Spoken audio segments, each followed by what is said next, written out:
This is Audible.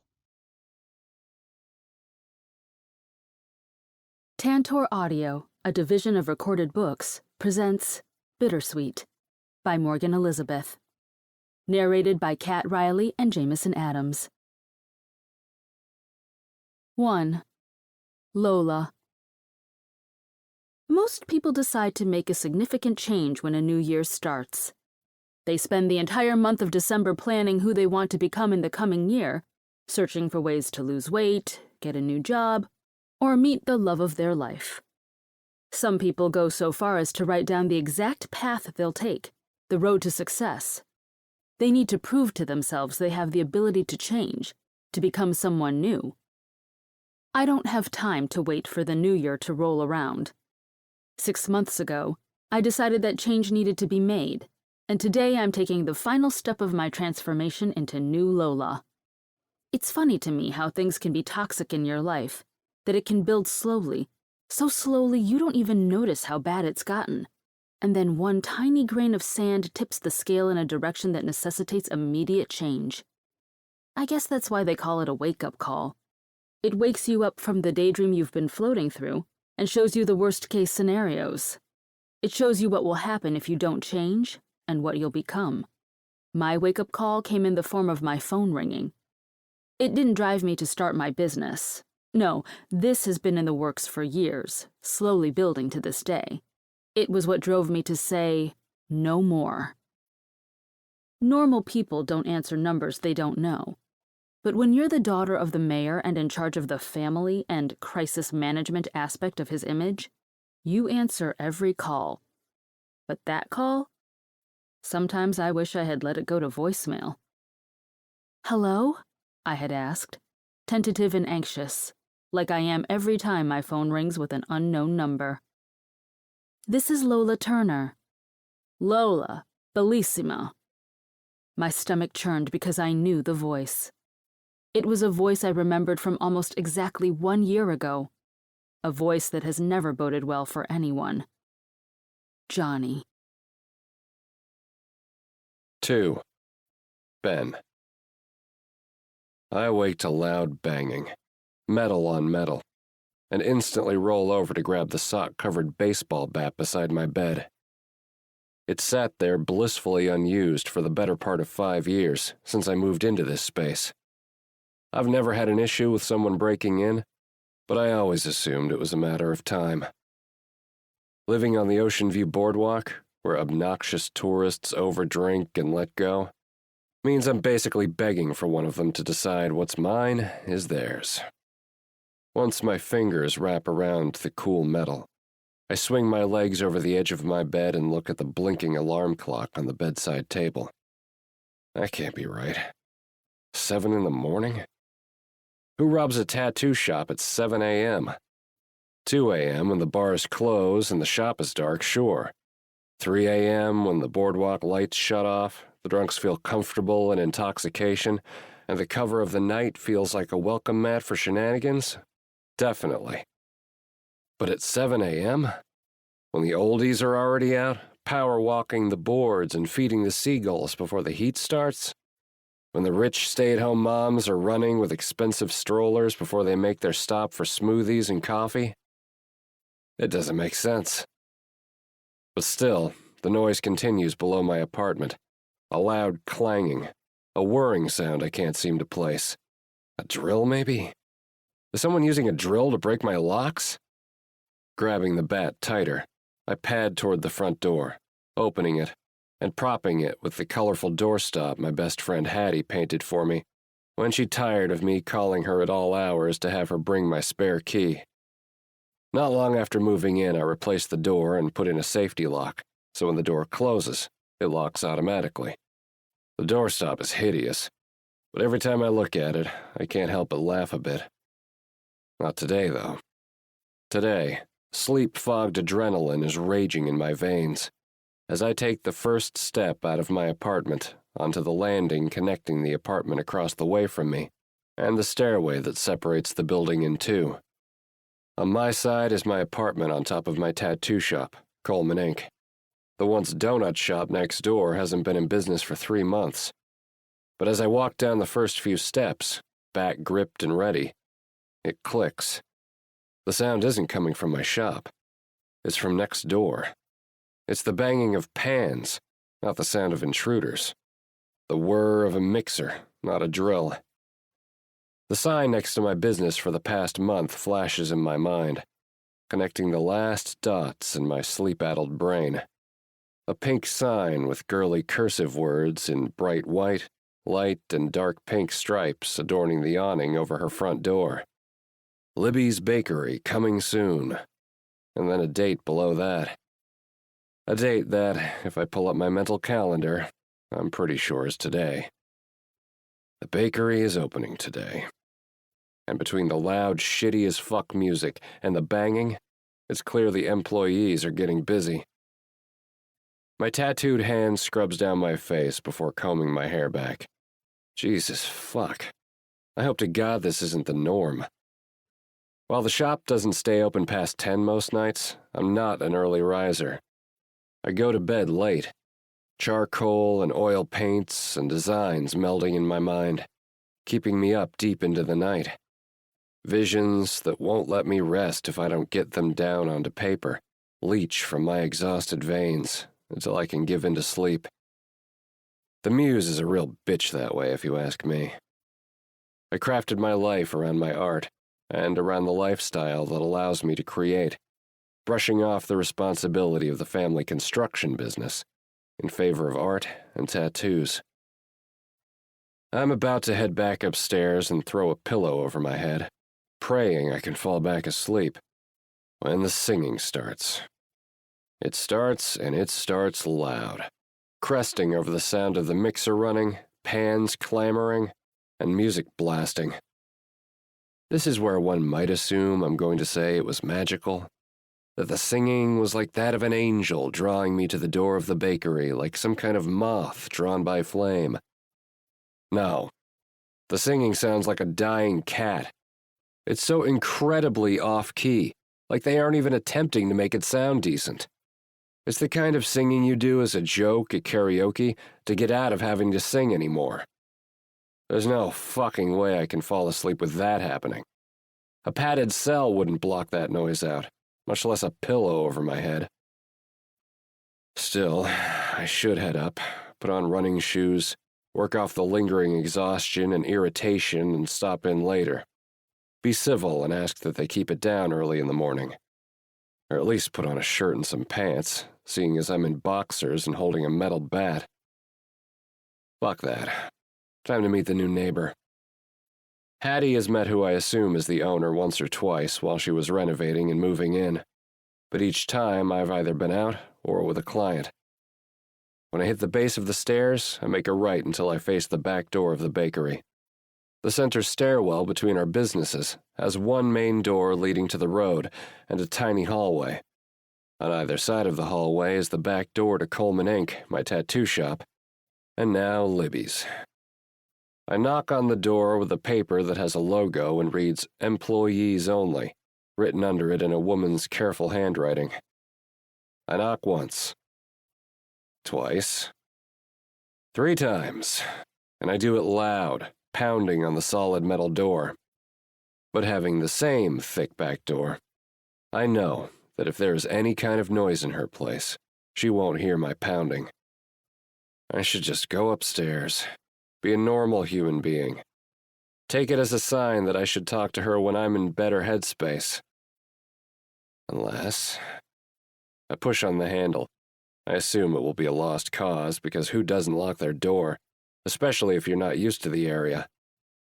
But lo and behold, it moves, clicking with a mechanical thunk I feel more than hear, and I push open the door. Apparently, my new neighbor didn't lock it. Who is that level of comfortable with their surroundings to leave a door unlocked? Especially if, from what Hattie told me, it's a woman who moved in. Jesus Christ. I hope it's not some kind of ditzy dumb woman opening up a store with her rich daddy's money. No idea how to run a business or keep herself safe. That thought souring my mind, I push open the door and step in. And I freeze, still holding the bat in my hand. Because there is, in fact, a woman standing in front of me, maybe 7 or 8 feet away, her back to me, facing a stainless steel workbench. Music is pounding. Some kind of pop that my brother's girlfriend Jordan always blasts when she comes down to visit. And her hips are moving to the beat. She might not have a singing voice, but she has rhythm. Full hips sway, encased in tight black shorts that stop at mid-thighs. Thick thighs. Thighs that beg for a man's fingers to leave impressions in. My eyes move up until they hit long blonde hair with a hint of red, pulled back into 2 braids down her back. And fuck, there are little innocent bows tied at the bottom. Goddamn bows, for Christ's sake. Her skin is fair and flawless, her arms bare, and a light pink tank top, not quite hitting the top of the high-waisted shorts, stops at a small waist. She's not what you'd call a classic hourglass with a small waist and narrow ribcage, but the way her hips flare out tells me she's not skin and bones, like so many women feel the need to be these days. At her lower back, another pink bow is tied, the strings to an apron grazing the bottom of her ass. On that ass are streaks of flour, like at some point it coated her fingers, and she moved her hands along the fabric without realizing. But it's the ass I'm fixated on. It's the ass that has me mesmerized, has me leaning in the doorway like some kind of psychopath waiting for her to turn around and notice before I brutally murder her. I've always been an ass man. It's a weakness, even. A pair of pretty eyes and a fat ass can get a woman anywhere with me. It's as I'm staring at that ass, my mind trailing off to places it absolutely should not be, when the bat falls from my grip. It clangs on the linoleum tile, the hollow metal making a sound that finally cuts through her horrific singing, and the music, and the mixer, and my own inappropriate thoughts. She jumps and turns. And then she screams. 3. Lola. My nerves are at an all-time high today with opening day. Last night, despite how exhausted I was from cleaning the grimy apartment I could finally move into last minute, and moving all of my things from Sam's to the new apartment above the bakery, I could not sleep. Everything that could go wrong flashed every time I closed my eyes. What if everyone hates what I'm selling? What if no one shows up? What if too many people show up? What if I make someone sick? And then it moved to a more generalized anxiety about my life. What if Sam can't handle it all? What if there's more that Dad hasn't been telling us? What if Lila finds out everything we've been shielding her from all these years? What if someone tells the press? Then there was the outright strangeness of being somewhere new keeping me awake.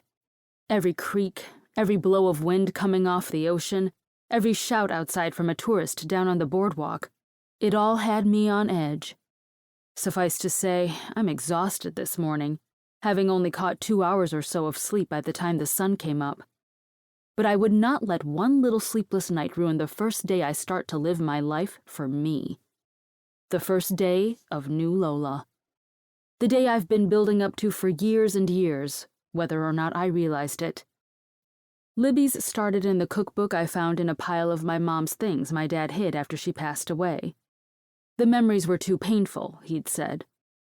He lost the love of his life when my mom died, and with her went all sensibility and structure from the lives of my sister and me. It turns out there was so much that Mom had hidden. So many secrets. So many promises. But while my dad might not be the most honest, the most reliable, or the most fatherly, it can't be said that he didn't love my mom. He loved her more than anything on earth. An obsession, even. But do you know what happens when someone with an addictive personality loses his addiction? It transfers to something else. That's what happened when his only tether to normalcy, the only tether keeping him from going too far, snapped. Regardless, I recognized the cookbook instantly, the yellowed cover spawning memories of baking with her before she got sick. Memories of me at 6 standing on a chair as my little sister sat in a bouncer. Memories of her showing me the proper way to scoop flour into a measuring cup to make sure you don't overmeasure. How to scrape the top off and level it. Measuring flour to make Lila's first birthday cake. "Such a good sister you are," I remember her saying as we decorated the cake during nap time. "Making it perfect for your sister. Remember this, Lola. Friends will come and go, but you'll always have your little sister. It's your job to keep Lila safe, okay?" Even before the world came crashing down, she was telling me her secrets without my knowing. It's like she knew, even then. She knew she wouldn't be around to keep her safe. That Dad might crumble if she wasn't there, and it would become my job. My burden.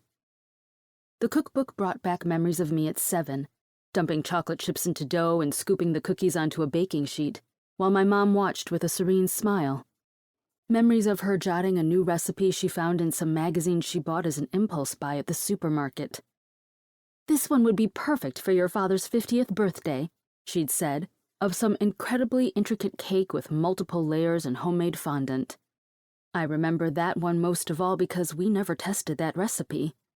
She was gone before his 50th birthday. When I found that cookbook, I realized I had found a lifeline to my mom. I could bake and I could bring her to every major event in our lives. Birthdays and holidays and graduations. Cookies for good grades and brownies for breakups and stupid boys. In high school, it turned into a way to treat my friends. When I graduated, it morphed into coworkers giving me some cash to make their kid a birthday cake. Some spending money. In my 20s, it turned into farmers markets on Saturday mornings and renting a commercial kitchen, hand-delivering orders. And at 30, Libby's Bakery came into fruition. The bakery named after my mother, who inspired this love, the town my father oversees, in the location she loved most of all, the Ocean View Boardwalk. The downside of being in Ocean View is that my business has turned into a great PR campaign for Dad, the mayor's daughter keeping her mother's memory alive by opening up a shop in town. Once again, it has put me into the spotlight. The entire town, the state even, is watching me now, watching my business to see if I'll make it or if I'll flop. And they all have their opinions about me starting my business, many along the lines of, "It must be nice for your rich daddy to bankroll your bakery in a high-foot traffic area on taxpayer dimes." If they only fucking knew. The thought of the press showing up in just a few hours to record my father coming as my very first customer has me nauseous with adrenaline. It has been for days. That adrenaline alone is what drove me to get out of bed despite the lack of sleep, take my shower, and dress in the outfit I laid out the night before. It's what made my hands move as they tied my hair into braids, as they pulled the apron on over my head, and as I walked downstairs to pull out doughs and parchment and cookie sheets. But different adrenaline is running through me now. Not the anxiety of a first day, but the fear of an intruder. I can hear the clatter over my music and the industrial mixer beating butter and sugar, and when I turn, he's standing here. A man, a tall man, is standing in the back room of my bakery, a metal bat at his bare feet. And he's shirtless. And pantless. The man stands, covered in tattoos with a scruffy beard and messy dark hair, in just a pair of tight-fitting underwear, staring at me with a face that, at some point later, when my heart rate returns to a semi-normal state and I'm running through this entire interaction with a fine-tooth comb, I'll realize is a mix of shock and awe. But all I can see at this moment is a man, a built man who is much larger than myself, standing in my business that I haven't even opened yet, nearly naked. And I scream. "Oh my God!" I grab the nearest weapon, a French rolling pin, and arm myself with it, using both hands around the end and pointing it in his direction. "Oh my God!" I yell. Panic is causing my brain only to say those 3 words. "Oh my God! Oh my God! Oh my God!"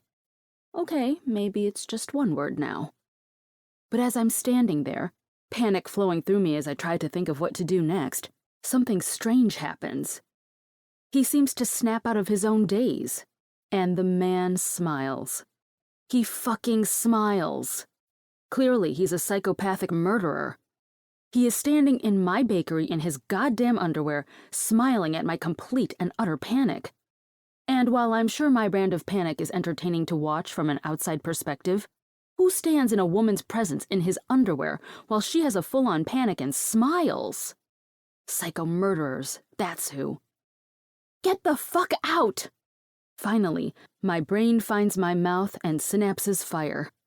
One hand continues to hold the heavy rolling pin as my other hand moves to the side, slapping scoops and measuring cups, knocking things over as I try to find my phone. When my hand touches the device, I grab it but refuse to look down. I don't want my eyes off this man in front of me. And not because of how he looks. Get out! I'm calling the cops! My thumb keys in my passcode, fumbling over the screen, and I instantly regret even putting it on. Why would I do that? Why wouldn't I just make it easy for myself?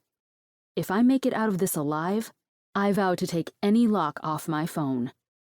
And then the man fucking laughs. No need to panic, babe. Not here to cause trouble. What? Babe? No need to panic. Is this man for real? Sir, you are nearly naked and in my business. The door was unlocked. My brows come together as confusion joins the soup that is my emotions right now. Excuse me? My arm is getting tired of holding this heavy-as-fuck rolling pin, but I dare not lower it. It's the only form of a weapon I have right now, even if it's a dumb one. The door was unlocked. Dumb move, leaving that door unlocked. The back door doesn't always catch. I could be some drunk kid or a creep trying to rob you. I stand there confused, blinking at him. He doesn't seem like he wants to kill me. Maybe he's just a weird peeping Tom? Sorry to say this, but you are a creep. I'm not a creep. I open my mouth to further accuse him, but he beats me there. Nor am I trying to rob you. Oh, so you're just a creepy flasher? Get out! As shock and panic wear off, it melts into frustration and anger. But again, despite my pissed tone, he smiles. And fuck, if he wasn't giving me heart palpitations as is, I might have more. Different ones, though. The smile is bright white teeth with full lips and a dark, well-trimmed beard surrounding it. It's a good smile. Ted Bundy also had a good smile, though. My eyes travel to tired eyes, circles underneath like he just woke up, and dark, dark hair. The sides are cut shorter, the top flopping over to the side, and my mind can't help but wonder if he styles it combed back, or if it's always a mess. Either way would suit him. Jesus Christ, stay on topic, Lola. Potential fucking murderer. I'm not a flasher, babe. I'm not your babe. I'm a woman terrified because a huge tattooed man is in my place of business. You've got that right. He crosses his arms over his chest. It's a nice chest. Excuse me? You're not mine. I'm sorry, you've lost me. And fuck me if my polite politician's daughter isn't kicking in, apologizing for things that are not my fault. You're sure as shit not mine, because if a woman of mine had her door unlocked in a new place like you did, I'd turn her ass red. My entire body flushes, anger and something I refuse to look at too closely burning deep inside of me as my mouth opens in shock and surprise. You should have locked the fucking door, the man says, finishing his attack on me. Who just opens a door? Doors were quite literally made to be opened. You know what I mean. Who opens a door to a place that isn't theirs? A lot of people. People who are a lot worse than me, babe. And for what it's worth, I tried knocking. Shit in here is too loud for you to hear. So you just came in? The door was open. Okay, I have no time for this back and forth. I have a business to get going, and a scary, strange man in my bakery. Gah! Fine! I get it! Note taken. I will lock my door from now on. Now, seriously, get the fuck out. If you don't, I'm going to call the cops. There. That should do it. No one wants to deal with the cops. Good, let them come, he says, and confusion rolls through me. I'll file a complaint for this fucking noise. That stops me, the rolling pin dipping, my arm screaming for me to drop it. But I easily ignore the ache when his words register in my mind. Excuse me? What? Woke up and thought I was being robbed. I blink at him. The rolling pin dips again, and my arm finally drops, leaving it resting at my side. I still hold the rolling pin in my hands, though. Your fucking noise traveled all the way to my apartment. I thought someone was in my shop robbing me. You need to keep it the fuck down. I'm sorry? You should be. A new feeling flares. Rage. Absolutely rage for this man. Who the fuck is he? Are you kidding me? I can hear it in my room. Your room? Live upstairs, babe. Stop calling me that! I drop the rolling pin down on the metal bakery table. My heart rate's still high, but either I'm becoming numb to it or understanding is hitting me. I'm out of imminent danger, I think, but now stepping into a different danger. I live upstairs, I say, because I do. I just moved in the last of my stuff yesterday. Looks like I'm your new neighbor. The world stops. The ringing starts in my ears. My gut falls to the ground. That would be my luck, wouldn't it? Day one of New Lola is going just dandy. And although there is a case to just apologize, make nice, and tell this man I'll keep it down in the future, that kernel of New Lola that's stubborn as fuck, the part that refuses to let people walk all over her anymore, pops up. Do you do this a lot? Just come into random businesses through the back door in nothing but your underwear with a baseball bat? Introduce yourself as the new neighbor? I haven't needed to recently. Annoyance is starting to fester now. It seems like I can't get a single clear answer from this fucking man, like he's trying to be a pain in the ass. Who does that? Just breaks into someone's business and harasses them. I told you, I didn't break in. Thought you were breaking in. You shouldn't just open doors. That's fucked up. I tried knocking. 3 times. Was going to ask you to keep it down, but your noise is so loud, you didn't even hear. He's not wrong. I didn't hear him, so wrapped up in trying to scare away my anxiety that I drowned it in music and got lost in sugar and butter and flour. Look, I need to go back to bed. You gotta keep it down. He scrubs his hand, tattooed and tanned and way hotter than I should recognize, all things considered, before he steps back, still facing me but moving toward the door. Excuse me.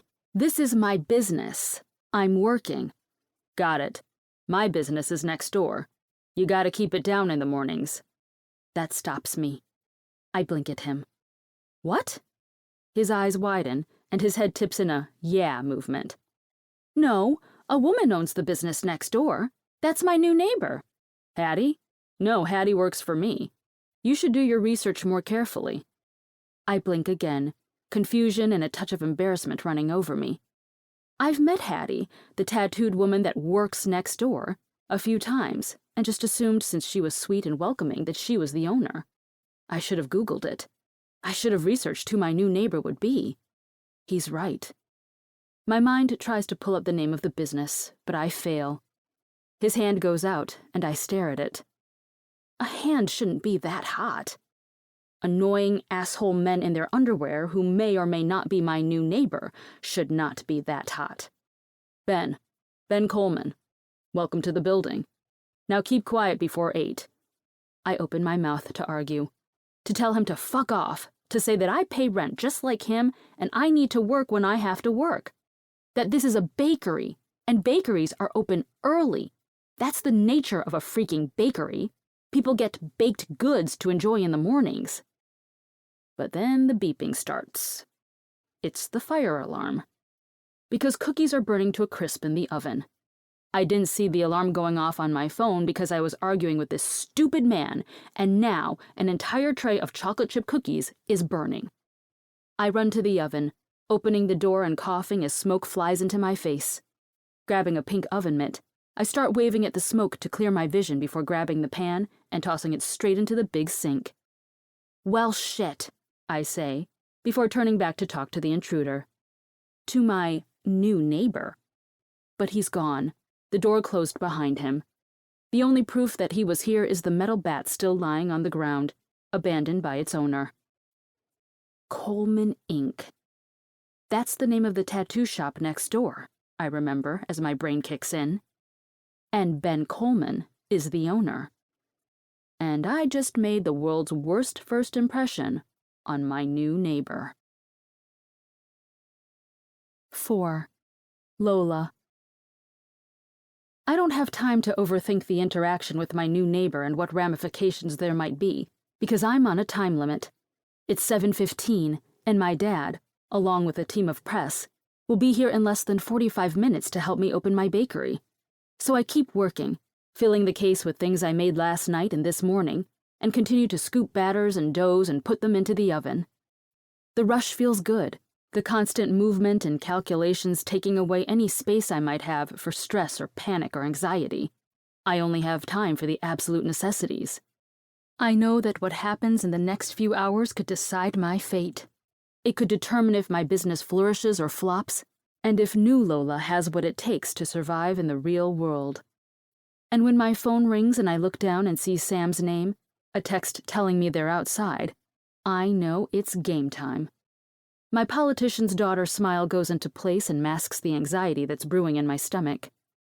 Never let them see beneath the mask, I tell myself, walking toward the front door to start the show. The press stays for a full 30 minutes, taking pictures of my dad cutting the wide pink ribbon, wearing a Libby's apron behind the counter with a huge cheesy smile, serving a cookie to a sweet little girl, and taking a bite of a cupcake topped with a cloud of swirling pink frosting on top of it. There isn't a single picture of me smiling in my business unless my dad is also in the shot. Not one of me behind my counter, and not a solitary question is asked about the bakery, unless it has to do with the headline they are spinning. Beloved mayor's daughter opens bakery in hometown to honor her mother. I could be bitter, but I'm used to it. There's an election coming soon, after all. There's always an election coming up. Once the press leaves, cameras and lights and shouting reporters giving me room to breathe, my dad places a small, swift kiss on the top of my head, says his goodbyes, and leaves right behind them. Such is life when you're the daughter of Shane Turner. There's always a baby to kiss, always a bill to sign, always a hand to shake. But, as always, one of my favorite people on the planet stays behind, his thick dark hair combed back respectably, a suit jacket I know he's dying to toss into a dumpster somewhere, perfect pressed, a white button-down underneath, and a light and dark pink striped tie finishing the outfit. A tie I know he chose simply because it goes with the color scheme of my new bakery. For context, my dad wore a bright red tie. But Sam, I can always count on him to cheer me on and support me. He's leaning on the counter I stand behind, looking at the 4 small round tables I have inside the bakery filled with customers munching and chatting. There are more customers outside, mingling and eating baked goods, some at the small wrought iron tables and chairs I put out front, and others sitting on the boardwalk benches. It feels amazing to see this all, knowing I built it and people are enjoying what I made. Proud of you, Sam says, his voice soft. When I move my eyes back to him, he's staring at me, and his eyes are as soft as his voice. Your mom would be even prouder. And fuck, here come the waterworks. In another universe, Sam would be my brother. Instead, he's the son of one of my mother's childhood best friends. We grew up together. Photos of him, me, and my sister Lila sitting around in diapers litter my family room in his parents' house. Over the years, he found his own foothold in politics, most recently being elected as a councilman, but he'll always just be an annoying boy who chased me around with a worm when I was 10. And apparently, he has a death wish. You make me cry in the middle of my bakery on opening day, I'm going to get you back, I say with a threat, but it's hollow with the words scratching through a closing throat. He smiles his wide politician's smile. People think that's a learned smile, that it's something you practice and perfect, but I think some people are just born with it. The smile that says, trust me, vote for me. I'll lead the way and better your life, with just the shine of teeth. But then the smile falters. This, unfortunately, I've seen before too. This is the look the public doesn't get to see, but I have many times. Too many fucking times. My gut drops. What? Sam looks around, checking to see if anyone is listening. In a small town like this, whispered conversations can turn into the front page of the Ocean View Press the next day. When he determines we're in the clear, he leans in a bit closer, lowering his voice. Have you heard anything? I don't like where this is going, so I don't answer the question I know he's asking. I hear things all the time. He rolls his eyes. Don't be a smartass. I can't help it, I say. I don't know why I'm playing this game. I guess because I know something not great is coming. Something I probably don't want to hear, especially on a day like today. If today is sunshine and rainbows, Sam is about to bring on the rain cloud. And the look on his face tells me he doesn't want to be the one to do it, no matter if he has to. I've heard whispers. Whispers are never good. About your dad. Fuck. Fuck, fuck, fuck. What kind of whispers? He sighs. Nothing concrete. He pauses, looking over his shoulder, then at me. I stare back, waiting for him to finish. He brings his hand up to rake through his hair, a tic he's had since he was a kid, but stops before he ruins his meticulous style. He sighs. Talk of Johnny Vitale coming into town recently. I can't confirm anything, though. My stomach falls to the floor. Johnny Vitale, right hand to Carmelo Carluccio of the Carluccio crime family, in theory, has no reason ever to come down to Ocean View other than to enjoy a weekend with the family at the shore. But a simple early summer vacation wouldn't be cause for whispers. Whispers of him down this way are bad fucking whispers. Why would he be down here, I say, my voice lower, eyes scanning the bakery the same way Sam's did minutes ago. I don't know, Lola. Could be anything. Could be nothing. But the council just struck down a contract for Carluccio disposal last month. Acid churns in my throat, creeping up slowly. And your dad fought with the council to get us to approve it. Shit. Fuck. God damn it. This is bad. This is so fucking bad. He's done with that, I say, but even I can feel the uncertainty in my words. Is he? Is he ever done with it? A year ago, when I told my dad I was done, he agreed. He agreed he was done too, that things had gone too far and that he'd change. A year of no calls. A year of no whispers. A year of peace. Was I just naive? I haven't heard of anything in a year. I feel sick. Sam looks at me, face going into recovery mode. He knows. He knows what happened when I had the sit-down with Dad. I'm done, Dad. I thought that had been a wake-up call for him, the same way it was for me. After all these years, when I finally sat him down and had that intervention I should have held years ago, I thought he would have seen the error of his ways. Now I'm wondering if maybe it wasn't what it seemed. If maybe it was just a reason to keep things quieter. To keep me out of it. What use was I anymore anyway? I'm sure it's nothing, Lola. Seriously. I haven't heard much of anything other than that contract being denied. Much of? For a politician, Sam is a shitty liar. I'll never know if it's because I've known him my entire life and I can read him better than I can read myself, or if maybe he really is a shitty liar and his honesty sells him to the people, but he's never been able to keep anything from me. Nothing big, I swear. My eyes scan the bakery again, keeping an eye out for listening ears. Sam! His phone rings on the countertop, and I feel the vibration running through to my wrists. It feels like a bell, signaling our time is up. Shit. I gotta take this, Lola. Seriously, don't stress. It's nothing. I just wanted to see if you'd heard anything. But I gotta go. He grabs the bag I made him, filled with baked goods for his office, even though he'll probably hoard them and skip lunch and dinner, eating baked goods instead of a real meal. Thanks for this. I love you. Proud of you. We'll do dinner soon. I smile, but it's weak, partly because he's leaving when I already feel like I never see him, and partly because a rock has taken root in my gut. Love you too. He backs up, a new customer coming up behind him as he does, but he pauses. She'd be proud, Lowell, he says. tipping his head to the smiling photo of my mother I have behind the counter, the namesake of the bakery. I smile a weak, watery smile. Go, before I cry and someone gets a photo. He returns the smile, winking as he walks out, putting the phone to his ear. The rest of the day goes smoothly, with a near-constant stream of customers and baking. It's a dream, really, though I might need to look into hiring someone, even if it's just for a few hours a day. Some uninterrupted time to bake or, pee would be nice. I fully intended to take a tray of items next door as a peace treaty and attempt to make a better first impression, but the time just never came with opening day here, and now that the bakery is closed, my bones ache with exhaustion. I'm finishing up closing down when my phone rings in my apron pocket, the Bluetooth headphones in my ears allowing me to answer as I finish mopping. Hey, babe. Hey, big-time business owner, Lila answers. There's a lilt to my baby sister's voice that's always there, sunshine and honey and pure happiness. Untouched by the chaos. The baby. I could feel bitter about it, but that was my goal all along. Ah, she shouts, and panic enters my chest. What is...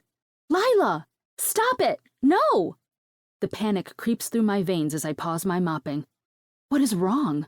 Is she in danger? Lila, what is going on? My heart is in my stomach. My cat is hunting me, she says, and both relief and annoyance flood me. Her stupid fucking bitch of a cat.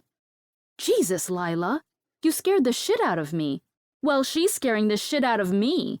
The cat is a menace. She's always hunting you. She looks angrier today. I roll my eyes, rinsing out the mop and pushing the bucket to the supply closet. She's always angry. Angrier, Lola. I don't think that's possible. Molly, the calico cat Lila rescued from a Craigslist ad, hoping to have something cute and cuddly and low maintenance to keep her company, is the meanest cat I've ever met. When she says the cat hunts her, she means it. I've seen her stand on a couch while Molly acts like she's hiding in the savanna grass, ready to pounce. Have you fed her? She sighs like I'm an idiot.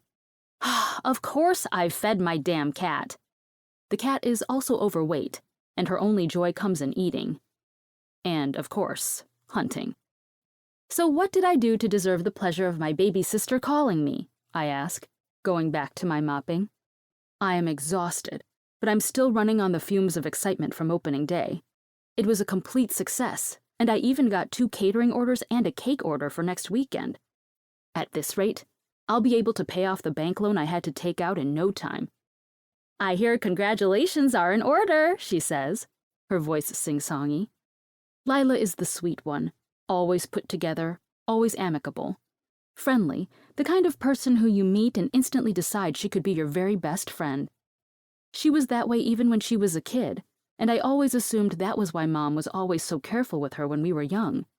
She and I would joke that if one of us was going to get kidnapped, it would be Lila, because she'll talk to any stranger and tell them her life story, for better or worse. I tried to speak, but she keeps going. I saw the pictures in the press. You looked so cute.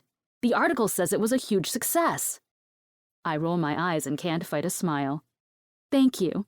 It was pretty awesome. I so wish I could have been there, but I have stupid work. There's an audible pout in her voice. I'll head down soon, though, and eat you out of everything.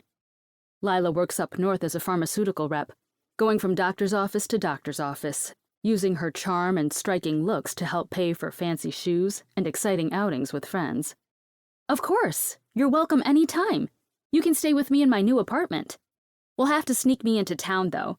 Dad keeps trying to set me up on dates with his friends' sons. I'm like, do I look like I'd make a good politician's wife? I can almost hear the eye roll and head shake she'd make, her dark blonde hair in a perfect blowout swaying from side to side. While I got Dad's Irish heritage, red-tinged hair and fair skin, Lila looks like Mom, a short, curvy thing with long blonde hair and skin that tans perfectly. I hated her for that for a time, the fact that I got the ass and none of the boobs. I got the sunburn and the strawberry blonde hair and the height and the jokes about being a leprechaun when I was the one who kept Mom's promises and secrets. Lila got all the good parts of our family while getting the least of the pressure. Sometimes it just felt unfair. But I also got Mom. Lila was only 10 when she passed, barely 8 when she first got sick. I have 15 years, where Lila had to scramble through her formative years with me as her womanly guide. But it also reminds me of my talk with Sam earlier. I can't help but wonder if she's heard similar rumblings. Her crew is different, so far out of Ocean View, most people don't recognize the name, but she still has friends in town. "Hey, have you talked to Dad lately?" I ask, trying to be subtle. I suck at subtle. Thankfully, Lila is pretty good at not seeing subtle in any form. No, not this week. I called him last week?" She pauses like she's picturing the days of the week in her mind. "Yeah, last Thursday, because I was getting ready to go out, and he was jabbering on about how he wanted a family dinner. Some kind of photo op. I've been out of the town for like 3 weeks total. He's so dramatic." For a split second, I think about spilling to her. She's old enough to bear the weight of this drama, this stress. And who knows, maybe she'll have a solution that I haven't been able to see. But if I did that, other secrets would be revealed. Other secrets that could change her life forever. So, as with every other pain point in the strained relationship between my father and me, I don't tell Lila. I've worked the last 15 years to keep her in the dark, keep her from being touched by the frustration and insanity that is my father's addiction. Why would I threaten that now? "Did he say anything?" "He said lots of things, Lola. He always does." A fumbling comes through the line. Then she yells, "Bye, Molly. Be good," before there's the slamming of the door and the beeping of a car fob coming through the line. "All right, sis, I gotta go. I love you. I'll come visit soon, yeah? Shoot me a text. I'm so proud of you, babe." "Will do. Love you," I say, and then stand in the bakery all alone, staring at the wall as the phone goes dead. 5. Lola. Every bone, muscle, and tendon aches with exhaustion, but I'm wide awake.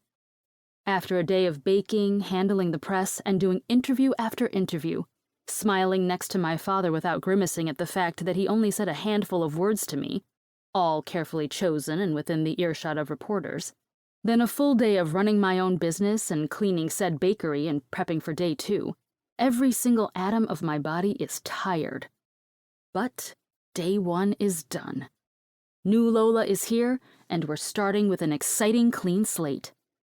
While I've been in and out of the bakery for the last month, making it my own and perfecting everything, the lease for the apartment above it didn't start until yesterday, meaning the day before my new bakery opened, I was moving things from Sam's place, where I was staying between apartments since he's rarely ever there, and the storage facility I had rented to my new home.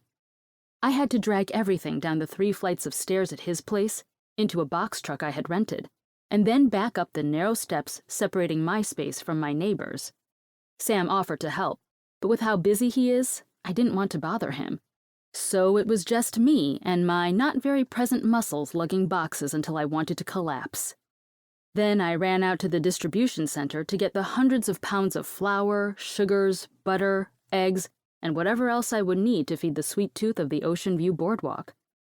And as I lay in my bed, that I had to painstakingly push up the stairs and then assemble, everything hurts. Exhaustion weighs me down like one of those weighted blankets. I think moving my toes would be an impossibility. But despite the whole body exhaustion, and the knowledge that I have to wake up bright and early to get baking, I can't sleep. Not because I'm overthinking every moment that brought me here. Not because I'm panicking that day 2 will be a flop. Not because I'm terrified that I won't be able to live up to the expectations laid upon me, both by my family and myself. These things are true, but they aren't the source of my insomnia.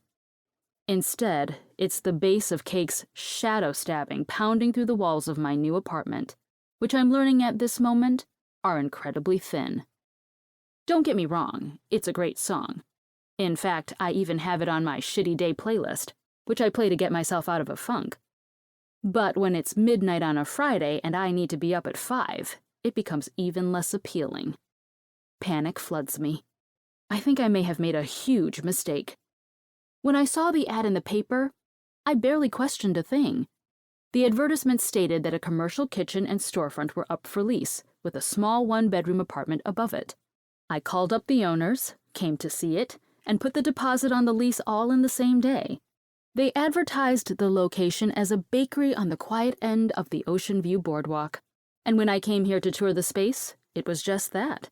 It's on the far end of the boardwalk, nearing the homes valued at millions of dollars each, and far away from the bars and amusements that draw the rowdier crowds. It was perfect. Once I signed the lease, I only came to do work on the bakery and make it my own during the day, spending my mornings working on making the bakery my own, then afternoons at the commercial kitchen I was still renting, and evenings doing in-person deliveries of what I baked to my existing customers. The apartment wasn't available to move into for another month after I signed the lease, but I was okay with that, so long as I could get a jump start on the bakery. Now I'm seeing this may have been a terrible choice.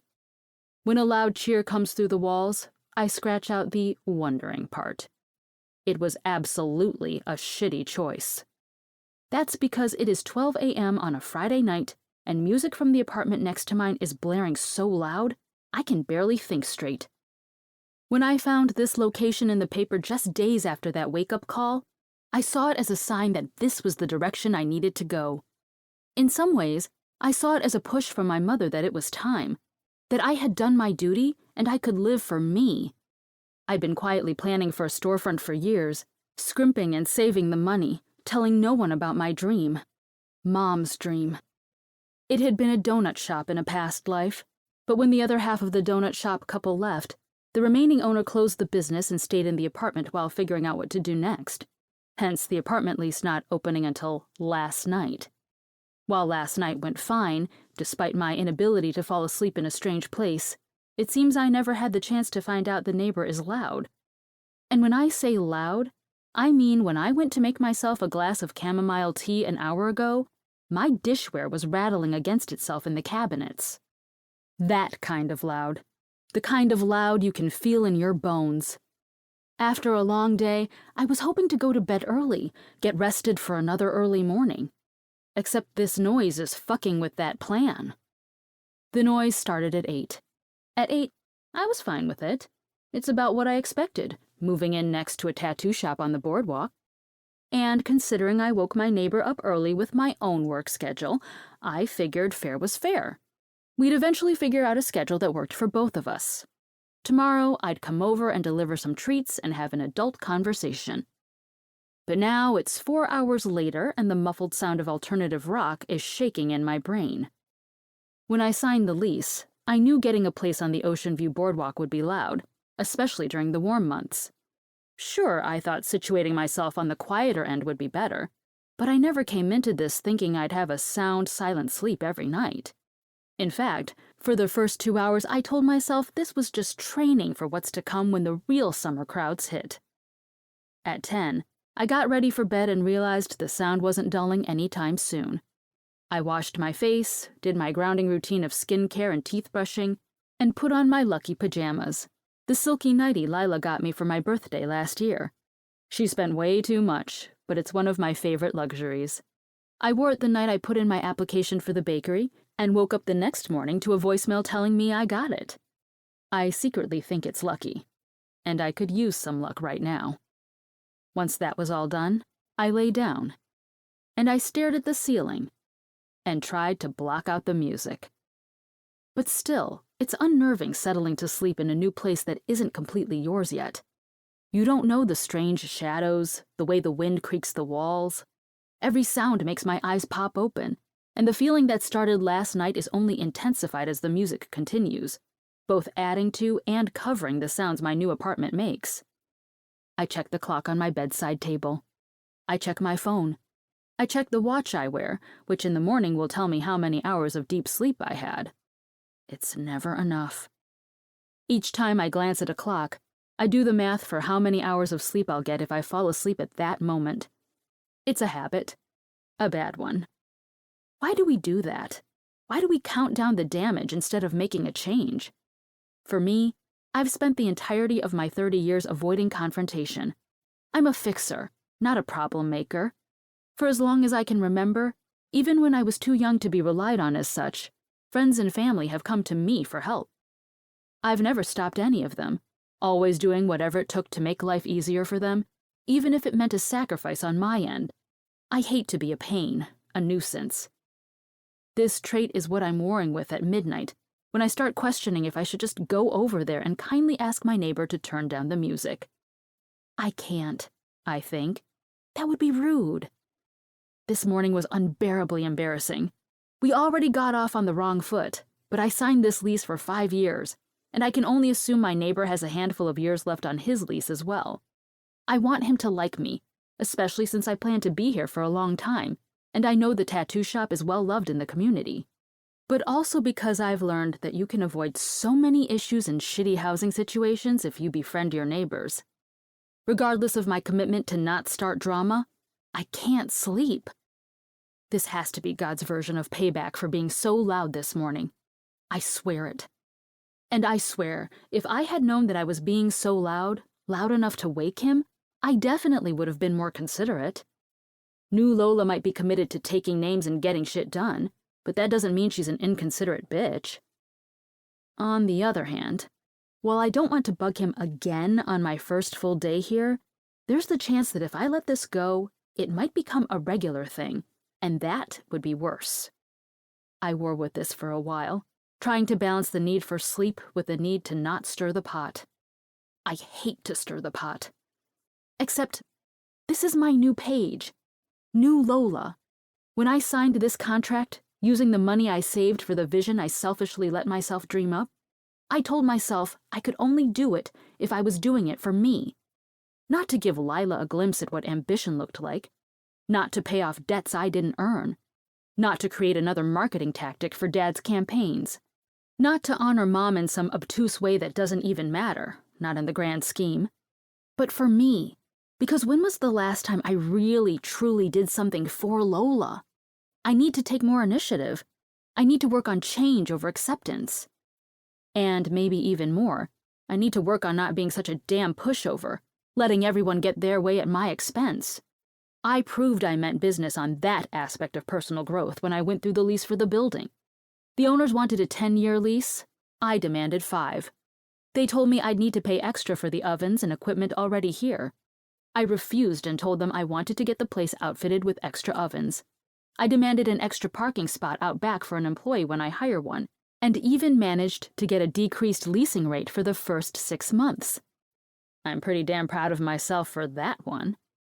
I don't know why the fact that I can negotiate and demand what I need to shocks me, but it did. It shouldn't. Ever since our mom died when I was 15 and Lila was 10, I've had to fill that space. I was the one who remembered permission slips that needed signing and homework that needed checking. I was the one who called the utilities and negotiated lower rates or extensions on bills, despite coming from assumed wealth. I was the one who made sure things were kept quiet and under wraps, kept within the family. I was also the one who made sure Lila stayed safe. I sigh, realizing the difference that I ignored. All of those things protected the people I love, not me. Advocating for things my family needed, that part was easy.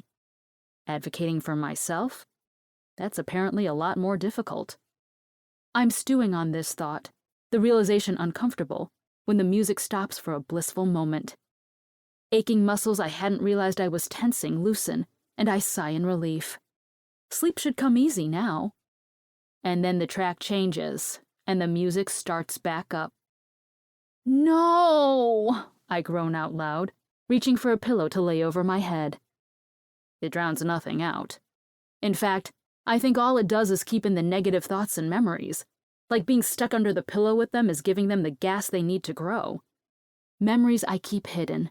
Emotions and feelings I don't let out. Ever. I'm a new person. I don't need to address these. But stuck here, unable to sleep, my thoughts my only companion? Yeah, they're lashing out to wreak havoc. I need to do something. Rolling off my bed, I sit on the edge and look toward the door, trying to decide what to do. The thought of going over there, talking to complete strangers who I'll be stuck working and living next to for at least a few years, puts me into utter panic. A deep laugh breaks out over the music, and a mix of panic and guilt overtakes me. They sound like they're having fun. Do I want to be the person who ruins that? The voice in my head telling me if I do that, everyone will hate me gets louder. But then, new Lola comes out and smacks that voice straight across her face, sending her spiraling into oblivion. Don't you deserve a good night's sleep? Why should their fun come above your own comfort? New Lola, remember? New me is right. People-pleasing is so yesterday. I stand up, slipping my feet into a pair of slide sandals, and walk to the door, ready to go. I am going to go next door. Politely ask them to keep it down. I'll be nice about it. Then the thought of knocking on the door guts me, and I'm back at square one. The square where I'm wondering just how much sleep do I actually even need to run a bakery, you know? They'll probably be done by, 2? I turn back around. But new Lola smacks me again.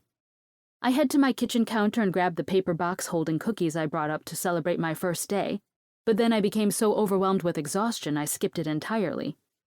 There. That's a good peace offering, right? A good neighborly hello? Fuck. Or does it seem like I'm trying to bribe them to be quiet? Oh God, get over yourself, inner me yells, and that does it. It pushes me to grab the box off the counter and walk to the front door, opening it up and propping it on a moving box I need to unpack. That's when I realize the noise isn't coming from the apartment next door. No, it's so loud, yet it's coming from the tattoo shop, traveling up and over into my new home.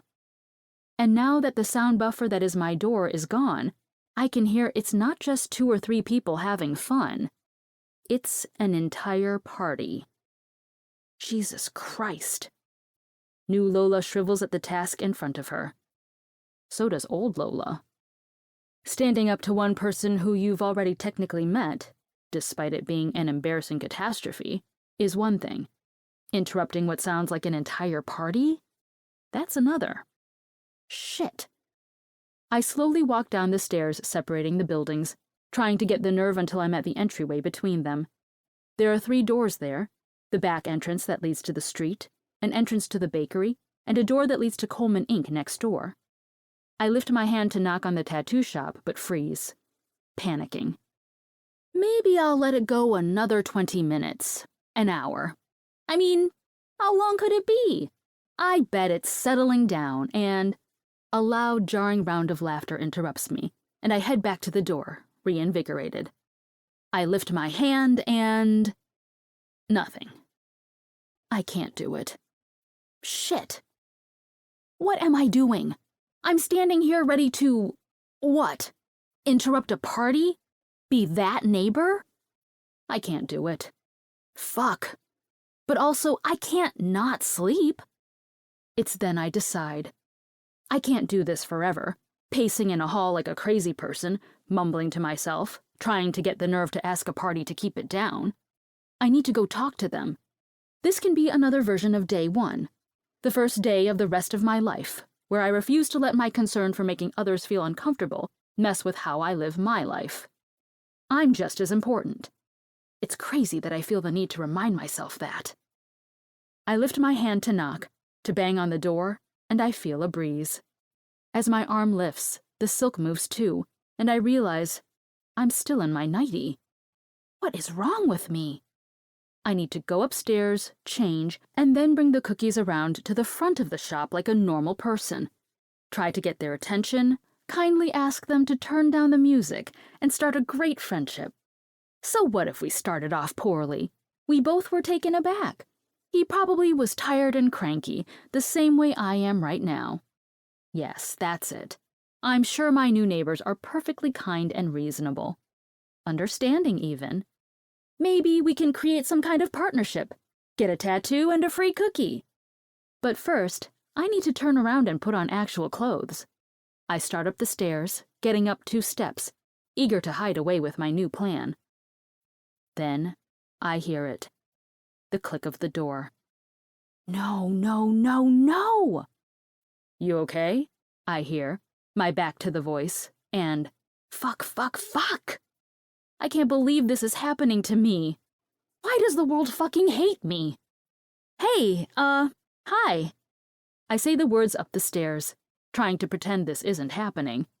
I can feel the cool air from the air conditioning in his shop leaking out through the door and licking up my legs and the underside of my fucking ass cheeks, which I'm 99% sure are sticking out and now staring straight at this man. Jesus fucking Christ. You okay? He repeats. I turn around slowly, holding the cookies like an idiot and trying to stretch a calm smile on my lips. Yeah, is all I say, like some kind of idiot who can't use words. Some kind of idiot who was standing in an entryway, in a nightie, holding cookies at nearly midnight.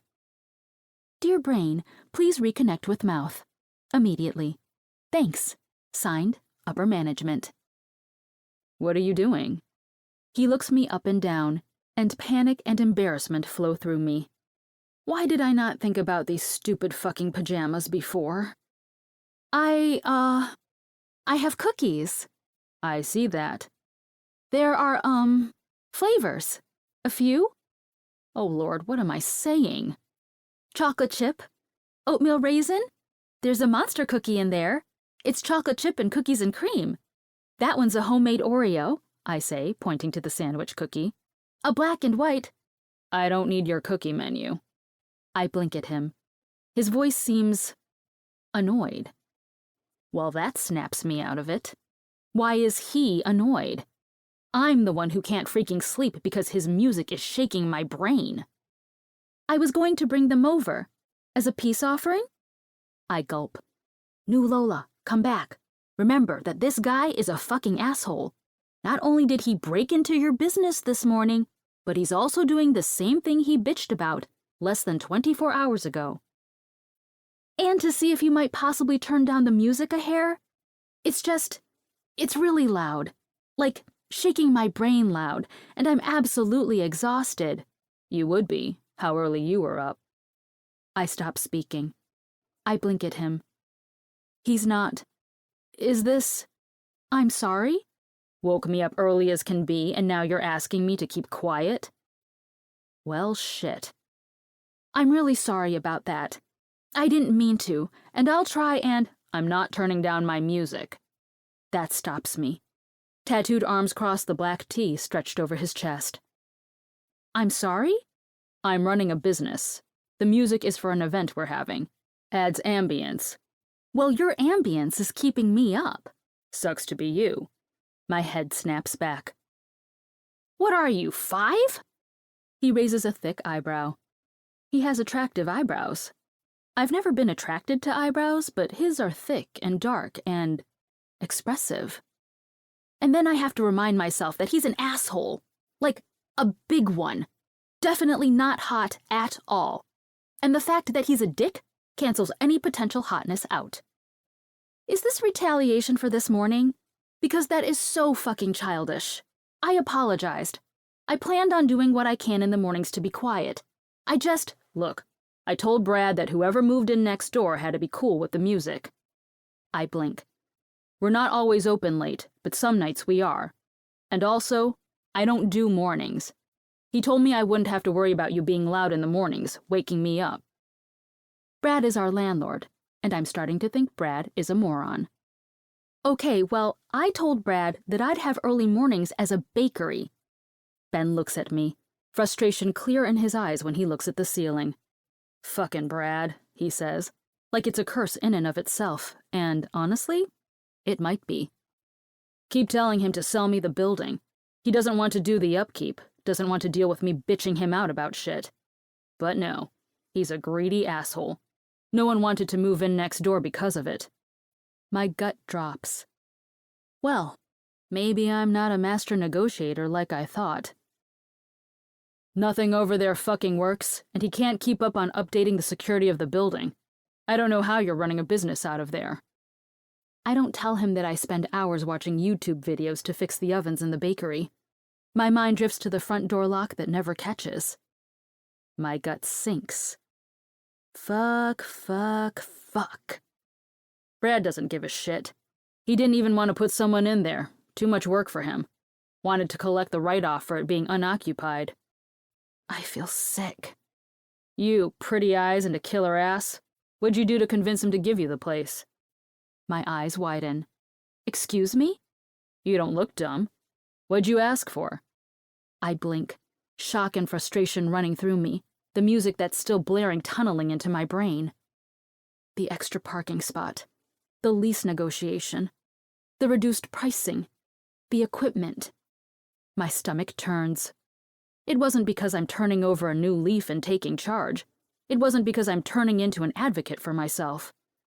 I was his last resort. I fell into his lap and was so excited that I didn't even question any of it. Look, you seem sweet. Probably got conned into this place. But just because you didn't do your due diligence doesn't mean your hours will affect mine. I have a business to run, same as you. My mind is still stuck on what he's revealed to me. My new self-image has spiderweb fractures along it, ready to shatter. He's oblivious to this, to my own new, incredibly fragile sense of self crumbling in front of him. Someone calls his name, and he looks back over his shoulder, his foot still holding the door open. Look, I gotta go. If you want to talk, come over tomorrow. Happy to fill you in on how Brad fucked up. And then he's gone, the heavy metal door clicking behind him, and I'm standing in the stairwell, in my pajamas that show way too much ass, holding a bakery box of cookies. I go upstairs in a daze, eat half the cookies, and then cry myself to sleep, wondering how what seemed so promising is already falling apart. 6. Ben. Locking the door behind me and facing the stairs, all my mind sees is the vision of my new neighbor standing there last night in a fucking silk nightie, holding a box of cookies, wide-eyed and confused. I was a dick to her. I should have kept the noise down. Regardless of the charity event happening, there was no reason for it to be as loud as it was. Ambiance. I'd said it was for ambiance, like some kind of self-righteous tool. And I should have been kinder when I told her about what a dick Brad is. I saw it in her eyes, the shock of reality.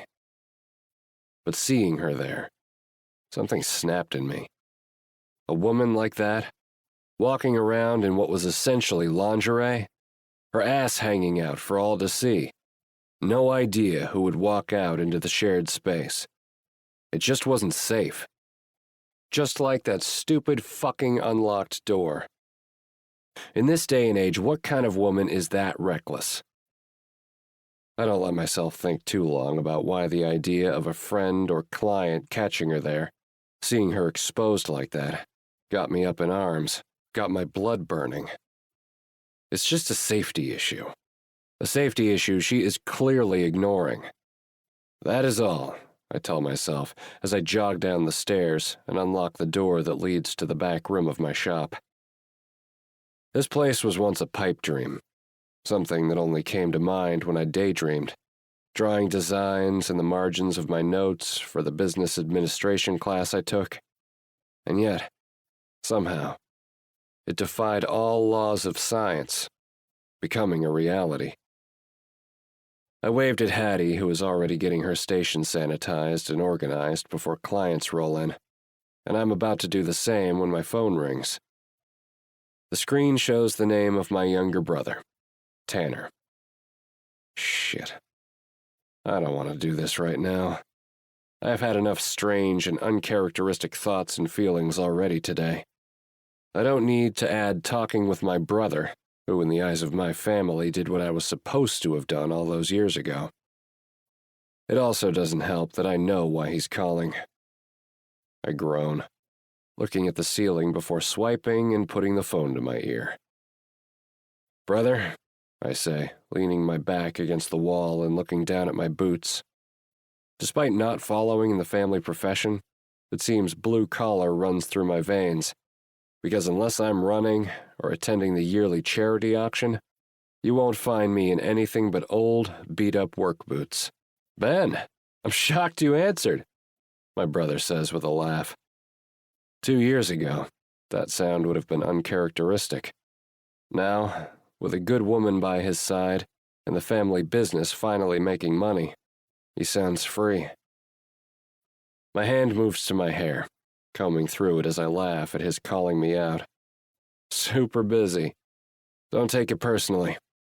Yeah. Remember that Hattie and Jordan are friends now. Hattie loves to report on your very empty personal schedule, he says with a laugh. My coworker and best friend, Hattie Jones, is a pain in my ass, making friends with literally everyone she meets, despite her occasionally scary appearance and always scary, excited personality. The last time Tanner and his girl Jordan were down in Ocean View, Hattie made a new best friend. Apparently they chat. Fucking Hattie, I say. You know why I'm calling? I sigh. Yeah, I know. I move towards the back room, sitting down at the break table and grabbing a Sharpie I keep there, doodling to distract myself. I don't think I can make it, I tell my brother, juggling the device between my shoulder and ear while I draw a bow on the table in a blank spot. Come on, man, are you kidding me? Shit's busy here. I can't just head home for the weekend whenever you make some crazy plan. It's not some crazy plan. It's Mom's 60th birthday, and it's in 2 months. Plenty of time to plan ahead. Block off the weekend. He's not wrong. I could. I'm typically booked out for 6 weeks, with more appointments scattered in there through 6 months. I could move things around, and it wouldn't be too much of a problem. Fuck, even just the day. The drive isn't that long. I just don't want to head back to my hometown, and the shop is the perfect excuse. It's not that easy, Tanner. We've got a lot going on over here. Summer is peak season. The boardwalk is packed. I can't just close for a weekend. That's not how businesses work. That's exactly how businesses work when you own them, Ben. You and I both know that. The knife in my gut turns. We both know that because years ago, I ran out on my family responsibility of running Coleman Construction and never looked back, leaving my younger brother to pick up the slack of the failing business and turn it around. I don't go to Springbrook Hills for that reason. The reminder that I followed my heart instead of my mind, that I left Tanner to that. It's too much. I don't see you enough, Ben. Shit's changing. We're all getting older. I sigh. I want you to get to know Jordan. Again, the knife turns. Somehow, although Tanner spent 10 years breaking his back to fix the family business, sacrificing his own dreams and ambitions to make it happen, he found the perfect woman. One he treats like a total fucking princess, but who also won't take his shit. Jordan is perfect for Tanner in every way, and I hate that they're so far from me, so I can't get to know her better. Sure, they come down for a night or two, but it's not the same. And I have successfully avoided Springbrook Hills and the threat of facing my father in his own home since I left for art school. You guys come down here for a weekend, and bring Mom and Dad. I'll put you all in a hotel, do the beach thing. It'll be fun. That's usually the best solution. It makes Mom happy to be down the shore, and my dad won't bring up shit that's dead and buried for fear of upsetting Mom. I can also avoid any conversations I don't want to have by heading back to my place, or faking an appointment. Will you come to the wedding? The question stops my train of thought. Wedding? When I marry Jordan, will you come? Jesus Christ. Is he saying, are you engaged? Not yet, but it's coming. I told you that. He did, months ago. Shit. Not even long after he started dating Jordan, he texted me a picture of her in a Coleman construction tee, hammering God knows the fuck what, wearing this ridiculous pink hard hat, and captioned it just that. I'm going to marry this woman. Fuck, I feel old. I mumble under my breath. You are old, and lonely. Fuck off. As he laughs, I hear a voice in the background. The woman in question. All right, princess, calm down, he says, the words muffled like his hand is on the receiver. I gotta go. Sit on it, okay? I want you there. It's been forever. I know Mom would appreciate it too. I know that. That's the only reason I ever even entertain any invitation. But... And Dad? Dad? How would Dad feel about me coming home? Staying at his place like the good old days? Tanner sighs. A heavy sigh that he has from being the monkey in the middle, trying to balance letting me do my thing, and Dad's overbearing ambition for the company he no longer operates. He's Dad, you know. Yeah, I know. Dad spent my entire childhood expecting me to take over Coleman Construction. As the oldest son, it was my privilege, my duty. It wasn't for me, though. I'll never know if part of me just rebelled at the idea of having my life planned out for me, or if this was always where I was destined to wind up. When I was 10, my mom gave me a sketchbook. She'd always be up early in the morning before any of us, sipping her coffee and doodling on her own. She said it was her own time to feed her soul. I never understood until she gave me my own, numbered with the days of the year, a page for each day. That first day, I drew a strawberry riding a skateboard, and life made sense. I think a part of me started planning how to get out of my destiny from then on. That some part of me bears the guilt of knowing I forced Tanner to take on that destiny, while I lived out my own dreams.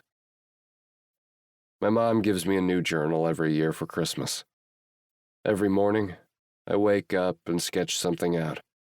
A habit that is as natural now as breathing, as ingrained as brushing my teeth. Sometimes it's stupid, like a strawberry on a skateboard. Sometimes it turns into something gorgeous, a new tattoo to put to skin. But it's a habit that feeds my soul, a precious routine that was given to me by my mother. I'll think about it, okay? I ask, hoping that will appease him. It does. I don't know if he realizes that something will have to come up in a month to prolong my grand return home, but either way, he accepts. All right, man, let me know. If not, Jordan will try to get on your ass. I laugh before saying goodbye and swiping to hang up. I lean back in my chair and sigh at the ceiling, a patchwork of fluorescent lights and particle board ceiling tiles. You're so full of shit, a voice says, interrupting my thoughts. My head moves to the break room doorway, where Hattie leans against the frame, blunt black hair to her shoulders, dark glasses framing her blue eyes. Black pants and a tank show off her colorful arms. What? I ask. Hattie is not only one of my best friends, but she's also a pain in my ass. If I feed into this conversation, I will be stuck in it indefinitely. You can't go to your own mother's birthday party? How long were you standing there? I ask, and she rolls her eyes, walking in and sitting in one of the plastic chairs. Long enough to know you need to go home, she says, leaning over and grabbing the Sharpie and capping it like she's a mom who wants my focus and I'm her petulant child. No, I don't. I can move appointments around.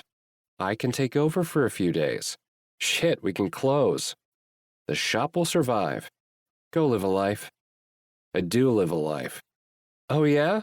When? And seeing me daily while we're at work doesn't count. My mind glazes through recent months. I went to that concert with Vic. That was last summer, Ben. Shit. It was, wasn't it? I went to Luke's bachelor party. 3 months ago. Fuck. Tanner and Jordan were just down here. I'm grasping at straws and Hattie knows it. Yeah, you always make them come down here. I'm silent because that one I can't argue. All of your friends are getting married. Luke and Cassie's wedding is next week. Vic and Gab aren't getting married. She just stares at me, knowing the truth. Vic and Gabby are definitely getting married, whether or not he's asked yet. The two are attached at the hip, just like Cassie and Luke. And Tanner and Jordan. Shit. When I marry Jordan, will you come? Tanner just asked that. Hattie's right. I hate when Hattie's right. Chris Jacobs, I say, naming the friend who grew up here in Ocean View and then moved to Springbrook Hills to work for Tanner, essentially an Uno reverse of myself. Chris doesn't count, he's a man whore. He doesn't stay in one bed long enough to get tied down. She's not wrong. And honestly, the fact that he was the only person I could think of bodes terribly for my position. She stares at me, reading me in the way she's been able to do since I first met her at the first shop I worked at. I actually didn't even give her the job, to be honest. I told her I was starting a shop of my own, and she told me she was taking the job. That's Hattie for you. She sighs. You can't avoid your dad forever. The shitty part about your best friend being a woman is that they can read you better than any man ever could. A man will hear that, nod, and move on to asking you about sports, plans, or anything other than emotions. Women read you. And that sucks. I'm not, I defend, as if that will change her mind.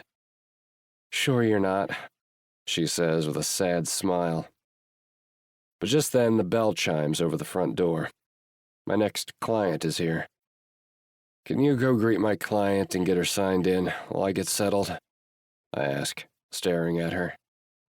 She stares back for a long moment before sighing again, nodding, and walking toward the front of the shop. Saved by the bell. 7. Lola.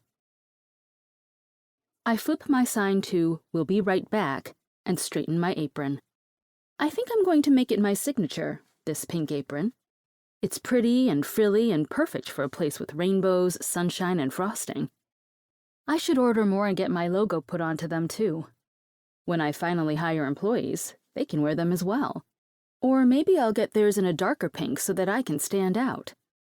Another part of old Lola I'm throwing away, never wanting to stand out. I spent so many years purposely standing in my dad's shadow, letting him shine, doing as he asked.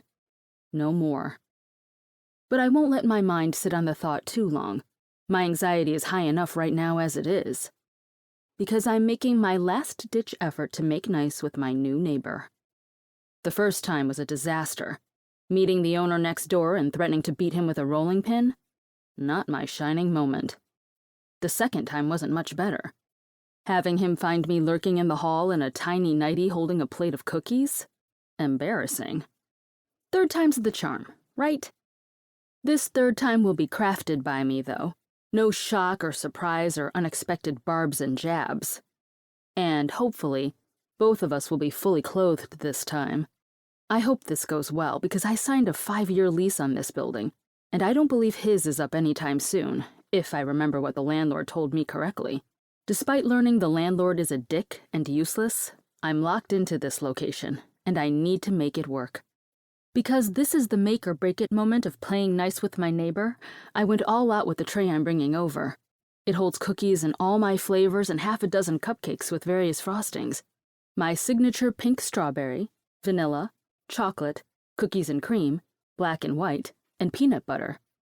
How could someone see this plate and not want to make nice? Sugar and butter fix everything, after all. I'm grateful that today is a bit less crazy than yesterday, giving me the ability to do things like taking a sip of coffee or, pee. It also gave me a few minutes to think about last night. I was exhausted. I overreacted, letting my mind and my fear of failure fog up reality. Whether or not the landlord is a dick, and even if the reason I was able to negotiate a decent lease for myself wasn't that I'm turning a new leaf and sticking up for myself, I still did just that. I still stood up for myself. I need to use that foothold and keep going, not disappear back into myself and clam up. Project New Lola is still on. That also means I need to channel old Lola and make nice. With my customers having disappeared for a few minutes, it's time to close up shop and be a good neighbor.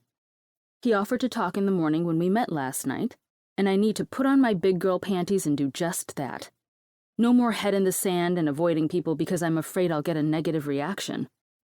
No more safe, careful Lola. I walk the 4 steps until I'm standing in front of the door with the logo for Coleman Inc. It's in some kind of elaborate old script font with thorny vines wrapping it. Classy but still unique. Dark and ominous, it's the complete opposite of my own bubblegum pink storefront. Immediately, I question this decision. I should turn back. This is so awkward. Why am I doing this? I'm about to turn around and spend my mini break in the back room, inhaling sugar and butter-filled treats, as if it will coat my shame and embarrassment with some flubber, when the door in front of me opens. New neighbor girl, right? A woman stands in the doorway, holding it open, a thick black eyebrow raised. It's pierced with a looped ring, and she has thick pink glasses on, cat eye style with rhinestones in the corners, and a funky eyeglass chain keeping them connected to her. Straight black hair falls to her shoulders, paired with the same style of blunt bangs. There is a row of earrings up each ear, and both her arms are covered in tattoos. Yes. Hattie, right? I say, unsure of how to act. I've met her in passing a few times, but never actually had to interact with her truly. Are you bringing those to us? She asks, tipping her face toward the tray in my hands. Yes? Killer. Then she grabs my arm and pulls me in. I have been dying to try your stuff, but yesterday you were so damn busy, so I figured I'd wait. I was planning to come by and buy something, but here you are. She grabs the tray and walks toward a reception desk, plopping it there and promptly grabbing a cupcake and removing the wrapper. I'm Lola. I don't know if I introduced myself when we met before, I say, but the words come out low and distracted. Because I am distracted. My eyes are hungrily eating up the details of this room. It's not pretty in a conventional way, but still, it's breathtaking. Each wall is covered in frames of all sizes. Every frame holds a handful of different drawings, and as I walk further into the room, I realize they're all tattoo options. Flowers, hearts, an octopus on a sinking ship, open books and birds and a deck of cards. They line the walls in a flurry of colors, some all black and white, some a burst of rainbow. Oh, no need. I already know who you are, Hattie says, pulling me out of my admiration. She's chewing, a smile on her face when I look toward her. What? My heartbeat is in my ears, my face starting to burn as I wonder what her... boss? Coworker? Oh God, what if he's her boyfriend? Told her about me. Immediately, I prepare myself to tell her my side of the chaotic mess. A lifetime of damage control has taught me to act quickly.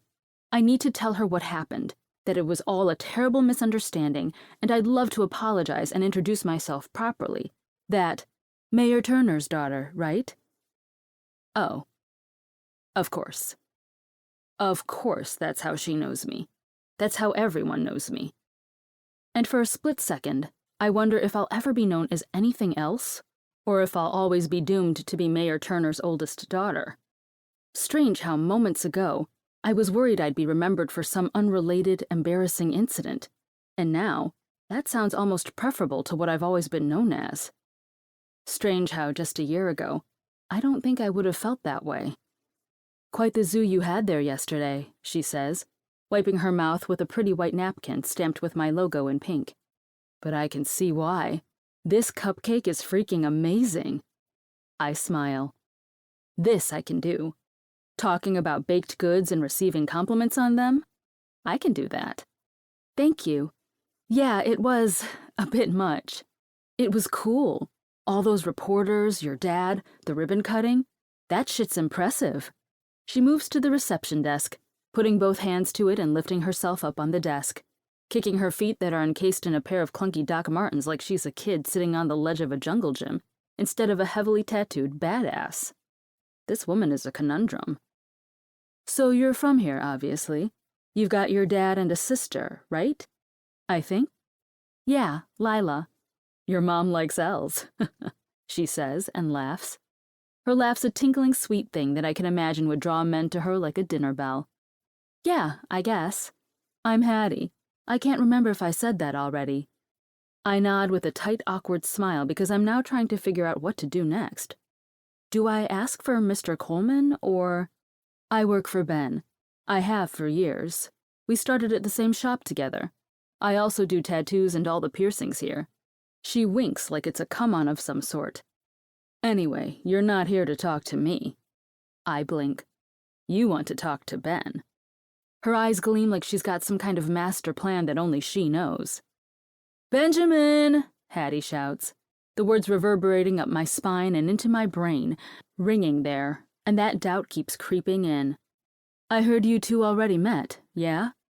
My entire body burns with embarrassment as I try and decide what to say, how to scrap this entire interaction, when a deep voice calls from the other side of the shop. What? She smiles, finishing a bite of a cookie. This is an interesting place. Don't they have, like, clients or something? Shop's empty. We're all on break right now, she says to me like she can read my mind. You have a visitor, she shouts back. If the tattoo shop is the same as my bakery, there shouldn't be that much room behind her. The businesses aren't huge. I can't imagine shouting is necessary. I'm on the phone. Well, when you're done, come say hi, she says, and then smiles at me with a triumphant look. He hates when I do that. I smile back, unsure of how to respond. He hates a lot of things. He's like a really grumpy old man. My eyes widen in acknowledgement of that in a no-shit kind of way. Yeah, I've noticed that. Now why the fuck did I say that? Her eyes go wide with excitement. Oh, tea. Spill. He said you'd met but didn't give any deets. But that blush? Give it to me. She leans back on her hands, chewing and looking at me expectantly. Normally, I don't spill. I was raised never to spill. It's been my job since I was young to keep all stories and secrets close to my chest. But something about this woman makes me want to show my hand. So, I do. Kind of. I've met him. And? I scrunch up my nose and try to decide just how much to tell this relative stranger. Without even asking her to, new Lola takes over. We've actually met twice. The first time, he came into my bakery to tell me I was too loud, too early. He scared me, and I thought he was going to murder me because he broke into the back room. Her mouth drops open. No shit! How? Oh God, did he pick the lock? Pick the lock? It's alarming how she said that like it's something he would do. I left it unlocked. Babe, she says with a chin dip to me, like a big sister giving advice. That's so unsafe. Yeah, I know. So the second time? I sigh. This one is a bit more embarrassing. Last night, I came down to ask him to keep it down. The music in here? It was rattling my apartment. I'm usually pretty chill about that kind of thing, but with everything going on, I was exhausted. But he kind of got annoyed with me, and he was a dick. I cringe, not denying but not confirming. Interesting. Ben is usually super chill, if not a little stick-up-his-assy and broody as fuck. Yeah, I got that. I lean forward, feeling a bit more comfortable, and snag a sugar cookie off the tray. She smiles at me with approval. You know, it's not usually that loud here. We had an event going on.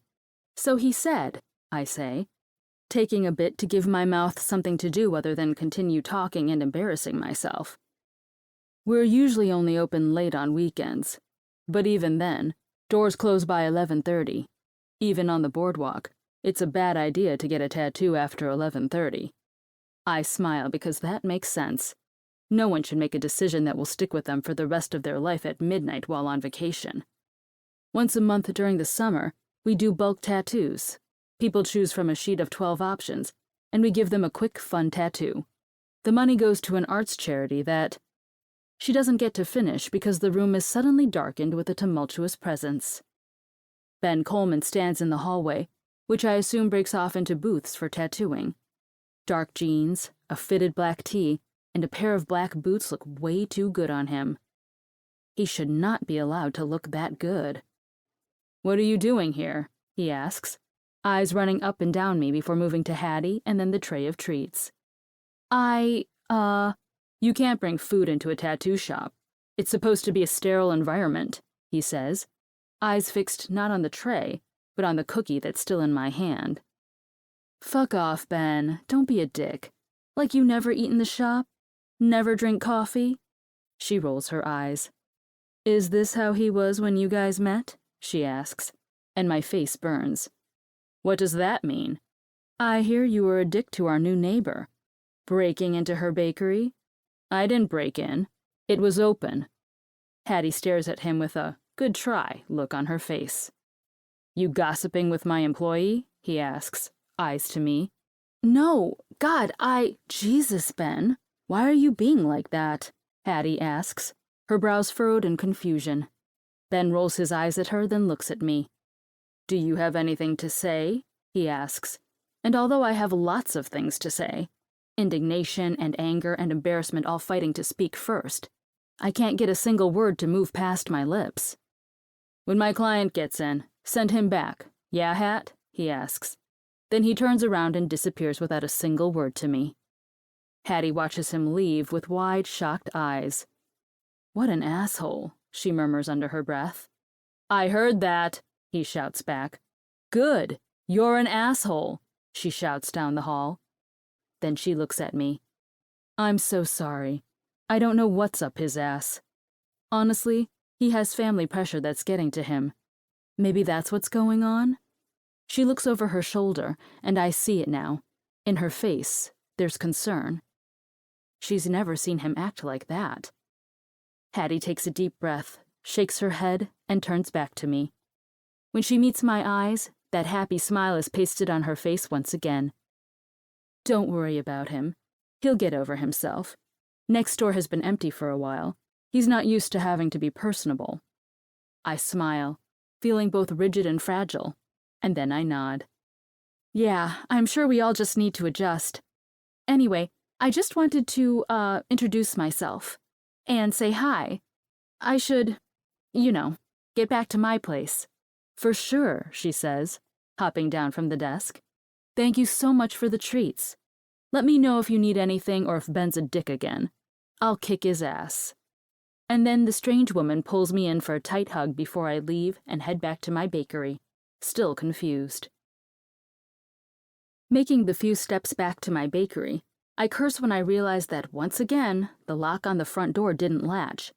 Knowing that Brad, the landlord, probably won't give a shit, I add "Google how to fix a lock" to my impossibly long to-do list.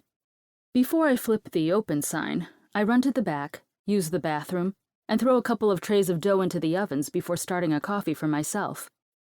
Looking back, the next minutes go in slow motion, like one of those horror movies where you know that someone's life is about to be turned upside down. Because as I walk up to the front door, I see a small white square on the open side of the sign that's still facing inward. One of my napkins, the swirling pink logo in the corner. It's stuck to the sign with one of the round logo stickers I used to seal to-go bags and boxes, thick black writing covering the expanse of the white. And with the words, I'm transported back 1 year. Words that read, "Call me, Johnny." Long, torturous minutes pass before I move to take action. Slipping my phone from my apron pocket, my hands shake as I hold it in front of me, trying and failing to open the camera app. I take a deep, centering breath, and on the third try, my finger lands on the right icon, opening the camera while I snap a picture. Then, shaking hands reach forward, grabbing the napkin and ripping it off before I stuff it into my apron pocket. As I do, a couple with a small child approaches the front door.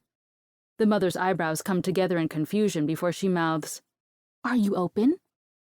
I want to say, "No, I'm having a giant crisis of faith and need to demand my father do something." But I can't. It's only my second day open, And if I want this business to succeed in any context beyond being the mayor's daughter, I need to put in the work. For myself. So instead, I nod, putting on my customer service/politician's daughter smile, and welcome in my customers, flipping the sign to open as I do. And as I walk to the counter, the little girl chattering about sprinkles and frosting, I type out a quick text to my father, attaching the image to the note. Me. Fix this.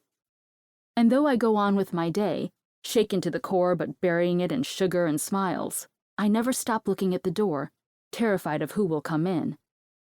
And I never stop looking at my phone, waiting for the reply that never comes. 8. Lola. 1 year ago, I cut my father off. Cut off isn't necessarily the right word, really.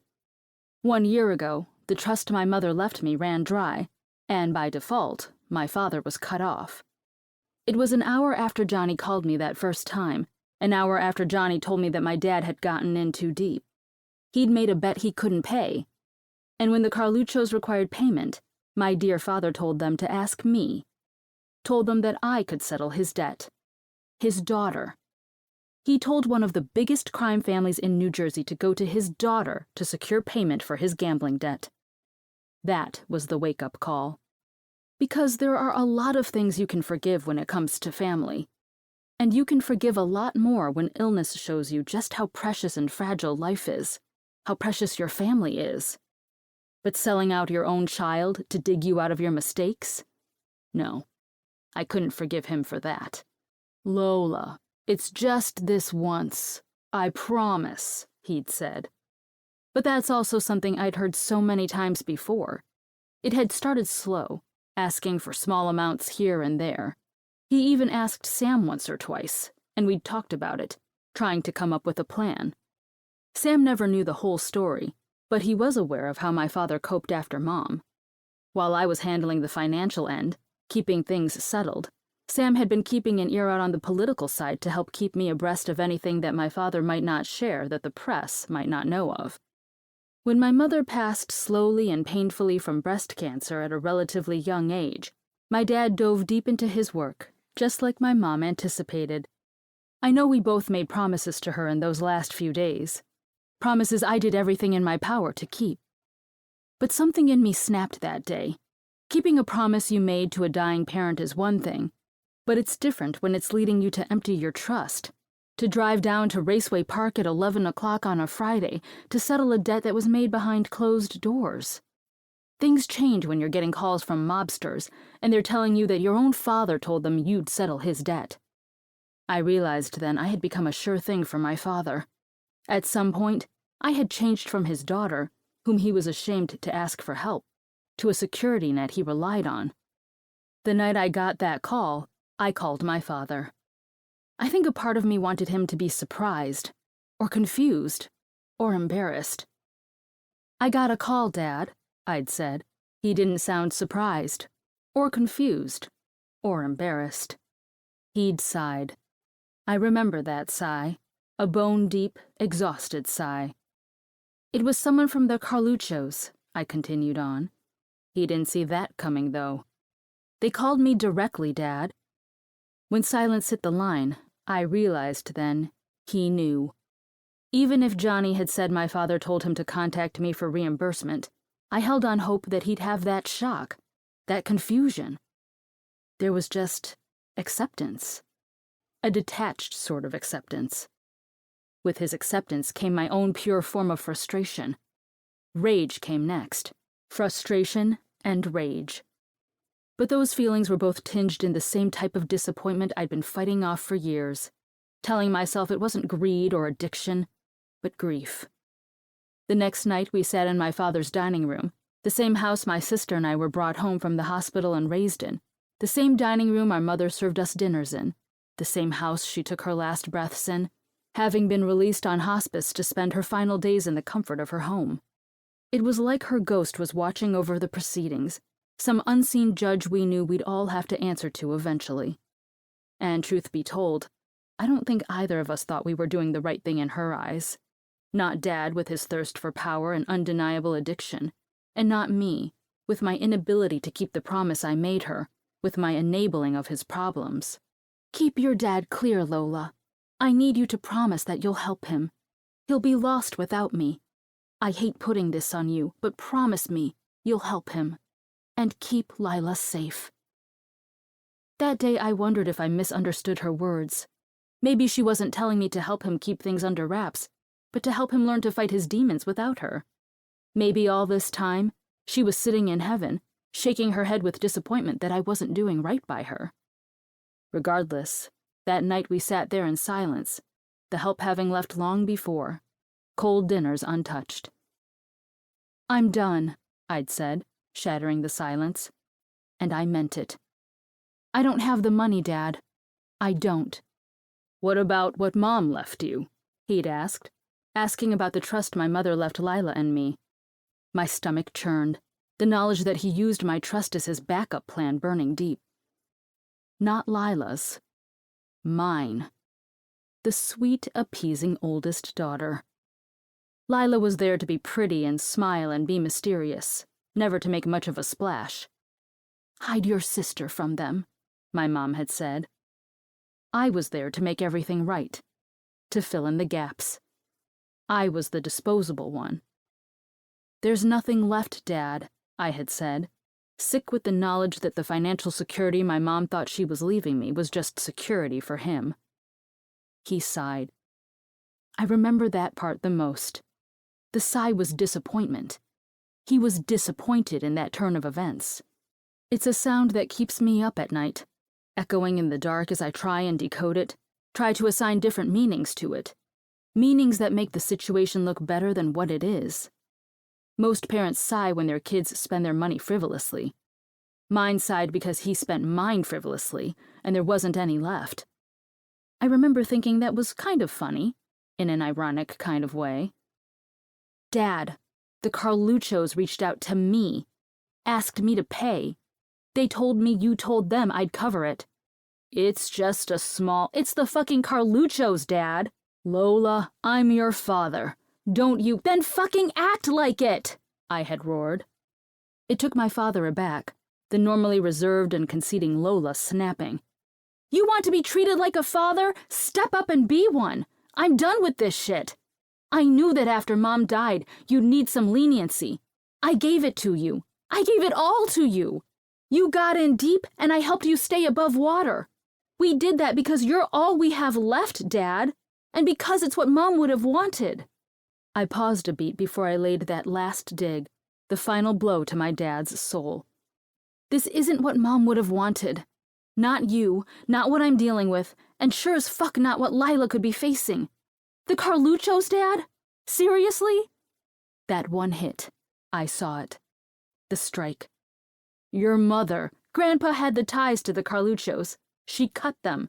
She loved Gramps to hell and back, but cut those ties when he got in too deep. That's true. The reason Dad would even deign to go to the Carluchos is that there was a time when Andre Santino, my mother's father and a politician in his own right, was looking to build ties with Carmelo Sr., the head of the Carlucho family, before his son Carmelo Jr. took over. He tried to align the family through marriage, offering up his only daughter to Carmelo Jr. It's funny how history repeats itself that way, isn't it? A woman growing up in twisted politics, marrying to get away from it, then winding up right there again, leaving her daughter to that legacy. When Mom refused to marry into the Carluchos, instead marrying the unknown political science major she met, her family disowned her, cutting ties. But family ties like that? They don't just break because you will it to happen.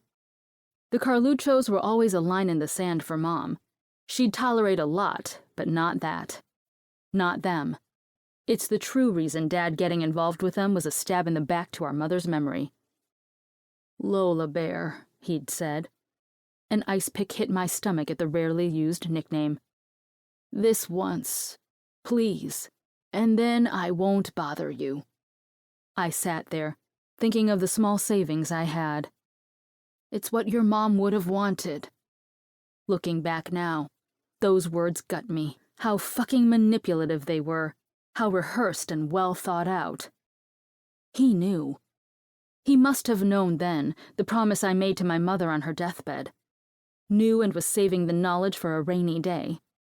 I still don't know if it was his addiction speaking, that greed he couldn't control, or if he truly never valued me more than as a money source. That's the part that hurts the most. New Lola, the one I hadn't met yet, had opened her mouth to argue, face going red with anger and rage, but I spoke before she could jump to my defense. And when I did, my voice, it didn't sound like mine. It was tired, defeated, disappointed. This is the last time. I have nothing left, Dad. It happens again and you're on your own. Don't ask. I'm done. That night I went to the bank, emptying the remains of my trust and dipping into my own savings, and drove an hour to meet with Johnny Vitale, who took the money with a strangely disappointing air to him. It was also the night I decided I was done. My wake-up call. Something in my voice that day had to have been clear because he had agreed, and once I sent him a text telling him it was all done, he never asked for more. Never. I never would figure out if it was the shame of knowing he and he alone had depleted my trust, or that he genuinely knew I didn't have the money. But he never asked again, and I figured that he kept his word, his promise. Stupid of me, I know, to assume that was it, that he changed without much more than a single push. I let my hope hang on his promises, hollow as I could now see they were. But anyone who has ever loved an addict can tell you that the promises are always there. It's the follow-through that isn't. 9. Ben.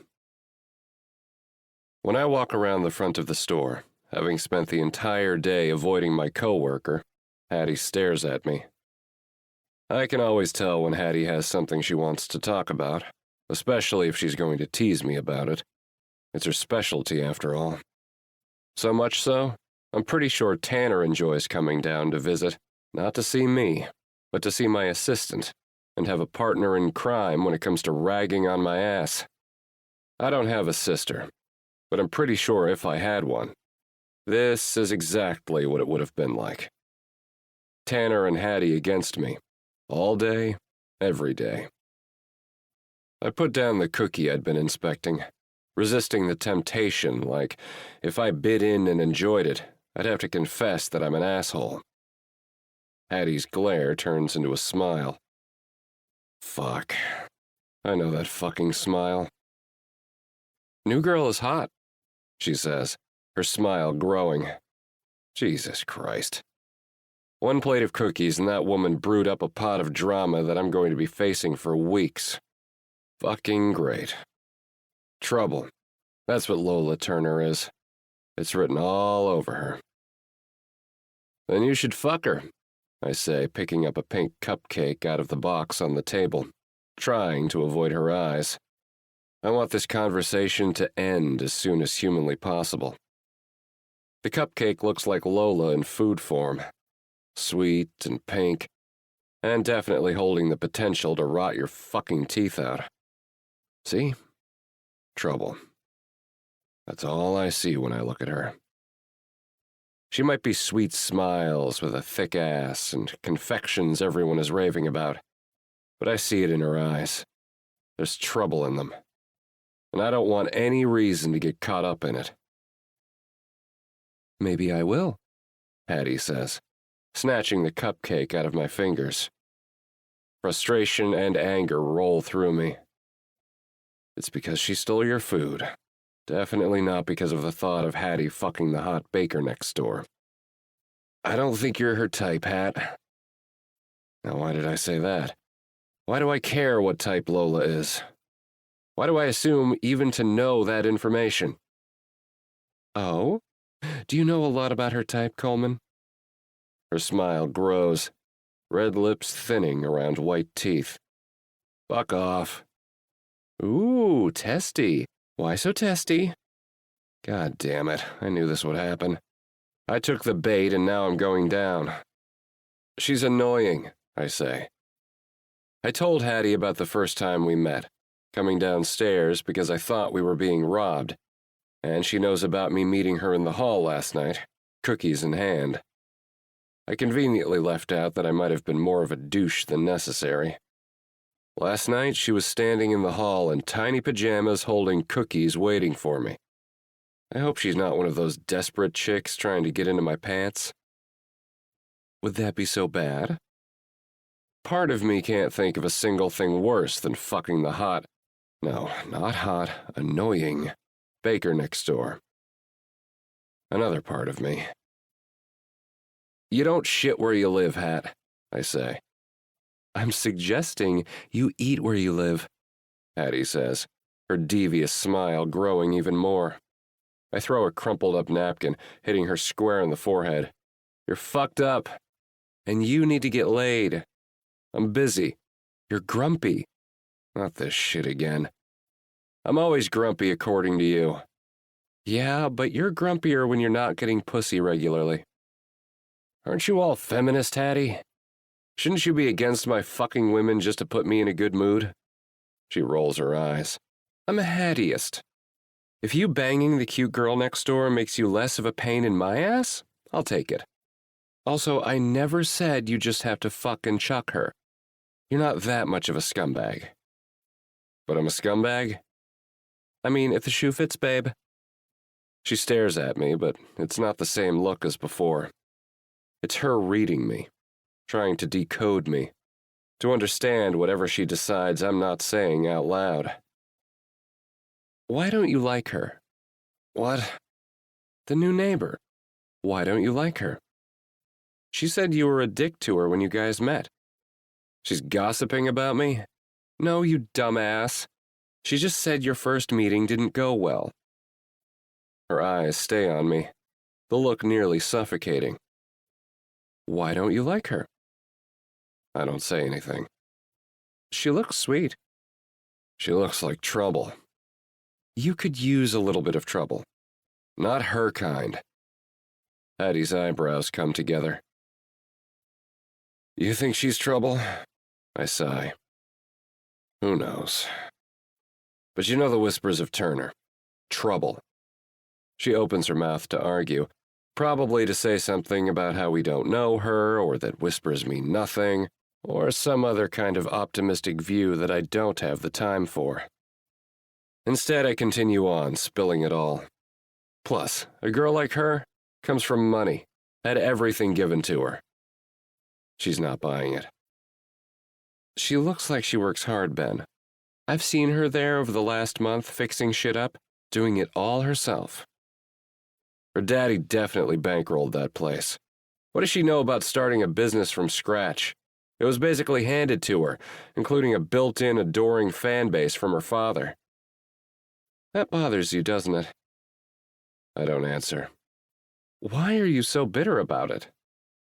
Because I had to work my ass off here. But you didn't have to. You chose that. I stop talking, knowing she's right. I didn't have to start Coleman Inc. from scratch. I had the family construction company in my grasp, ready to be handed over as soon as I wanted. But I turned it down.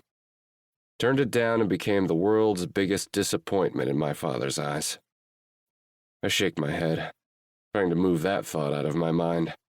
This is not the time for a pity party. That's not fair. I still did this all by myself. I'm just saying, just because you think she was handed everything, doesn't mean she was. You know better than anyone that what you see isn't always what you get. And with those words reverberating in my mind, tinging my actions with guilt, Hattie stands up. Just don't be a dick, okay? You don't know her life. And then she's out the door. And I'm stuck with my thoughts and a tray of dessert that looks way too fucking good. 10. Lola. It's been a week since the opening. A week since I was caught in my pajamas, holding a tray of treats and trying to win over my noisy neighbor with whom I got off on the wrong foot. A week since he broke into my bakery at 7 a.m. and yelled at me wearing nothing but his underwear and holding a baseball bat. A week since the note. A week since my dad said he had it handled, a text that came close to midnight. And despite the insane start to my new business, things have quieted down, Business has slowed in a predictable but profitable way, and more bulk catering orders have come in, which has been an exciting turn of events. I haven't heard anything from my dad or Johnny, and Sam said he hasn't heard any more whispers. And finally, as Hattie promised, there were no late nights with loud music. I don't know whether that's because she yelled at her boss for being so loud, as she said she would, or because there isn't a lot of noise on any given day. I don't know, but either way, I'm grateful. Without the loud music, I sleep surprisingly well in this little apartment. Maybe I was always a light sleeper because I never had a place of my own. It's also been quiet because I've made my own efforts to keep my noise level lowered in the mornings. The bakery opens at 8, but I've been making batters and doughs that can be made ahead of time and baking cookies right as I'm opening. My nights have been late, as I've been staying up to make things that can be baked the night before, like muffins, croissants, and scones. Once I am in my kitchen baking in the morning, I make an effort to be conscious of how loud I am. My music stays limited to my headphones, and I try to keep the pan clanging and the mixer whirring to a minimum. It helps that I can also refill the cases during the day since the counter opens right to the kitchen, meaning customers can see me flounce from one end of the bakery to the next in between filling orders. It's not ideal, but it's the least I can do to be neighborly. Granted, there have still been a few times, twice to be exact, where a deep voice has yelled in the hall to keep it down. Each time I rolled my eyes but tried a bit harder to be quiet. The neighbor situation might not be ideal, but I love this location with the perfect amount of foot traffic it brings in. My business is already thriving, and it doesn't seem to be just because I'm Shane Turner's daughter keeping her mother's memory alive. The town has noticed I'm good at what I do, and people keep returning because my food is damn delicious. It's been interesting to feel that success. A success that feels like mine and mine alone. I'm pretty sure, though, that my favorite day of the week is going to be Friday.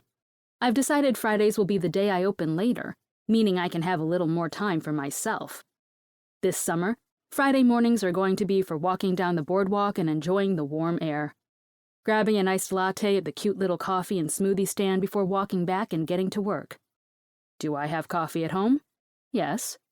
Do I sell coffee at the bakery? Also yes. Do I have the money to spend on frivolous things like coffee when I just opened a brand new business? No. Am I going to make it my new routine anyway because I need to start living for myself and doing the things that make Lola happy? Yes. Yes, I am. That's what I'm doing now. My hair tied back into my normal braids, a pink Libby's tank on, and another pair of black bike shorts as I walk back from the coffee stand with my coffee. It's a hot morning, the cold plastic already sweating in my hand, but it feels good to be out. My eyes are caught on a pair of seagulls fighting over a pile of bread, headphones in as I listen to music. The music is loud. So loud I don't hear the voice behind me. Not until it is so close it's nearly right behind me, forcing me to take out a headphone and turn to look behind me. As I do, the back of my shoulder slams into a body that's coming at me. A wet, sweaty body. Someone on a bike flies past, yelling something my mind can't decode in my confusion and overstimulation. And, of course, because my life is a joke, it's the hand that's holding my coffee that goes flying. What the? I pull out my other headphone and turn. And there he fucking is. Ben Coleman. Fucking A. A shirtless, tanned, sweaty Ben Coleman is standing there, an arm out away from his body, said arm dripping in coffee. The sun plays on his pecs, glistening with sweat and the light dusting of hair, adding shadows and highlights to tattoos that weren't meant to be there. I shouldn't be looking. Gawking, really. But I can't stop. What the fuck? His angry voice asks in a gruff tone that knocks me from my daydream. Coffee is also dripping down my arm that's held away from my body, the position mirroring his own. But once my eyes stop hyper-focusing on muscles and sweat and man, I see most of the coffee landed in a puddle at our feet, painting the boards of the boardwalk with creamy brown goodness. It won't take long to dry up and become a sticky mess. My coffee! I shout, staring at the mess, the plastic cup crushed in my hand. It's like watching the potential of a good day drip between cracks, forever lost to the sand below. My shorts, he says, and my eyes dip down without my permission to see low-slung basketball shorts, which are soaking wet at the crotch. And clinging. Clinging somewhere my eyes definitely should not be. Not even a bit. Oh God, I can't look away, though. Fuck. It's not unimpressive. Clearly I've been caught staring, though, and when he speaks, it knocks me from my very inappropriate daydream. See something you like? The words are amused and annoyed, which seems to be his specialty when he's talking to me. I wonder if he talks to Hattie that way, or his clients, or his girlfriends. I'm sure he has plenty. What? Eyes are stuck to my dick, babe. No, they're not. I'm looking at my coffee that's spilled everywhere. I pause, looking at the ice cubes melting on the boards and regretting every choice I've made this morning. This can't be a good sign for my day. Everyone knows when you spend an entire day fantasizing about a special, sugar-filled, caffeine-packed drink that you're going to get as a treat, even though you very well could make coffee at home, your day hinges on it being perfect. The reality of you having a good or bad day depends on whether that drink is good. And this one was good. Perfect amount of sweetener to espresso to milk ratio. And I barely got one sip in. It's just a coffee, he says, breaking into my thoughts. I was looking forward to it. Haven't you ever had something that you've been looking forward to? He looks at me like I'm an idiot. Men. Don't you sell coffee? I just stare at him, refusing to give in to his taunting. That's what this is, after all. Incessant and unnecessary taunting. I bet he was a bully when he was younger. Or maybe he was bullied and that's why he picks on everyone, teasing until they break. Too bad for Ben. I'm done with letting other people break me. Guess it's not that good then. Except I'm finding it increasingly hard not to give in to his bullshit and fight him on everything. If you don't give yourself a tattoo, does that mean you're not a good tattoo artist? I ask, raising an eyebrow at him.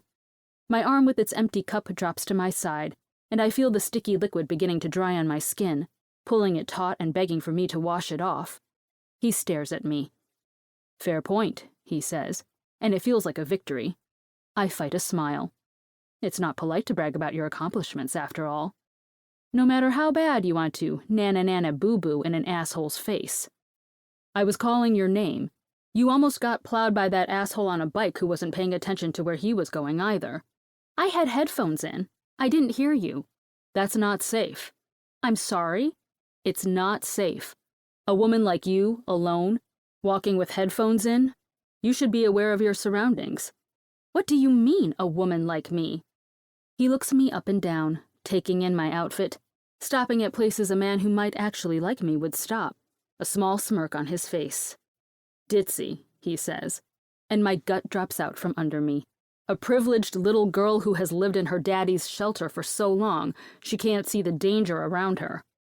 A mix of humor and anger drips into my veins. This man has to be kidding, right? There is so much right there that he has no fucking clue about. So much that he has so fucking wrong. I want to argue with him, tell him he's wrong, to spill my guts like this is some kind of competition to see who is more worthy of their business, who is more capable, and who has been dealt a shittier hand. But instead, clarity hits. Because for the last week, every time I see this man, he glares at me like he thinks I'm the scum of the earth. Like I don't belong here. When I walk over to bring Hattie a cookie, always bringing something for her coworker because I'm a nice fucking person, he glares at me like I haven't showered in a week and the smell is permeating his air. But it's not that he just doesn't like me. It's not that I made a shitty first impression. No. Benjamin Coleman is like everyone I've ever met who recognized my last name. Everyone who read Turner and instantly thought the sweet, privileged, sheltered daughter of a politician. The daughter of the town's beloved mayor. Every award at school I earned because I worked my ass off, I'd hear the whispers. It's because of her dad. I was selfish. I was privileged. I didn't appreciate what I had. And yes, I'm not going to say that being me didn't come with its own outward privileges, the obvious ones that everyone else saw. But it was what no one could see that made those assumptions burn through me like acid until old Lola was incinerated, leaving new Lola to figure it out. He hates me because of who he thinks I am. Is that why you hate me? You think I'm some kind of privileged brat? That I didn't earn this? I put my hands on my hips, the dried, syrupy coffee making my hands stick to the material, but I don't feel it. All I feel is rage at this man who at this moment represents everyone who underestimated me. And it makes me furious. I think I hate him. His face goes slack. I don't think he thought I'd respond. He thought I'd be a spoiled princess, shrivel up and cry to Daddy. Too bad my daddy isn't good for anything but appearances and disappointment. That's it. God, you're fucking pathetic. Lola, no, it's fine. You're not the first. You won't be the last. But just know this. Everything I've built? I jab a thumb into my chest. That business down there?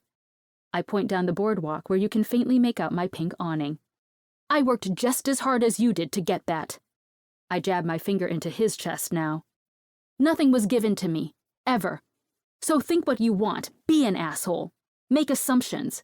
Make my life hell and glare at me every time you see me, but I'm not going anywhere, Ben Coleman. So you'd better get used to seeing me. And then I walk off.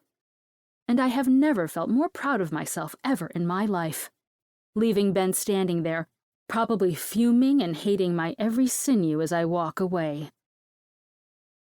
But the crazy part is, when I walk in through the back door of my bakery after coming back downstairs, a quick shower to rinse off and change my clothes, there's a coffee sitting on the metal countertop where I'm going to be rolling out sugar cookies in just a few minutes.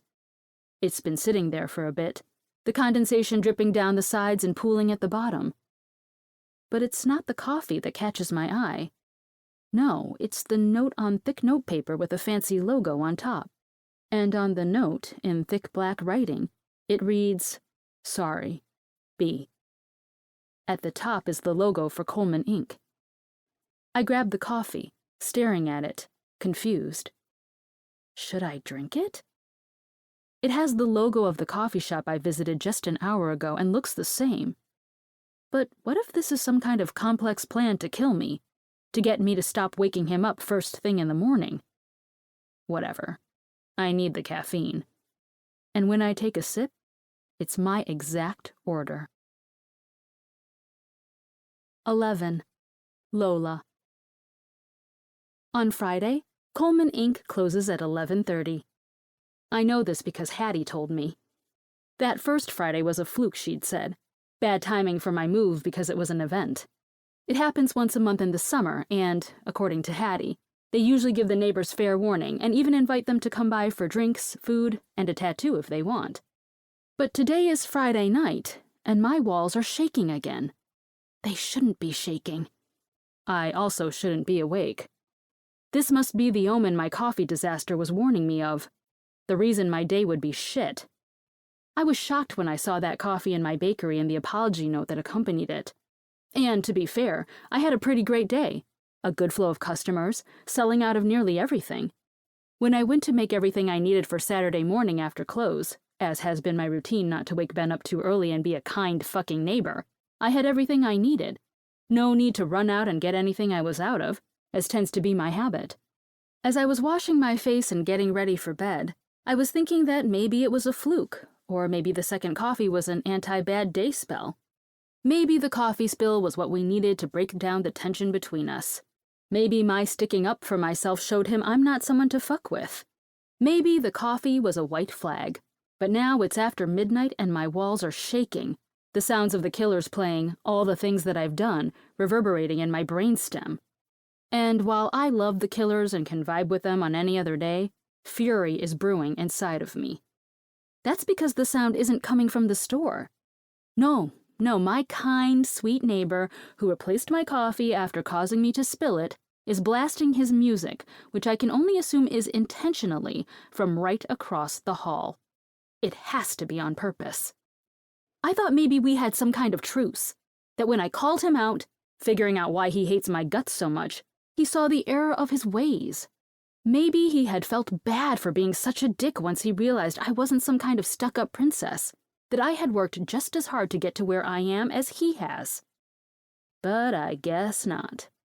And now I'm lying here, trying to figure out what to do next. I can't just ignore this. I need to go over there and ask him to quiet down. Maybe Maybe he doesn't realize how loud he is like I didn't that first morning. Since then, I've done my best to keep quiet. Maybe he'll do the same. Checking myself in the mirror, I refuse to be caught in my pajamas again. My exhausted face stares back at me. My long hair is in a messy bun, but not in the effortlessly chic way Lila does it, in the way that screams, stressed the fuck out. A pair of leggings that are worn out from too many washes, but a new pair isn't quite in the budget. A white tank. Fine, this will do. At least I'm covered up this time. Breathing deep to center myself, I open the door, stepping out onto the landing. If I thought the noise was loud inside my apartment, it's about twice as loud here. How is he not going deaf in there with that music blaring? I'm not saying I don't like loud music. I do. But so loud that it's creating permanent hearing damage? I'm good.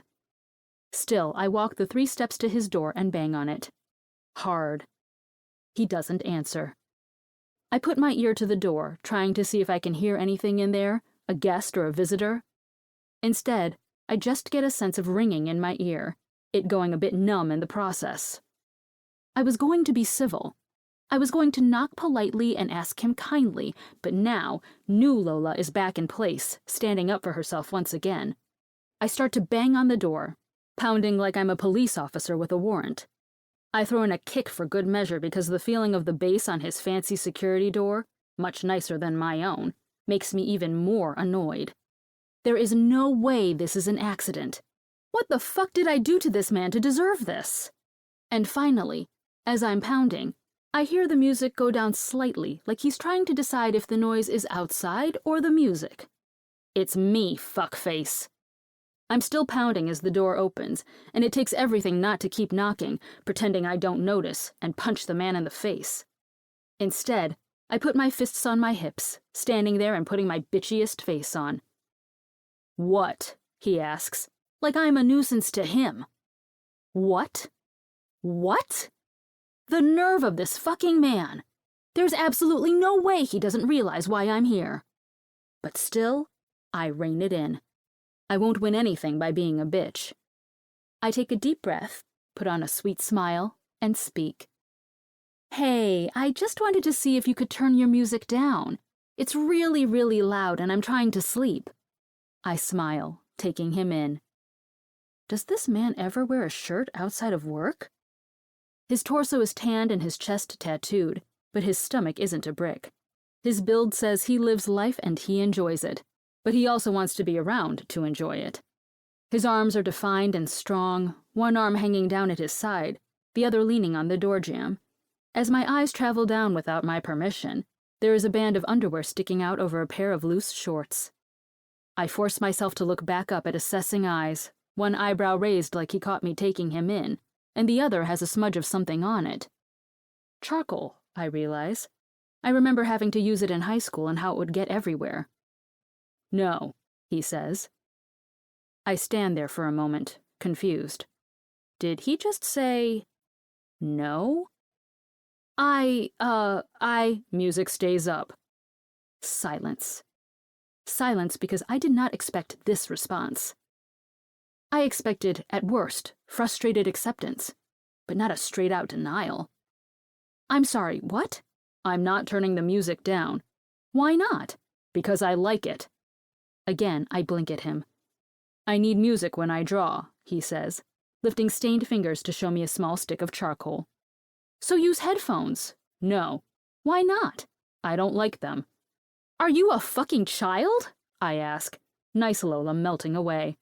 No, I'm a man who does whatever the fuck I want. I've been living here for 3 years and never had an issue. You've been here for 2 weeks and it's been nothing but. Excuse me? You heard me. I've been quiet in the mornings before I open up. I've been working late to get things done at night. I've been a kind neighbor. But my mornings are early and I need to be asleep by 11. And when you open, it's as loud as fuck circus. It's my business. It's loud. How is that my fault? The same way my playing music late is my fault. So you agree, you're at fault. No. Jesus, you're such an ass. Then leave. I blink. Excuse me? Then leave. Is that your plan? To drive me out? It's not, but it sounds like a good one. I think I think I hate this man. I don't know what on earth I did to deserve his hatred toward me, but I hate him right back. It's then I decide that I'm not backing down. I'm not leaving. He can blast his music, and he can be an ass. Fine. Because I was raised by a woman who took no shit, and by a man who taught me to play the game until you win. And I'll be damned if I don't win. I'll endure sleepless nights and a shitty neighbor, but I'll win in the end. Fine, have your music, I say, turning my back to him and heading back to my apartment. I grab the key I brought out with me, putting it into the lock and turning when I hear his voice. I look over my shoulder and see he's still there, leaning in the doorway, but now he has a small smile on his stupid fucking face. What? Sweet dreams, babe. And with that, I flip him off, go into my apartment and slam the door behind me. The music returns to its previous volume, rattling my brain as I put headphones in my own ears to try and drown out the noise. And when I finally start to drift off despite the pounding music, I'm comforted by the fact that before I lie down, I set an alarm for 5 a.m. I guess I will be doing some early morning baking after all. 12. Ben. There's a dead cat whining that wakes me up. I crack one eye open to look around, half asleep but unable to ignore the sound. The sun is barely up, and my bedroom window overlooking the ocean glows an orangey pink. Sunrise. It's sunrise. Noises join the whining noise. Loud noises. Banging and clanging. And for a quick moment I reach for my baseball bat, sure it's an intruder, and my fingers meet thin air. But then I realize it's not a cat dying under the boardwalk. It's music.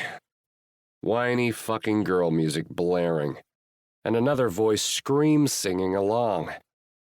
Fucking Lola. My eyes open fully and my head moves to look at the clock. 5:30 a.m. 5:30 in the goddamn morning. Is she out of her damn mind? I know she was up late, knocking on my door at midnight and telling me to turn my music down. She has to be tired. That was just 5 hours ago. Then it hits me. This is retaliation. Sweet Lola's form of retaliation is giving me a taste of my own medicine. Loud medicine. At 5 on a Saturday. Last night when she came down, asking for me to turn down my music, I should have agreed. Admittedly, there was no reason for it to be so loud. Not at all. But fuck, if some part of me wasn't sitting there in front of that damn fucking picture, charcoal in hand, enjoying the fact that I was keeping her up. She's my own kind of torture. Even when I'm in my zone, she's on my mind. I'd be a liar if I even tried to deny that. So when she knocked on my door, all polite and smiling, clearly trying to be a good human, I should have done the same. Smiled, apologized, and turned down my music. But I didn't.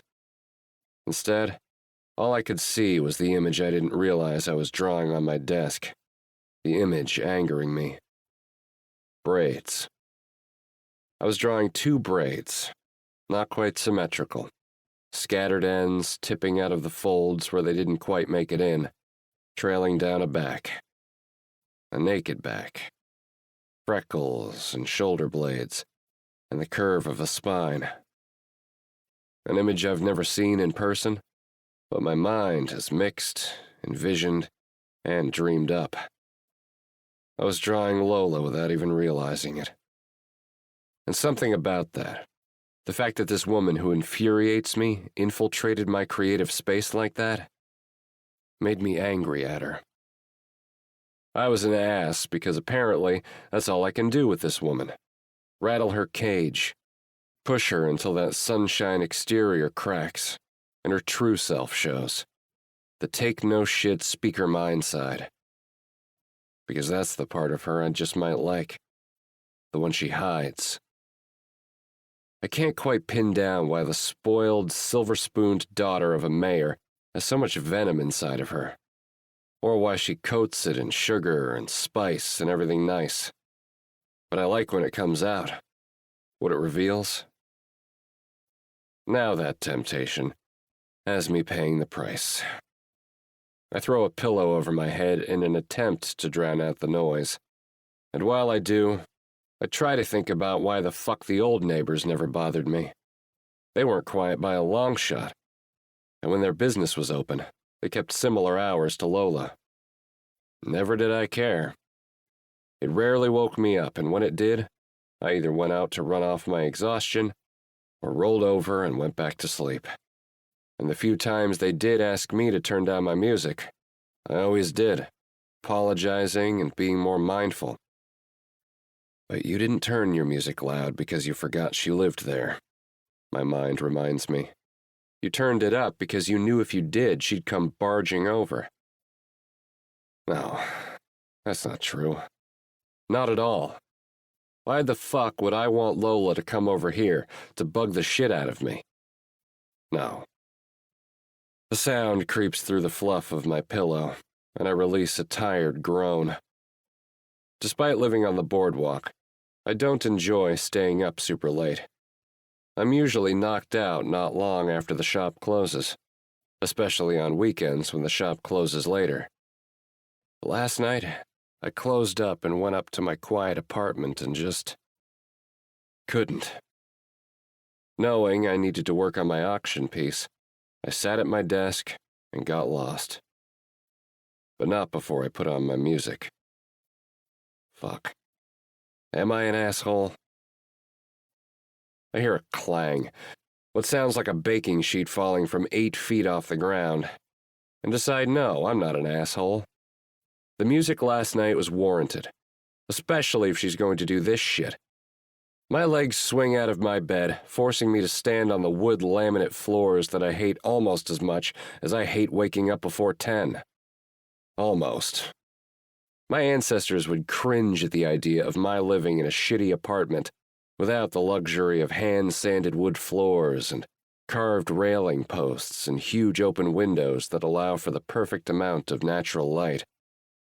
Sorry, Great-Grandpa. That life wasn't meant for me. My eyes lock on the shorts sitting in the corner, where I kicked them before falling into bed last night. My feet slip into the old Vans with the heels caved in from using them as slip-ons. My hand reaches for the front door, slamming it behind me as I walk out and jog down the stairs joining our apartments and businesses. Then I knock. Nothing. Possibly an increase in clanging. "Lola! Open the door!" I shout over the noise. I know she hears me. While I replaced the doors to the shop and my apartment not long after moving with a more durable, safer, and sound-resistant style, the previous tenants did not.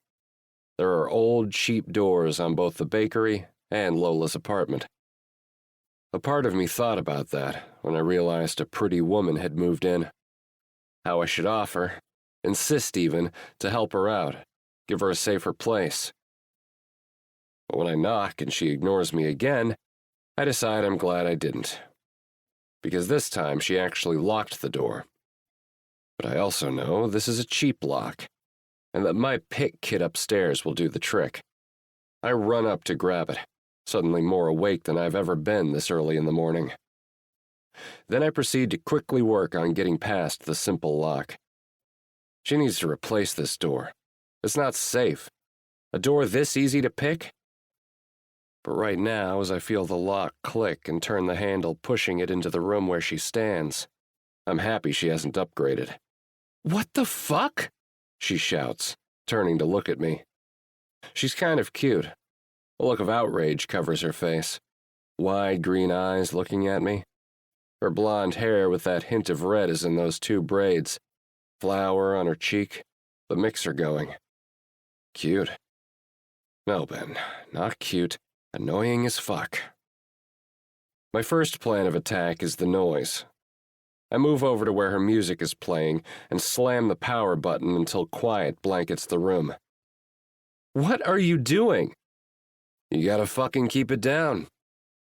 My words are calm as I cross my arms on my chest and stare at her. There's a cookie sheet lying on the ground. And fuck, I wasn't wrong. She definitely dropped it on purpose. When her eyes drift to the sheet and meet mine, just a fraction of guilt there, I nearly smile at the confirmation.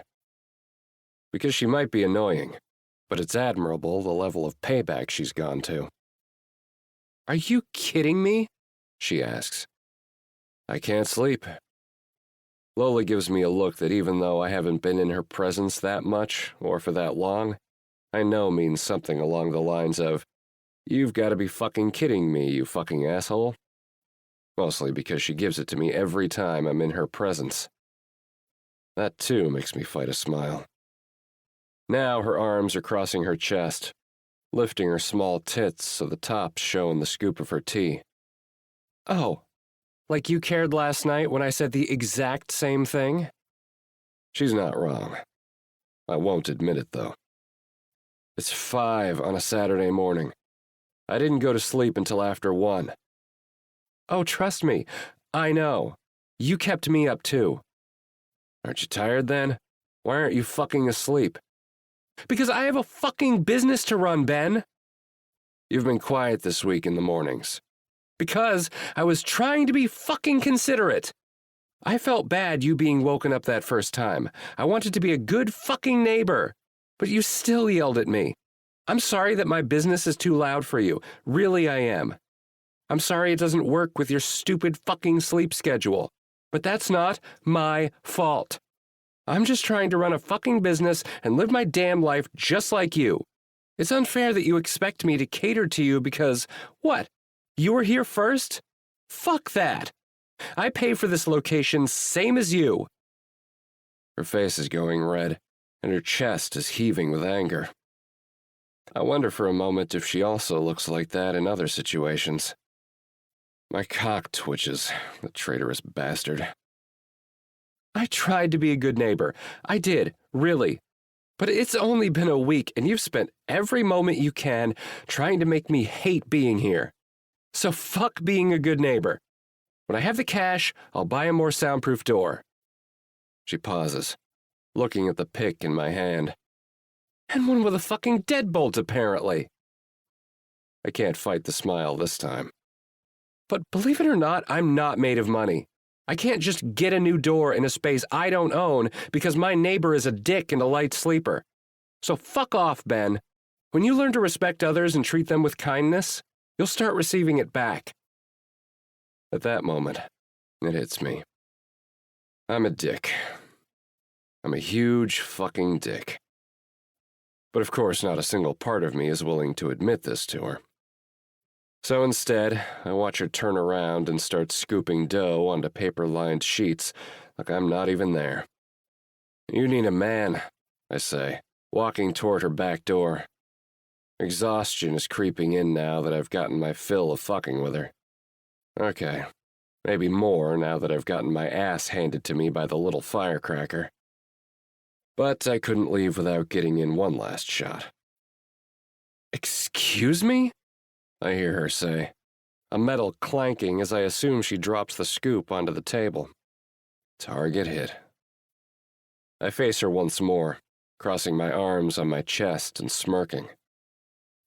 I can tell that drives the anger up. Lola is like one of those cartoons when it comes to emotions. You can read each and every one on her face at any given moment. Right now, I can almost see one of those cartoon thermometers on top of her head, the red creeping up the lines as her anger rises. It's going to explode soon. I bet she's fucking gorgeous when she explodes. Let's go of the tight reins she has on being prim and proper and sweet as pie. I said, "You need a man." I repeat slower. "Excuse me?" she says once again. That thermometer keeps climbing. "I said you need a fucking man in your life," I say. And fuck if I'm not grinning now. Full on stretching my face out because her face has gone from annoyed to full-blown anger. I take a step closer. "Why would I need a man? And why is that any of your business? For all you know, I have someone in my life. I chuckle at her words and take a step closer. There's a foot between us now, and I can feel the hate radiating off her. If you had a man, I would know. The entire city of Ocean View would know, baby. If you had a man, no way you'd be taking your neighbor cookies in the middle of the night, wearing a nightie. 13. Lola.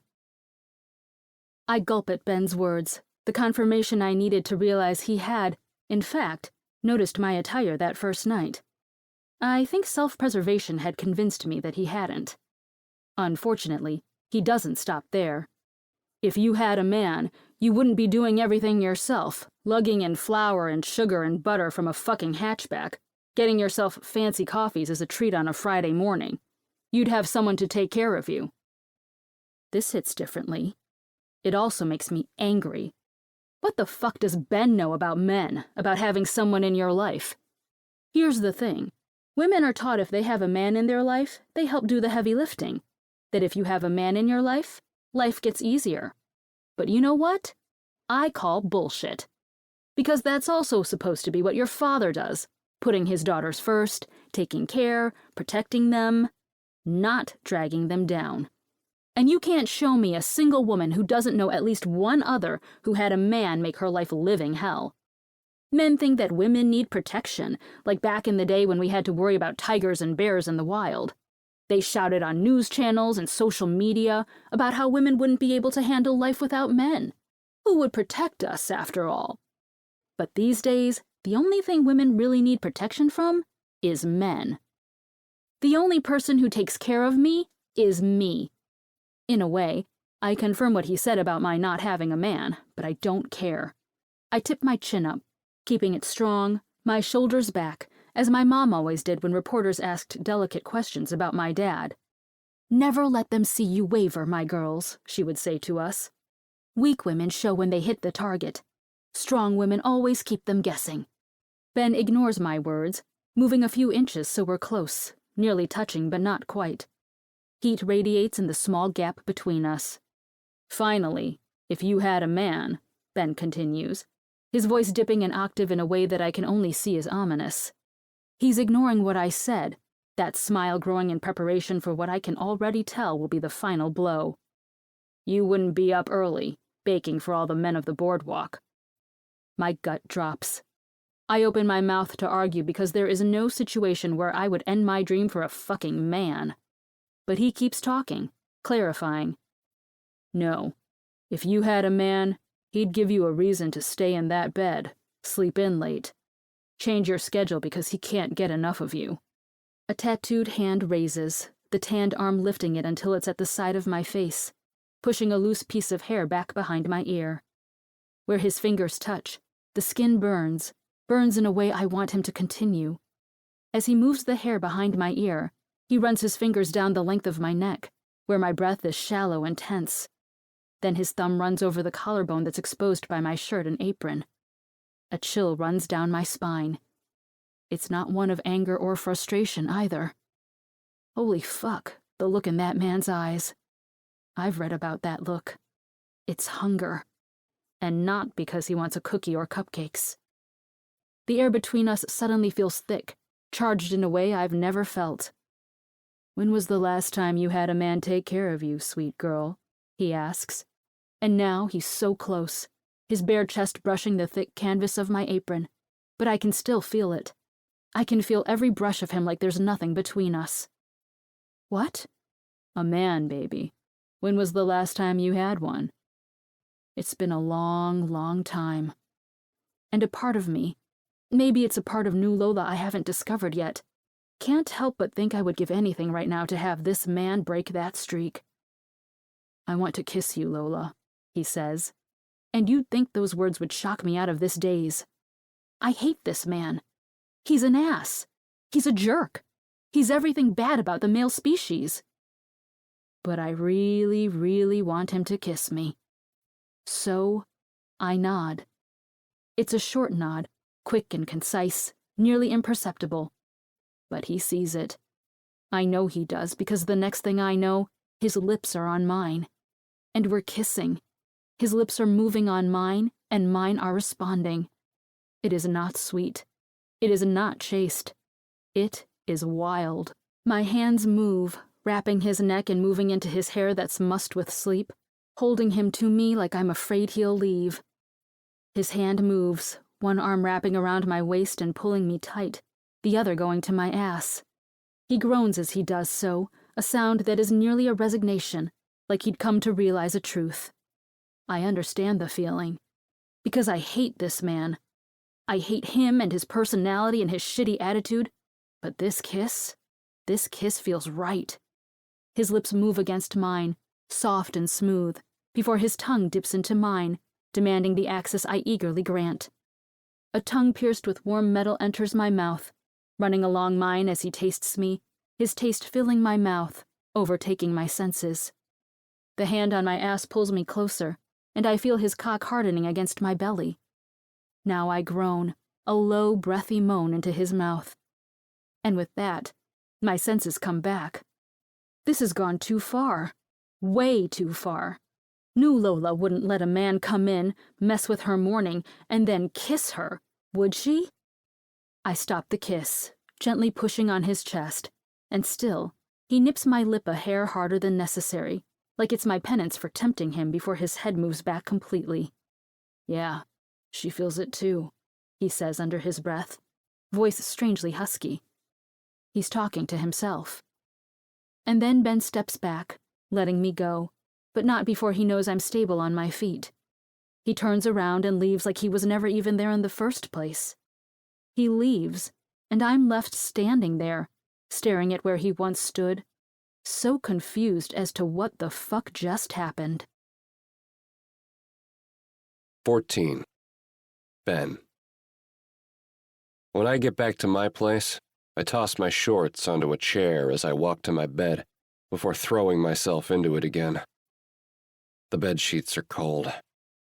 Empty bed sheets. They make me remember what I said to Lola about her needing a man to keep her in bed. And for the life of me, I can't figure out why I said that. But as I lie there, staring at the ceiling and fuming because it seems her noise has actually increased since my visit, I can't help but think about how I can keep my bedsheets warm, as the smell of butter and brown sugar wraps around me. I eventually fall back asleep. 15. Lola. Hours later, as I'm trying to keep my eyes open with the small amount of sleep I'm running on, dark hair and a friendly smile walk in. Hattie. Hey girl, you sleeping over there? She asks, and I stand from where I was resting with my head in my hands on the counter.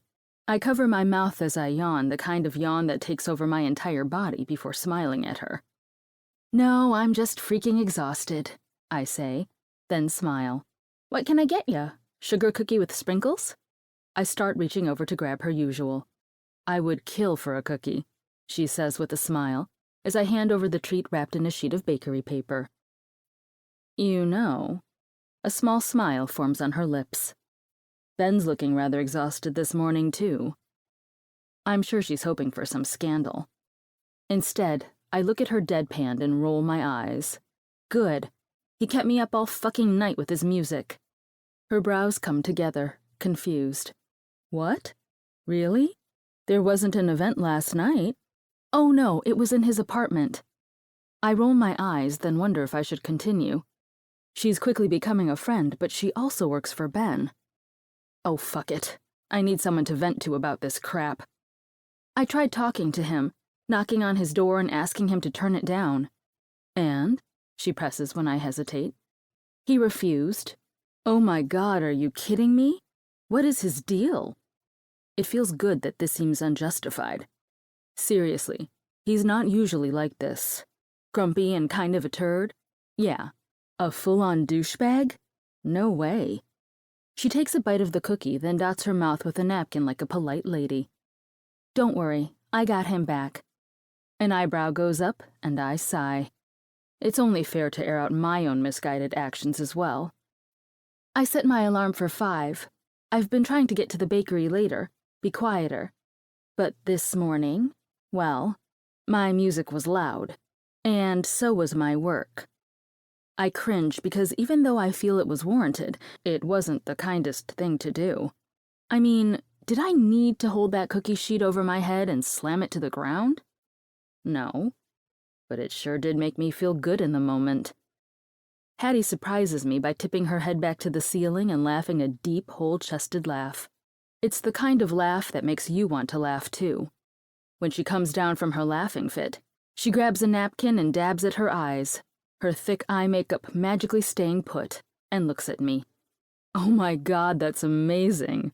You're amazing. What happened? She looks around at the blissfully empty bakery before finding a chair and dragging it over to the counter, making herself comfortable. I sigh. He came downstairs. And we argued. He picked my lock. He broke into your bakery? There's a mix of laughter and shock in her tone. Again? Scared the shit out of me. Babe, you are under his skin. There is a level of joy in her voice, in her statement, that I do not reciprocate. No, I don't think so, I say. Then I sigh. If I'm going to tell her, I might as well go whole hog. I ran into him yesterday. Well, he ran into me. He was running on the boardwalk. I had my headphones in and couldn't hear him.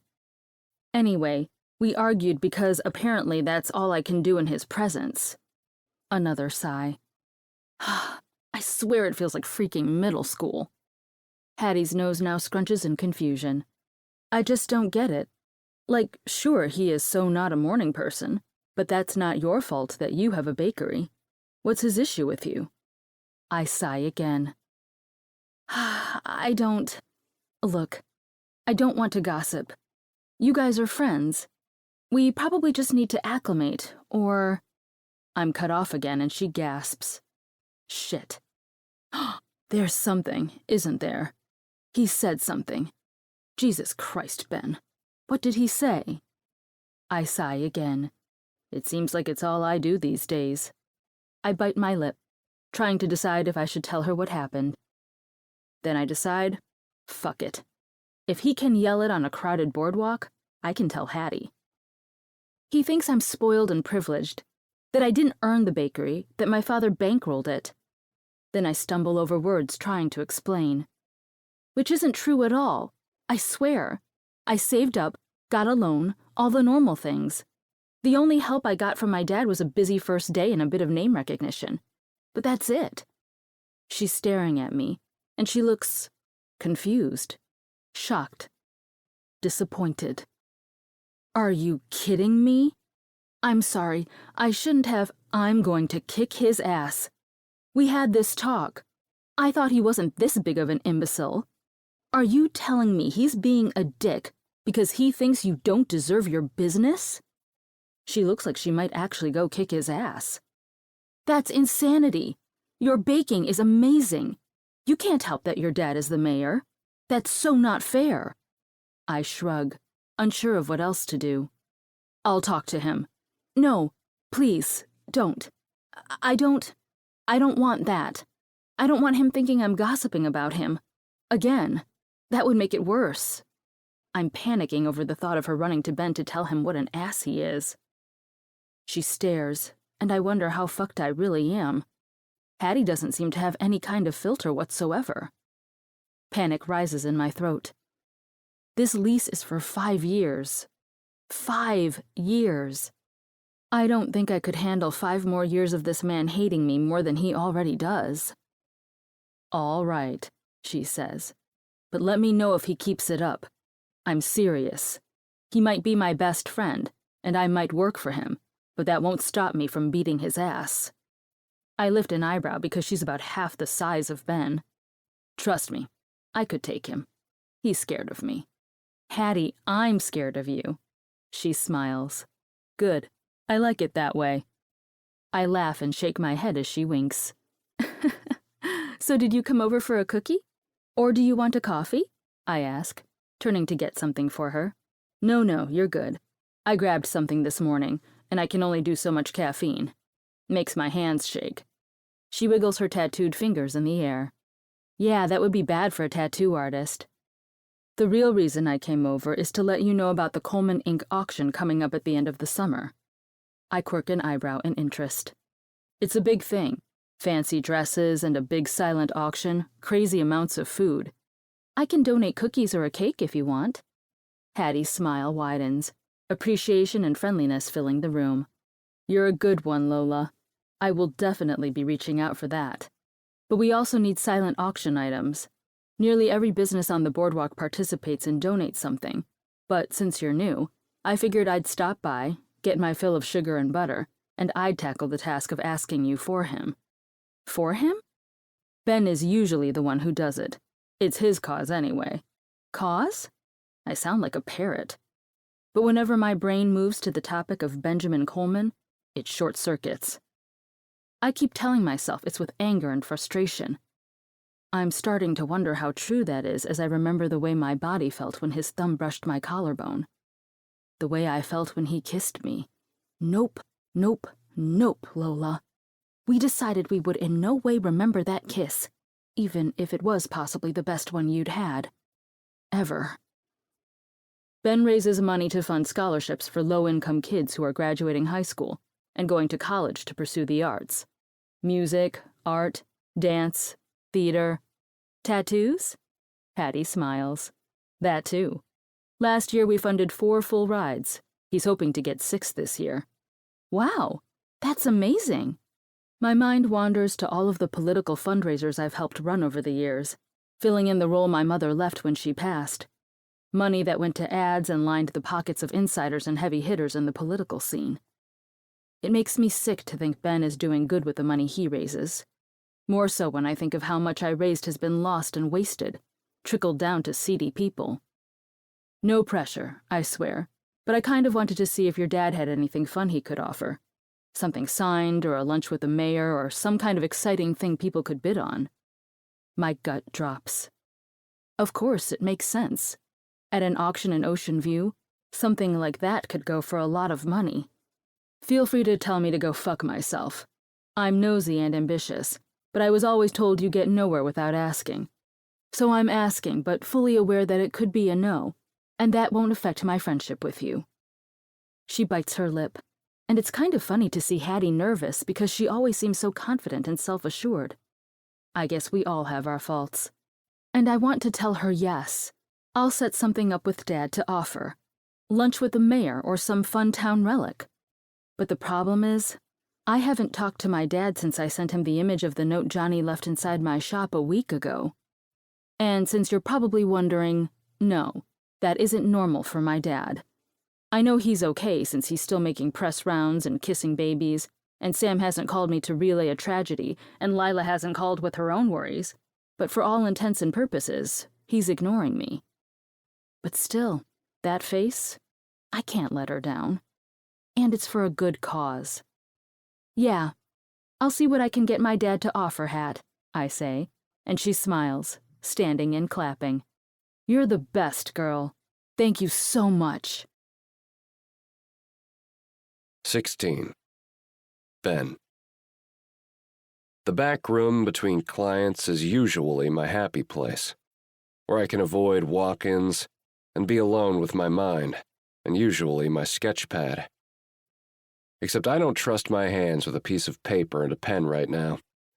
They seem to be fixated on braids and an eerily familiar collarbone, delicate bone structure, wide hips and long legs.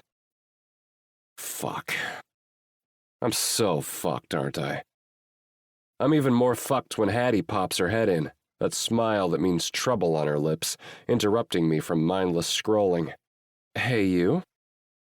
What do you want? She rolls her eyes and puts her shoes on the table as she plops in a chair. God, you're such an ass. I came by to tell you that Lola's going to contribute to the auction. Something from Libby's. And she's going to try and see what she can get from her dad. The mayor? You know about her father, huh? Hattie says. That stupid fucking eyebrow up, implying that it somehow means more if I happen to know who the mayor of Ocean View is, and his relation to my neighbor, even if on her opening day there was a whole charade and the man himself came to cut the ribbon. Everyone in Ocean View knows about Shane Turner, Hattie. Just interesting is all. There's a pause, and I know more is coming. Shit. She also said you were up last night, loud as fuck. I couldn't sleep. And then you were down in her bakery this morning. She said that to you? Why does the idea of Lola talking to Hattie about me both irritate and please me? Said she felt bad, waking you up. I sigh because that's not right. It's not on her. I was a dick, kept her up, refused to turn my music down. Payback was valid. Hattie looks at me again, that smile coming back in. So why did you? Why did I what? Don't play dumb. I would do anything in my power to avoid this conversation right now. Why were you loud, knowing it would keep her up? I don't say anything, wondering how much to reveal. Hattie is one of my best friends. We met when we were apprentices at the same shop for a few years before I opened up mine. She was the first person to join my team, and is still the only full-time artist in-house. But I'd much rather talk about this to an impartial person. Or anyone but nosy, pushy Hattie. Still, the words spill. She drives me insane. Her smile grows. She's spoiled as fuck, probably had everything given to her. I've seen her type. Has no idea what it's like to build a business, how to take care of others. This is the second time you've said something like that to me. Are you sure about that? Hattie asks, a strange look on her face. That she's spoiled? Had everything given to her? Does that woman seem like she's faced an ounce of hardship in her life? Hattie doesn't answer. She just keeps staring at me like she knows something I don't. I don't want to hear what she says. I just know it. Nothing good will come from that look. You know her mom died when she was 15? My gut drops. I didn't. She must be around 30 now, and I didn't grow up in this town. It was all over the news here. Tragic story. The new mayor's wife passing so quickly and so young. Lola helped with her younger sister and took the place of her mom the best she could. She helped her dad with his campaign, helped to keep him sane from what I know. Her face is solemn, her lips turned up in a sad smile. How do you know that? Unlike you, I've gotten to know our sweet neighbor in a way that isn't aggressive and douchey. I've, talked to her. She's sweet, Ben. Really. Not fake sweet, but genuine. I don't like this. I don't like Hattie telling me what I've secretly worried was hidden behind our incessant arguing. She might fight back with me, but I don't think that's her nature. I don't think that's her first instinct, as shown by her trying to bring me cookies that first night as a peace offering, and again the second day. And each and every time I'm in her presence, I'm an asshole to her. I can't help it. Why is that? Because you refuse to get close to anyone you think has the possibility of disappointing you. Hattie stares at me while I process her words, trying to make them fit into the puzzle I've created in my mind with the pieces of her I've already been given. Anyway, she's going to donate, as I said. Great, I say in a murmur, mind still elsewhere. I think you should be the point of contact for her. Thankfully, this knocks me out of it. What? Why? Babe, you don't pay me enough to manage an entire silent auction. I do more than I'm paid for as it is. I'm not your secretary. Bullshit. The only thing I ask you to do for this fundraiser is the shit you like doing. Going out and finessing businesses, guilting them into giving you shit. You love that, I say because it's true. "Here's her number," she says, ignoring me and handing me a slip of paper. 10 numbers are written in a precise feminine handwriting, pink ink scrawling Lola in loopy cursive at the top. Without thinking about it too hard, without thinking about why I'm saving it instead of just tossing the card in my pile of crap, I save it into my phone. Another piece clinking into my puzzle. 17. Lola. I love Sundays at the bakery, and so do my customers. I mean, who doesn't want fresh muffins and scones and coffee first thing on a slow Sunday morning? Some come in and get giant boxes to bring back to families that haven't woken yet. Others are couples coming for a treat and to watch the sunrise. It might be my favorite workday of the week. And since it's the day I open up earlier than the others, it's also the most exhausting and the reason I'm already contemplating adding on my first employee. Last week I was sold out of nearly everything before noon. This week, I stayed up late baking muffins and prepping scones, scooping doughs and making sure my case would be full and I could start baking as soon as I hit the bakery in the morning. But it's so chaotic here by 9, I'm wondering if I should plan to have someone working here by next week. That way one of us could continue to work on filling the case, while the other helps customers and makes sure tables get cleared. The seeming success is already overwhelming me. "You have a great day, okay?" I say to the father and daughter I'm handing a to-go bag to. They smile before walking off, and I turn my head to greet the next customer in line. And then I see him. He's in a crisp white button-down that's undone at the top, opened to his chest to reveal a sprinkling of chest hair I'm sure is intentional. The cuffs of the dress shirt are rolled up to his elbows, the bottom tucked into perfectly pressed black slacks which end at shiny black dress shoes. He looks incredibly out of place in my bakery, with its bubblegum pink and lavender touches everywhere. He's even more out of place on the boardwalk. You don't wear leather dress shoes to enjoy a day at the shore, where you'll be met with salt and sand. No, he's here with a purpose. He's here to talk to me. Fucking Dad. "Hey, Johnny. Nice to see you." He smiles wickedly, and for the first time since all of this started, I don't just feel uneasy. I feel true, all-consuming fear. That is not the smile of a man who understands that I did not get myself into this mess, that I am being burdened by the literal sins of my father. This is the smile of a man who knows how this could end, and although I might not enjoy it, he would. Greatly. Before I let that fear settle, though, I straighten my back. When I signed the lease for this place with the money I was able to squirrel away, I promised it wouldn't be for nothing. If I was brave enough to start my own business, I needed to be brave enough to stand up for myself. To end the cycle. The old me was a pushover. The old me was a people pleaser. The old me sacrificed everything to make sure my dad was safe, that our family home was never in jeopardy, that my sister wouldn't be touched by the chaos like I promised my mother. The new me is a business owner. The new me puts herself first. The new me doesn't let people's opinions of her change how she sees herself.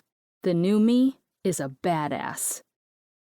Okay, so I'm still working on making that last part believable. But a year ago, that first time Johnny came to me personally instead of to my dad, it was my wake-up call. For years I'd been telling myself it would get better, that grieving looked different for everyone, and my mom hadn't asked me for much. I could do it. I could make this sacrifice. But something happens when a mobster calls you and tells you your father told them you'd settle debts on his behalf. Something snaps. And no matter what I promised my mother or if she told me to keep the family settled and Lila safe, I knew, deep in my bones, she wouldn't want that kind of life for me. There was a reason she didn't opt for it for herself when she was offered, after all. "Not bad, Lola. Nice place you've got here." I smile a tight, strained smile. "Thanks. What can I get you?" I ask, reaching for the wax paper I used to grab treats from the bakery case. Maybe I'm wrong. Maybe he wants a muffin. Maybe he just got hungry on his way to go hassle some other poor soul and stopped into my little shop. "I'm here to get those rainbow cookies we talked about." My stomach drops. I don't have rainbow cookies. I also am sure that he does not want rainbow cookies. I don't have that kind of cookie. You know that. Talk to your dad. He said you did. I feel sick. When I told my dad to handle this and didn't hear back, my dumbass assumed he had, in fact, handled this. It seems he did not. My dad is wrong. My arms cross my chest, not in a power move to prove a point, but because I need that barrier. The way his eyes are on me and his lips are turned up in a smile, it has every alarm blaring. He said you'd say that, but he also said your bakery was more than capable. I don't know what to tell you. Right now, I don't have that. I hate this game, but more so, I just want him out of here. Can I get you something else in the meantime? Brownie? Chocolate chip cookie? Sprinkle cookie? All I want is him gone. He looks me over, and I think he sees it. His eyes move around the full bakery, and he nods. I'll take a chocolate chip. He smiles a shit-eating grin like there's some hidden meaning behind that as well, but I don't care. I move to the case, grabbing cookies and tossing a few into the bag, not checking to see how many, not making sure they don't crumble. I don't care. I want him out. Rolling the top of the bag down, I reach out, trying to hand them over. On the house. He moves, grabbing my wrist. The grip isn't just firm. It's a bruising grip, pain shooting through my arm with the action, and he doesn't let go. Instead, he leans in. You gotta figure this out, Bellissima. You don't want me here again. I should tell him off. I should draw attention to him. I should tell him to fuck off and call the cops. But I don't. Talk to my father, Johnny, I say, gently trying to pull my wrist out of his grip, but he just holds tighter, causing a small squeak to fall from my lips. He just smiles before another hand comes over, grabbing the bag and taking a single step back. It's interesting how he has the confidence to do this in a crowded small bakery. He's not scared of getting caught, but I sure as fuck am scared. See you soon, Lola, he says, taking a step back as he unfolds the bag, picking a cookie out and taking a bite. A great thing you've got going on here. Hope you can keep it strong. Before I can argue, he turns his back. His dark suit jacket, so out of place in the sea of customers and vacationers, is out of my bakery, already walking down the boardwalk. And despite having turned over a new leaf, despite deciding I'm the well-thought-out and all-knowing version of myself, new Lola has no fucking clue what to do. And as I go through my day, I feel the throb of my wrist and watch the fair skin darken into a deep bruise. This is bad. 18. Lola. My dad doesn't answer the text I send as soon as Johnny is out of my store, or the 3 others I send him during the day. He doesn't answer the call I make at noon when I find a moment of peace, or the one I make right before closing. He doesn't answer when I call to tell him I'm heading over. That's why I'm now sitting outside of my childhood home, readying myself to go inside and figure out what the fuck is going on. A year ago, I told my dad I was done, and nothing has touched me since. Until that note in my bakery. Until today, when a literal mobster came into my business, threatened me, and bruised me in a public, crowded space. Old Lola would have let this be brushed under the rug and hoped to God that Dad figured it out. New Lola says fuck that. She says that she's not letting the shitty actions of others impact her sleep, her business, her happiness, or her safety. New Lola knows that when you sweep something under the rug, it's still there. Just because it's out of sight doesn't mean that you're out of the range of repercussions. You can still trip on a rock you hide under an ugly rug. And when the rock is a debt to the Jersey mob, it's better to face it sooner rather than later. My feet move up a familiar walkway, noting my dad's car in the drive. He's home. And as I walk up the 3 steps before reaching his front door, my dad opens it, standing with the light to his back, creating an illusion that almost replicated how I used to see him. Some kind of awesome higher power. Just a superhero. Undefeatable. But the man beneath the glow is exhausted in a way I haven't seen since my mother was on her last days. Wrinkles and lines look deeper. The circles under his eyes are darker, his hair disheveled. This is not the untouchable father I once thought I had. This is a man full of errors. A weak man. It's strange to finally realize that about someone you once thought was invincible. "Come on in. I made a plate for you," he says, putting his arm into the house to guide me in. He knew I was coming. He knew I wouldn't just shy away. Good. 10 minutes later, we're both sitting at the dining room table. It's just my dad and me staring at each other, dinner's cooling quickly in front of us.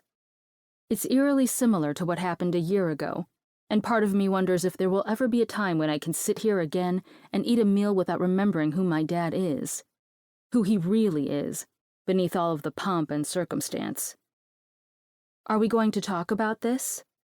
I sit back in my chair and cross my arms. I'm not hungry anyway. He sighs, running a hand through his hair, the same way he did when I was a kid and I'd spot him and Mom having arguments in hushed tones. "It's no big deal, Lola." "It's no big deal?" I say, and my voice is strangely far away, detached. "It's not." Johnny Vitale came to my bakery, giving whispered threats to me in broad fucking daylight, I say. "You're blowing this out of proportion, Lola." "He didn't. Dad, he gave me this," I shout, lifting an arm to show the angry flesh, skin mottled beneath. It will look worse tomorrow. My skin is fair and always shows bruises brightly. My dad's eyes lock on my battle wound, going wide. "Lola, He said I was to give him money. And he said you told him I was good for it," I say, shouting now because each time that part crosses my mind, each time I think about what that means, my body seems to float in a sea of chaos for a moment. "But I said I was done. I said I was out of this fucking shit."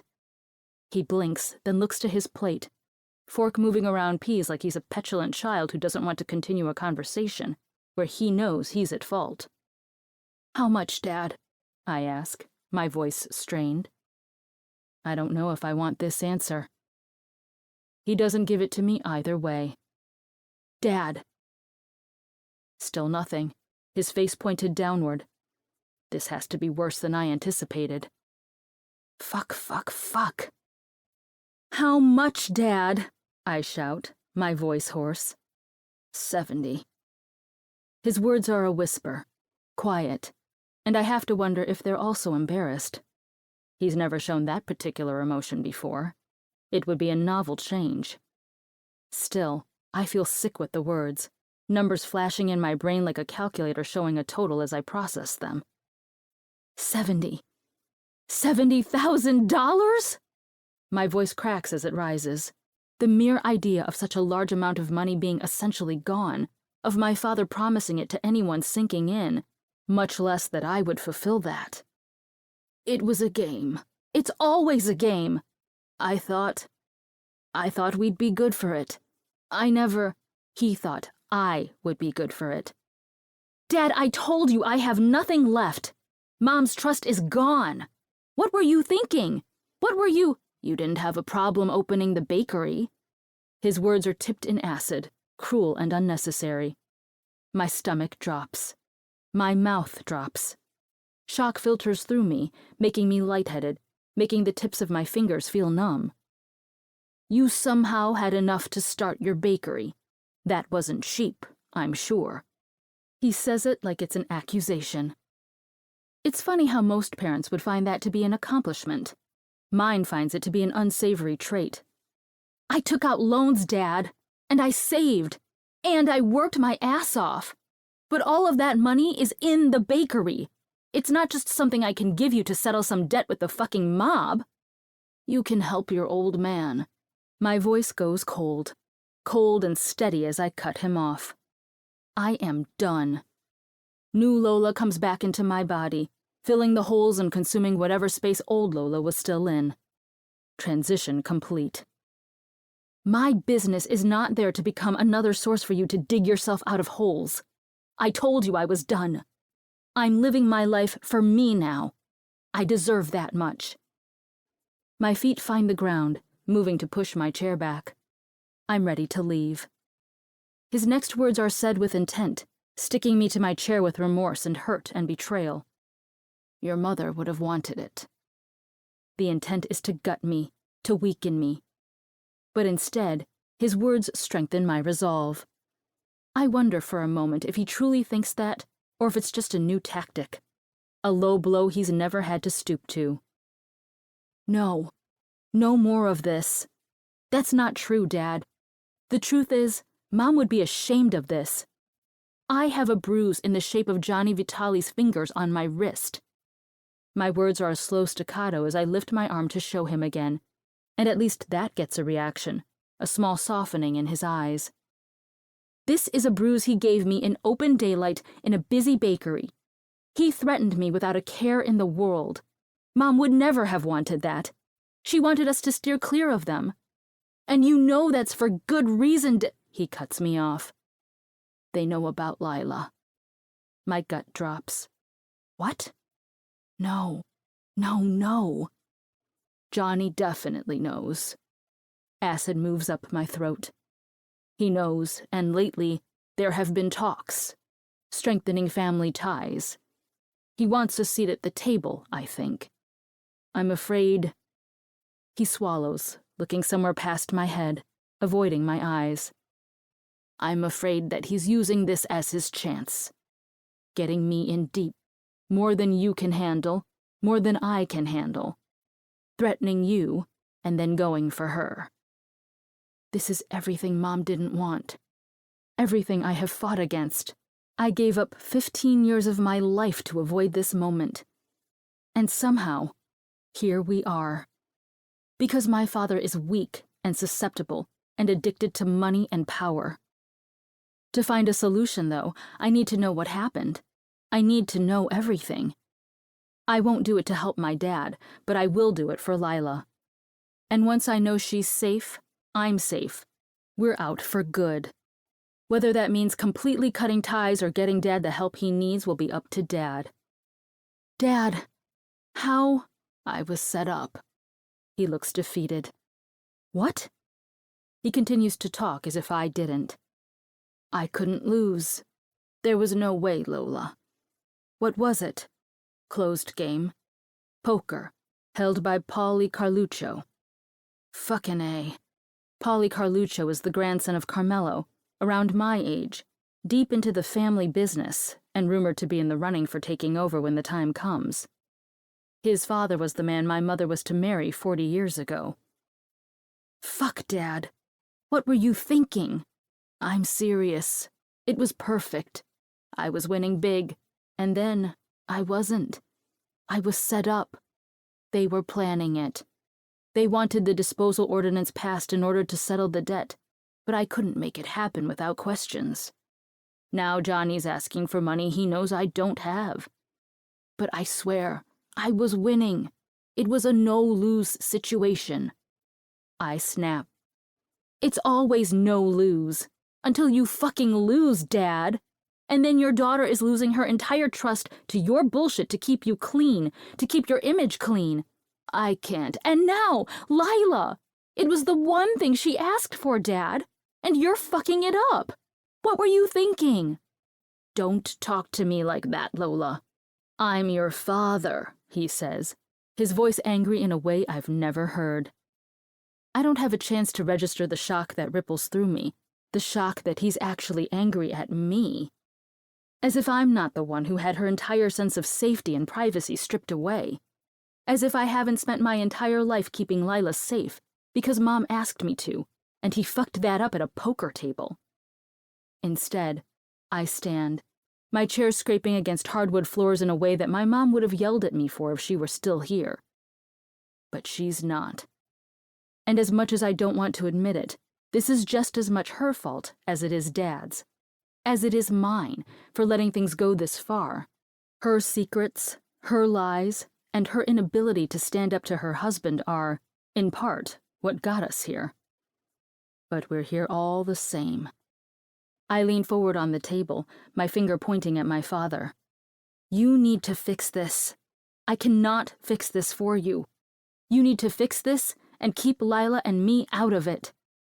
His mouth opens, but the rage has taken over. New Lola has taken control, and she's not leaving any room for misinterpretation. Fix this or I'm gonna start talking. His face drains of color. To your colleagues, to the press, to whoever will listen. Sam told me there are already doubts, so it wouldn't take much. But I'm telling you now, if I go down, you're coming with me, Dad.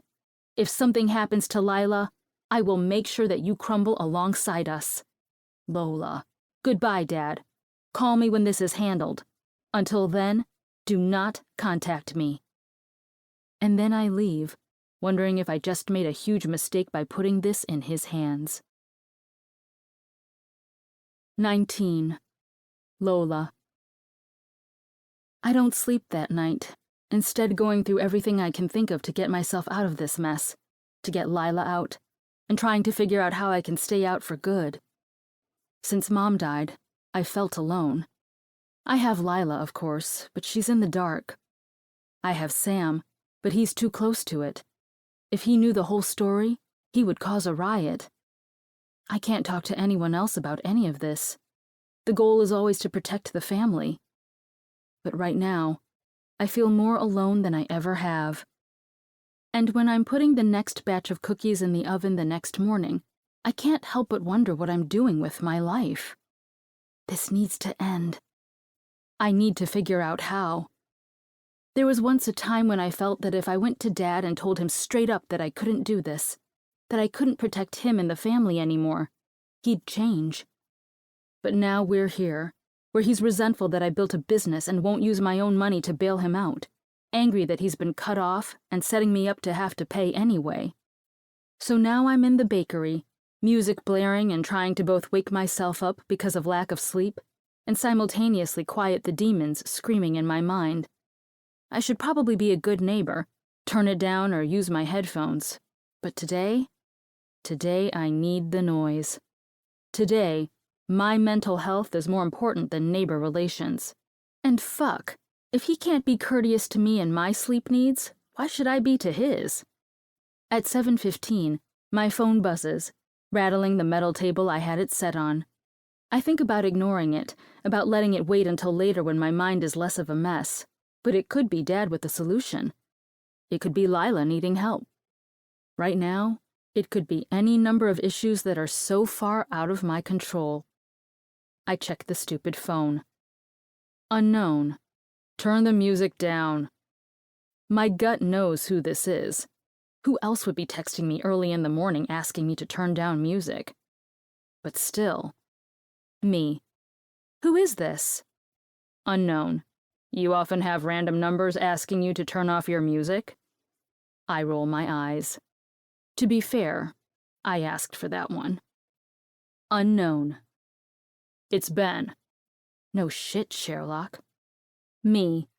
How'd you get my number? Ben. You gave it to Hattie. Me. So? Ben. So I have it now. Turn your music down. Me. Fuck off. It's not even that early. Ben. Turn the fucking music down. Me. Get over it. These are my normal working hours. If you have a problem with it, you can go fuck yourself. I smile to myself, scooping batter into muffin tins for the morning rush, when my phone buzzes in my apron pocket. I roll my eyes as I grab it out of the pocket. A chill runs down my spine. Ben. You keep up with that sassy mouth and I'll find a way to shut you up. Me. I'd like to see you try. Now why the fuck would I say that? I already have one asshole up my ass, trying to make my life hell. Why would I invite Ben to join in on that? Normally, I don't even let shit like this faze me. I'm a born people pleaser. My entire life, I've been working to make myself a bit smaller to make others more comfortable. It's why I was always the sister who took care of the shit behind the scenes, making sure it didn't impact anything or anyone else. It's why my mom trusted me with her secrets, with this responsibility. This burden, my mind says. For weeks now, I've been slowly reframing and deconstructing my mom's words, her demands, the impossible task she handed me. I've been reimagining what I once felt to be an honorable responsibility to uphold, and seeing it for what it truly is, an unfair burden. Minutes after that last text, I hear knocking at the door. For a split second, my gut goes sour, thinking it's my not-so-friendly, not-so-neighborhood bookie back after yesterday's issues. "Lola, let me in," Ben says, fist pounding on the door. A chill runs down my spine. Why is he here? Okay, that's a dumb question. The better one is it because of the music and my refusal not to turn it down, or is it because of my taunt? And even more, why do I hope it's the second one? We've both been avoiding each other since that first kiss, but I'd be a liar if I said I hadn't thought of it many, many times since it happened. Shit. Christ. "Go away!" I shout, continuing to fill up liners with blueberry muffin batter. It has a hint of lemon zest, and the entire bakery smells like citrus because of it. He's silent for a moment, and I think maybe, just maybe, he's gone, that I succeeded in getting him away. Then the handle twists. The fucking handle twists. Jesus Christ, did I forget to lock that stupid door? I'm an idiot. "You didn't lock your door again?" he asks, staring at me in the open door, fury in his eyes. I didn't expect my psycho neighbor to come barging in again. Never mind the fact that he's done this multiple times already. It's hardly barging in if all I'm doing is twisting the knob and walking in. You don't even have a sign on the back saying not to come in. I've thought of this, especially after seeing a similar sign on his own door. Most people know not to come in a business door if it's closed, and you're the only one who has access to that door. "The front door. Is it locked?" he asks, and I don't answer because the truth is, I haven't gotten around to fixing that lock. Unfortunately, I don't have to answer. "It's not, is it?" I sigh, turning to the remote that controls my music and turning it down a hair, just enough to hear myself think while having a conversation with this painful fucking man. It doesn't always catch. I told Brad, but from what you tell me, he's not going to fix it. I've watched some videos, and I'm going to do it myself when I have a few hours. He looks disappointed in me. "There's a lot of scum in this world, babe. I know you live in your cushy tower with your daddy keeping you safe, but learn this now. It'll save you lots of stress. People in the real world, they're shit." If he only knew the truth. My truth. I'm not some kind of protected princess. Sure you aren't. You just had Daddy help you buy into a lease, buy your fancy equipment, help stock you, and then make sure it's a success with some sob story in the news about the town's beloved mayor's beloved oldest daughter opening a business in her mom's name. It's almost funny that this is why he hates me with such a passion. He thinks I'm privileged, that I haven't earned any of this. I could be shocked, but truly, I'm not. I've faced this my entire life. Any success, any grain of accomplishment was always downplayed by those around me as if it weren't me who did it. At least I understand in a strange way. I'm sure Ben came from nothing, built up his business from scratch, and worked extremely hard to have the success he has. And while I did the same, if not as obviously, it's a valid emotion. That frustration when you have to work to the bone for something that seems to have been given to others. Look at my frustration with Lila some days. "My dad didn't help with my bakery, Ben," I say, my voice softer than I expect, like I'm comforting him or explaining something to a hurt dog. "I'm sure it seems," I start, but then stop when I see his eyes locked to my wrist, the wrist of the hand I just lifted in what was supposed to be a kind, friendly gesture. I look down at said wrist and see it. A deep purple bruise on fair skin, and I instantly curse my father's Irish side of the family with their red hair and fair fucking skin and ability to bruise if you just look sideways at them. He steps closer. I step back. My ass hits the edge of the table, the cool metal seeping through the thin material of my shorts. "What is that?" His voice is low, menacing. His eyes are still on my wrist, which, stupidly, is still held in the air. Ben, I tried to drop it, but he wraps his fingers around it. If you'd have asked, I would have thought he'd snatch it, grab it. But the hold, it's soft, gentle. He takes a step closer, less than a foot in between us. His skin is on mine. Flames are licking me from where he's touching me, moving down my arm, heat pooling in me. "What is this?" he asks again, his voice a bit gruffer, angrier. "Ben, it's nothing. He closes the gap, pressing his hips to mine, pressing his belly into my hand pinned between us. "Who did this to you?" he says, his voice louder now in the small space, angry and frustrated. "Ben, you're scaring me," I say, a shiver in my voice. With my words, his eyes soften. His grip loosens. He doesn't move away, though. Instead, he moves closer and uses his free hand to move the little hairs that always fall from my braids around my ear. No, Lola. You never have to be scared of me, sweet girl. Ever. I have a lot of things to be scared of, Ben. I don't know what makes me say it. It's like when I'm in his presence, my filter melts, common sense goes blank, and I say what's on my mind instead of what I should. The words I was trained to say. Everything is fine. I'm happy. Our thoughts and prayers. My dad is a great man. Instead, when I'm with Ben, I find myself telling him what I really feel. Whether it's that he's a total fucking dick or something else.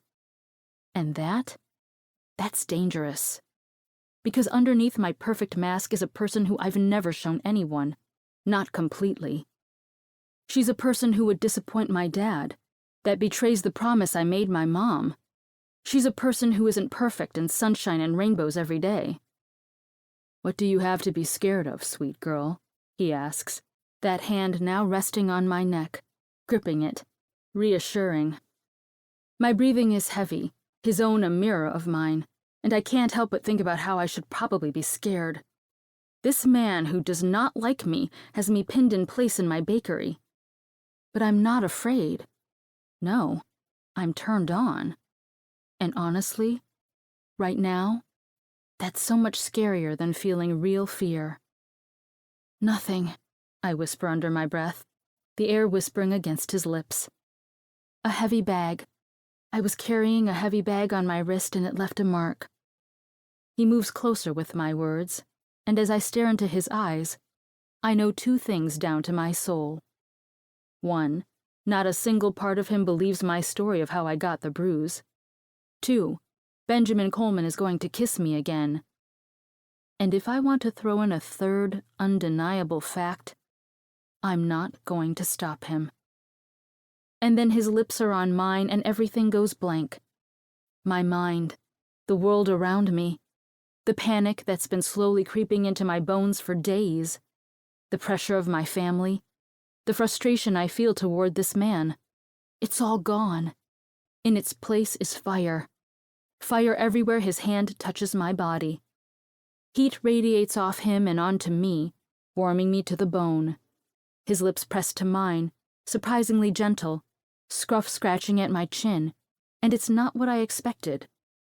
I'd be a liar if I said I didn't think about what it would be like to kiss this man again, despite trying to convince myself that it would never, could never, happen again.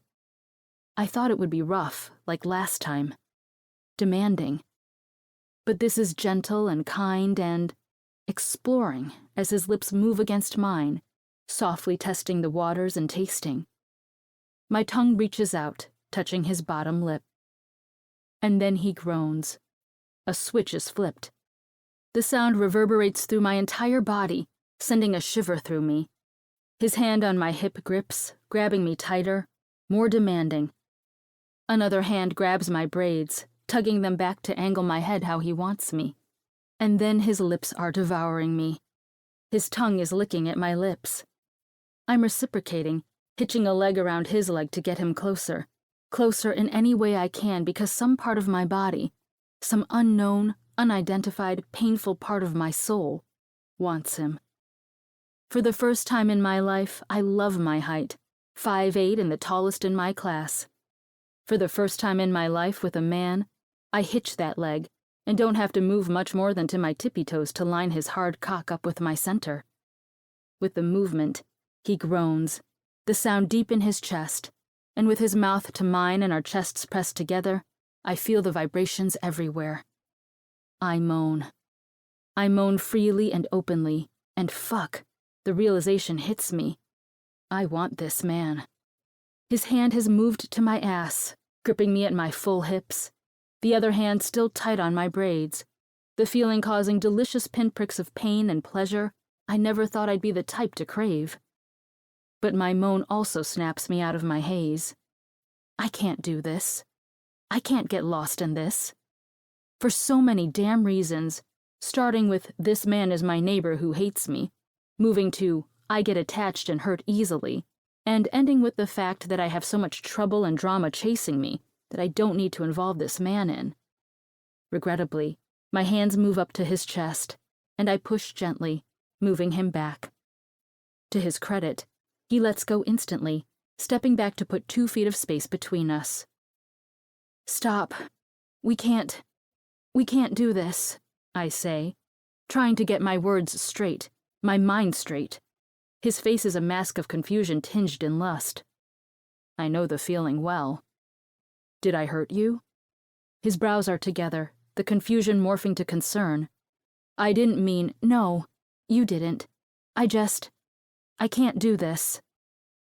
That was good, he says, still maintaining the distance I asked for, still staring at me, confused. You and me both. Yes, it was. Mistake. Huge fucking mistake. His lips turn up with amusement. But you don't want it? I sigh, trying to decide how to explain that it's not a want or don't want kind of thing. So I don't. Instead, I turn from him, as if being in front of him bores me, face my work table once more, and start scooping. It can't happen, Ben, I say, portioning batter into lined tins as if nothing happened, as if I'm not working to make my hands stop shaking. The distance between us shortens, and even though I refuse to turn back, I can still feel the heat of his body seeking mine. He's so close to me. A mix of shock and fear runs through me as I realize I want this. I want his body heat on mine, the warmth and the lust and the security. But that can't happen. You keep telling yourself that, sweet girl, that this won't happen, can't happen. Hot breath is on my neck and a finger brushes the nape, moving my braid aside. But we both know we can only resist this for so long. Then I feel Ben place a small kiss on the back of my neck, before the padding of shoes on the floor hits my ears and the door shuts behind me. The kiss, which should, in all honesty, have been chaste and simple, burns on my skin throughout the entire day as I try and forget what happened. 20. Lola. The music is quiet tonight, the night after my strange morning with Ben. It's just a dull, barely there hum. But this time, I wish there were a loud noise, pounding in my head, the distraction I need. I can't sleep. Again. My lack of sleep has nothing to do with Ben and his playing music, or deep laugh that I can hear through the thin walls, up the echoey stairwell, through the small corridor between our doors. No, my lack of sleep is because, for the first time in a long time, I am terrified. The kiss this morning was a great distraction throughout my day, as was baking and working and then cleaning. But now that I'm lying here, alone and with my own thoughts, I have the space to focus on what's really happening. Last night I was too scared, too caught up in finding new solutions, but also completely drained from the emotional weight of the day. Tonight, I have the space, the distance my mind needs to overthink and overanalyze everything in my life. Tonight I'm free to ponder the threat to my sanity, to my safety. The dark mark on the fair skin of my wrist is a constant reminder of the fucked up spot I've gotten myself into. My dad has always made things difficult. I've always made things easy for him, always covered up, always figured things out. When Mom died, Lila had enough trauma that I didn't want to add more. So I took it on. But now, I'm here. I'm stuck. I've become the endless supply for my father and have been dragged into his mess too. And for what? So that Lila can live her life of carefree chaos, the perfect Malibu Barbie of the Jersey Shore, gallivanting to the city and the beach and off to weekend trips to the Hamptons with her friends, spending the money she earned because she doesn't owe it to anyone else? To keep a promise that, the older I get, the more I realize it was wrong of my mother to ask me to make? And now it's escalating. Now they're coming to me when I've told everyone I'm done. I told my dad I wouldn't be helping anymore a year ago, and in those 12 months, I didn't hear from anyone about anything related to debts of the seedy underworld of Ocean View. I assumed that meant it was handled, and I went along with my life, thankful to be starting new, excited to see where it would take me. Until that note on my door. Until Johnny showed up at my bakery. Until Dad told me that he wasn't out like I thought, that instead he'd only gotten in deeper and promised me when he couldn't pay. That Lila was in danger too. And now, I'm scared. Because what is there to do? I don't have $70,000. I don't have half of that. Even if I cashed everything out, let the business fail, and moved back in with Dad, I wouldn't have that kind of money. And I know he doesn't either. The worst part is that if I did, if I found that money, no matter how much I beg and plead for this to be the last time, he won't stop. It's a sickness that's taken over. Part of me thinks he managed it for long enough to get Lila out of the house, and now that we're all grown and free, he's snapped. The void that was left with the loss of Mom is now filled with numbers and bets and the promise of something big. The walls creak and I jump, my eyes moving to the window where a storm is blowing the ocean, rain pelting my window. Every noise in this place has me on edge. I need a distraction. Standing, I check the locks on the door and windows again, grabbing the small white case that holds my Bluetooth headphones before lying back in my bed. I pop in the earphones, trying to shut out the noises. I close my eyes and toss and turn in the bed for another 20 minutes, listening to soft music, instrumental versions of my favorite songs, but it's no use. I need something more. Then I remember my sister and me talking a few weeks ago. I sleep like shit, I'd said when she mentioned I looked tired. Have since I was a kid. Not me. No? Nope. What about if you're stressed? Doesn't it keep you up? Nope. I give myself a nice little orgasm, then I'm out like a light. I'd laughed, but right now, after a week of shitty sleep and knowing I have to be up early, I'm desperate. What could it hurt? I think, and with desperation strong, I decide to go for it. Sighing to myself, I move my phone to the nightstand and lie in bed, music still playing in my ears quietly. I'm wearing a sleep shirt and a pair of loose shorts, but that's fine. As my hand moves down my body, I try to picture it as a man's hand, calloused and strong, warm, bigger than mine, spanning my belly, stretching from thumb to finger, and nearly covering the expanse. My mind fills in the blanks that physically aren't there, creating a shadow of a man beside me. My fingertips slip beneath the waistband, and I sigh, fingering my close-cut curls, then moving down. My breathing is already starting to quicken as my ring finger hits the very top of my slit, pressing in to quickly graze my clit. A quick intake of breath. Shit. It's been a while. In my mind, I can almost feel hot breath on my neck, the breath of a man, a body larger than mine taking up the space next to me. My hand dips down farther, my middle finger dipping into my already wet center, and I moan. Shit, it feels good. The wet finger comes back up as my free hand moves beneath my shirt, grazing nipples that have already tightened. My fingers come together on one, pinching hard as I move a finger back into my wet pussy, and I moan louder this time. My back arches, the top of my head staying on my pillow as I continue pumping, adding another finger. I'm not full enough.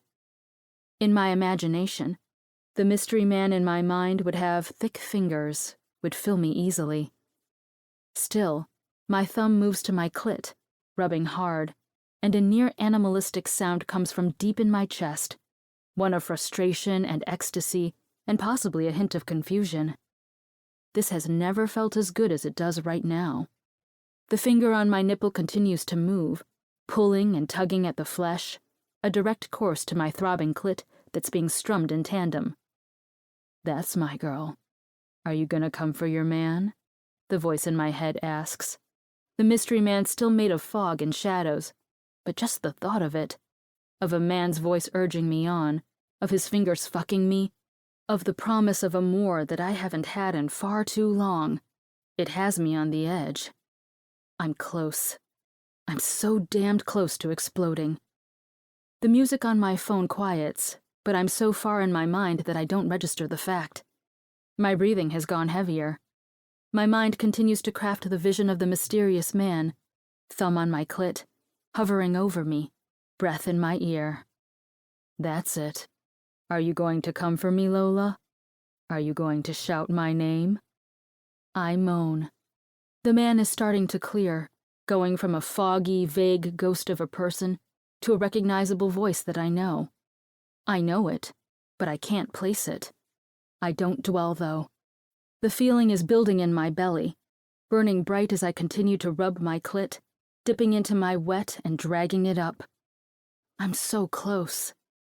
And right as I reach the top of the hill, as it builds to the point that I have to break, the vision clears. Dark, old-school tattoos line the tanned arm that's working my clit in my imagination. It's attached to broad shoulders, and a familiar grin is on the face. That's it, sweet girl. Come for me, the voice I now recognize says into my mind, and as I come, I make a fatal mistake. I moan his name out loud. "Oh, God, Ben!" I shout, as the heat takes over me, my back arching, leaving only my shoulders still on the bed, ears buzzing. Yes! And as I come down from my high, breathing heavy, I don't even care. 21. Ben. 5 minutes earlier. You need to reach out to Lola.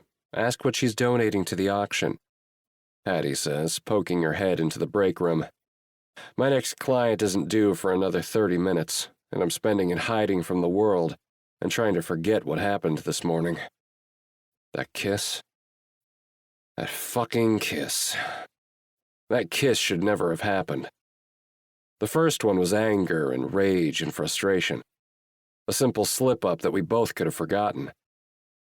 The second one? It was none of that. It was none of that and so much more. And then, for whatever fucking reason, she ended it and acted like it didn't matter, telling some lie about the marks on her wrist and pushing me to leave. That bruise was not from a bag. It was not from a friend. It was from a man, and it was not a hold she wanted. You learn something when you work with people who are trusting you to embellish their bodies in permanent ways. You connect with them, hear their stories, and know their lives. But most of all, you learn to read them. And the words and tales I read in Lola, in her eyes, in her face, in her body language, there is more to her story. Her story is dark and twisted.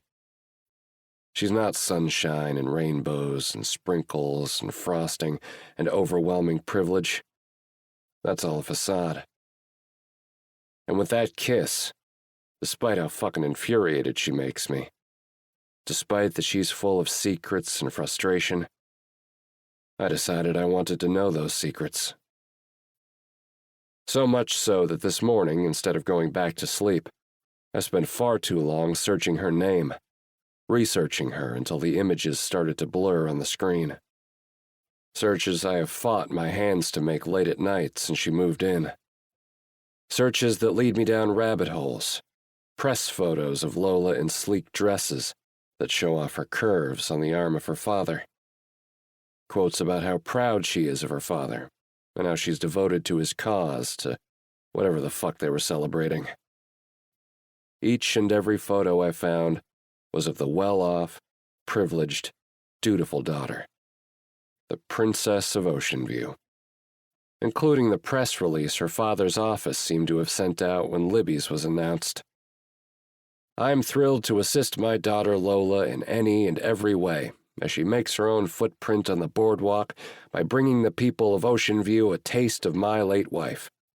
Libby's features recipes that Lola and her mother Libby created together before she tragically passed, and it's an honor to have a hand in making sure her memory will live on. It's clear her daddy did, in fact, help build her business. I'm not sure why that makes me so angry, considering I once had an entire family business tied up in a bow, just waiting for me to take over. Honestly, this whole situation is so fucked. I can't stand her and her pink store and her stupid delicious cookies and her shitty fucking music and her annoying as fuck work hours. But also, I'm man enough to see the truth. She's gorgeous, and she's sweet, and honestly, she means well.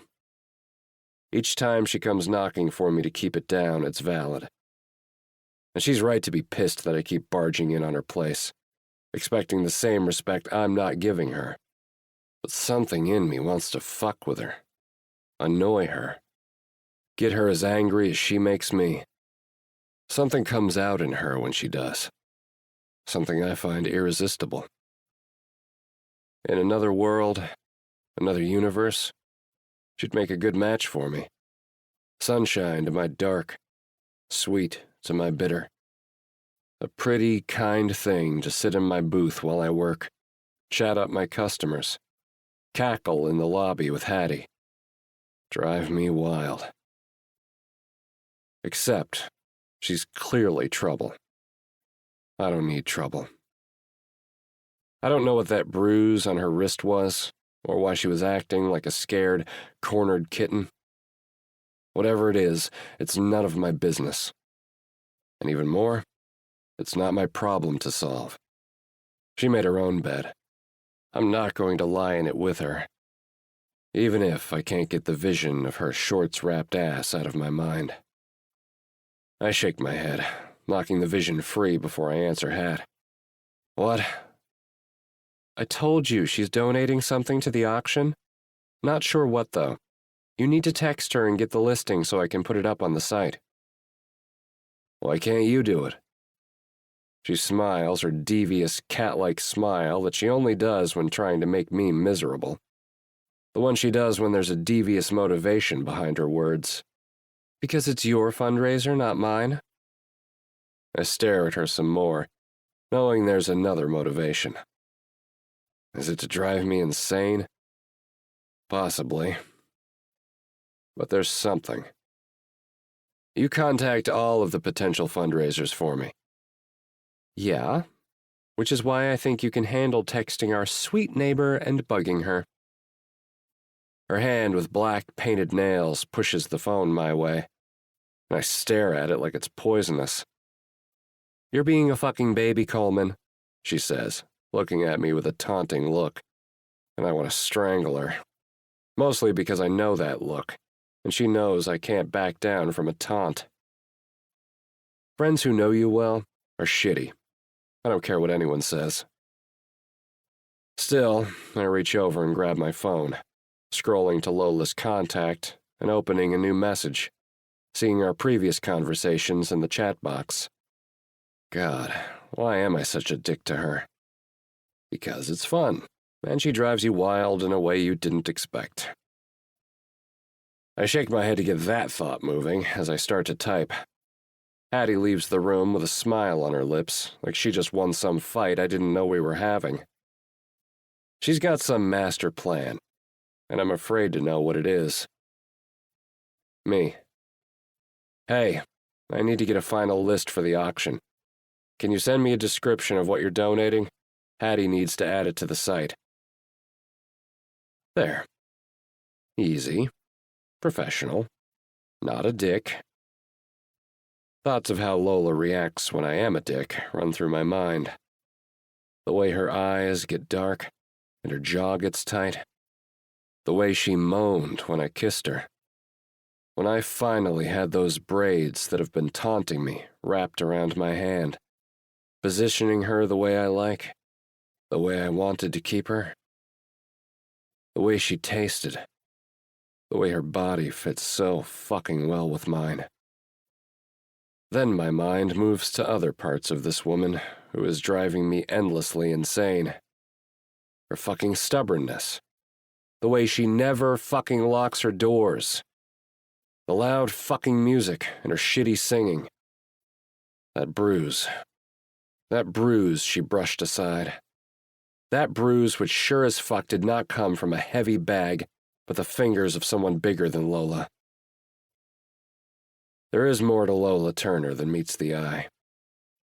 I'm starting to wonder if anything I've thought about her was right at all. From the table, my phone vibrates. I shake my head, reaching for it, and trying to ignore the thoughts about Lola that never seem far from the surface these days. Lola. Oh God, Ben. What the fuck? For a split second, I sit there and wonder what to do. Something must be wrong.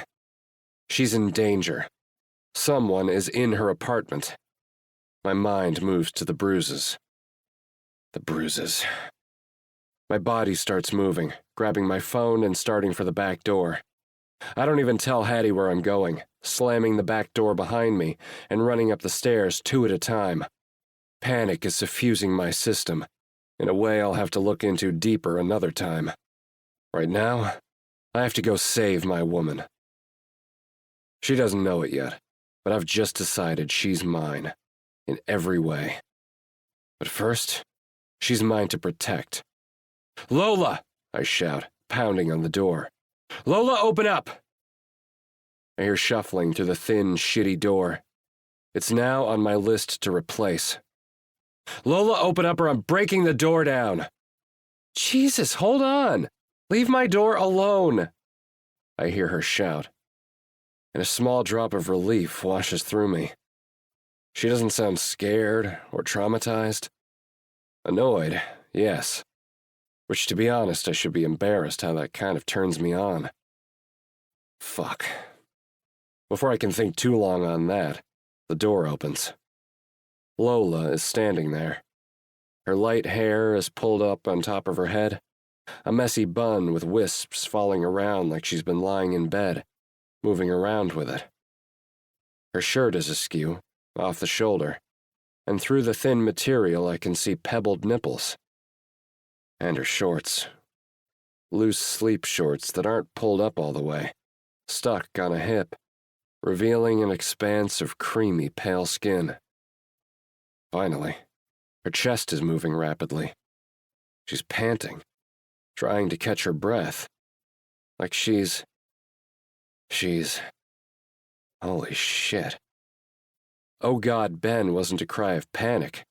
It wasn't her begging me for help. It was her coming, with my fucking name on her lips. And with that angry look on her face, I can tell she has no idea. What's going on? You called for me, I say, testing her. And fuck if those already flushed cheeks don't go deeply red with embarrassment. My cock gets hard. No? What? No, I didn't. You texted me, Lola.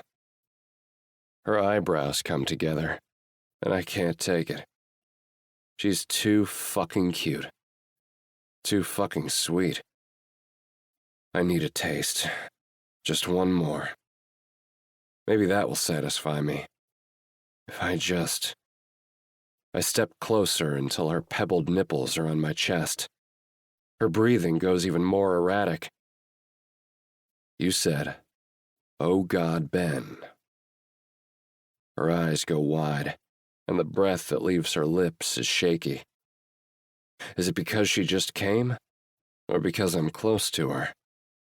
Either way, she confirmed it with that blush. I'm as deep in her as she is in me. I move the sliver until our bodies are pressed together, so she can feel what the thought of her fingering herself with my name on her lips is doing to me. My hard cock presses into her belly as I move one arm around her waist, pulling her into me. My other hand moves down her arm softly until I grab her hand, lifting it between us. Her eyes go impossibly wider, and I smile at her. I smile at her because whether she knows it or not, tonight, I've decided to lean into this fucked up game and make this infuriating, beautiful woman mine. And what I do next seals that. I bring her hand up, up, up. My grip on her wrist is loose. She comes to me willingly. A gentle tug, a no, anything at all, and I'd let her go. I'd step back and I'd go downstairs. I go slow, eyes locked to hers, telling her she's making this decision. I might be doing the action, but she's approving it. And she doesn't say anything whatsoever. Instead, she licks her lips, eyes on my own. I'll take that as a go-ahead. I slip her fingers into my mouth, the first two, and roll my tongue around them, letting my tongue ring hit her nails, her knuckles. And there I taste it. Her pussy. Not long ago, these fingers were inside of her. Her pussy was clamping down while she fucked herself, rubbed herself with these fingers that I'm cleaning with my tongue. She was coming, with my name on her lips. She's sweet. Sweet and musky, and all I want is to taste more. I want to live in this taste. Fuck cookies and cupcakes. I want to eat Lola Turner until I die. A small moan, almost indistinguishable through the pounding of blood in my ears, falls from her lips. Fuck. I gotta go, before I pin her to her door and fuck her right in her hallway. And really, I would. I'd love to. But I've got a client in 20. So I let go of her wrist, let it fall, and put a hand behind her head, pulling her to me and kissing her again. It's better than last time. It's harder. It's more impatient. And it tastes like her lips and her pussy. When I end the kiss, years before I would like to, I step back, letting go of her. She stays standing there, eyes hooded with desire. Desire I don't think I would ever get tired of seeing on this woman's face.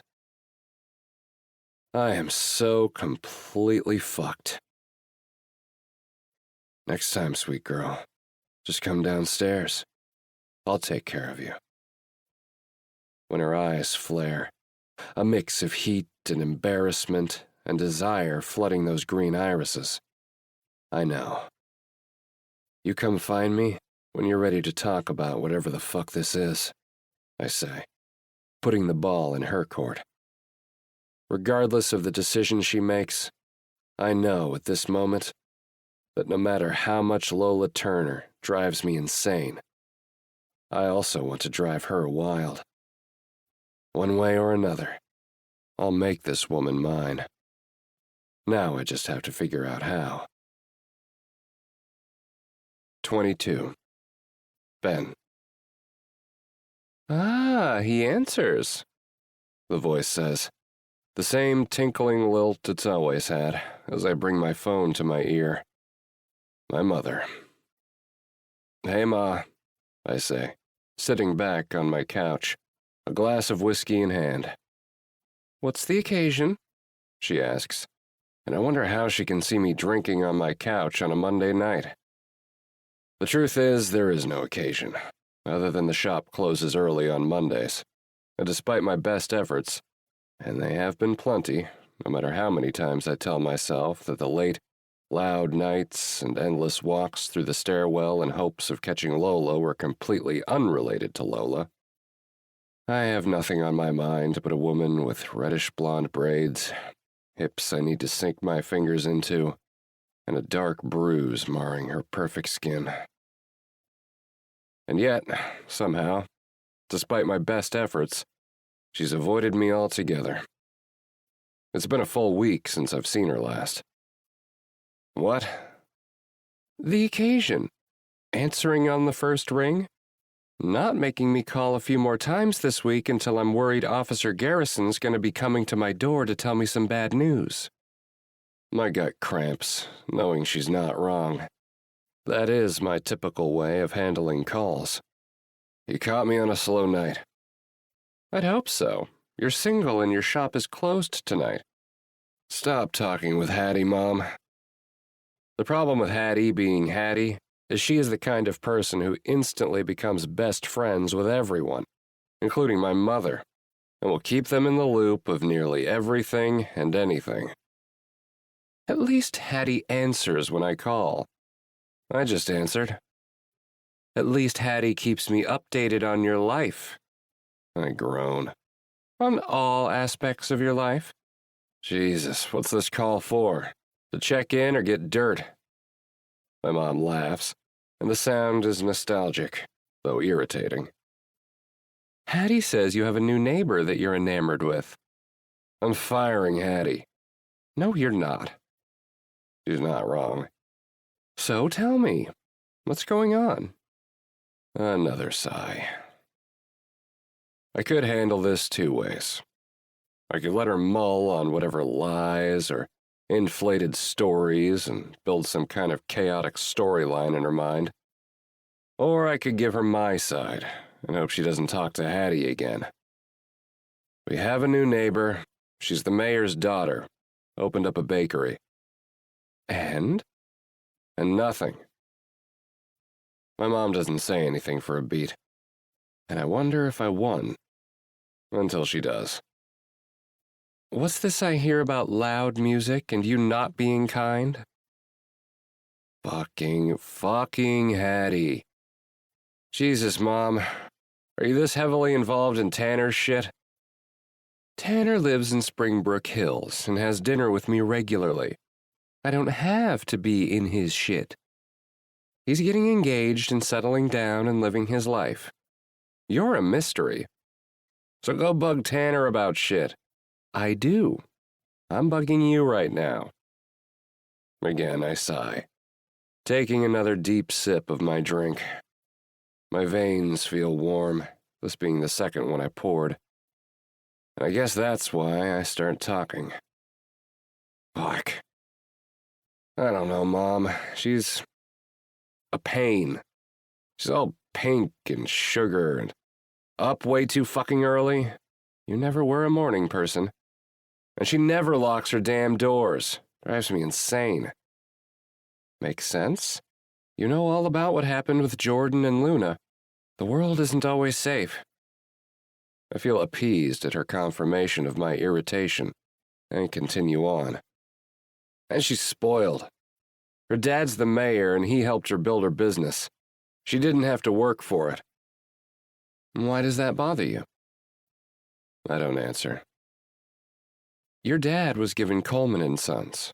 You could have had it. Tanner was given it.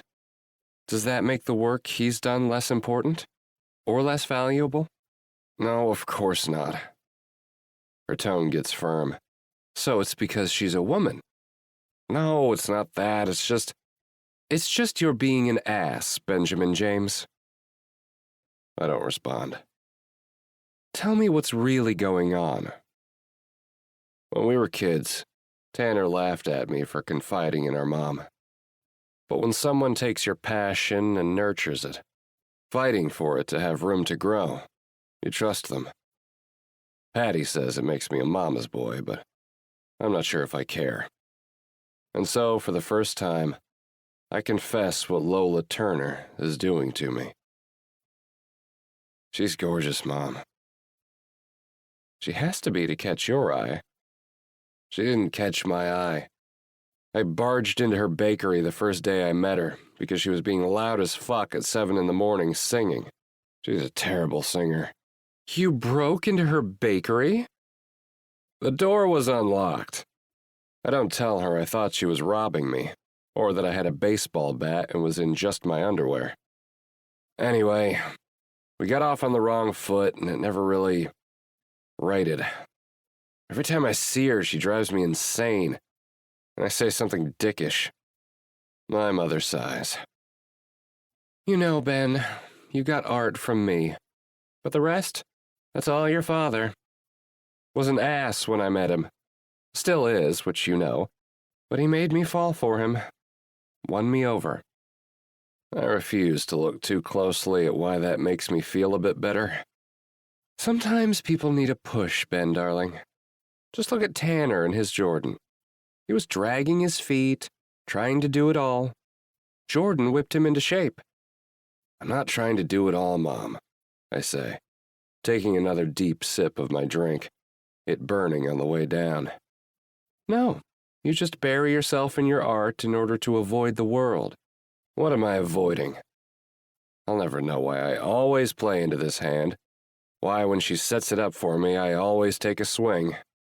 I can hear the smile in her voice, knowing I fell into her trap. Home. I roll my eyes at the obvious answer. Your father. I'm not avoiding Dad. You guys were just down here for Memorial Day. No, you're not outright ignoring him, but you are avoiding any situation where the two of you would actually have to talk about what happened with you two and Coleman and Sons. She sighs. And I know if she were here, I'd see that crease between her eyebrows that she's convinced Tanner and I gave her. The two of you, so damn stubborn, avoiding tough subjects. I don't say anything, instead sipping once more. He's proud of you, you know, of what you've built. There's more silence. It's not what he expected, and he had to mourn that. And I'll tell you, we fought tooth and nail about the way he mourned that. But Benjamin, he loves you, and he's proud of you. He just is too fucking manly to tell you. I grunt.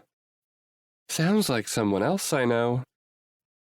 I've never pretended I was too manly for anything, Ma. Yeah, well, maybe you should drop the manly act and go ask that neighbor of yours out, she says with a laugh. All right, well, I hear your dad's truck pulling up. We're headed out to dinner. Please consider coming home for the party. You know about that? Jordan's got a big mouth. I smile, knowing that there was a time when my brother's girlfriend had to keep secrets for a living, and loving that that's so far behind her now. Please, Ben, think about it. Maybe bring your neighbor. Goodbye, Mom, I say. Bye, my darling boy. Remember that sometimes people need the push. Yeah, I love you. I love you too. I swipe to end the call. I sit there for a few minutes before making a decision. I stand, pour myself a drink, and then sip it as I start to make that push. 23. Lola. I've successfully avoided Ben for 2 weeks. 2 weeks of timing my arrivals and departures around his schedule like some kind of reverse stalker. 2 weeks of staying at the bakery late to make doughs and batters and bake, so I don't have to be up early and risk waking him up. 2 weeks of doing everything in my power not to give Ben any reason to have to come over to my side of the building. Unfortunately, he hasn't been nearly as considerate. More than once, I've slammed the door when I caught him leaving his apartment unexpectedly, waiting long minutes until he left to sneak out of my place. More than a few times, he's played his music loud late at night, after close. A part of me can't help but wonder if it's a test to see if I'll react, if I'll break. Like this isn't me avoiding him and waiting for the awkward to pass, waiting for the fun of me to wear off so I can move on with my life without having Benjamin Coleman bugging me. But instead, it's a waiting game for how long I can endure his prodding until I snap. That part of me thinks this is true because it's never loud when he has someone over. It's never the shop having some kind of event, never guests in his apartment. It's just Ben, our two cars the only ones parked in the lot. And it stops at 11 on the dot. I need to sleep by 11. My words ricochet in my mind every night when the noise dies out each time. Old Lola would read into it. Old Lola would think that's kind, sweet even. Old Lola would go over with a plate of cookies and a pretty smile and daydream about possibilities. New Lola lives for Lola, though. New Lola has a bookie on her ass that's a little too interested in her. New Lola cut off her father, is avoiding her sister, and is trying to run a business. New Lola doesn't have time for games. Either way, it seems my punishment for avoiding Ben instead of seeking him out as he instructed me to is the noise. He hasn't made any effort to come to me, but he's made it hard not to go to him. And it's not that I'd be going to him to do any of the filthy shit that's admittedly run through my mind. No, it would be to fucking strangle him. Tonight, as I'm mopping, listening to the already thumping music next door, my fingers curl around the handle of the mop, picturing his throat. And not a single part of me doesn't think he's doing it with the express purpose of irritating me. Before I moved in, I spent a few early evenings at the bakery, setting up. While I was never here late, I was here when the tattoo shop was open. I never heard this loud music. But now, it's every night. Every single night. Since that night, I lie in bed and let my mind take over, and my stupid phone sent a very unwelcome text to Benjamin Coleman. I actually don't know if his full name is Benjamin, but I don't really care. He seems like a Benjamin. A douchey, privileged asshole who took his parents' money and made a business with it. Someone who turned into a punky, grumpy asshole to piss off his parents. Every night since that night, as soon as I flip my sign to closed, like he has some kind of stalker sixth sense that can hear the sound of the acrylic hitting glass, his music kicks on. I guess in some ways, I should thank him for not pulling this shit when I have customers in the store, but also that's just common decency. But not for Ben, because he's a giant dickhole. I giggle to myself at the thought of calling Ben a dickhole, when the screen on my register makes a beep as I'm trying to check the numbers for the day, and a notice pops on the screen. Searching for network. Strange. It seems like, for whatever reason, it disconnected from the internet. I tap the screen a few times and try to find the Wi-Fi so I can reset it, but the normal network that is for this building is gone. What I find in its place makes my blood run cold. Network name. Come over for the password. The other networks are random ones, all locked and for nearby businesses. I remember Brad, the building owner, told me the internet router was based on the other side of the building. No. He wouldn't. I tried the network that I just know has to be mine with the previous password. Nope. Fuck. I should just ignore it. Go to bed, ignore his bullshit, and ask Hattie in the morning. I should call Brad and see if he can add a separate router. I should go to a nearby business and beg to use their Wi-Fi. But my own curiosity is out to get me. Why does he want me to come over so bad? It's a new escalation, more than just taunting and annoying me. But why? I wait long minutes. 5, 10, 15 passing as I stare at my computer, occasionally trying passwords to no avail before I say fuck it. He wants a face-off, he's going to get one. 24. Ben. The shop closed at 4, and for the 2 hours between my close and the closing time of Libby's, I sit at my desk, wondering what the fuck is wrong with me. Lola has lived next door, officially, for 4 weeks. In those 4 weeks, she has consumed my mind and overtaken every moment of free time. When I sit down with paper and pen, it's her I see on the paper. Braids, freckles, delicate bones, fucking cupcakes. It's her, and it's taking over my consciousness. Last night I dreamed about her. She's sneaking into my unconsciousness, too. I need a solution. I need to fix this shit. I need to get her out of my system, or get myself into hers, maybe. Except she is somehow ignoring and avoiding me with such finesse that I haven't seen her in 2 weeks. So tonight, in a moment of weakness, I pushed. The router to the internet of the building was flashing at me, a beacon of ideas, and I finally fell into the trap. I changed the name and the password, making it unable to be misinterpreted, and then waited. I knew there was a 50-50 shot that this wouldn't work, that she'd find a way around it, or ask Hattie, or call the landlord. But it was worth the try. And when I hear a pounding at my apartment door, I can't help but smile. Here we go. Walking to the door, I switch the sound of the music down. I don't want any interruptions, if this goes how I really fucking hope it will. And then I'm there, opening the door and staring at Lola, her face red with frustration and anger. Hands on her hips, that irresistible outfit she's mastered of a too-small tank top and skin-tight shorts, showing off the curves I've been putting to paper for weeks. "Change it back," she says through gritted teeth. I take another step outside of my apartment and cross my arms over my chest as I lean against the door. Lola takes a step back, maintaining the distance between us. "Change what?" I say, the smile taking over my face. She looks good. I hate to admit it, but fuck. I missed seeing her angry face.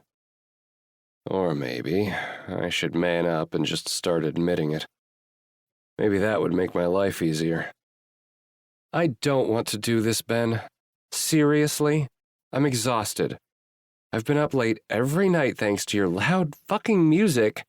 It's off every night by 11, I say, stepping closer to her. She steps away again, her back aiming toward the wall that lines the landing between our apartments.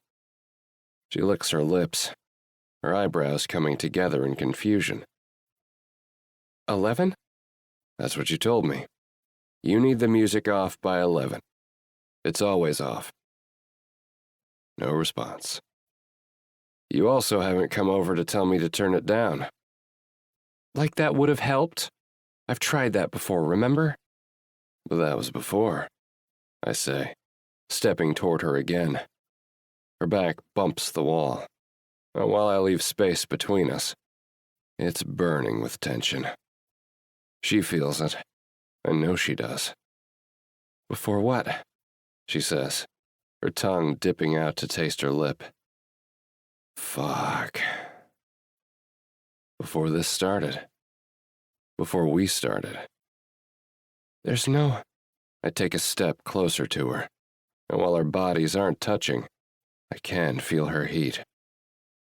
Don't start lying to me now, Lola. She doesn't respond, and I put a hand on the wall next to her head, bending low until our faces are close but not touching. Her head tips up, looking at me. There's something here, Lola. I fought it. You've been fighting it. We drive each other wild. But I know you've wondered if we can drive each other crazy in other ways. I don't lie, Lola. And then it happens. Her chin tips up, just enough so her lips graze mine. And I'm kissing Lola Turner again for the first time in weeks. Like the previous times, my mind goes blank, and my body turns to fire. I take the smallest step until our bodies are lined up as I sneak my tongue past her lips, tasting her again. She moans as I slip into her mouth. Her hand moves around my neck, trying to encourage me to move, to get closer to her. She needs more, I know. And I want more just the same. This woman might baffle me at every turn. But here, like this, I know her to the fucking core. But still, I don't. Instead, I step back. Ben, shut up, I say, because I don't want to give her space or time. I don't want her to talk and, in turn, talk herself out of this. I've made my mind up. We're doing this. It's been a month of dancing around this shit, playing games, fucking around, and pretending that she doesn't make me fucking burn up every time I see her. A month of her avoiding me and pretending like she doesn't feel it all the same. I grab her hand and start moving, pulling her toward my door. Ben, what are you? She starts, but then she stops as I press her hard to the door of my apartment. I pin her in place with my body, grinding my hard cock into her softness, and she stops her objections. Last chance, Lola. What? Last chance. You don't want this. You tell me. Ben, But if you want to forget whatever the fuck has been clouding your eyes, and you want to do it by me fucking you out of my system, I'll open my door, bring you in, and make you scream my fucking name. Lola, say yes and I'll make you forget everything but my cock between your legs. Her eyes go from wide and confused to hooded and hot, her lips parted as she pants softly. Lola, give me your answer. She stares at me long and hard, and I wonder if maybe I pushed too far. If I should have been sweeter and kinder, like the other men I'm sure she's fucked. But my sweet girl surprises me, just like she does at every damn corner. I want to forget, Ben. Fuck yeah, I say, the words a growl as I grind my cock into her and reach into my pocket for my keys as my lips meet hers again. Her hands are in my hair, tugging like she wants to devour me as we kiss, and I fumble with the lock. Click. We're in. Detaching myself from her, I move, grabbing her hand again and nearly dragging her toward my room. I need to get her in my room. Then, I need to get her naked. Then, I need to get my cock inside her. Those are my priorities right now. When we reach the door, I nearly fling her into the room and start to kick off my shoes as she looks around, taking in the framed drawings and dark painted walls. Shirt, shorts, off, is all I say as I cross my arms over my back, moving to take my shirt off. I expect an argument. I don't get it. Seems that when Miss Lola is turned on, she listens to me. Good to know. I also can't help but wonder how far that courtesy goes. I slow my own undressing as she takes off her top and then shimmies her shorts down, stepping out of them before standing there in front of my bed, a gallery of dark art surrounding her perfect pale body. Jesus fuck. This was meant to be some kind of quick thing, a way to get her out from under my skin, and for her to burn off steam. But seeing her there, pristine and untouched, skin I'd love to mark in so many ways, my mind goes places it should not. Never. And definitely not with this woman. All fire and fury and trouble and bad decisions. Not with Lola. My thumbs go to the waistband of my shorts, sitting underneath antique anchor tattoos at my hips, ready to push them down and let out my aching cock. Anything to get my mind on the right track. Bruh, I say, and instantly her hands, not hesitant but sure and eager, go to her back, undoing the clasp and letting her tits free. Perfection. Jesus. Who created this woman? Whoever it was created her for me. Perfectly sized tits, on the small side, leading to hips a man can hold on to. Underwear, I say, my voice husky as I take in her breasts with rosy pink nipples. already peaked and begging for my mouth.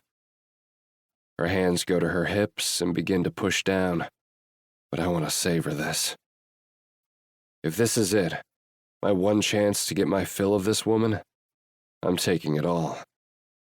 Slow, I hear my voice say, and her face moves, looking at me, locking her eyes with mine. There it is. The war in her eyes. The war where she's trying to decide if she should listen to me or tell me to fuck off. Sweet girl, trust me, you want to listen to me. Daddy will make you feel so fucking good if you do. I try to transmit the words to her through some kind of mind meld, my own heart thumping erratically with a mix of anticipation and panic. What if she fights me? I don't do fighting. I do sweet and docile. The moments span what feels like days, but are truly just a few seconds. Eyes locked. A battle of wills. And then, her small pink tongue peeks out, wetting her lips and rolling them together. And her hands begin again, pushing down the lacy pink underwear. And she does it slowly. I groan a little. It can't be helped. Good girl, I say, before moving my eyes to the fabric, savoring every inch of revealed flesh. But not before I catch her eyes flare just the tiniest bit with my words. Potential. There's fucking potential there. My cock twitches again, agreeing with my thoughts. I move my shorts down quickly when her underwear hits the floor, leaving me in just my boxer briefs. Her eyes move to where my hand is adjusting my painfully hard dick through my underwear, and the woman licks her lips again. So much fucking potential. My mind is moving without my conscious approval, creating scenarios where I can keep this woman in my bed indefinitely. I need to move on. Sit on the bed, Lola. Again, a flash. The need to disobey. But then she sits on the edge of the dark comforter. Open your legs, sweet girl. A sharp intake of breath. Another internal panic that she won't do what I say. But there it is. Thick, milky white thighs open for me, revealing a perfectly pink, wet pussy. Fuck, I say. The sound coming from deep in my throat without my permission. But really, what else do you say when your dream cunt is just a foot away begging for your dick or your hands or your mouth? Spread yourself for me. Her eyes move to me. Panic clear. Ah, this is new for her. Interesting. I know you know how to, baby. We haven't talked about that text, the one that indefinitely changed the track of my mind when thinking of Lola. The one where I realized she came with my fucking name on her lips. I expect the argument now. Or at least the denial. But no. As seems to be her style, Lola Turner shocks me when two pink-painted pointer fingers go to either side of that wet pussy and pull it open for my eyes to see. And then, she takes it a step further, locking eyes with me and swiping a finger through her wet. From her entrance to where she circles her clit at the top, letting out a breathy noise. Again, I say, needing to see that again, to cement it in my mind until I die. A reel I'll replay and jack off to until I'm senile. And she does, this time moving her hand to dip further into her entrance, circling her clit more than once, moaning a little louder. Fuck, Lola, is all I can say. She continues, this time losing an entire finger inside of herself, moaning as it dips in and grazes her G-spot with the angle, coming out glistening with wet, then moving up, two fingers now rubbing her clit back and forth, as she keeps her eyes locked on me. It's then I realize she hasn't given in. She's not being sweet, not being docile. As always, she's fighting me, just in a way I really don't fucking mind. But it's time to show her who's in charge, though. My hands move my boxers down, and I kick them to the side, my hand going to my cock and stroking. Once, twice. Hard and slow. Lola's eyes follow my hand, moaning as her fingers hit her clit again. I take a step closer, then 2, 3, until my knees are hitting the bed between her spread legs. Her breaths pant over my cock as I continue to slowly pump, but her eyes are on me, her head tipped up just the slightest bit. Such a fucking good girl. I take my cock in my hands and trace the head on her lips, barely parted. Such a pretty, sweet girl you are, my Lola. Her breath hitches, the breath pushing cool air against my piercing. I rub it on her lips to warm it back up. Her eyes go wide. Oh yeah, baby. That's what you think it is. I expect her to say something. I expect questions. What I don't expect is her hot tongue dipping out and touching the warm metal below the head on the underside of my cock. I don't expect her to tilt her head and suck the barbell into her mouth. I don't expect her to then take the whole head between her lips.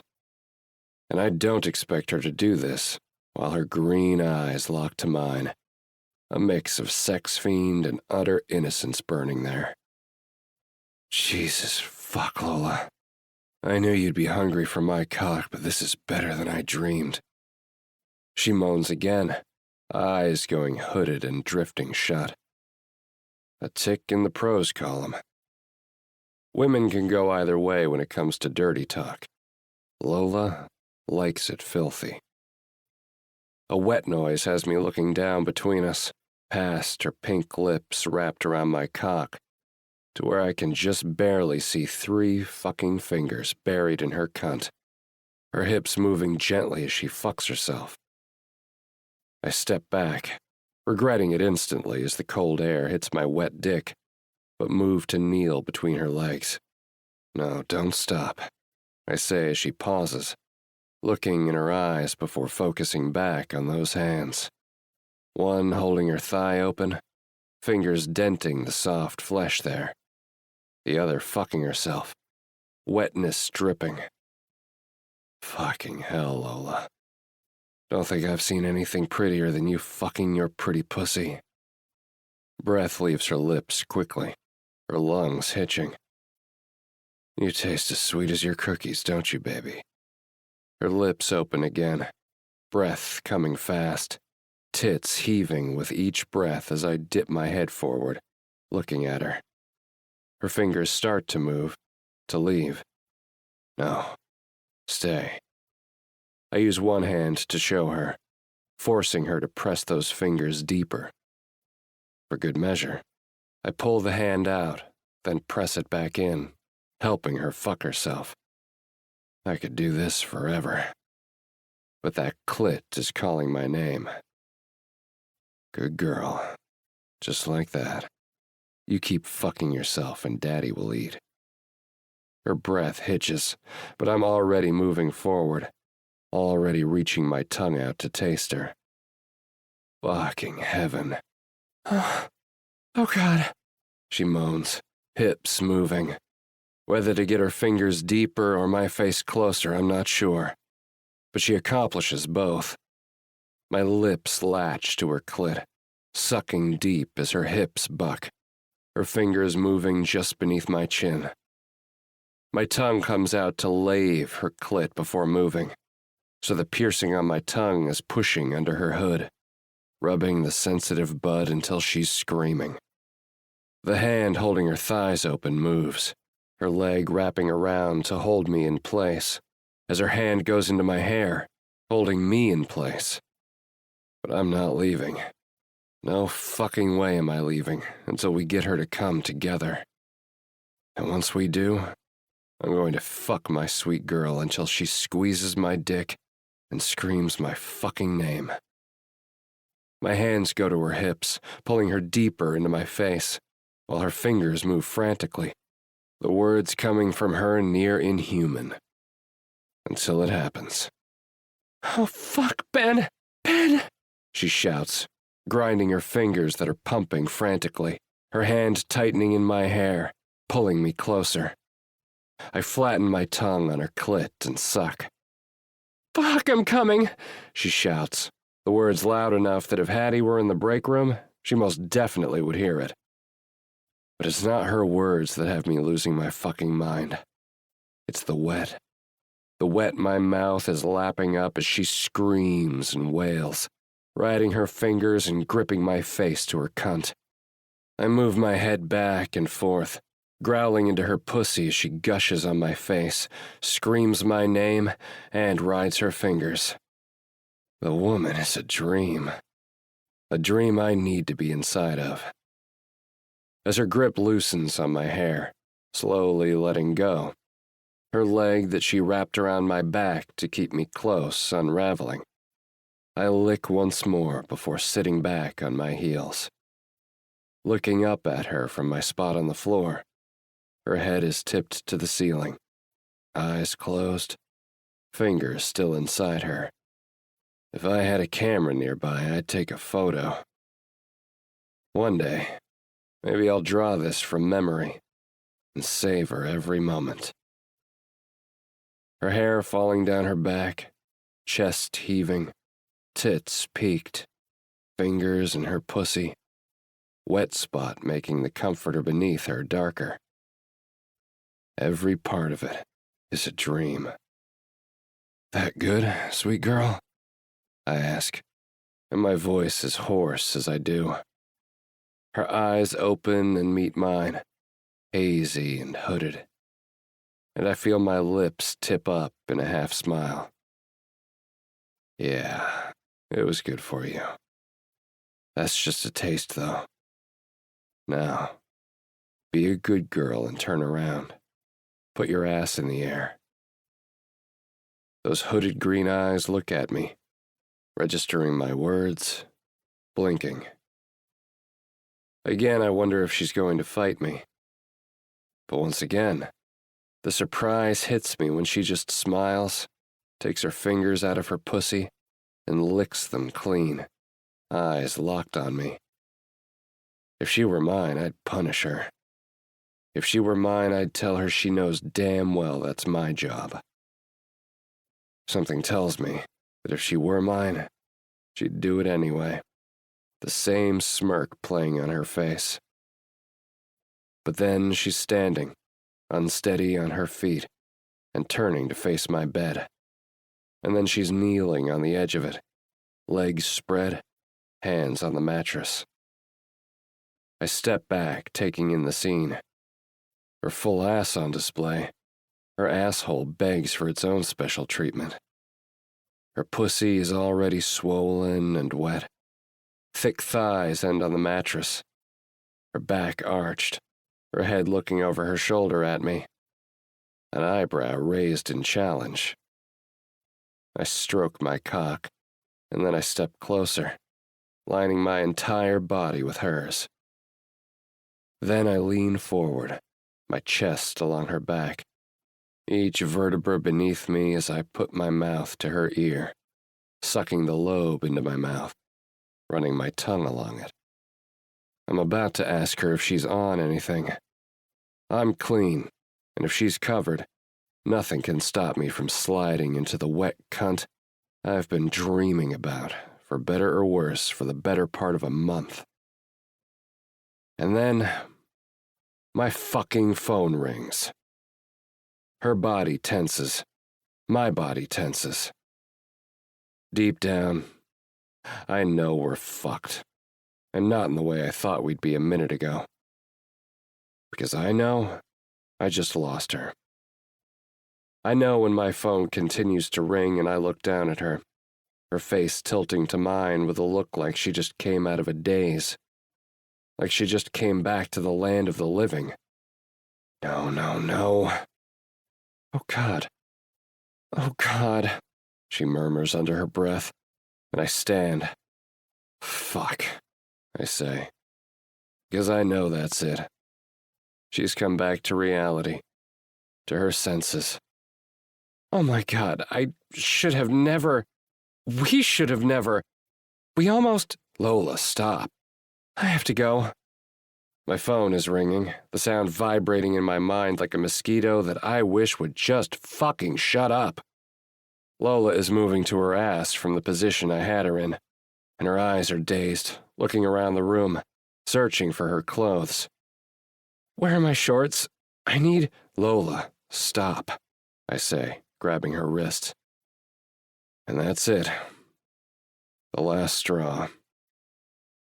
Her eyes, the eyes that moments ago were filled with heat and desire, go cold.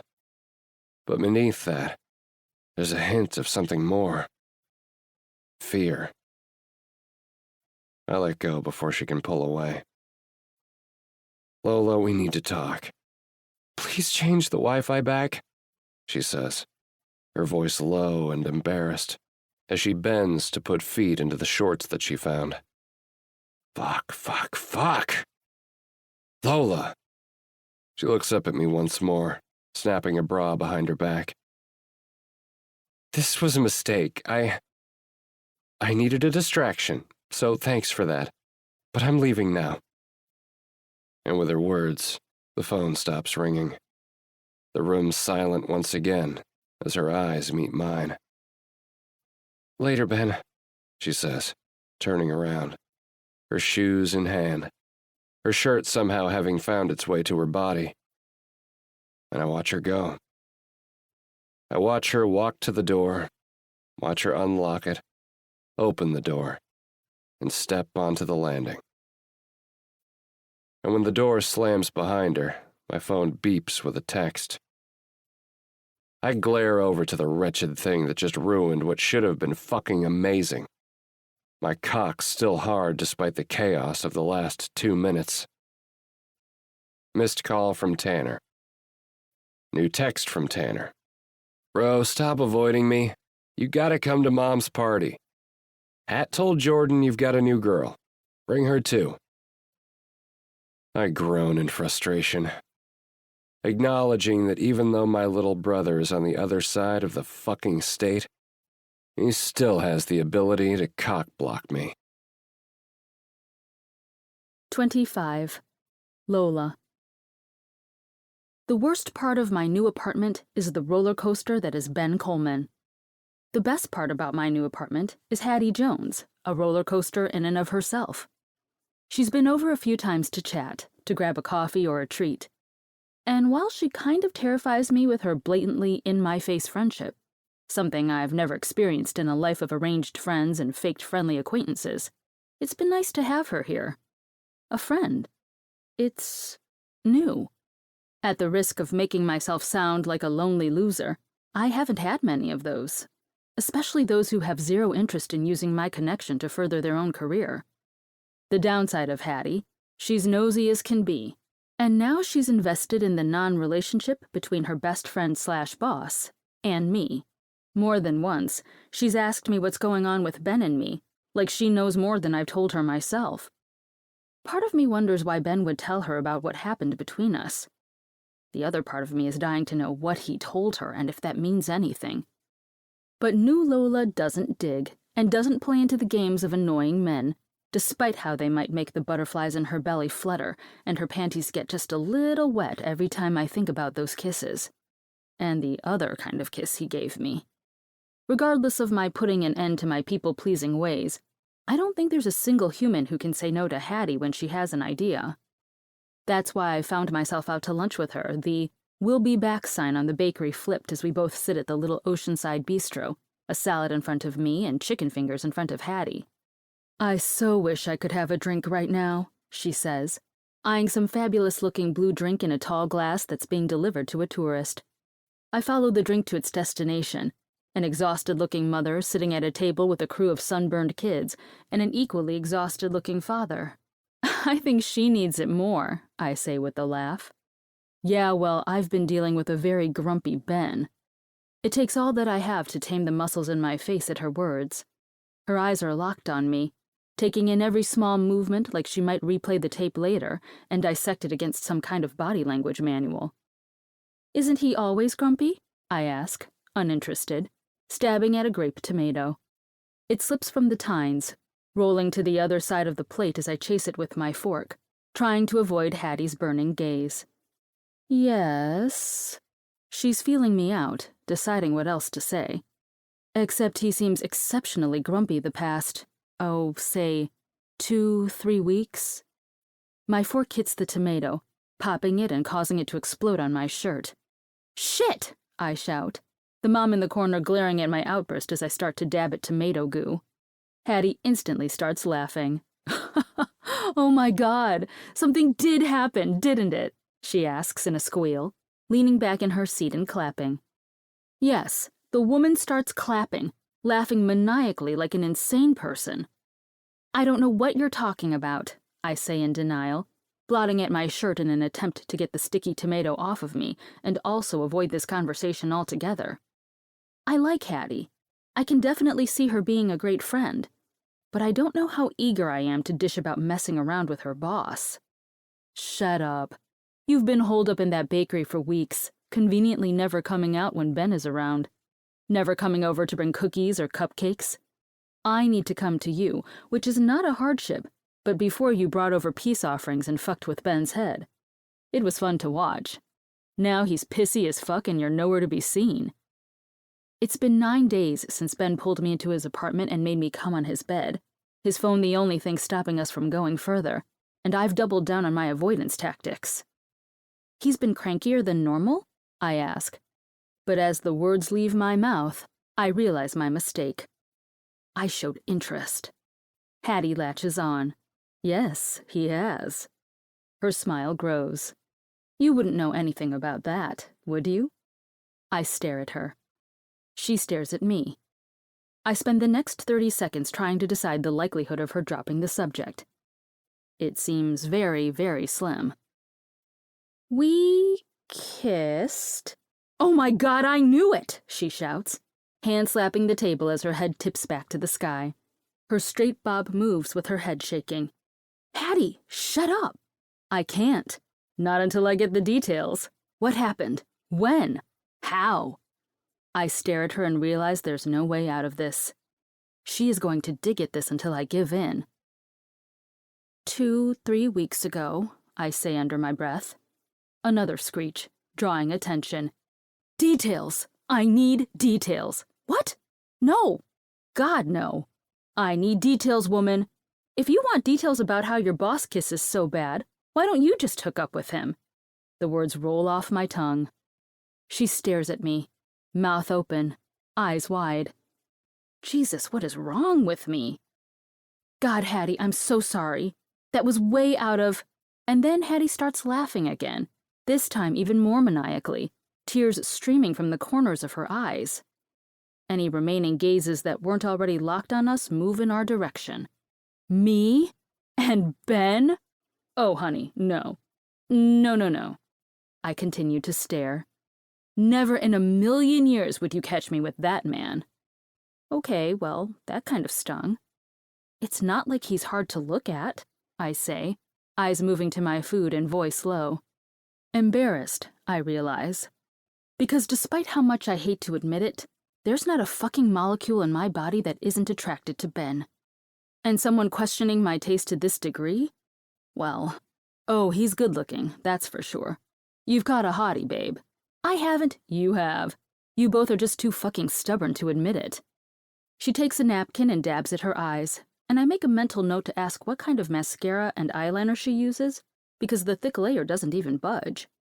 Lola, he's not my type. Not her type. In what universe would Ben not be a red-blooded woman's type? Unless... Ding, ding, ding, you've got a winner, she says, winking at me. You're more my style, babe. I blink. Don't worry. I don't poach from my bestie. Though, for you, I could make an exception. I'm sorry. That was incredibly rude of me to assume. I get it all the time. It's my own fault. I love to mess with people and play along. But you had that hurt doe look in your eyes, and I couldn't do it. She sighs, putting the napkin on her lap. No, Ben isn't my type, and I'm definitely not his. She looks me over again, red painted lips tipping as she picks up a fork, and then waves it up and down in my direction. But you're fucking perfect. I'm perfect. This is perfect, actually. A French fry goes into her mouth and she chews. God, I can't believe I didn't see it early. Sweet as sugar, spice lying underneath. I bet you're also submissive as fucking bed, aren't you? My eyes go wide, panicking. My mind also goes back to that night. Every command he gave, and every time I didn't hesitate. Oh my God, you're perfect for him, she says, white teeth bright within the confines of red lips. Perfect balance. Won't take his shit, he won't get bored. Keep him on his toes and he'll keep you in line. Make sure you take care of yourself. She puts another bite of salad in her mouth, chewing while looking me over like she's vetting me for something. Fucking perfect. Meant to be. I'm sorry. I think you have this completely misunderstood. This isn't... I'm not... We're not... I can't finish a single sentence. The words won't come. But Hattie just smiles. Oh, I know. I know you're not. Now. But I see it. You are. You just don't know it. It's not like that. It was one time, and that's it. Never again. I doubt it, she says with a sly smile. Hattie knows more. Hattie, the man can't stand me. Interesting that you didn't say you can't stand him. A thick eyebrow is raised, and shit if she isn't right. Why is that? Why did I focus on how Ben feels toward me and not the other way around? Well, that too. I can't stand him. But he can't even be in the same room as me without arguing with me. You never lock your doors. What? Drives him nuts. Hear him grumbling about it. You never lock your door. He's not wrong. And the few times he's barged in, he's mentioned that. But what does that have to do with fucking anything? What does it matter to him? The back door to the street locks automatically. It's not like I'm leaving his business or apartment at risk. It's not safe. I stare at her. He has a thing about safety, especially safety for women. As I'm looking at her, there's a flash, a memory surfacing. His hometown, a buddy of his girlfriend, was kidnapped. Crazy stalker, obsessed with her. Anyway, she got away, but before that, she was taken to his family's work site. The girl was kidnapped from her own business, her cop boyfriend sitting right outside. You never know. Her eyes move to my wrist, bruises having long healed, and I wonder if he talked to her about the mark, or if she's remembering when the dark mark caught her own eye. His brother's girl? She was in an abusive relationship for years. Things with safety just hit too close to home for him. I swallow, not knowing what to say. I can't deny the bruise, but I also can't tell anyone the real source. Hattie continues talking. He doesn't hate you. He doesn't feel things. Locks himself away. Stays in his art, his business. He separated himself from so many things. She looks at the sky, blue and cloudless, a seagull overhead looking for something to steal. Anyway, just give it time. Give him time. And don't shut out the opportunity altogether. Yeah? She says. And her eyes look so genuine, like she really truly wants nothing more in this moment than for me to give her best friend a chance. I sigh. Yeah, Hattie, is all I say on the subject. But her smile tells me it was enough. And for the rest of the day, I blame old Lola for still being present, having a bit of the reins. I tell myself that it's because of the old people-pleasing side of me that I said that. But deep down, new Lola knows. That's not why I agreed. No, that was for me. Not Hattie. 26. Lola. That night, the bell rings over the front door of Libby's and I don't even look up. This is the third time this has happened tonight alone. I need to work on getting the lock fixed as soon as possible. Tonight I'm planning on rigging up a chair under the lock, but that can't be a permanent solution. Right now, I'm ducked behind the counter, organizing white bakery boxes and rolling up the extra rolls of pink twine, closing up for the day before I head upstairs and collapse in bed. And as much as I love my customers, once the bakery is closed, I'm done with customer service. I want to finish cleaning and then flop in my bed, where I'll overthink every interaction I've ever made while trying to fall asleep. "We're closed, I'm so sorry," I shout, then knock my head into the underside of the counter as I try to stand. Fuck! Great, Lola. Very professional. No lock on the door, and you just cursed in front of a potential customer. Except when I open my eyes, rubbing at my head where I'm sure there will be a bump, I don't see a potential customer. Instead, there stands Johnny Vitale. "I think you can stay open a few minutes later for me, Bellissima." My stomach churns at his dark hair, slicked back and greasy. It's thinning but combed back in a way to attempt to hide that, and he has a smile on his face that gives me chills. And not the chills Ben gives me when he gives me a douchey smile. The kind of chills you get when you're watching a scary movie and everything goes quiet. The kind of chills you get when something that you can't pinpoint inside of you knows intuitively that something bad is about to happen. Johnny is bad news. That much I know for certain. But this feels more sinister. "Leave, Johnny." "Oh, don't be like that, Lola. I thought we were friends." His voice is sickly sweet, his thick North Jersey accent making a mockery of the kind words. "I don't even know you. All I know is that, once again, my father fucked up, and once again, I'm being forced to make it better." "I'd like you to make it better." Acid burns in my throat. He keeps walking closer, hand grazing the top of one of my tables as he moves closer to me.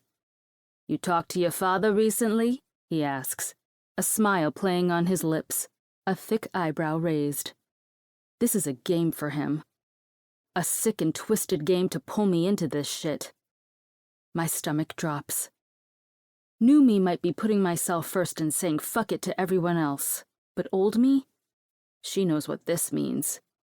And old me knows that no matter what new me tells herself, I can't just ignore this problem. "I can't say I have," I say, not giving him much of anything. Though it's the truth, I haven't heard from him. Stupid of me to assume that silence on his end meant his chaos wouldn't be touching me any longer. "Johnny, you need to leave or I'll call the cops." All joking, any hint of vague friendliness leaves his voice. "You call the cops and it won't end well for your daddy," he says. And honestly, that should be the expected response. Even more so, I should say, "Okay, do it." I should say, "Fine, he deserves it." I should tell Johnny and my father and the world at large that I'm done with this burden. This burden that I've wasted so damn much of my life shouldering. But that's the problem, isn't it? When you spend so long taking care of someone, you don't want to see all of your hard work go to waste. And when you tie your self-worth to keeping someone out of trouble, it makes the way you see yourself, for better or worse, inherently tied to that person. It might not have always been my job to take care of my dad, to shield Lila from the messes he always got himself into, from the messes Mom left behind. But I made it that. I took it and never questioned a thing, never said no. It was wrong of my mom to ask me to help when I was that young. But I know to my soul she didn't want this for me. She never thought it would go this far. And for that, I have no one to blame but myself. "Johnny, please, leave," I say again, this time firmer, but internally I feel like Jell-O. Terrified, quaking. His smile has turned from teasing to sinister. "What do you have for me, Lola?" I sigh, my eyes looking over my bakery, my small haven, my dream. "I have nothing." I built this place on loans and savings. I have nothing. He's got a tab, Lola, Johnny says. I already knew this. I already knew the total. You'd think those words, the acknowledgement of what I already knew, wouldn't cut. You'd think that after all these years, I'd be numb to it. I'm not. It still cuts, even more knowing my dad has a debt that he clearly expects me to settle. I sigh, the feeling going bone deep. The exhaustion. Anyone who has ever loved an addict knows that feeling too. The bone-deep exhaustion from life closing in on you. Not my problem, Johnny, I say, trying to sound tough, trying to sound resolute. Unfortunately, Bellissima, it is. I didn't make promises. I'm not in power. I don't have access to anything. He says you have the money. My father has no concept of my or anyone's financial situation. The money he thinks I have to dig him out of yet another hole was spent to open this bakery.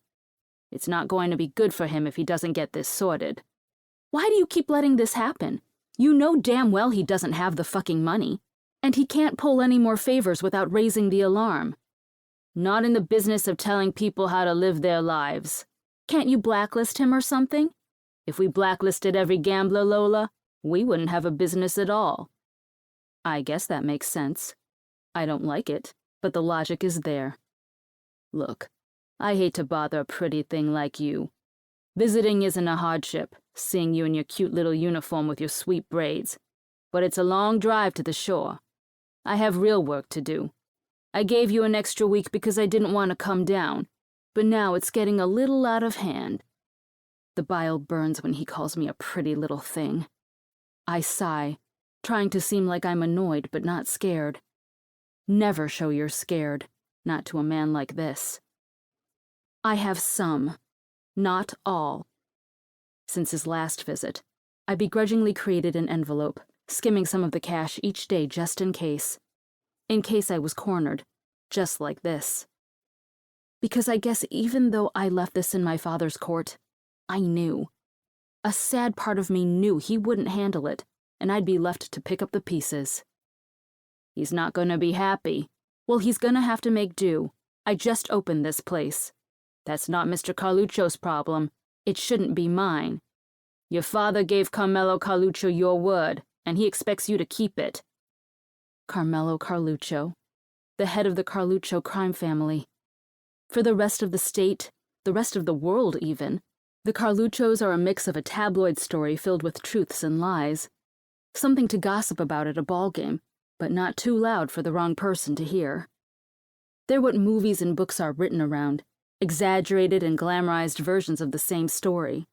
The dawn of New Jersey, with hands in unions and the waste industry. If you listen, you'll hear whispers of money laundering through strip clubs and butcher shops, laundromats and cigar stores. Cash businesses and imports, where money can get muddled easily. You'll hear of quiet handshakes with politicians to get around permits and ordinances, or elaborate dinners and wine-soaked smiles at banquets. But for me, it all became real life a year ago when I got the call from Johnny on behalf of the Carluccios. It turns out that the handshakes with politicians part is true. In the past, my father paid off his gambling debts with permits and by sweeping potential charges under the rug. But as the world turns, as things change, as every move a politician makes is researched and picked apart on social media, it became harder. The spotlight was bigger, and the mouths that needed feeding became hungrier. The problem is, my father likes to gamble. Regardless of whether he could settle his debt with favors and gifts, he continued promising them. The other problem is he's not very good at gambling. That was a year ago, Johnny.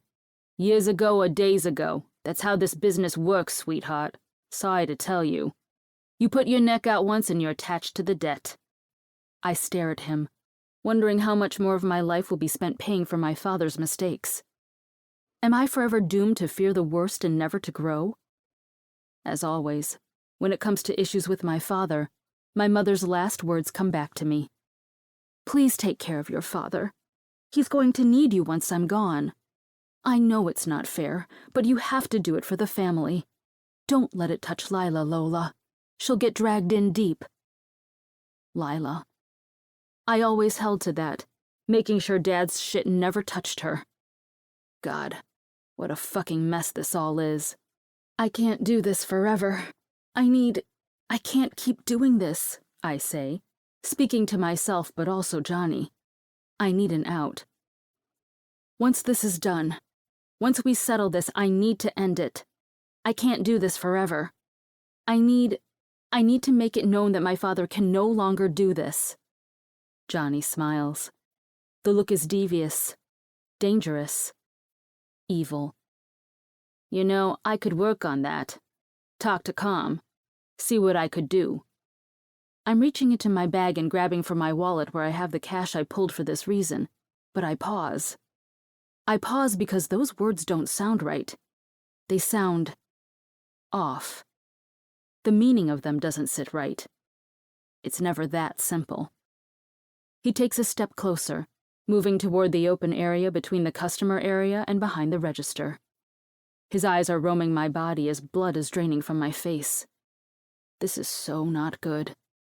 This is so bad. It would require some incentive for me, though. Can he hear my heart beating? It's going in time with the rhythm of the bass next door. Low, steady. Strangely, the noise is a comfort instead of its typical nuisance. What do you mean? My hand is grasping the envelope with $4,000 in it. I think you know what I mean, Lola. His voice is low, and his tongue dips out of his mouth, wetting his lips as he takes another step, so he's now fully behind the counter. I'm weakened prey that limped into a cave, and he is a predator who followed the scent of my blood. My hand goes out, the envelope between us. The white paper is shaking. Shit. Keep it together, Lola. I think you should take this and go. He steps closer, a hand moving toward the paper. I could help you, Lola. Do you really think your boss would be happy if I hooked up with you in order to clear my father's debts? Our hands are now attached at the envelope, but he doesn't grab it away, and I don't let go. It's the only thing between us. It feels like a lifeline. Not just a lifeline to protecting my father anymore. Not just cash that will keep him out of trouble, but a flimsy wall between myself and this terrifying man. I could make it work, he says, looking me over. I'd rather pay, I say. Johnny's eyes go dark. What if I don't care what you'd rather do? He asks, and the sinister nature of those words curls around me, swirls around us like venom in the air. I can almost see it threatening me. My hand drops the money as I step back, trying to get away. My back hits the wall, and Johnny steps forward, locking me in place. You know, I can always go to your sister if you can't help. Maybe she could, one way or another. I have spent 15 years protecting Lila from the poor decisions of my father and keeping her safe from the secrets bred from the poor decisions of our mother. I've always been my little sister's protector, always shielding her from this shit. I won't let this scumbag change that. Please, Johnny, don't. Leave Lila out of this. Lila is such a pretty name. She looks so much like your mother, too. One of us. Lila got the most of my mother's Italian, while I got Dad's Irish. She has the curves and the skin that tans perfectly, striking features, and a perfectly sloped nose. Johnny, please, I'll figure it out.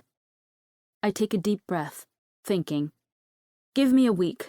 I can get more together next week. My mind runs through what I can sell, what I can pull from, and how much I need to sell in cookies and cupcakes to get enough for him. At least 15 grand. His total is up to 100. I feel sick, knowing that since I last talked to my dad, $30,000 have been added to the total. I'll figure it out, I grit out. I guess I won't be hiring an employee soon. I'll need a retainer. Something so I know you mean business. There's $4,000 in that envelope. I'm not talking money, Bellissima. He steps closer to me until I back into a wall. Johnny, just a taste, he says, and his breath hits my lips. Panic freezes me. When you're a woman, you think often about what you'd do in a situation like this. It's the sad truth of the world, that we all wonder what would happen if we were cornered by a man who had sick, ill intentions. We all like to think we'd shout, scream, hit, anything. But I just stand there, a statue. My mind is blank. My body is ice, blood frozen in my veins. "Johnny, please." "A taste, Bella," he says. And then his lips are on mine, kissing me, tasting of bourbon and tobacco and smelling of too much fucking cologne, and my senses are overwhelmed instantly. My mind goes blank with the panic, the rage. And then I do it. I slap him, my body kicking into gear and fracturing from the fear, moving to survival. "What the fuck?" he shouts, holding his ear where I slapped him. The skin there is already bright red. I'd be proud of myself, but I don't have time when his hand moves and grabs my wrists in each hand, the envelope of cash falling to the ground, and he pins them to the wall above me. Oh, fuck. 27. Ben. "Can you bring this over to Lola?" Hattie asks, a fork in a salad as she sits her ass on the edge of the reception desk.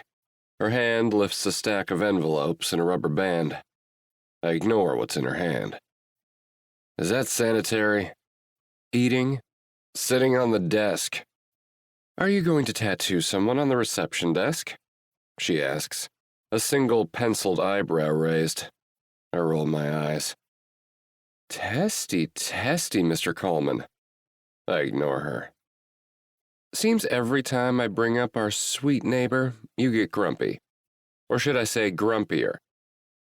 This is the game she's been playing for weeks.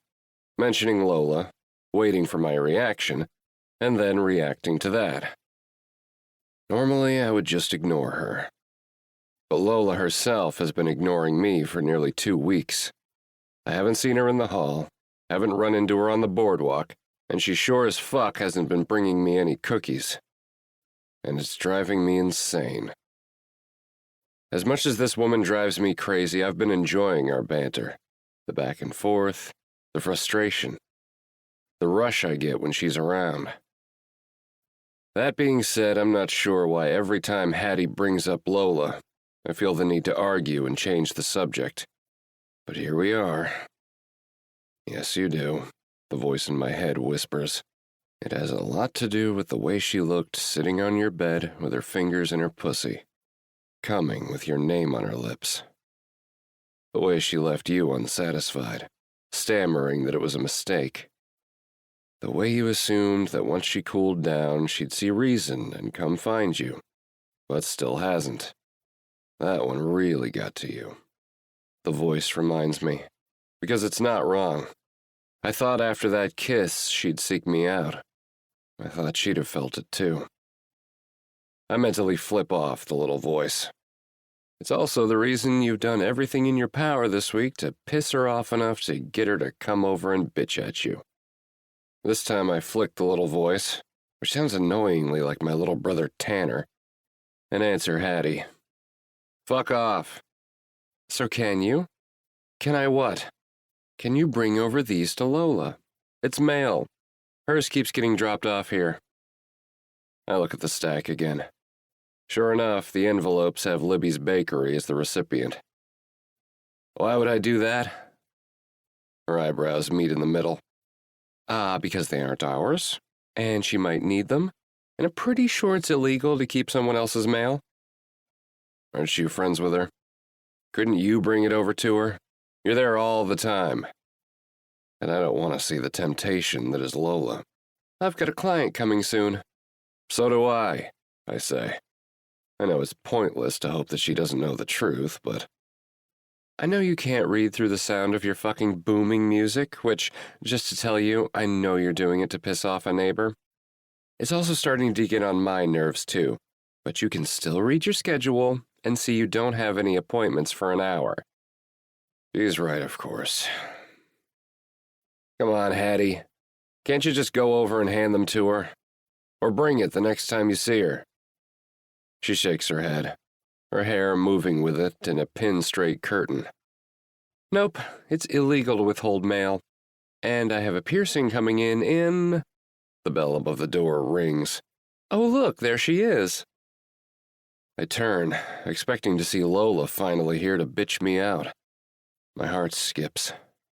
And I hate the stupid fucking disappointment I feel when it's a cute blonde with a crop top, shyly waving at Hattie. My 6 o'clock is here.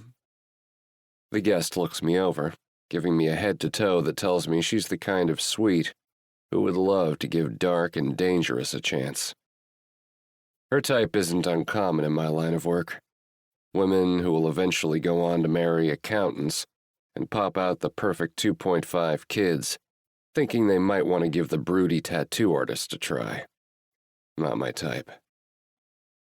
Oh, but what about sweet bakers who wear pink and bop around to Taylor Swift? The voice asks. This time I mentally punch the voice in the non-existent face. You, go next door. Ask Lola what her display will look like and if she has a photo. I also need a rundown of what she's auctioning off and the retail value. Hattie points to the front door. Hattie, now, go. Put on your big boy pants and face the big, scary bakery owner. She actually rolls her eyes at that. I'm not scared of her hat. I start, but she laughs, cutting me off, as she puts her hands on the arm of the client, urging her into her booth. You might not be scared of her in the traditional way, Ben, but that woman scares the shit out of you. Once you realize that, we'll all be able to live with less of a headache. And then she's gone behind a closed door, and I can hear her turn down the loud music, almost like she's telling me to man the fuck up and go. With a challenge like that, I can't say no. Saying no would mean she won, and I don't lose. When the bell chimes as I leave the shop, I can hear Hattie's laugh ringing out over the sound of the lowered music. I walk the 5 feet from my front door to Lola's, and each step, I think about how I shouldn't be doing this. In fact, I should just drop the mail in her box, or slip it under her door and move on with my day. But the truth of the matter is, this woman has gotten deep under my skin. She's a fucking pain in my ass. Her sass, her attitude, her unwillingness to even listen or reason with me. I can't stand her. And even more, her insistence on avoiding me, ignoring me, when we both know something is brewing between us, is maddening.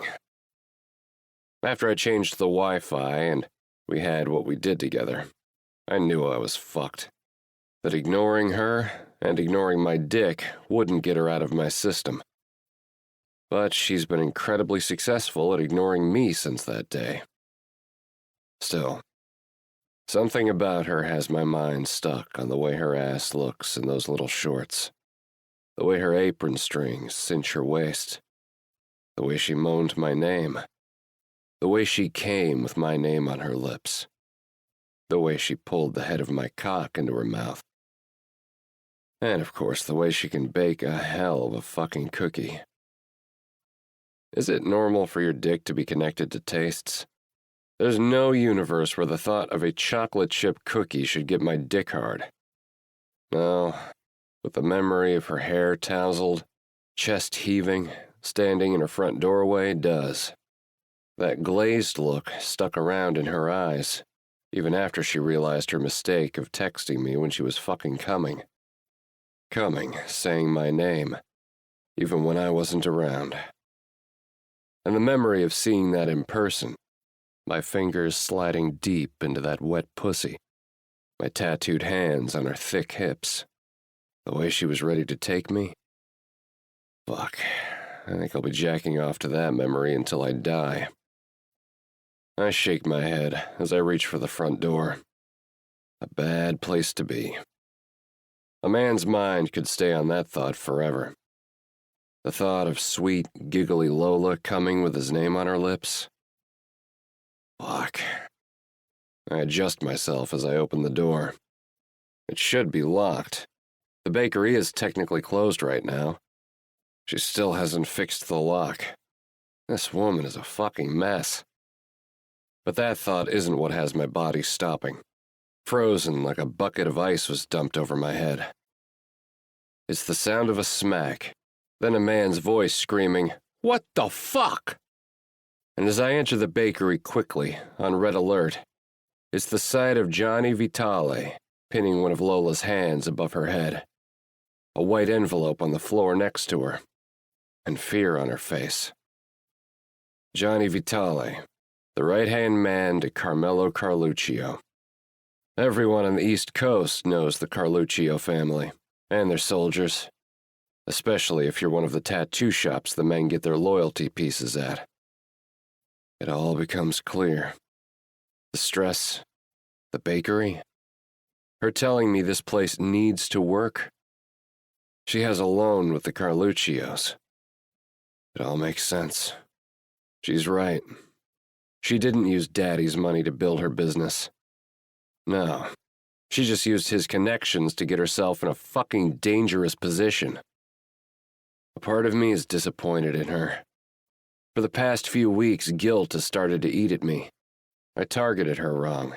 She's not a spoiled brat. She's had hardship, and she worked hard. I was a dick by denying that. But what I'm seeing now, what's starting to become clearer, it's blurring that for me.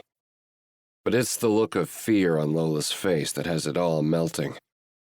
Who cares if she built this place from the bottom up like I built up Coleman Inc.? Who cares if she took a shady loan, or if her family spotted her cash? All I need to worry about is what's going on now, and how I can help her out of this mess. And I sure as fuck don't have time to wonder why I want to fix her mess, when her eyes shift to mine, locking there. Relief. That's what I see there. Sweet fucking relief. And all I want to do is pull her into my arms and make her mine. Fuck the games. Fuck fucking her out of my system. Fuck it all. Because that look, she's mine. Strange how relief in her raises alarm in me. Strange how her relief cements my place in her life, whether she knows it or not. What the fuck is going on here? I ask, voice booming in the small space. And that's it. That's all I say. Ben? Her voice is weak, fear drenching the single word. But relief is in her eyes. Stark relief. Who the fuck are you? Johnny has dropped Lola's hands, but hasn't stepped back, still pinning her in place with his body. Her neighbor, I say, arms crossing on my chest, like I give not a single fuck. And her man. And at this moment, I understand the mark on Lola's wrist I saw weeks ago was from this man. Mixed with the panic on her face moments ago, the panic of which the remnants are still there, I feel my own rage forming. I step closer to where they are. Her man, huh? I don't respond. Instead, I continue staring. You need to back the fuck up, I say. Right fucking now. I take another step closer, my tone full of venom. Lola's eyes widen as I approach, my hand moving to Johnny's shoulder, pushing him away and back from Lola. The change is subtle, but her body, it sinks a bit. An ounce of tension leaves her veins. Johnny's body shifts to face me more, moving to appraise, to see how he measures up to me, if he can take me. His eyes give me a full head to toe before he steps back fully from Lola, letting her free to take a single step closer to me. Figures. I've come to realize in my years that men like this, they don't know what to do when another man, a bigger man, questions them. His kind is all fucking talk, unless they're talking to someone they deem smaller, weaker. I am neither of those. We were in the middle of a conversation, he says, arms crossing on his chest, a small smile on his lips. Weren't we, bellissima? The word makes me sick. Just a conversation amongst colleagues, trying to get inventive with a solution to a problem. It's a taunt. He's stepped back from me once more, 3 or 4 feet between us, and it's given a boost to his confidence. Because men like this, once the immediate danger is gone, they can't resist, and he couldn't resist. Men like this rarely can deny the urge to poke the bear. I put a hand to Lola's elbow, moving her behind me as I stare at him down my nose. Did you ask him to touch you? I ask the question, but don't look to Lola to get the answer. I already know it. Your conversation is done, I say, staring hard at the man in front of me. In his eyes, there's frustration. Frustration, anger, and a hint of embarrassment. But on his lips, there's a smile.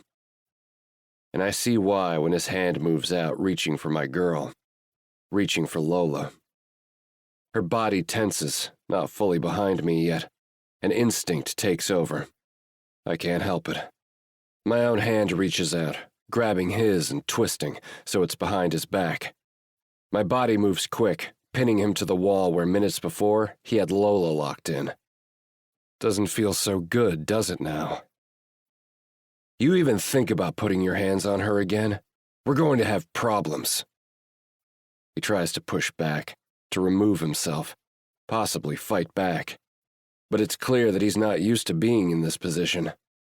He's not used to being the smaller man, in stature or socially. I do not see you here. I do not see you at this bakery. I do not see you on the boardwalk. You come near Lola again, I'll come find you. You might have friends in high places, but I won't need friends. I will find you, and I will make you fucking pay. You leave Lola alone. I push harder on his wrist, digging it into his back until a soft sigh of pain comes from his lips. Tell me you understand. Silence. I press harder, pulling the arm up his back at an awkward angle, his face pressing into the pink wall of Lola's bakery. She makes a distressed noise from behind me, but stays put. For once in her life, the woman is doing what she should be. Thank you, God. Do you understand? I ask again, pressing harder, and knowing that much more will lead to more than an ache in the morning. Not that I give a shit. I understand, he grumbles out, the words muffled with strain. I don't let go, holding on to the position for a few moments still, before letting go and pushing him toward the door. Not worth my fucking time, Lola, he says, grabbing something from the ground that fell earlier, before I can get a glimpse of it. Then shouldn't be a problem then, should it? I say, moving to completely shield Lola with my body. We move as one, following Johnny's progress to the front door of the bakery. But a man like that, he can't leave without getting the last word. You better figure out a way to settle this, you fucking cunt, he says, spitting at my shoes. His next words come quieter, directed to the shaking woman behind me as he tucks a white envelope into a jacket pocket. If not, I'll be taking a lot more than a kiss, he says. And then he's gone. I watch as he walks out the door, pushing it so it slams behind him and the glass rattles. My eyes following as he turns left down the boardwalk. I wonder if he's walking to his car to head back up toward Newark, or if he's going to another business on the boardwalk. Another business owner who made the wrong choice in their pursuit of the American dream. Once he's out of sight, I walk to the front and flip the deadbolt, noticing it doesn't stick before I shake my head. Fucking Brad. I mumble under my breath, grabbing a nearby chair and notching it under the handle. It will have to do for now. Then I turn back to Lola. She's in the same place, back to the wall, staring off at the front door as if I'm not even standing a few feet away from her. That's not what worries me, though. This woman might drive me insane, but she's confident, sure of herself. There's never been a moment when she goes toe-to-toe with me where she's backed down, questioned things. But right now, panic runs through me as I look at her. She's shaking. From head to toe, she's shaking. "Come here, Lola," I say, opening my arms as I stand in front of her. In any other situation, any other woman, I'd pull her into my arms. I'd force her, drag her to me, shield her from the world. But with Lola, I just don't fucking know. Something tells me I need her to come to me, to make that choice, take that step on her own. I don't think she heard me, though. Her eye still on that door, somewhere else. "Lola, come here," I say once more, my voice firmer, louder. Finally, her head turns to me. She heard me now, but this is almost worse. Now that she's facing me, I can see her eyes. They are glazed, fear and adrenaline needing an outlet. My decision is made.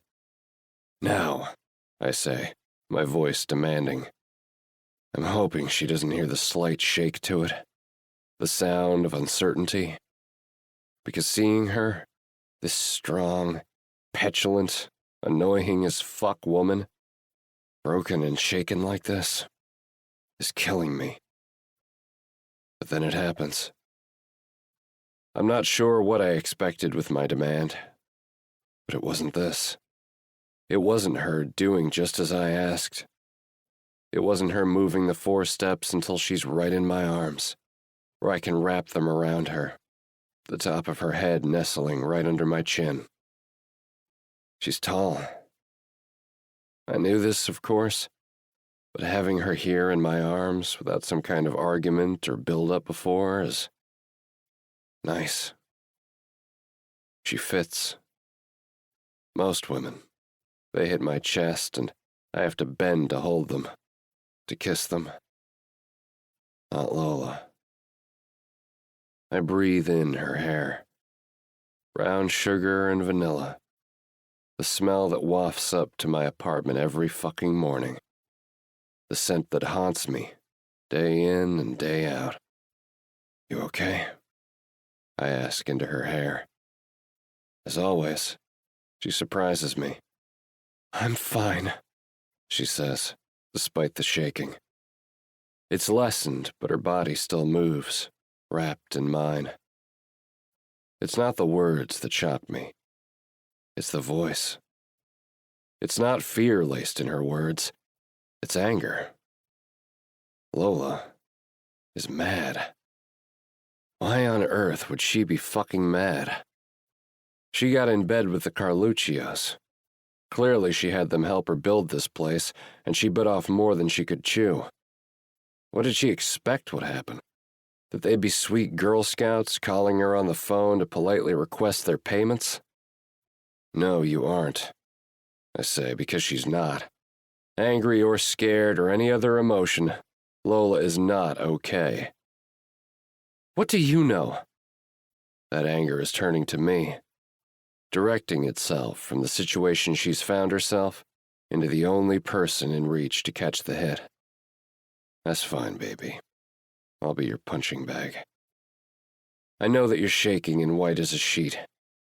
Look at me, Lola," I say, moving a hand to her chin and tipping it up. Something about my hands, tattooed and tanned, against her fair skin, does things to me. Seeing the juxtaposition snaps one of the threads inside, the angry wall I've built between us, weakening. Something about the touch must snap something in her, too, shaking her out of her daze. "Pen, I need you to kiss me." The words aren't breathy and sweet, but fierce and demanding. "What?" "I need you to kiss me. I need to... Shit. I need to forget this," she says, her hands bunching in the black t-shirt I'm wearing, the same one I always wear for work. Her hand tipped with light pink nails, bunches up the old-school white logo. Another juxtaposition. Another snap to the tether. One hand moves to her hip. Her lips loosen, open slightly, her breath becoming erratic. She wants this. I can't tell if it's because she wants to forget, or if that's an excuse. I don't know if I'll regret this in 10 minutes, or an hour, or a year. But I do know I can't go a single moment longer without kissing this woman. So my other hand moves to the back of her neck as my lips crash to hers. It's not sweet. It's not gentle. It's not some kind of bond being built, the start of something beautiful and everlasting. No. It's hot, and it's angry, and it's filled with the tension we've both been creating and avoiding. My teeth clash with hers as her mouth opens to mine, my tongue entering her mouth and tangling with hers, tasting her. Coffee and cookies. The same as that first time. My teeth nip her lip hard, probably close to drawing blood. But she is as lost as I am, moaning at the sensation. I take 2 steps until she's pinned to the wall. My hand on the back of her head gathers her braids, tugging her back hard, drawing another moan from her, as my hand angles her head better to get more, to fight her until she gives me everything. My mind goes back to having her pinned against the hall in the landing between our apartments, as she whimpered my name as she came, about how fucking badly I wanted to fuck her, until we both had this attraction out of our systems. Funny. Because right now, I don't think I'll ever actually get this woman out of my system. That thought should scare me. Instead, it fuels me. Every molecule in my body yearns for this woman. But not here. And sure as fuck not now. When I break the kiss, releasing her braids and her body, she mewls in protest. Is the back door locked? I ask, forehead to hers, panting. What? She asks, her voice woozy like she's not all here. In any other situation, I'd smile. Right now, I'm fighting the urge to both fuck her and run down the boardwalk and rip someone's throat out. The front door, it doesn't lock? This question I know the answer to. It doesn't click. It doesn't... Not always. And I called Brad to get it fixed, but... I sigh. But Brad doesn't fucking fix anything. She just blinks. Back door? That one I know locks. She just chooses to forget about it. What? The back door, baby. Is it locked? She bites her lip. I know the answer. My hand goes to her chin as she tries to look away from me, holding it tight and without any regard for her comfort. You lock the fucking door, Lola. Every time. The back door stays locked no matter what. The front door is locked as soon as you close, and you don't open it until you open up the next day. I'll fix that lock in the morning. She's silent. You done in here? What? God. Cute. Cute and infuriating. And right now, with her still shaken, scary. Are you done in here, or do you have other things to do? She looks around, trying to remember where we are. Again, if we were anywhere else, in any other situation, the fact that my lips have her lost like this would make me smile. No, I'm done. I was just cleaning up. Extra stuff. I don't answer. Instead, I pick her up. Her legs wrap around my hips. And fuck, I like it. A lot. She fits. I knew she would. I walk us, my hands under her ass to support her as she lays her head in the crook of my neck, to her back door, flipping the shitty, flimsy lock before leaving it behind us. I pull out my own keys to unlock the back door to Coleman's. Hattie's sitting at the back table, and when her eyes go to Lola in my arms, her face flushes with confusion. "Cancel my appointments," I say, tipping my chin to my best friend and coworker. I expect her to argue. Tell me I can't just cancel appointments. Tell me that she's not my bitch. Typical Hattie shit. But her eyes move to Lola in my arms. "Got it. Call me soon," she says, not even demanding. And right there, that's the reason Hattie Jones is my best friend. The only person on the earth who would see this, know I have it handled, know when to argue, and let me go. She's a real one. "Cancel your appointments too. We're locking up and then I'll walk you out." She stares at me, her face losing color, as she realizes this isn't some small issue. But she just nods, grabs her bag, and starts turning off the lights. A real one. 28. Lola. Ben's living room couch is shockingly comfortable. I was only in his apartment for those short minutes, unable to take anything in. I'm not sure what I expected when he carried me up here, but it wasn't dark wood and framed art. It sure wasn't cozy and cool and welcoming.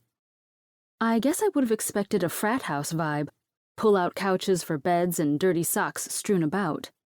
Instead, I got dark, broken-in leather couches, antique writing desks, and walls of art. It's been at least an hour since the Johnny situation, and my body has finally stopped shaking. My mind is starting to work on words and feelings and an understanding of what just happened and where I am now. But because I'm me, instead of, say, thanking Ben for saving my ass or explaining what happened or even just going back to my place, my head turns to the man and says the first thing that comes to my mind. "I'm not messing around with you," I say. Then I decide to clarify because I am a glutton for punishment. "Tonight." His thick dark brows come together as he turns his head to me. "What?" "I'm not doing stuff with you. You know, sexual stuff." God, why am I doing this? His brows furrow deeper in confusion and maybe even frustration. "No shit," he says. "You've been through enough. Plus, last time was a mistake." My stomach churns with what I've been overthinking for 2 weeks. He regrets what happened. And while I left in a flurry, while I slammed the door in his face and never looked back and avoided him since, something about every moment we're alone together has felt so fucking right for me. Including that night in the hallway. That night in his bed. I hate this man. And I want this man. And somehow, all of those emotions, frustration and anguish and need and desire, feel so at peace with each other when directed at him. Like a part of me knows at the end, it will all settle, that the pieces will fall into place when I least expect it. He sees the panic in my face, the panic that he doesn't want this. He sees it. I know he does. As is the way I'm learning, Ben likes to do. He takes care of me, assuaging my fear. His hands go to my face, cupping it until I'm looking at him, into his eyes that are telling me more. So much more than I should see in the eyes of the man who drives me absolutely insane and who, I know I drive up a fucking wall as well. No, sweet girl. Not that kind. The kind where I should never have messed with you before we ironed shit out. You were stressed, your mind somewhere else. I saw it. I knew. I knew it wasn't right. You said you wanted a distraction, and since that day I met you in your little pajamas, I knew I was fucked. I haven't been able to stop thinking of you, no matter how fucking crazy you make me. At this moment, I think I could fall. I could drop off the cliff of sanity and fall into this man, lose myself there and never come up for air. Let him take care of me and comfort me and be there for me the way no one in my life ever has. Not since my mom, at least. But I can't do that. I take care of myself. I am the one person I can count on to know what I need when I need it. You're an ass, I say instead, staring at him. His eyes crinkle with a smile, tiny lines at the side of each eye and a crease in his cheek where one side of his mouth tips up. He thinks I'm funny. Interesting. Very interesting. Yeah, I know. But I'm not an ass who's gonna fuck you tonight. He stands up, reaching for his phone. No matter how much I want to, he says, and a chill runs through me. Maybe I should change my stance.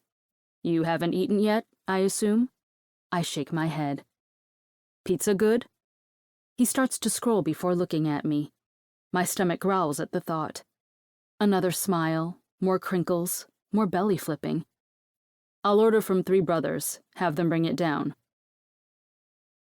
An hour later, there's music playing quietly. I definitely made a quip about his music having the ability to be turned down low, which made him smile, and we're eating pizza. We haven't talked about what happened. Every bone and muscle and sinew in my body has been on high alert, waiting for it to happen. And when Ben turns to me, setting his empty plate aside, I know. I know he's going to ask. I don't know what I expected when he saved me from Johnny, chided me about locked doors, and ordered me to stay in his place, but I guess part of me was hoping for him to just let it go. And while I don't know Ben Coleman that well, I'm pretty sure he's absolutely not the type to just let things go. Fuck, he's been blasting music in his shop and apartment at night just to piss me off for weeks. Tell me what happened, he orders, sitting back on the couch we've been eating at like he's settling in for some great story.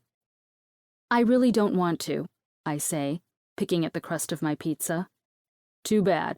You have to. Irritation runs through me. New Lola has been hiding in the shadow of old Lola, scared and quiet and trying to figure out a fix, but as Ben seems to do, she's being dragged out. Says who? Says the man who walked in to find a bookie in your business after you closed while you were scared out of your mind. And let's not even mention that you didn't seem surprised he was there, just that he was being aggressive. There's also the issue of that fucking bruise on your wrist. He stares at me, taking me in, his eyes burning my skin. Heavy bags my ass. It does happen, Ben. Heavy bags. I have fair skin. I tried to divert his attention, to convince him of some other reason for that mark, but I know that it's bullshit. Lola, stop with the games. You're in some kind of shit. I look away, embarrassed, before his hand reaches out, touching my chin and moving my head to face him. I want to help you, Lola. My heart stops. No, I'm going to help you, whether you want or ask for it or not. My stomach drops. Tell me what's going on. Why is Johnny Vitale in your business? Why are you giving him money? Is it for Libby's?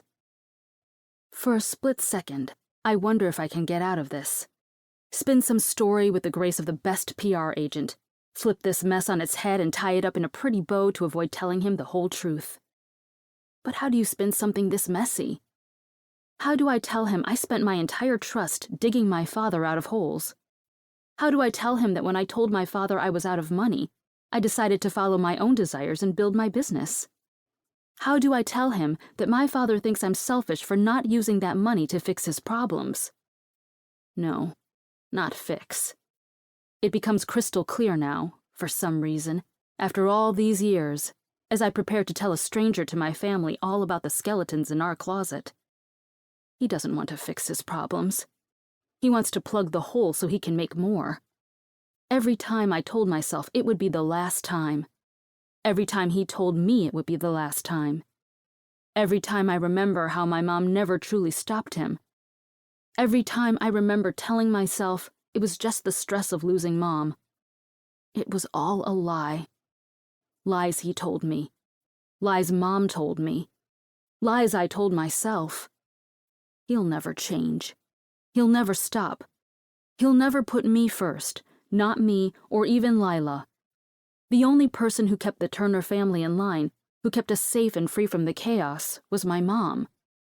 But she's gone. She's been gone for 15 years. And for 15 years, I've been fighting this fight alone. Letting Dad chase his career and feed his addiction without repercussions. Letting Lila be a kid, and then a teen, and then a 20-something without that pressure. Letting Mom's lies and secrets go with her to the grave. And I took it on, made it my job. I wore it as a badge of honor, my duty to my family. And I'm realizing at this moment, it never changed a thing.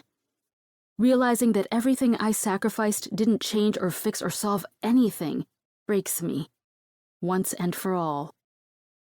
And on the couch of the man I'm pretty sure can't stand me but seems to like to save me and possibly likes kissing me, I start to cry.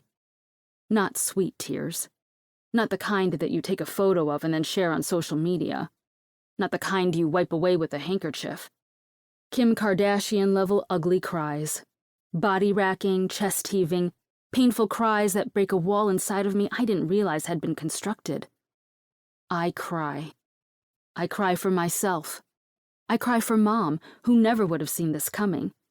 I cry for Lila, who never had Mom, not really, and who lives in the shadow of her mistakes. And I cry for Dad, who can't see past his grief to realize what he's doing to us. And as I'm crying in my puddle of pain and shame and embarrassment, I feel arms pulling me out of it. Not out of my puddle, off the couch, into his arms. Solid arms, a solid body. Ben. And then I'm sniffing into his shirt, crying there and attempting to get it together. It's easier than I would have thought with him holding me. "What do you want, Lowell?"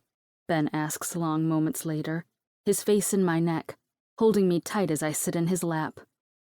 I don't answer for a while, and he lets that happen. That silence. When I finally break it, I ask, "Can I just pretend? For tonight? Pretend I'm carefree and don't have this shit over my head? Pretend that you're just a hot guy taking me home?" I mull my words over. I've never had that. That's what I want right now. He waits, deciding his own answer the same way I did. I let him, waiting in the comfortable silence to hear his answer. "Will you talk to me about it tomorrow?" He's hesitant to agree. "Tomorrow? Here. Here? You're not going back over to your apartment without me until I know you'll be safe, babe. My place is fine. You also thought your bakery was safe." "It is," I say. My response is automatic, and I realize even at this moment how dumb that sounds. It's the furthest thing from safe. I've been playing dangerous games for weeks, living in my own world and pretending it was sprinkles and powdered sugar. I sigh. "I'll drop it tonight, but we need to talk about this. I need to know what I'm dealing with, what we need to do." "What you're dealing with?" "You're mine now. I have to know what I need to do to keep you safe." I try to leave his lap. "What? No." He holds me tighter, staring at me. "Ben, no." "Yes. You can't stand me. You drive me insane," he agrees. "How does driving you insane equate to being yours?" "Who the fuck knows? You tell me. All I know is I've seen this once before with my brother. Him and his girl Jordan, they butt heads like I've never seen before. Same with my mom and my dad. Probably something in my genes." "That's fucked up," I say, looking at him with a healthy dose of disbelief. "Are you denying there's something between us? Something that we've both been denying for fucking weeks?" That much I can't do. There is most definitely something between Ben and me, despite my adamant thoughts to the contrary. "Exactly. So until we have this shit figured out," I open my mouth to cut him off, tell him I do, in fact, have this figured out. And by figured out, babe, I mean to my standards. Not you telling me you figured it out and then burying the stress of whatever you're working with. Figuring it out together. I screw up my nose. I should probably be flattered. Instead, I'm annoyed. I also expect him to keep talking. And he does. Just not on whatever his master plan is. "How long have you been fighting this battle alone, sweet girl?" he asks, tucking a stray strand of hair behind my ear. That gets me. That guts me. His eyes look into mine, and he sees my answer without my having to give it. Too fucking long, he says. Now I'm here to share that burden. All right, babe. You go in there. Shirts are in the top drawer. Not your fancy nighties, but should fit about the same, Ben says, as he points me to his bedroom long after pizza and a surprising amount of cuddling. If you'd have asked me a mere 6 hours ago if Ben Coleman was a cuddler, I would have laughed in your face. But here we are. His words hold a laugh, and when I look at him with a glare, he's smiling. Fuck off. Nothing to be embarrassed about, babe. Jacked myself off to the thought of you standing in the hall in that fucking nightie, fighting with me with your ass hanging out, holding a plate of cookies and fucking cursing me in your head. You jack off to the idea of me being mad at you? That smile grows. It's almost boyish when he's not pissed at me. It's cute. Endearing, even. Are you ever not mad at me? I roll my eyes. I can't remember a time when I wasn't. That's a lie. But I like you mad regardless. One day I'll fuck you angry. A shiver rolls through me. Ben fucking me angry. Jesus. Yeah, my sweet girl likes the idea of that. His hand reaches out, the knuckle of his pointer finger tipping my chin up to him in a move that's so smooth, it causes butterflies in my belly to go crazy. And because I'm me, I can't let Ben think I do, in fact, like the idea of him fucking me angry, because that would mean he won some kind of war that we're in the middle of. Can't let that happen. So instead, I roll my eyes and slam the door in his face, his laughter trailing down the hall as he retreats. I find a shirt and put it on, carefully folding up my own Libby's tank and stuffing it in a corner. I contemplate leaving my bra on, but I just ugly cried on the man's chest. I don't think lift and separation are important right now. Now, the final decision. Before I head to wash my face and brush my teeth, do I leave my shorts on? They're soft, but not necessarily comfy enough to sleep in. The shirt hits right about where the nightie did, grazing the underside of my ass, but with thick thighs and full hips, that bit of coverage doesn't do much. To show ass cheek or not to show ass cheek? I guess that is the question, right? Staring in his mirror, eyes still puffy, long, loose, unflattering Coleman ink shirt covering me nearly to my elbows and then past my hips, I make my decision. Fuck it. I walk out, heading for his bathroom and hoping he doesn't see me. Opening the cabinet, I'm strangely pleased to only see one toothbrush. I'm not sure why. He doesn't seem the type to mess around, too busy being broody and rude, but still, it's a comfort. I look in the cabinets to see if there is a backup, and okay, I'll be honest, I scan for hair ties and purple shampoo because girl code, you know? And find nothing. Again, I decide, fuck it. I run the water, put his toothbrush under, and then paste it before putting it in my mouth, scrubbing at my teeth. Like the view, I hear behind me. Ben's voice. When I turn, he's staring at me with that damned cocky smile before his brows furrow in slight confusion. Is that my toothbrush? I nod, but continue to brush, foam creeping to the edges of my lips. Why are you using my toothbrush? I turn, spit into the sink, and turn back to him. Dental hygiene is very important, Ben. Your smile is the first thing people see of you. An eyebrow goes up. Well, maybe not you, because all you do is glare at people. But for the rest of us. I pop the toothbrush back into my mouth, scrubbing, but this time with a triumphant smile. I could have gone next door, gotten your toothbrush. Now I glare while brushing my teeth.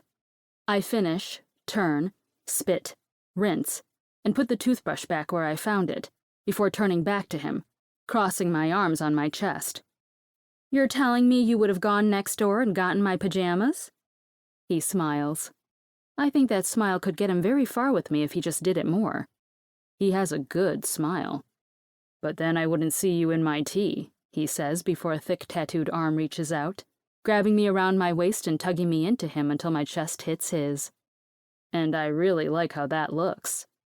His voice is low and husky, and it reverberates in places it has no right to.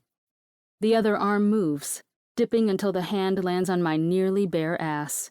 I can't do thongs, but cheeky panties? They're my jam. A groan leaves his chest, vibrating against my nipples through layers of bones and sinew and skin. Trying to drive me crazy, aren't you? In any way I can, I say. My own voice whispers soft as I look up at him. You're succeeding, he says. And then his lips are on mine again, soft this time. But soft or hard, sweet or angry, that same feeling clicks into place.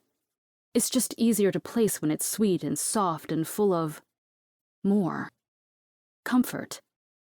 Sweet comfort in a way I've never felt. Comfort and security, like being rolled in cotton and silk and protected from the world. His lips glide along mine, unhurried, kissing and moving, tasting and learning. Like we're discovering what this is, what this could be. Who we are when we aren't at each other's throats.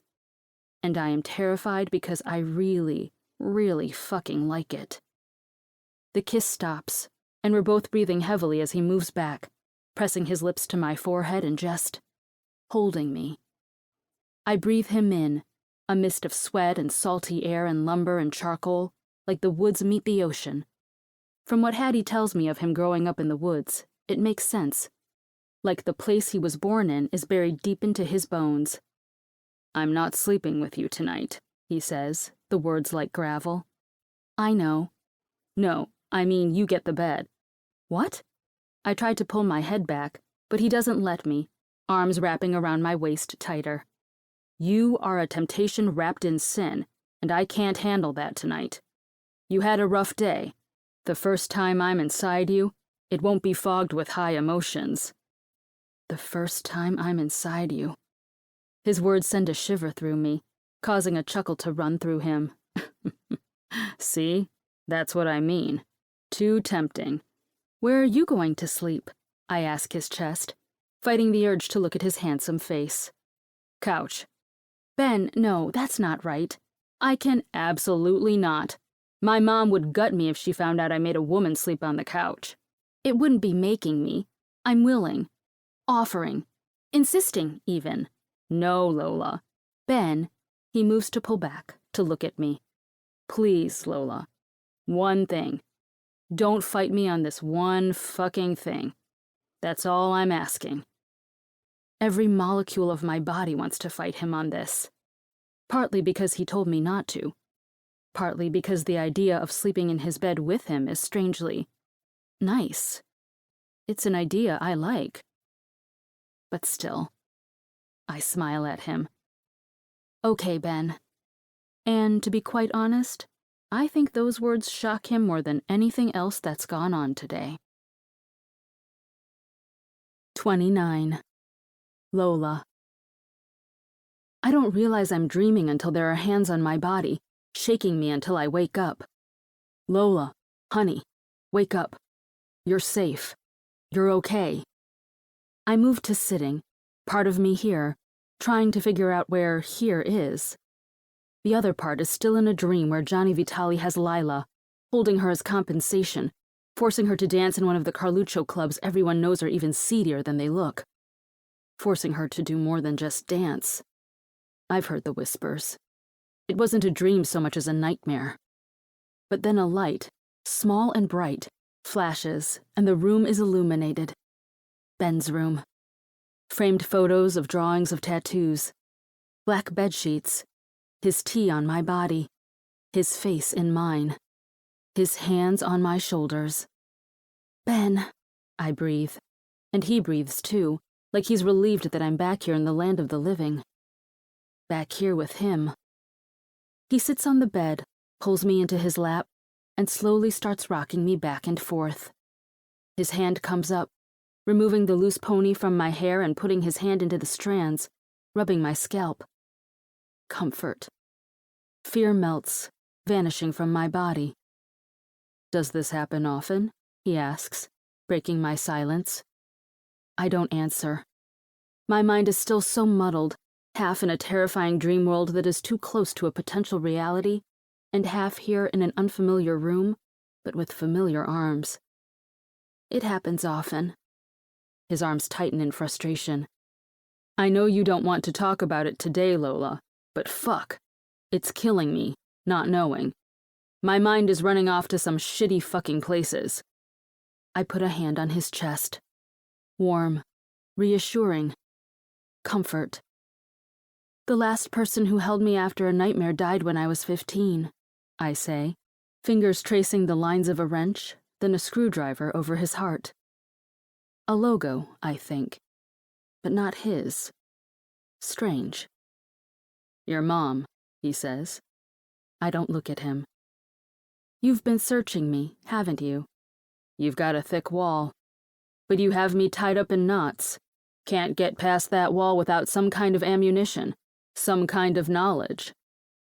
I don't know what to do with that. So I do nothing at all.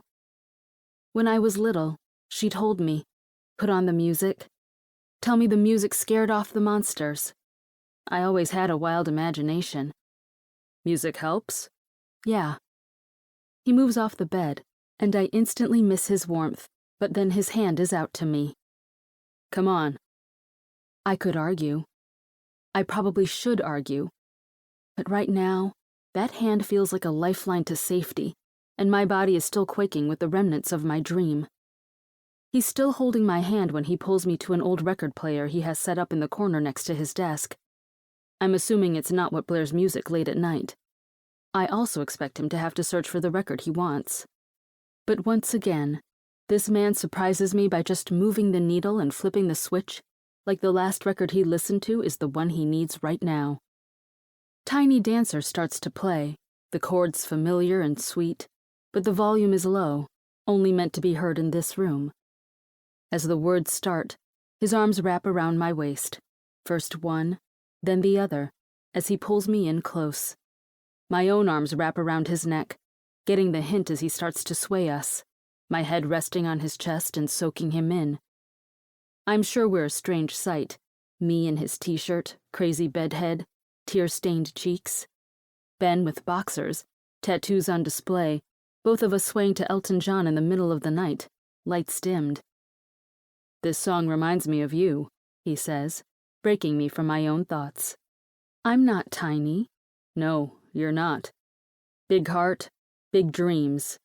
Too fucking brave. I shake that off. I can't get caught in his words. That's how I always get stuck. Caught in words and promises and pledges. My entire life is a sticky web of should-haves, could-haves, would-haves, and promises that melted like cotton candy.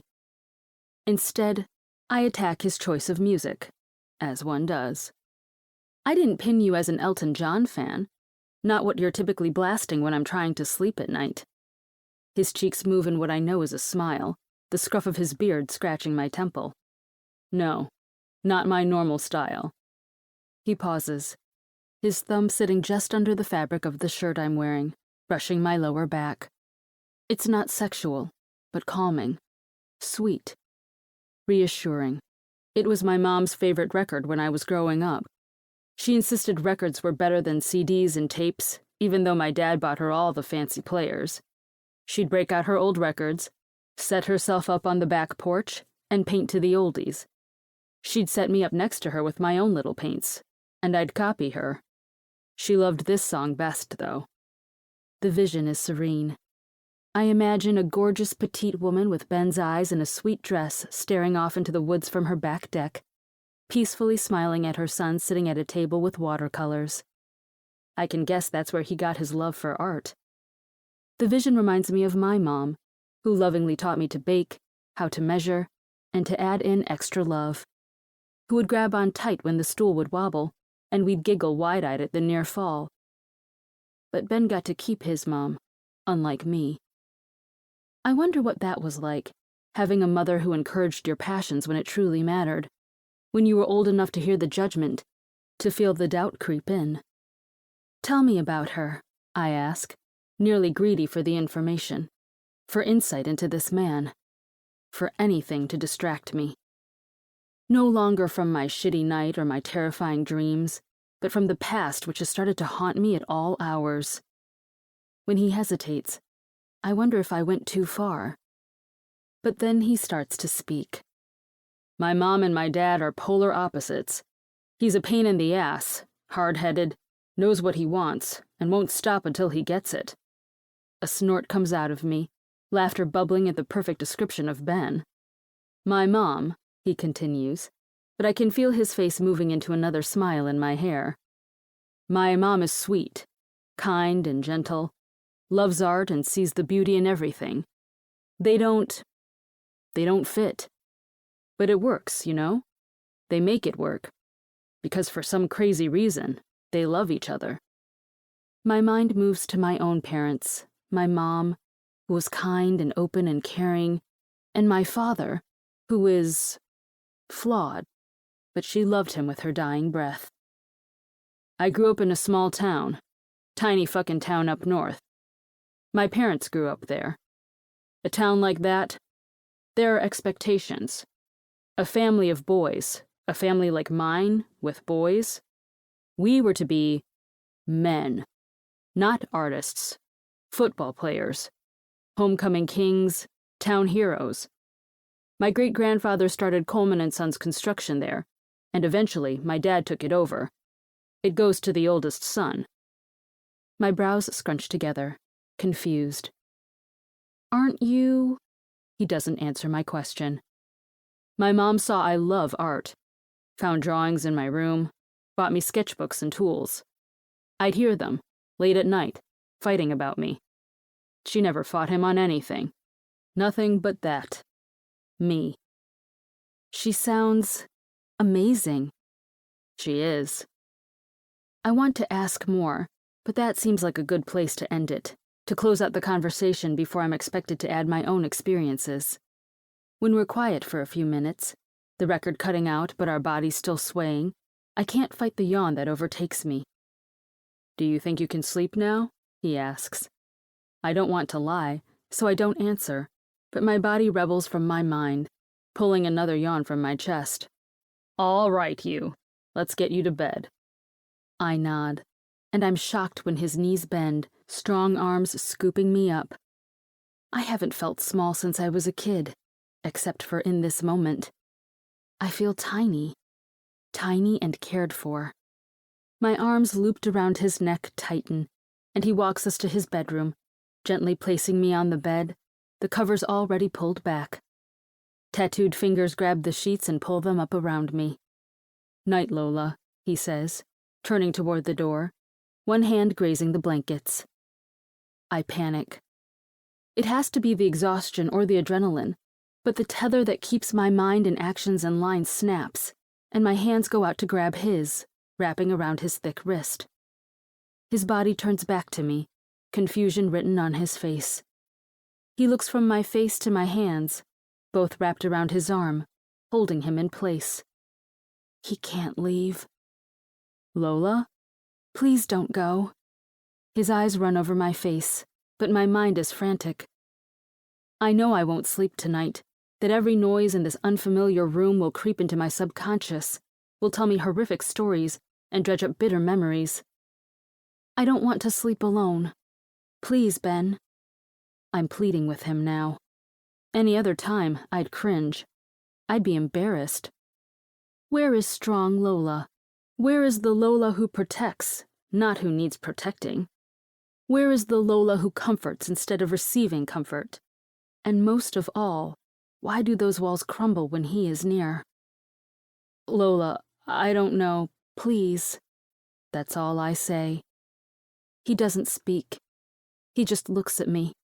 It feels like a millennium. And if he says no, I'm going to shrivel into a ball and close up my bakery and move back into Sam's and bake only for school bake sales. Baking witness protection. I'll need a new name. As I'm contemplating how I feel about Ashley, he sighs. My blood freezes. Just sleeping? He asks. I nod, my whole body anticipating his answer. Okay. And then he moves, walking around to the other side of the bed and getting in before leaning over and flicking off the one bedside light illuminating the room. And now it's dark. So fucking dark. And we're lying there next to each other. The darkness fills my throat with panic. It creeps into my lungs, clouding my brain with the lack of oxygen. In the dark, my mind can move, remember, bring back that fear. A hand touches my hip.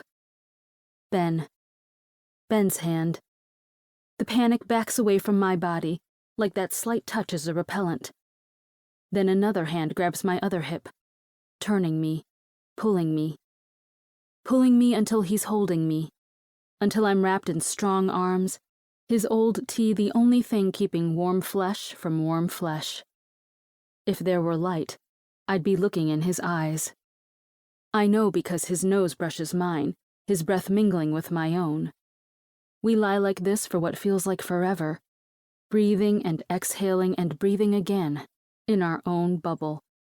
I still can't sleep. It's no longer thoughts and fears and nightmares keeping me awake. No, it's something more sinister. Sinister to my heart and to my mental health. "You tired?" he asks, voice gravelly and loud in the silent room. "No," I whisper. I was, but now I'm not. In fact, every molecule of my body is awake at this moment. "Me neither," he replies, but that's it. More silence, more breathing. I shift. He's closer now, breaths touching lips. The warmth of his own lips emanating and hitting mine, but not quite touching. "Lola, this is a bad fucking idea," he says in a quiet whisper. So quiet that if my ears weren't hyper-focused on everything he's doing, I wouldn't hear it. "I know," I say, because I do.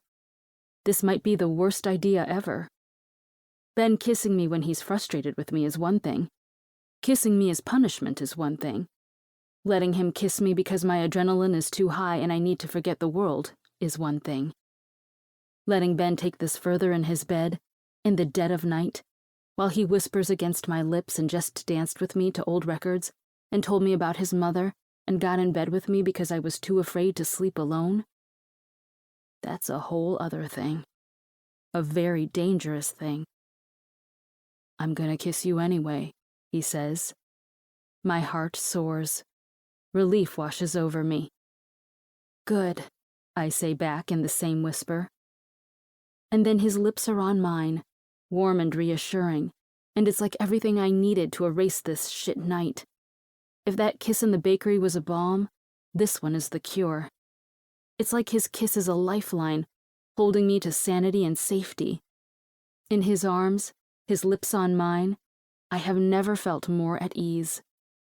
And then it deepens, his tongue reaching out to mine, and things go from sweet to fire in a second.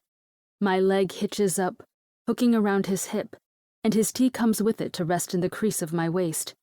This leaves just a pair of boxers and a pair of underwear between where I'm already wet and where he's getting hard. "Fuck, Lola," he growls, hand slipping under the band of my panties until his warm hand is grabbing bare skin. I want him. I need him. I need this connection to make this horrible day go away. His fingers dig into the skin of my ass, pulling me tighter to him, and I grind, dying to get him, to get more. "Stop," he says, and I freeze. My entire body goes cold, panicking because, does he not want this? This thing I need to my core? "We need to get one thing clear, Lola," he says, his voice full of aching need, the same need flowing through me. No, it's not that he doesn't want this. He wants it bad. My hips move, trying to graze his hard cock again, the cock I need inside of me, the cock I haven't had yet but I've had many daydreams about. "No, Lola, listen to me." The hand on my hip tightens, almost painfully, but the kind of pain that flows through me in an unexpectedly heated way.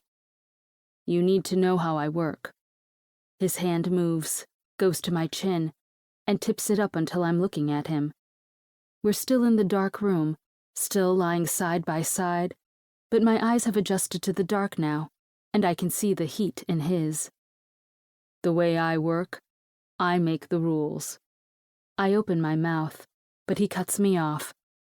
You don't have to listen to me anywhere else, but if we do this, you'll be a good girl and listen to me. A shiver down my side, and his lips tip up. Bastard. If we do this, that's you agreeing to listen to me, to do whatever I say. I pause, thinking about his words, thinking about what they mean. Letting go of control, the thing I've been fighting my whole life to have. Control of my sister. Control of my dad's addiction. Control of the family's reputation. Now, control of my own future. And honestly, the thought of handing over that control to this man, of being free of it, and the expectations and the need to be on top of everything? Fuck, I like it a lot. It sounds freeing. So I nod. And when he continues to stare at me, I speak. Okay, Ben. Yeah. Yes. A deep groan falls from his lips, but then he's gone, rolling and moving until he's sitting with his back to the headboard, legs wide. Ben, kneel right here, sweet girl, he says, motioning between his legs. I've been thinking about this fucking moment for months. If we're doing this, we're doing it right. I pull my lip in between my teeth, gnawing at it with nerves. Now, Lola. This is the moment. Something tells me this will decide everything. So I do it. I move, kneeling between his legs, sitting on my feet and placing my hands on my knees, waiting for the next instruction. I know I did well when Ben growls deep with satisfaction. Like that, baby. You listening to me? Like that a fuck of a lot. His hand moves, tucking a loose strand of hair behind my ear, trailing down my neck before grabbing the hem of the tee. This. I like the look of you in my tee, but want to see you even more. Take it off. Anxiety blooms in my belly, but he's seen me before. Seen my body. Fuck, he's seen me come. I sigh, crossing my arms in front of me and pulling the shirt over my head, before tossing it to the side. That's my girl, he murmurs, almost to himself, before big hands trace my curves. Full hips, a smaller waist that could do with fewer taste tests, then up my rib cage, tickling the sensitive nerves there before cupping my breasts. I hold my breath, old insecurities rising because while I might have thick hips and curves, I've never had the tits to back it up. But I should have known this man would know somehow and still work to make me love it. His hands move, palms covering my breasts and rubbing, my nipples hard, and the friction feels delicious. Like these, he says, moving his hands back, each hand catching a nipple between thumb and forefinger and pinching just a hair past comfortable. Ah, I moan, the feeling incredible. Sensitive, he says, almost to himself, like he's documenting my body and my responses to his ministrations for future knowledge. I try to move, to get closer, to get this moving, but his hand pushes me from getting closer to him. Up. On your knees, baby, he says, and I'm confused for a second before his hands move down to my ass, lifting it a bit until I get the point. I rise to my knees and wait for the next instruction. His fingers move, running over the waistband of my underwear, and my breathing goes shallow, already ready for whatever he chooses to do next.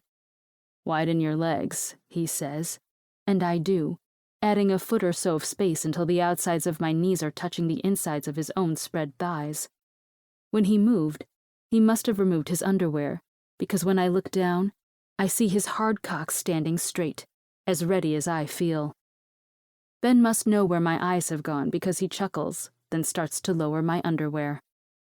Not yet, Lola. Soon. So fucking soon. The elastic band stops a few inches from my knees, caging me. As much as I want to lift a leg and help them down, I have a feeling Ben wants me like this, bound by my own underwear and even more at his mercy. His fingers trail gently, feather soft, up and down the inside of my thighs, and I know I was right. This is part of his game, and I won't be breaking the rules. Such a good girl, Ben murmurs under his breath, smiling at my staying still. Should I reward you for being a good listener? Yes, I breathe, my breath shaky with need. Yes, what? Yes, please, Ben. I try to leave any begging out of my voice, but probably fail. Either way, Ben smiles, and then his fingers trail up again, grazing my slit, gliding easily with my wetness but not dipping in, not providing any relief. I stay still. I stay quiet. I lock my eyes on his. And when I do, Ben holds my gaze and slowly, torturously slowly, sinks a finger in me. A long breath leaves both of our lungs with the moment, and then his finger is out again, moving up, circling my clit. I moan, a small sound. I fight the urge to rock my hips, to get more. Being really fucking good, Lola, Ben says. Then his eyes move down to where his hand is moving toward my center again. This time 2 fingers enter me, crooking gently to graze my G-spot. Oh God, I whimper. You like that? Your man fingering your pretty cunt, sweet girl? He asks, his voice a low rumble. I nod as he follows the same path as before. Out, up, circling my swollen clit, then back in. This time he adds a 3rd finger, and I'm starting to feel deliciously full. Then his hand moves. Not the one inside of me. That stays still, frozen, a tease to end all teases. It's his free hand moving to stroke his cock, thumb pressing on that piercing I've spent an ungodly amount of time researching since that first time. I've read that it feels unreal inside of you. I want to know for sure. But right now, I'm wondering if I could come this way, his fingers buried inside of me but unmoving, watching him jack himself off, his own breath going low and labored. I've been doing this for weeks, jacking myself off, thinking of this fucking perfect body. Now you're here in front of me, and it's better than I imagined, he says, a needy growl in his voice. Ben, I moan, clamping down on his fingers without intention, but my hips stay still on my knees, still stuffed with his fingers. You need more? I nod. Ride my fingers, baby. I don't question the kindness, instead moving to rock on his fingers. A low, deep moan falls from my lips with the small movement.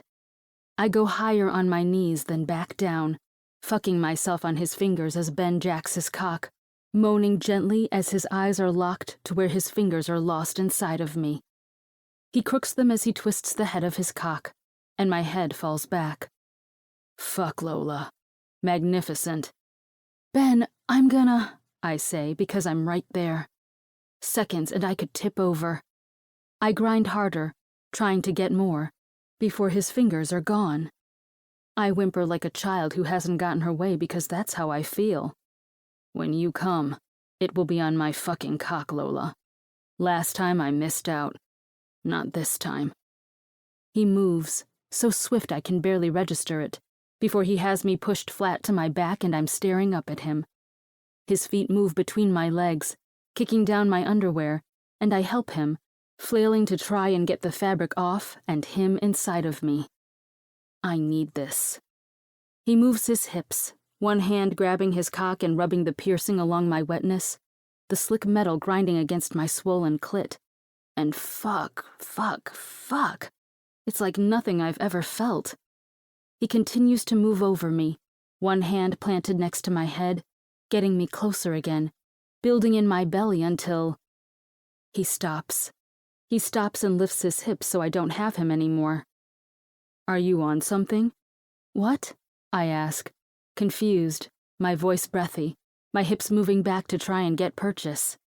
I need this, man. Focus, sweet girl. You'll get my cock. I moan low at the idea, the thought of his promise. Birth control. You want anything? I nod, then answer. IUD. I'm clean. Me too. I want that. I want this. I want Ben, bare inside of me, fucking me breathless.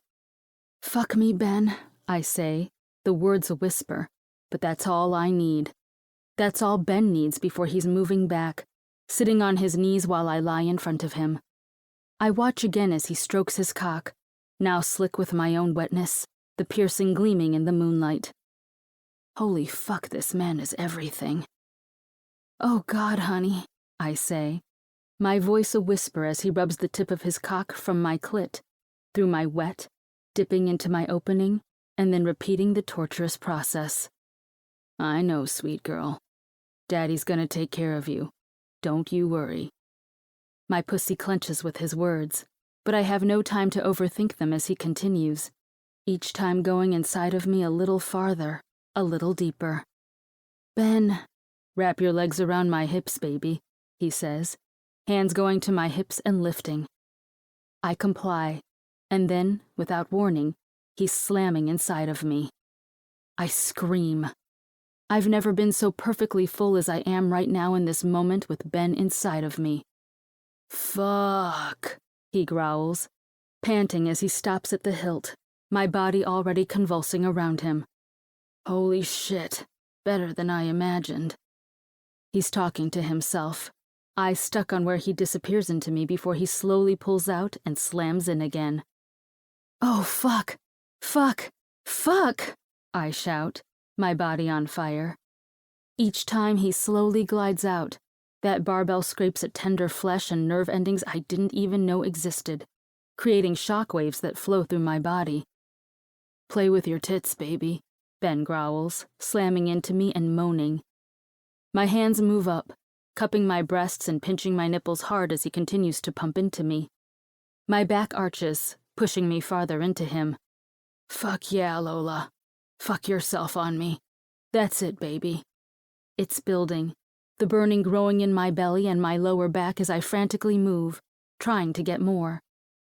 I move a hand down my belly, reaching for my clit to get me over the edge, but Ben's hand comes out, slapping it. No. This time, you come with just my cock, baby. You can have my mouth, my hand, your hand another time. This time, it's just us. I moan, exasperated. I've never come any other way. Ben, I can't. You fucking can, Lola. Look at me. Look at me fucking you, making you mine. I mule a miserable turned-on sound and look at his face, sweat dripping down onto my belly, eyes hot. One hand moves from my hip, swipes at the drop of sweat with a thumb, and puts it in my mouth. Suck that, baby. My pussy clamps around him as I do what he demands, staring into his eyes as I do. Fuck yeah, baby, that's it. You're gonna come just from me fucking you hard, aren't you? It's building, the crest coming for me, each thrust hitting something new and deep inside of me, hitting the ache in my belly that he put there, that only he can cure. His hand moves back to my hips, moving me to fuck me harder, deeper, the angle changing just a hair, and I scream. Right there! Fuck!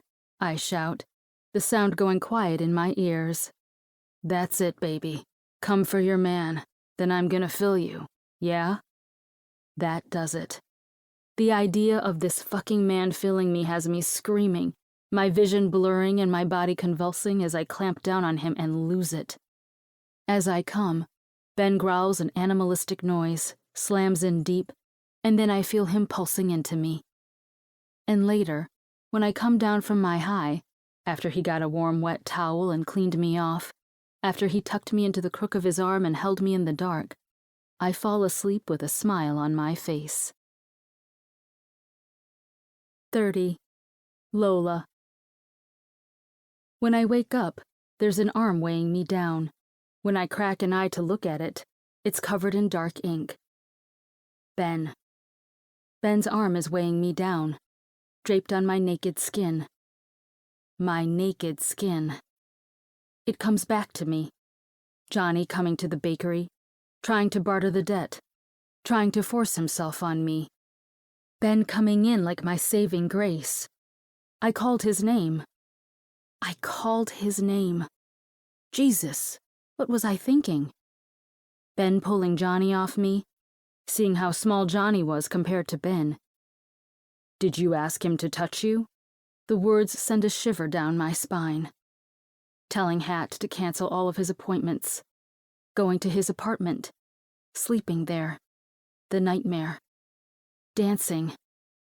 I should not feel the way I do about last night. But listening to a song Ben's mom used to play for him, hearing him sing it in my ear as we twirled around his living room, feeling safe. Everything that came after that. Shit. I need to go. I look at the clock. 5:52. Shit, I really do need to go. Rolling, I nearly fall when I hit the end of the bed, stumbling to my feet. Smooth, Lola. Real smooth. "Where are you going?" his croaky, sleepy voice asks. And in another world, I think that would be a nice voice to wake up to every day. Another world where I'm not constantly covering for my dad.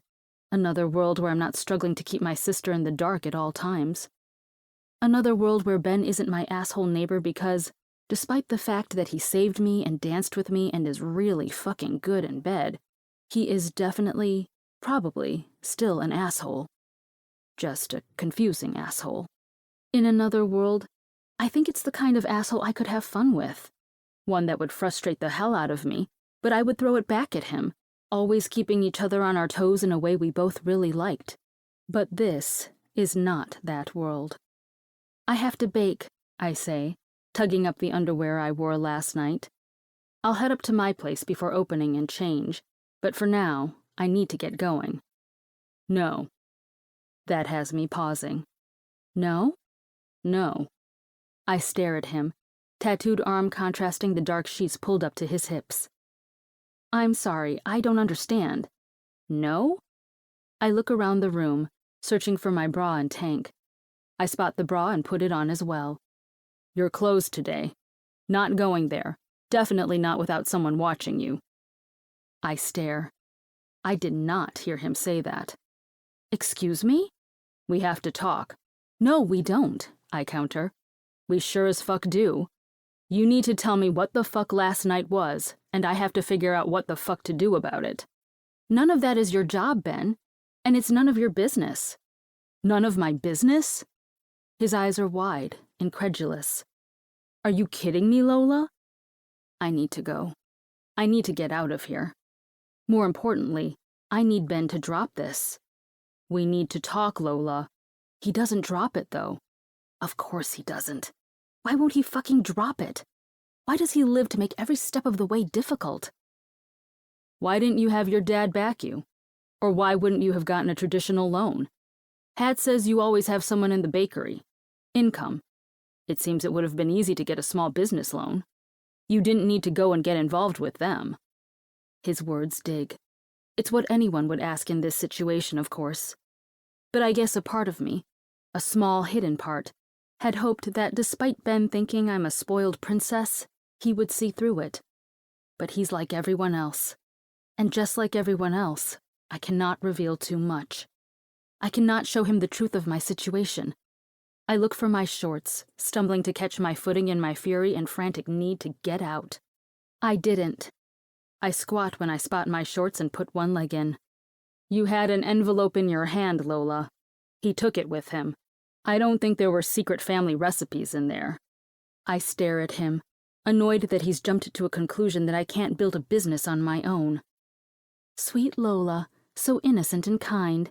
She could never have the backbone to start a business without help. If he only knew. My shorts make a satisfying snap as I tug the waistband up over my hips and stare at him, shrugging into my bra. "I built this bakery on my own. No one's help." "I'm not saying you didn't." "Yes, you are. You're saying what everyone says. There's no way sweet ditzy Lola, who can't even remember to lock her back door and loves to bake cookies and takes care of her little sister, could scrounge money and get a hefty small business loan to start her business on her own. There's no way in hell Lola could find a space, secure a lease, and renovate a bakery by herself. There's no fucking way she could watch YouTube videos and fix ovens she found on Craigslist. And there's no way she could move everything she owns into her apartment single-handedly. Okay, that one wasn't an easy feat. and I regretted it for weeks after when my body could barely move, especially when that body couldn't rest properly thanks to an asshole neighbor. But I did it. And there's no way that there would be another fucking reason that sweet, innocent Lola has to hand an envelope of cash over to some scum-of-the-earth asshole who corners her in her own fucking business, propositioning her and telling her there are other fucking ways to pay off the debt. My chest is heaving as I slip my shoes back on, pulling my shirt, his shirt, which I will not be returning, over my head. Tears are clawing at my throat, but I refuse to show weakness, to cry in front of another person who doesn't believe in me.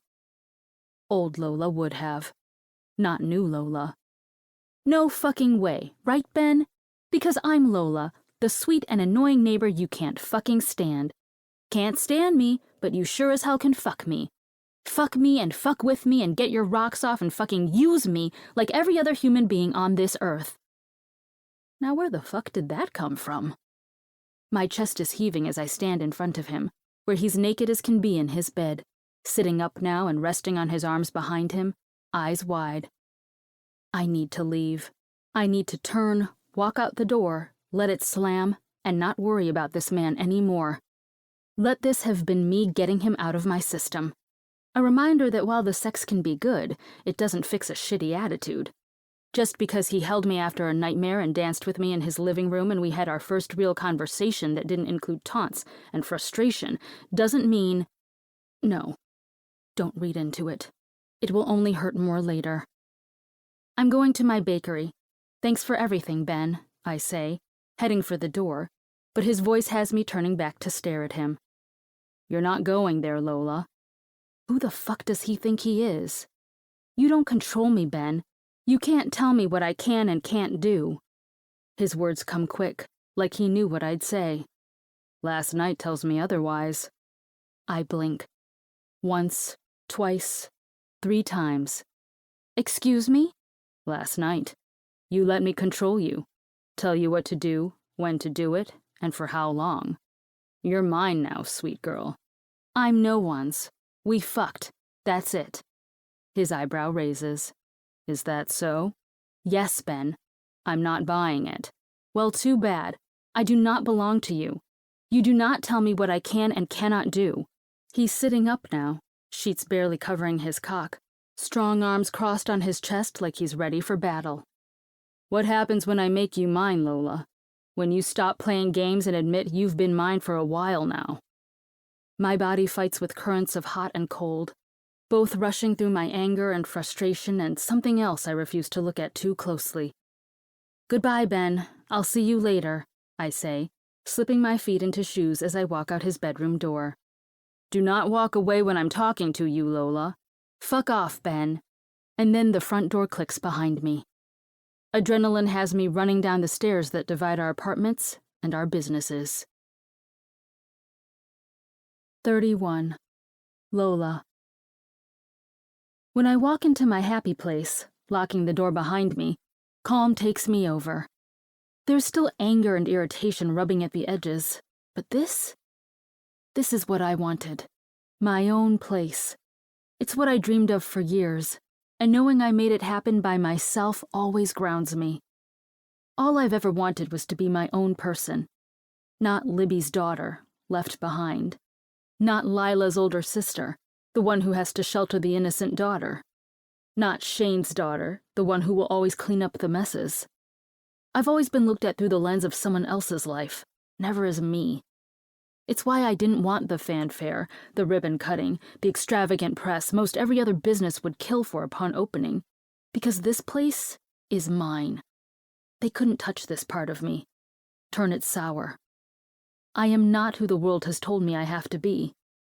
And I'm definitely not Ben Coleman's. That thought has me cranking the music, the Reputation era fueling me as I take out heavy containers of flour, sugar, and chocolate chips. Unfortunately, I don't actually have a ton of doughs or batters to make this morning, as I've been pretty good at prepping at night to avoid being too loud, but I need to make something. The truth of the matter is, I'm fuming, and when I'm mad, I bake. Some people run. Some people read or draw. Some people start arguments or gamble or go shopping. I mix sugar and butter and flour to create a mood-changing experience. I'm doing just that, creaming butter and sugar and bringing my eggs to room temperature, when I hear it. Feet on stairs. Please go to your shop. Leave me alone, I think, but another part of me is ready for the challenge. Craving it. Something about fighting with Ben is almost as good as baking. Though neither touches what it feels like to be fucked by Ben, my devious mind reminds me. I swat the nuisance away. Then the knob moves. I locked it after I checked the bakery for any unexpected guests. I smile to myself. He has been bitching at me to lock the door, right? Just doing as I was told. A fist pounds on the back door. I ignore it. Lola, open the fucking door. I don't. Instead, I crank the volume on my music just a bit. Lola, he shouts. I smile to myself. Open the door or I'm opening it. He wouldn't. Ben wouldn't break my door down. Not to mention, the heavy metal would most definitely cause some damage. And I'm right. He doesn't break it. Instead, it just opens. In his hand is a silver key. My spare. My mind moves to me looking for a place to hide the key and deciding under the pink doormat was a good spot. Why the fuck did I hide it under the mat? That was dumb. It's the first place everyone checks. He strides in, wearing low-slung gym shorts with no underwear band in sight, no shirt. This fucking man. He has to know how good he looks at all times. I don't have time to dwell on that as he walks toward me, though. I walk backward, silent, his eyes fixated on me as I move. My back hits the wall next to the sink where I clean up after a long day, the one that has the laminated instructions for fire safety and employee rights taped to it. Why do you keep doing that? I ask. There are a million things I could ask, but that's what comes out. What? Backing me into things. I'm breathing heavy already, the anticipation of the unknown rushing through me. Will he? Won't he? I never seem to know with this man. Because I like to? Well, I don't. Oh yeah? He asks, his lips tipping up in a small smile, devious and taunting. Yeah. My words are a pant now. Goddamn stupid body. We have a fight to win, woman. Your pussy begs to differ. Said part clenches in response. What the fuck? I say, ignoring that clenching. I think he knows, though. He has some sixth sense attached to my pussy that knows when it wants him. It has to be that. How else would he always know when to keep pushing me? His voice is low and rough when he speaks, one hand on the wall next to my head as he looks down at me, the other moving from my thigh to my hip and back down. A taunt. I bet you're still wet from last night. Is my cum still in you, sweet girl? Holy fucking shit. No, I answer, not even giving a small second to let my mind decide. No? That smile grows. I'm not wet. I spit the lie out. Let Daddy test. Prove me wrong. That should not be so fucking hot. There's no universe where a man calling himself Daddy should be so fucking sexy. But here we are. Without the approval of my mind, my legs shift a bit, separating, giving access, and I want to kill my traitorous body. His smile grows as that hand on my hip moves up, under my shirt, and then down into my shorts, bypassing the non-existent panties, right to my slit where his finger glides easily. There's no way to hide it. I'm already soaked. There's something about this man. No matter how annoying and frustrating I find him, there's still a part of me that wants him to own me. Shit. He breaks down my door, pins me in place, says a few words, and my body reacts like it is, in fact, his to do with as he pleases. Fuck, sweet girl. Soaked for me, he purrs, moving that thick finger up and down, gathering wet and swirling it around the spot that's already aching for him. I had him last night, came hard, and already it's like I haven't had an orgasm in centuries. His breath is hot on my neck as his tongue starts at the collarbone, revealed in Ben's too big T, dragging up my neck until he reaches my ear and nips it. All the while his wet finger circles my clit gently, not enough. Don't know what it is about you, Lola. You drive me up a fucking wall, more trouble than you're worth. You never fucking listen to me. Why should I ask, cutting him off, taunting him. Why should I listen to you? He brings this out in me, this need to fight him, to argue. With him, the Lola who takes on too much and says yes to everything disappears, revealing a version of me I've hidden my entire life. Because as soon as you start acting like a good girl, I'll start treating you like one. A shiver runs down my spine, a shiver I know he feels. That one finger presses hard on my clit, eliciting a moan from me. But if you act like a little brat, I'm going to fuck you and cum in you before you can finish. Then you'll spend the rest of the day with my cum leaking out of you, miserable and needy because you didn't get there. You'll need to wait until I'm done with my last client before I can finish you off tonight. I want to spit in his face. I also want him to make me cum on his dick. What the fuck is wrong with me? Before I can answer, the finger on my clit sinks down again, filling me but not enough.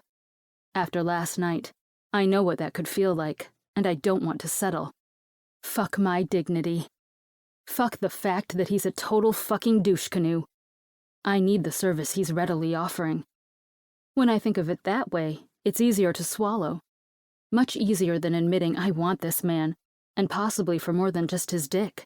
For a split second, my mind moves to him dancing with me last night, singing Elton John in my ear until I stopped shaking, and then helping me forget about my shitty night and my worst nightmares. Nope. I must move forward. I can't let myself think of the things that make him not a dick. So instead, my hands go to the waistband of my shorts and push down, letting them pool at my feet as I step out of them. Good girl it is, he says under his breath, a cocky smile on his lips.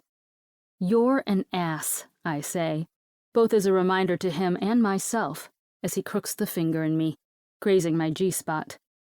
Keep telling yourself that, he replies, and then his hands are on my hips, pulling me up and pressing me to the wall, urging my legs to wrap around him.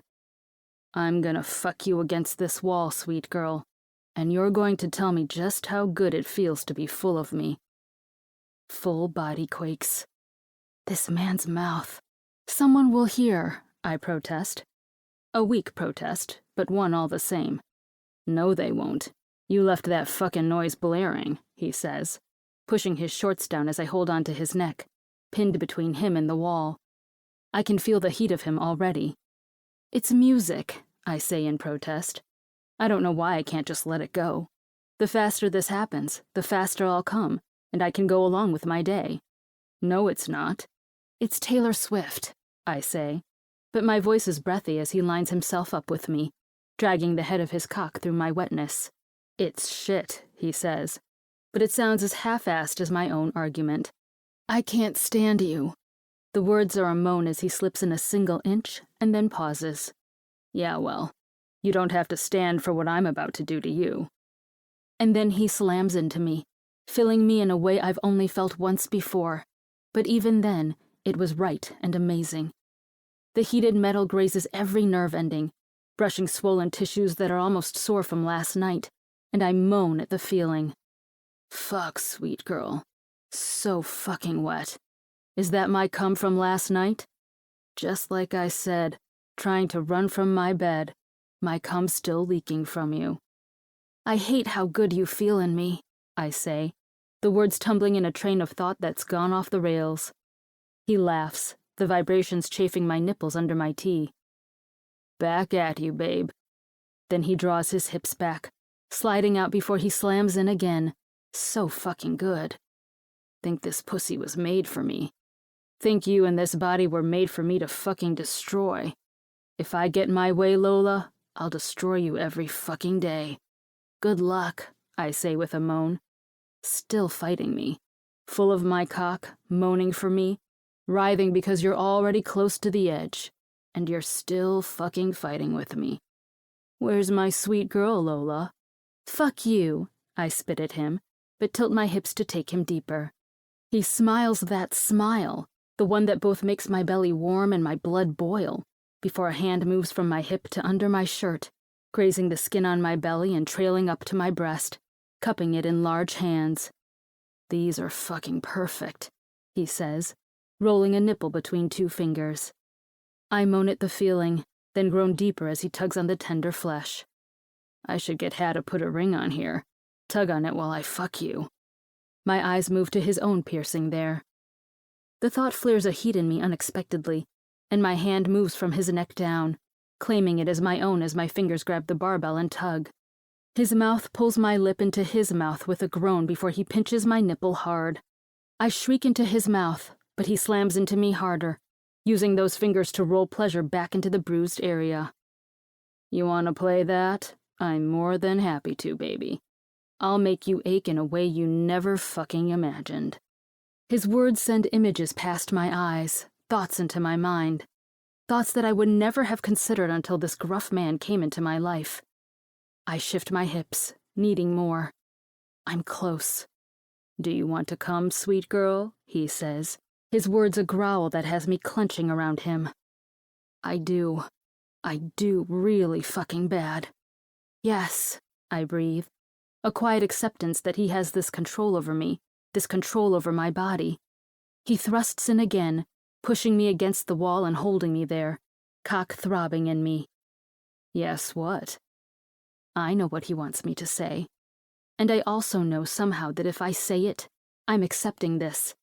I'm accepting his control over me.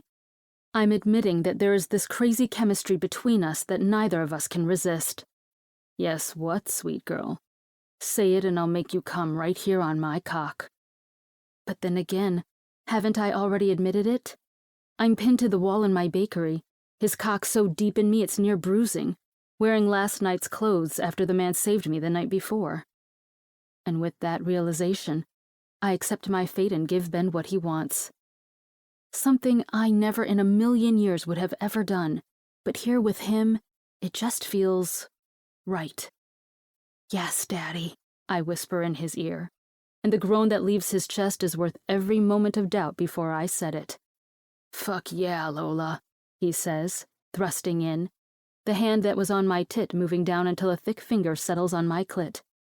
I mule at the feeling, moving to try and get more from him, but he's controlling this, his arm beneath my ass, keeping my hips braced on the wall. "Stay still and I'll make you come, okay, sweet girl?" I moan because I want that. I want him, and the idea of this man calling himself my fucking daddy, rubbing a thumb on my swollen, abused clit, and pumping into me, has me creeping to the invisible edge I'd do anything to crest. So I do as I'm told. I stop moving my hips, stop trying to take control, to be the one who does it all. I let Lola go and let this man take care of me, even if it's just for this moment, while he fills me with immense pleasure. "That's it, Lola. Give it to me. Come for Daddy," he says, as his thumb digs hard and rolls. And that's all it takes. My head flies back, hitting the wall as I moan out, my orgasm making the noise in my ears quiet, ringing silence as my voice cuts out. Pleasure racks me in trembling waves as Ben continues to pump into me, groaning and growling words I can't make out, his thumb carrying out the orgasm of a lifetime. Except it's not. It's not the orgasm of a lifetime, because I felt that same intensity last night. And as Ben pumps into me, biting my neck hard when he comes, causing my body to shudder with another, smaller orgasm, I wonder if it would be like that a third time. When we come down from our high, my mind comes back to me, my legs start to unwrap from his hips, and he slowly lowers me until my sneakers hit the floor. And then he does the unexpected. "Stay there," he says, kissing me softly on the lips, a contrast to what just happened. I listen, not because I want to listen to Benjamin Coleman, but because my legs are shaking and I need to lean on the cool, painted concrete until they steady. I hear water running, and then he's back from the small bathroom, a wet washcloth in hand. It's warm as he runs it between my legs, and I hiss in a breath as it grazes my still swollen clit. He smiles that shit-eating grin at me, and even though he's annoying and kind of an ass, I smile back. Sore? Not yet. He shakes his head at my taunt, tossing the wet washcloth to the ground. You can't resist, can you? He asks, and I just smile. He's right. I can't. Hands on my shoulders, baby, he says as he bends forward, grabbing my shorts. He urges me to lift one foot, then the other, putting my shorts on and then sliding them up my body, kissing the spot right above my shorts and under my belly button with a reverence I don't expect. It scrambles my mind. This man scrambles my mind. He stands and then kisses me again, soft and sweet like we do this often. Argue, then fuck, then leave each other for the day, calm and ready to take on whatever life throws at us. He pulls me close and presses another kiss to my forehead. Now go bake your cookies, sweet girl. Go make the men of the boardwalk's mouths water, but know that I'm the only one who's tasting you tonight. I can almost hear the record scratch, except my own music is still blaring. Excuse me? I ask, trying to pull back to look at him, his smile in place. After you close, come to the shop. You'll sit in my booth until we close, then you'll be sleeping in my bed. Excuse me? I repeat again. There's no way I'm hearing this correctly. Your music is loud, babe, but you're not deaf. He leans forward and nips my ear. A shiver runs down my spine, and he smiles. Such an ass. I'm not sleeping in your bed. I move to get away from him, and he lets me. I stand a few feet away, hands on my hips. When I see my mixer is still going, creaming butter and sugar to oblivion, I walk over and flick the switch. The small change in noise level helps my brain to function, so I move to turn down my music, too. Once that's off, the quiet is near deafening as I repeat myself. I'm not sleeping in your bed, Ben. Fine, I'll sleep in yours then. Ben? Sweet girl, you are not sleeping alone. And not just because I plan to get in you again after work, which I do in fact fully plan on doing, but also because I know who Johnny is. I know you're in trouble. And I know from what I saw last night you're going nowhere without me for a while until we figure this shit out. My stomach sinks. He's not wrong. This whole thing has gotten out of hand. But still. Ben, I've got this under control. I appreciate your help yesterday, and whatever this is has been fun. But fun? Well, yeah. This? He mimics the hand wave I made before. Yeah, you, me, sex. It's been nice. But, oh, sweet girl. His hand comes to my face and holds me there, looking at me like I'm a child who doesn't understand something. You don't get it. Get what? You're mine now. I feel my eyebrows come together in confusion. I'm yours? You're mine. This is not just me and you having fun. Not just relieving stress from the fucked up situation you got yourself into.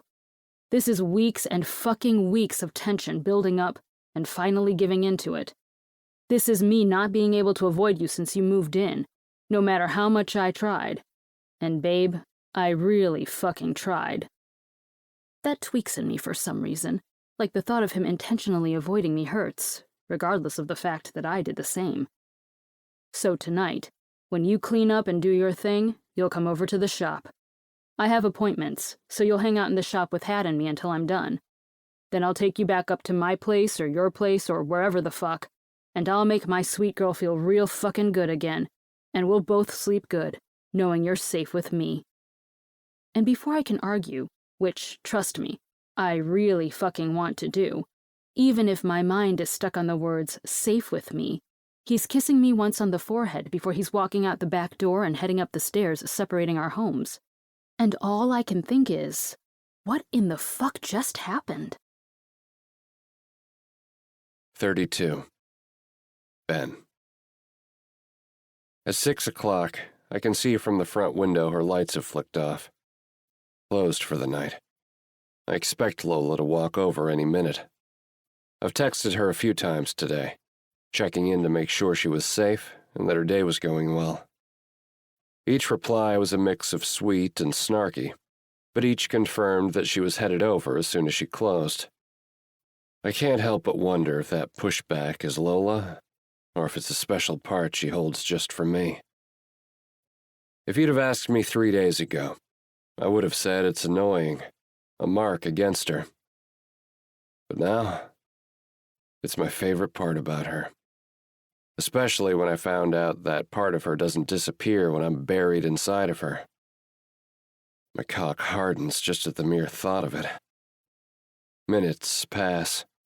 My eyes shift continually from the piece I'm working on, to the front door to the back door. I'm not sure which she'll be coming through, but I know she's coming over here as soon as she's done. There's no way she's not listening to what I told her to do. After you close, you come here. Stay in my booth, and then we'll leave together. I want to know she's safe. I fucking need to know she's safe. After walking in on that fucker cornering her, I know for sure the bruise on her wrist was not from heavy bags. I need to know she's safe. Because as much as the woman drives me fucking insane, as much as she is the total opposite of everything I ever thought I'd want or need in my life, I am drawn to her.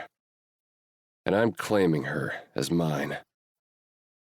I try not to think about how much shit Hat's gonna shovel my way when she figures out what's going on.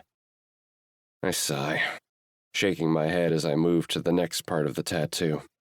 A back piece for a returning client. I like him. He's quiet and doesn't expect hours of small talk. My favorite kind of client. Perfect time to overthink everything in my life, though. And soon, Lola will be in my booth with me, throwing her sunshine around and giving me attitude. Some part of me fucking loves that idea. Except, the next time I look up at the clock, it's 6:30. Still no Lola. Where the fuck is she? My gut starts to twist with worry and anxiety. This feeling is new and terrible, and I can't help but wonder why the fuck my friends get into relationships if this is a regular occurrence. I can't help but think of the time Vic told me he thought that Gabby had gone on a date without her phone once and lost his mind, pacing her apartment hallway for hours. Or the time that Tanner fucked up and Jordan ran off, and he spent all night searching for her. Is this what my future holds? A lifetime of stressing about a woman who never does what she's told, or takes steps to keep herself safe? Fuck. Why is my mind going there? We've had sex twice, not signed a marriage certificate. I sigh, staring at the clock, which now reads 6:40. I still have about 20 minutes left on this piece, or I'd be going over to check on her myself. Hat, I call, summoning my best friend. No reply. Hattie, come in here.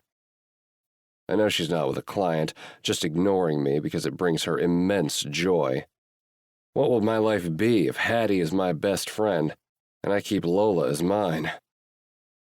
You know, I know you think you're some badass who can just boss people around, but a please would be nice, she says, standing in the doorway, arms crossed, an annoyed look plastered to her face. Can you call Lola? She was supposed to come over after she closed, and she closed at 6 o'clock. Pat lifts an eyebrow, humorous questioning on her face.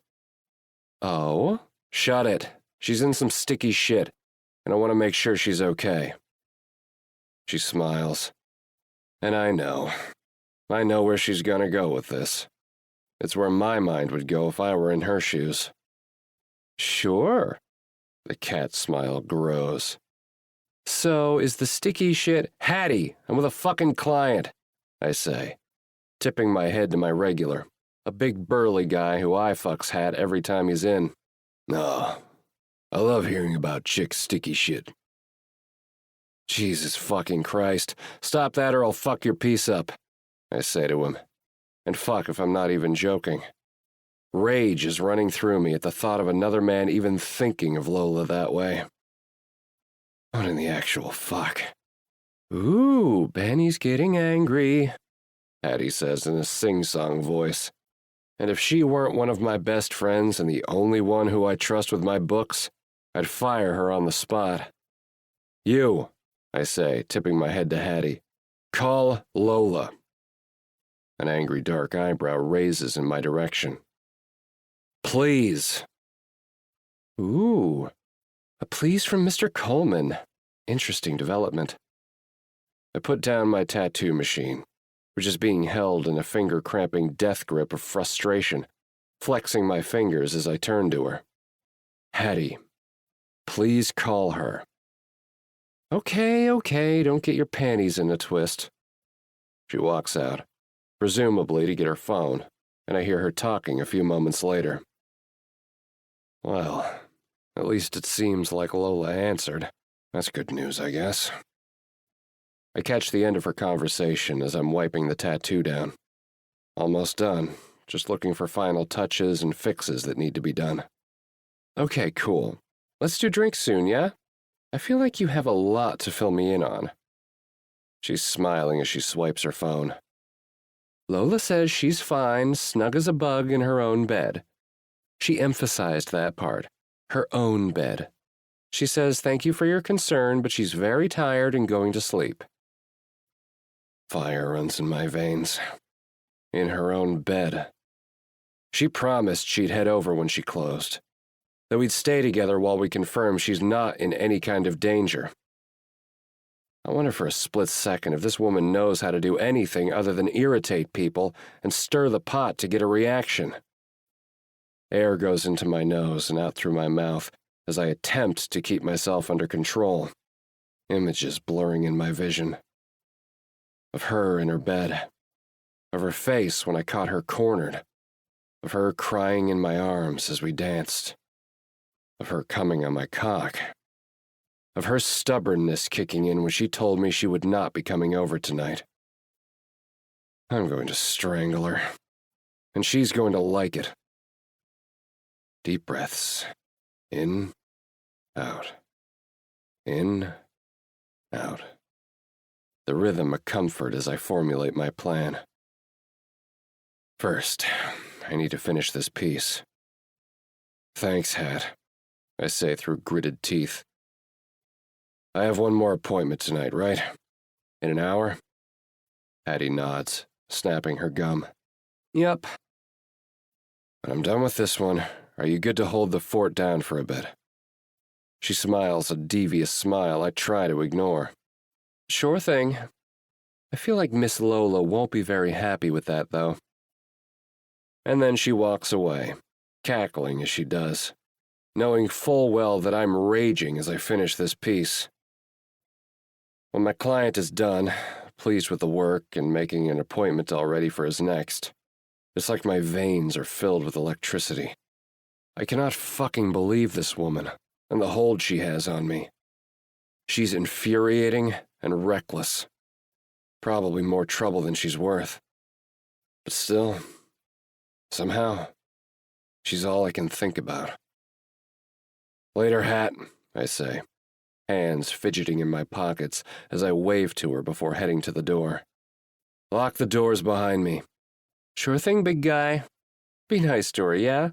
I like this one, she says, her laughter following me down the hall. I don't even respond.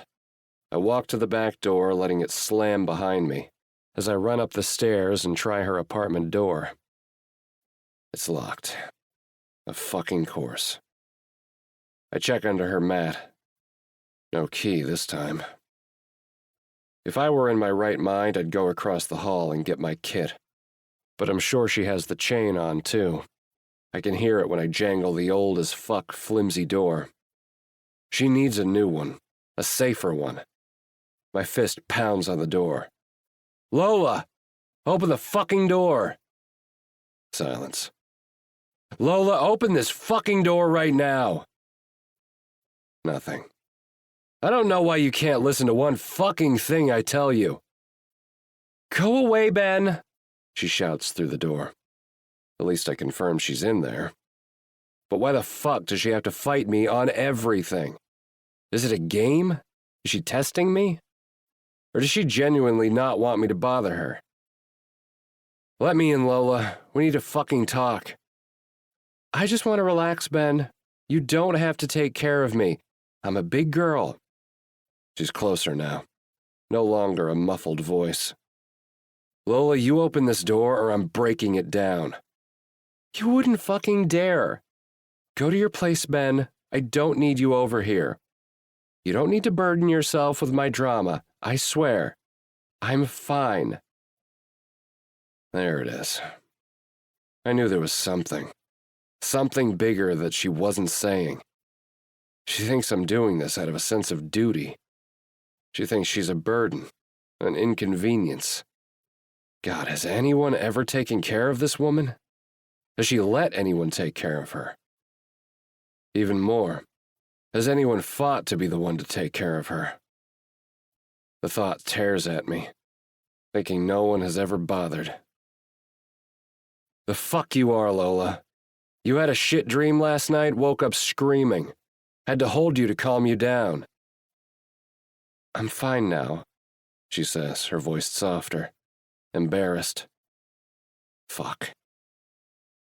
My own voice goes softer in turn, leaning on the door. Lola, let me in. One way or another, I'm coming in there. You either let me in, or I'm breaking in. Do it. You won't.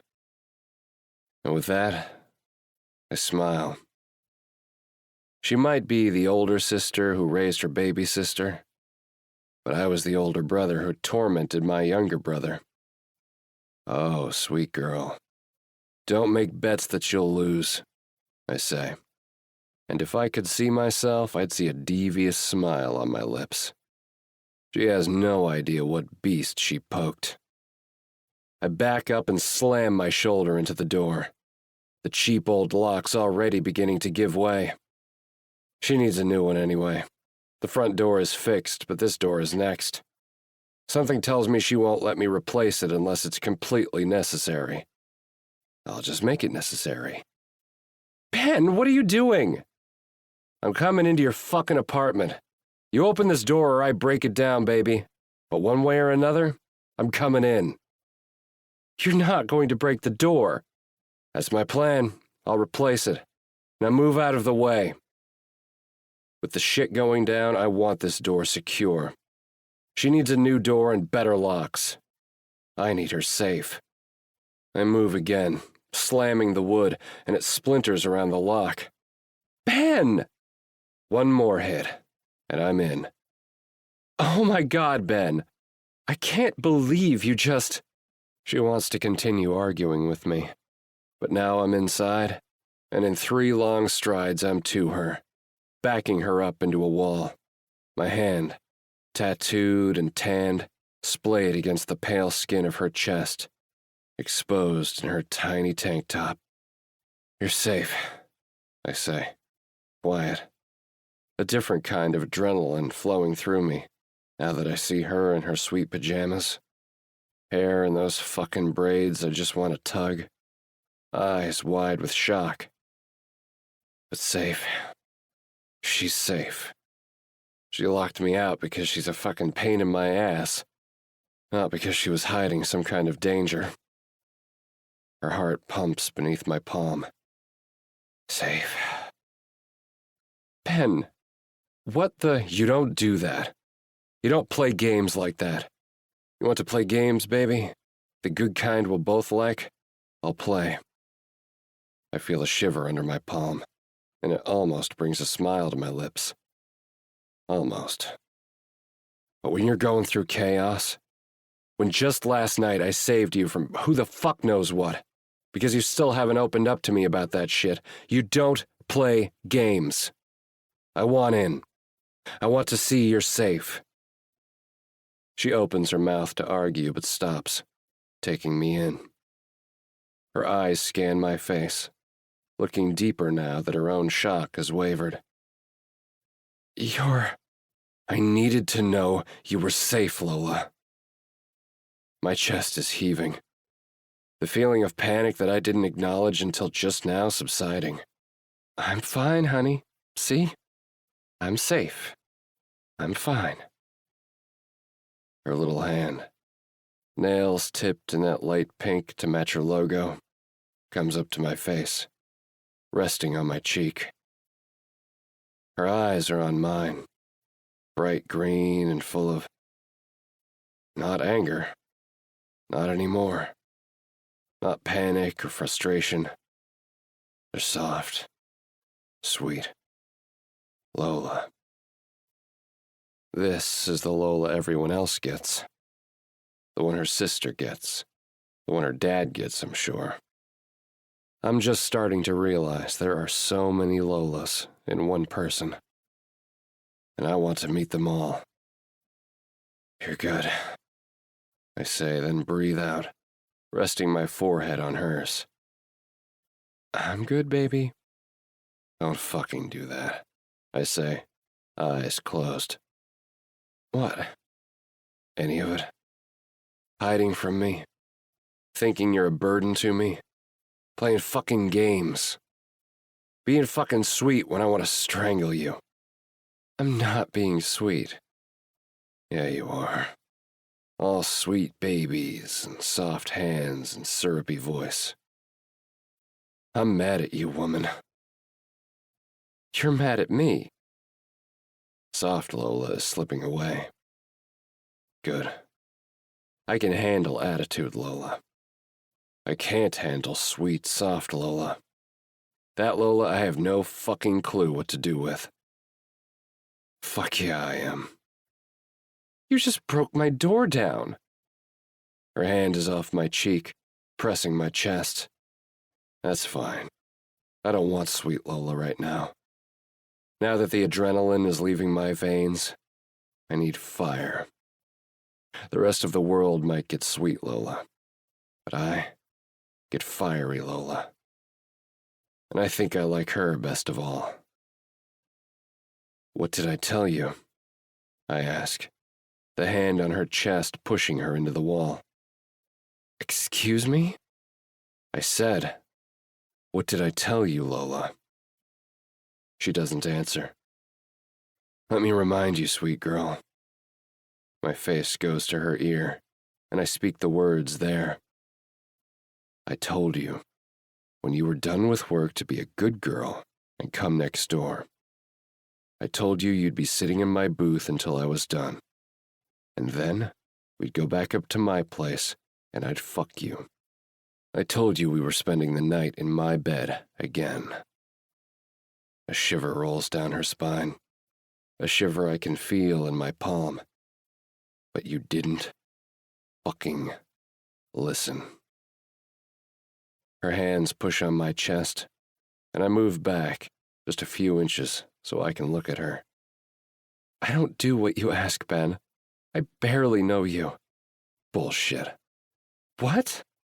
You know me. I know you. You don't know me, Ben. I sure as fuck do. I know you're sweet when you want to be, and you're so fucking stubborn that you'd rather put yourself in danger than do the one fucking thing I asked you to do to be safe. I know you spent too fucking long taking care of everyone but yourself, and you have no fucking idea what to do when someone else wants to take care of you. That person being me, Lola. Her eyes widen. I know you spent a few weeks trying to be quiet in the morning so it wouldn't wake me up, but I was still an ass because you're under my fucking skin. I know you listen to shit music, she cuts me off. No, I don't. Of course, that's the part she protests. I know you're protective over your shit music, I say with a smile. I know you liked calling me daddy when I was fucking you. Her breathing shallows, and her eyes go dark. I know there's at least one time when you'll willingly be my sweet, good girl. I whisper into her ear, then pull back to land my final blow. And I know you made yourself come thinking about me, I say. Her eyes go wide with panic. What? No, I came up here terrified something bad happened. But you didn't even know you'd sent me a text. Breathing hard, wearing your sweet pajamas all askew. Your fingers tasted sweet, babe. No response to that one. You know how many times I've jacked off thinking about that? You coming with my name on your lips? My nose dips, running up her neck and stopping at her earlobe, pulling it into my mouth. My teeth bite hard, making her breathe in quick. And then her breathing goes heavier. She fucking wants this. How many? She asks, breathy. Her eyes are closed, and I move the hand on the wall to her hip, pulling her into me until she can feel my hard cock. Every fucking night. Ben, she breathes. My hand moves up to her neck. My fingers tighten on the sides almost imperceptibly, but she notices. Her eyes open. They're heavy with lust, want, and need. Every night, I think about what would have happened if I'd come up a few minutes earlier. Caught you in the act, fingering yourself and moaning my name. Like always, this woman surprises me. What would have happened? I'd have kneeled down between those thighs of yours, slapped your hands away, and eaten you until you were screaming my name. No sweet moans or whimpers. They'd have heard you from the boardwalk. My hand grabs her hips tighter, grinding her against me, and she moans. There's a window a few feet away, and I start moving us toward it until her back bumps into it. And then I turn her, forcing her to face the window. Down below, people are walking the boardwalk, oblivious to the heat we're building up here. And when you were close, I say into her neck, licking her pulse. When you were close, baby, I'd crawl up that body of yours. My hand moves, dipping below the waistband of her shorts and moving down, in, until I'm at her clit. A finger circles her, and her ass moves back, grinding into my dick. Then I'd rub the head of my cock down you, getting it wet, rubbing my piercing all over this swollen clit. You're so wet for me already, aren't you, baby? So fucking wet.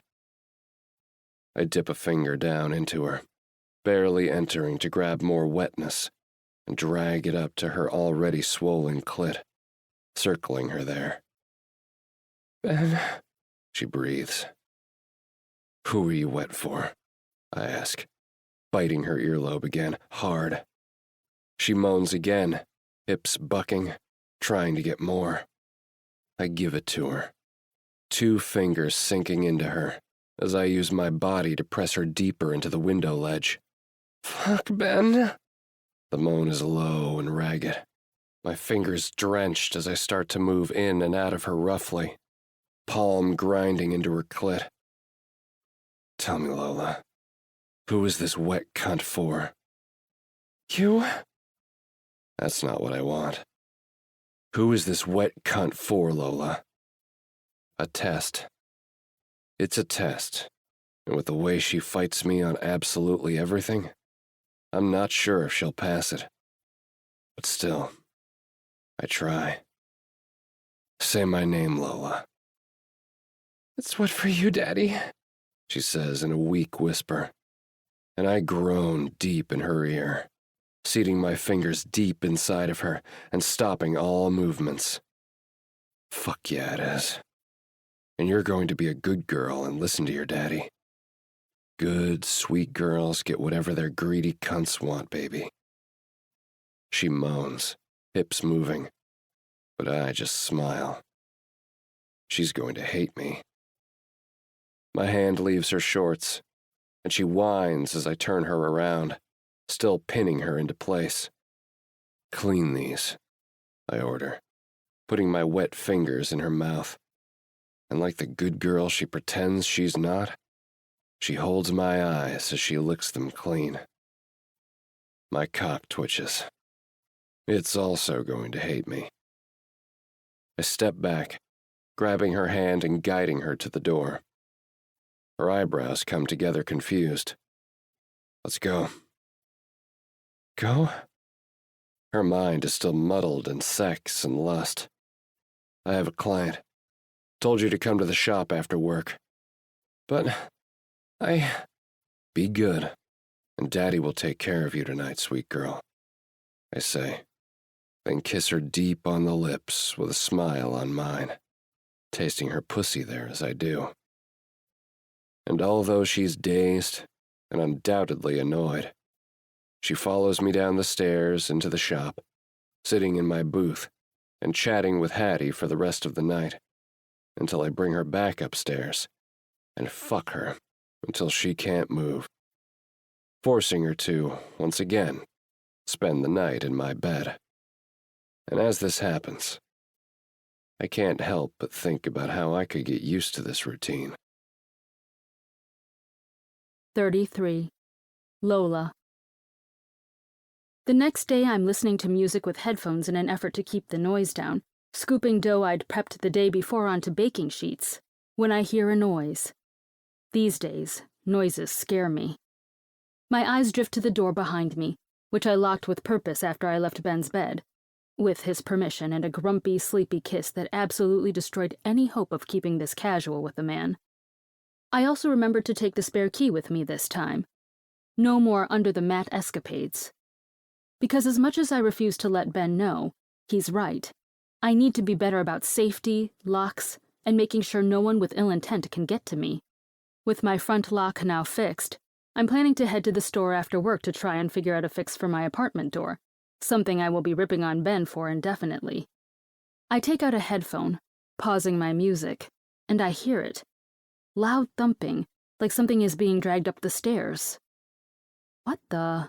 My body jolts when I hear another loud thump followed by a voice. A man's voice. Ben's voice. Fuck! I pause, waiting. What the hell is he? Stupid fucking door. And then I hear more dragging, moving away from the entrance of the bakery. What is he doing? I finish up scooping perfectly sized mounds of dough before setting the tray and dough aside, washing my hands, and heading for the back door. When I step out into the hall and look up the stairs, Ben is standing at my apartment entrance. With a new front door. It looks like mine is already off the hinges, dragged down the stairs, and is leaning against the back door to his shop. As I start up the stairs, I see he also has a drill in his hands, removing the old door hinges. To his left is a red toolbox. What are you doing? I ask, even though it's clear exactly what he's doing. Putting on your new door. Why? I broke your other one. Fair enough. Why aren't you sleeping? I ask, glancing at the screen of my phone in my hand. It's nearly 7:30 in the morning. He's dressed, clearly went to a hardware store, took a door off, and got everything ready for this project. Broke your door. Needed to swap it out. What? He stands, looking at me, clearly annoyed. Jesus, babe, your door was broken. I'm the one who broke it. You're getting a new one. Your lock was trash. I was planning on swapping it anyway. That chain does nothing. You need a deadbolt. I blink at him.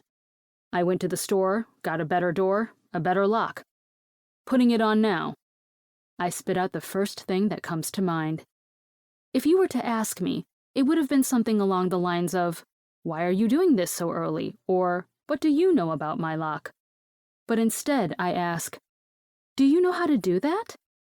He stops lining the door in the frame to look down the stairs at me, frustration on his face. Replace a door, I mean. My dad was never one to fix things. Rather, he would hire someone or barter with someone or guilt someone into fixing whatever was broken. It's just another reason why when I found the broken equipment and YouTubed through how to fix them myself, I was so impressed that I could do it. If you've never seen someone fix something with their own two hands, it seems impressive. Impossible, even. He stares at me like I'm an idiot. I'm doing it right now, aren't I? I guess he's not wrong. I fixed your lock yesterday, didn't I?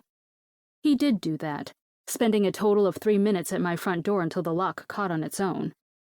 How do you know how to do that? My dad owns a construction company, babe, remember? Well, my brother does now, I guess. It was supposed to be mine. Supposed to be? This seems like as good a time as any to get information out of the tight-lipped man. Ben disagrees. Yeah, it was supposed to go to the oldest son. I wanted something else, though. Obviously. he says, waving a hand down the stairs toward me, indicating his shop. I remember him mentioning it the other night, but I also remember thinking there was more to the story, more that my nosy ass wanted to know about. A tattoo shop is pretty far from a construction company, I say. He tips his head to the popcorn ceiling and fluorescent lighting that lines the center hallway, exasperated with me. It's a look I've seen from him often, but this time it's almost endearing, a smile tipping up his lips. Yeah, babe, it's different. Do you mind letting me finish this so I can get to my real job? For a split second, I feel guilty. He's doing this in his free time when he could be working or relaxing or sleeping or whatever. But then I remember he's the one who broke the door, and it's the least the man can do. Can you tell me the story later? What? The story about you and not following in your dad's footsteps. The first son shit. Why did your brother get the company? Did you want it? Did you have a choice? Was your dad mean? Do you like your brother? How? Ben laughs, still holding that drill and propping the door against the frame. Jesus, babe, calm down. How about we make a deal? It's kind of strange, this conversation happening up a flight of stairs, so I start walking up them, nearing where he stands at the top. What kind of deal? I ask when I'm halfway up. Ben puts down the drill and moves the door until it's steady with no risk of falling. When I reach the top of the landing, his thick arm wraps around my waist and pulls me to him. That comfort takes over me. That feeling that I don't have to do it all, carry it all by myself. This relationship, or whatever it is new and confusing and so fucking messy, but whatever it is, my body likes it. My soul likes it. Both feel happy and warm when I'm here, in his arms. My head tips back to look up at him, though the distance isn't huge. He smiles at me. Here's the deal. Okay, I whisper, not knowing what the deal is, but if it includes being held by Ben, being in his arms, having that rare smile shine down on me, then I'm game. He laughs, and it rumbles through me. I didn't tell you the deal yet, sweet girl. I smile back. I could be embarrassed, and maybe I should be, but I just smile instead. Oh, he shakes his head in that way he does, which means he thinks I'm a nut. Tonight, after my last client, we go upstairs together. You come over and hang with Hat and me while you wait. You will not be going upstairs alone, not until I'm sure everything is good. I start to object, to roll my eyes or fight him, even if I'm sure I look through unfazed lenses. All I'll see is a normal request. You're doing that part no matter what. But if you're a good girl and do what I say, I'll make it worth your time. I quirk an eyebrow, a chill running through me. Oh? Oh, I'll take care of you in that way, too. But I mean, if you do what I ask, when we get upstairs, I'll tell you whatever you want. My brother, the company, my dad. It's not juicy, but I'll tell you because you're nosy and it's gonna eat at you. Plus, if I don't tell you, you'll probably ask Kat, and she'll run you some crazy embellished version that is not even close to reality. My gut clenches, knowing instinctively what's coming next. And you'll tell me about the trouble you've gotten yourself into. I take a deep breath, my chest moving against his. Ben, if we're gonna do this, I gotta know what the mess is. I know people, Lola. I can help. I have people I can talk to. Shit, I have money if you need it. It's not that. Confusion clouds his eyes, and I can only imagine what he assumes about me, having a bookie coming to my brand new business and harassing me. It's not that. Will you tell me? He stares, and I want to say no. I want to answer the way I was trained to my entire life, not saying a word, not revealing anything. I want to keep my word to my mom, to protect my dad, to protect Lila, to protect our family. But then, in a flash of clarity, I see it for what it is. My mom wouldn't want that. She would never have wanted this mess for me.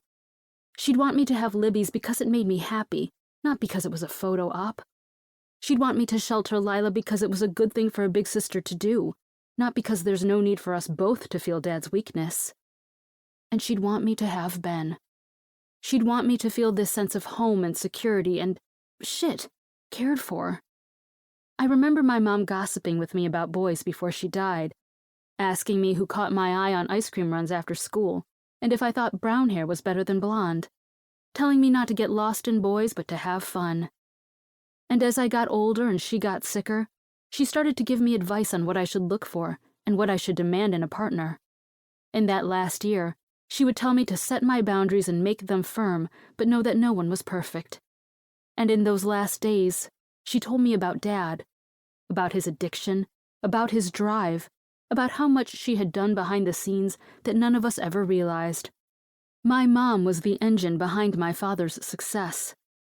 But at the end of the day, she did it, this thankless job she had, because she loved my dad down to her bones and she knew he felt the same. He gave her this feeling, this mix of freedom and safety and confidence.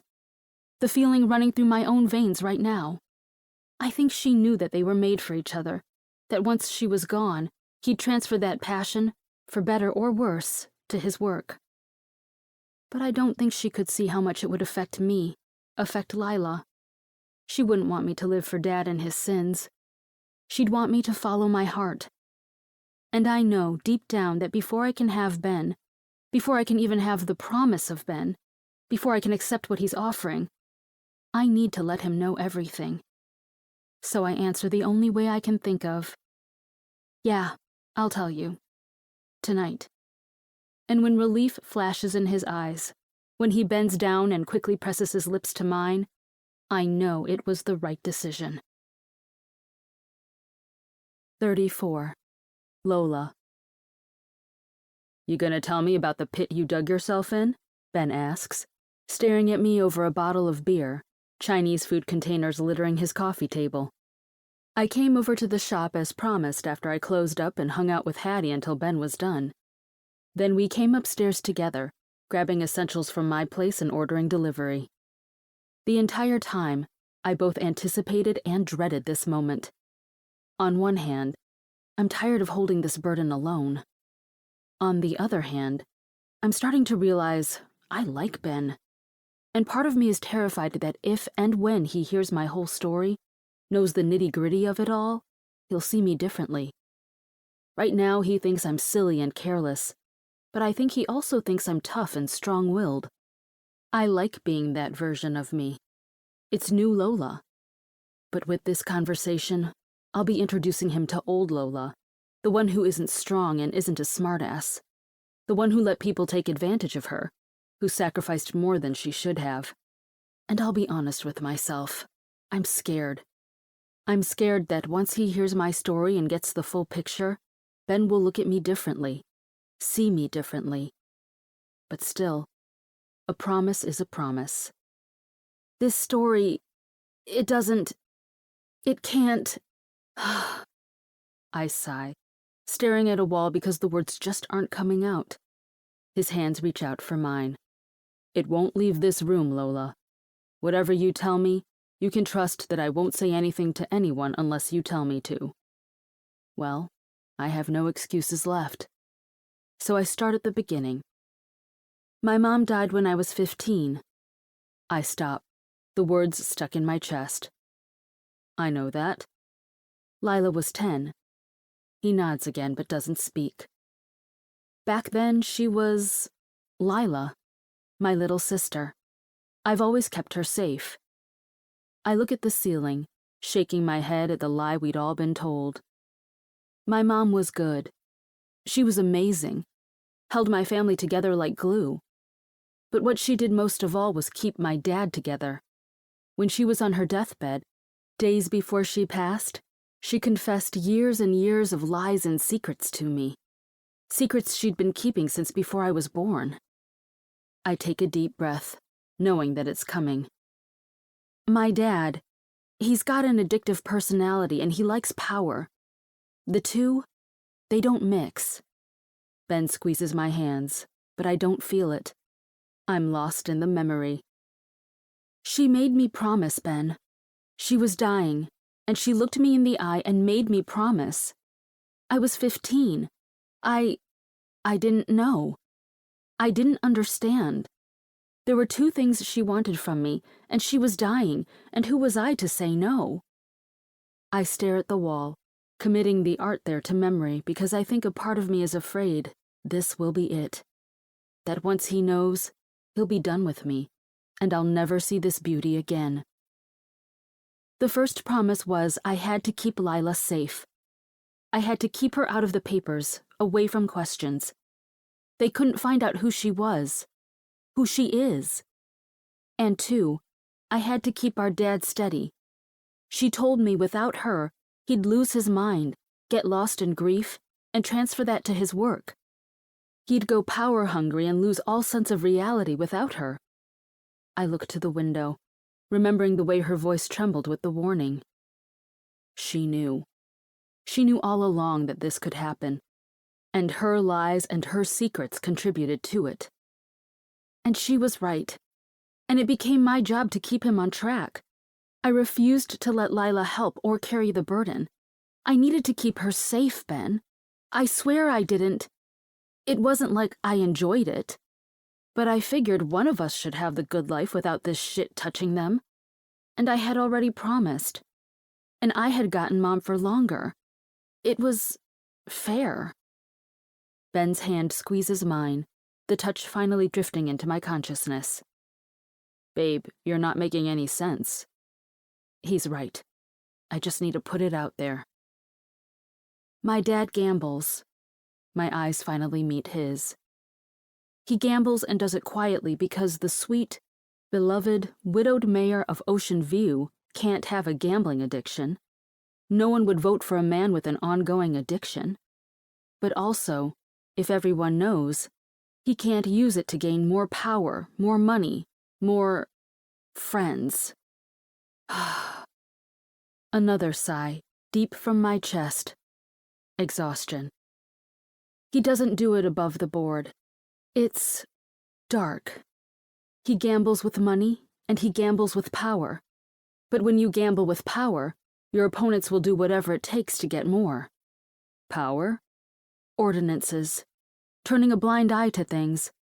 Permits and laws being passed to favor a seedy underbelly. Fuck.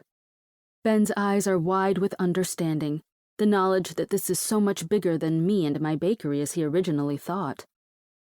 I was left a trust. Lila was too, but hers went to college. You thought I had family money, and I guess I did, so you weren't completely wrong. But that didn't build this business. He looks confused, as he should. I had to take care of him, Ben, I say, and then slowly, I watch it come over his face. It morphs from confusion to understanding to anger.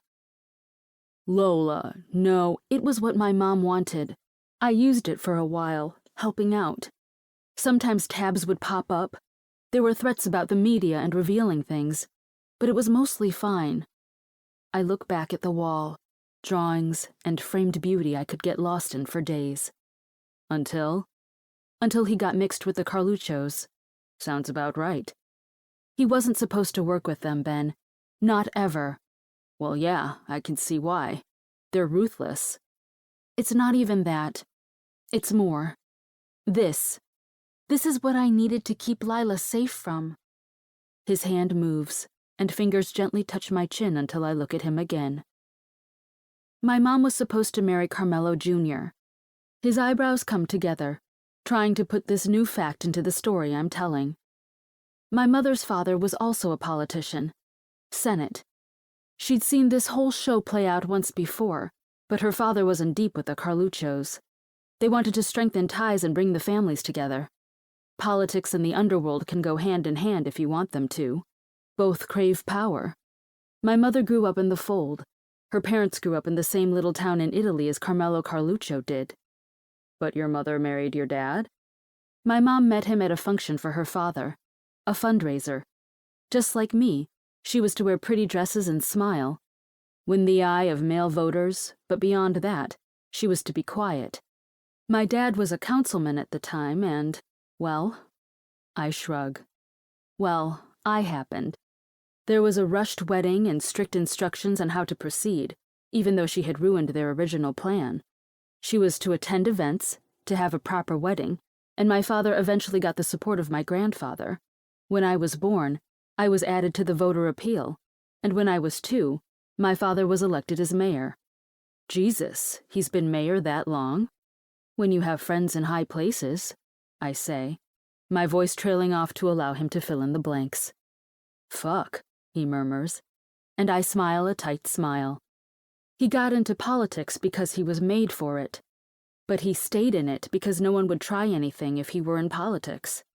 There was no threat to my father to free up my mom's wedding finger if he was the mayor and in the spotlight. They still wanted to strengthen ties after all. Holy shit, Ben breathes, and I just sigh. Eventually, he realized that politics lent a hand to his addiction.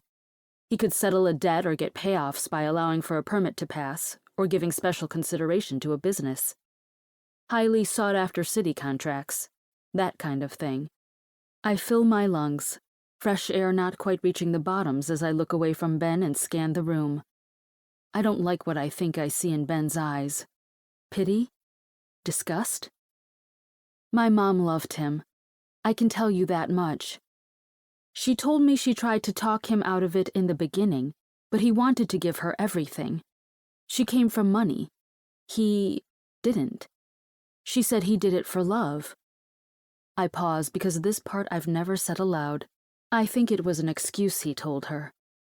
I shake my head because I see it for what it was now. I used to think it was romantic. My father doing whatever it took to give her what she wanted, and my mother standing by his side throughout it. But it was toxic. They were terrible for each other.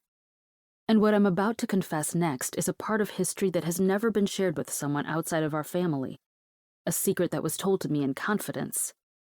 You have to protect Lila.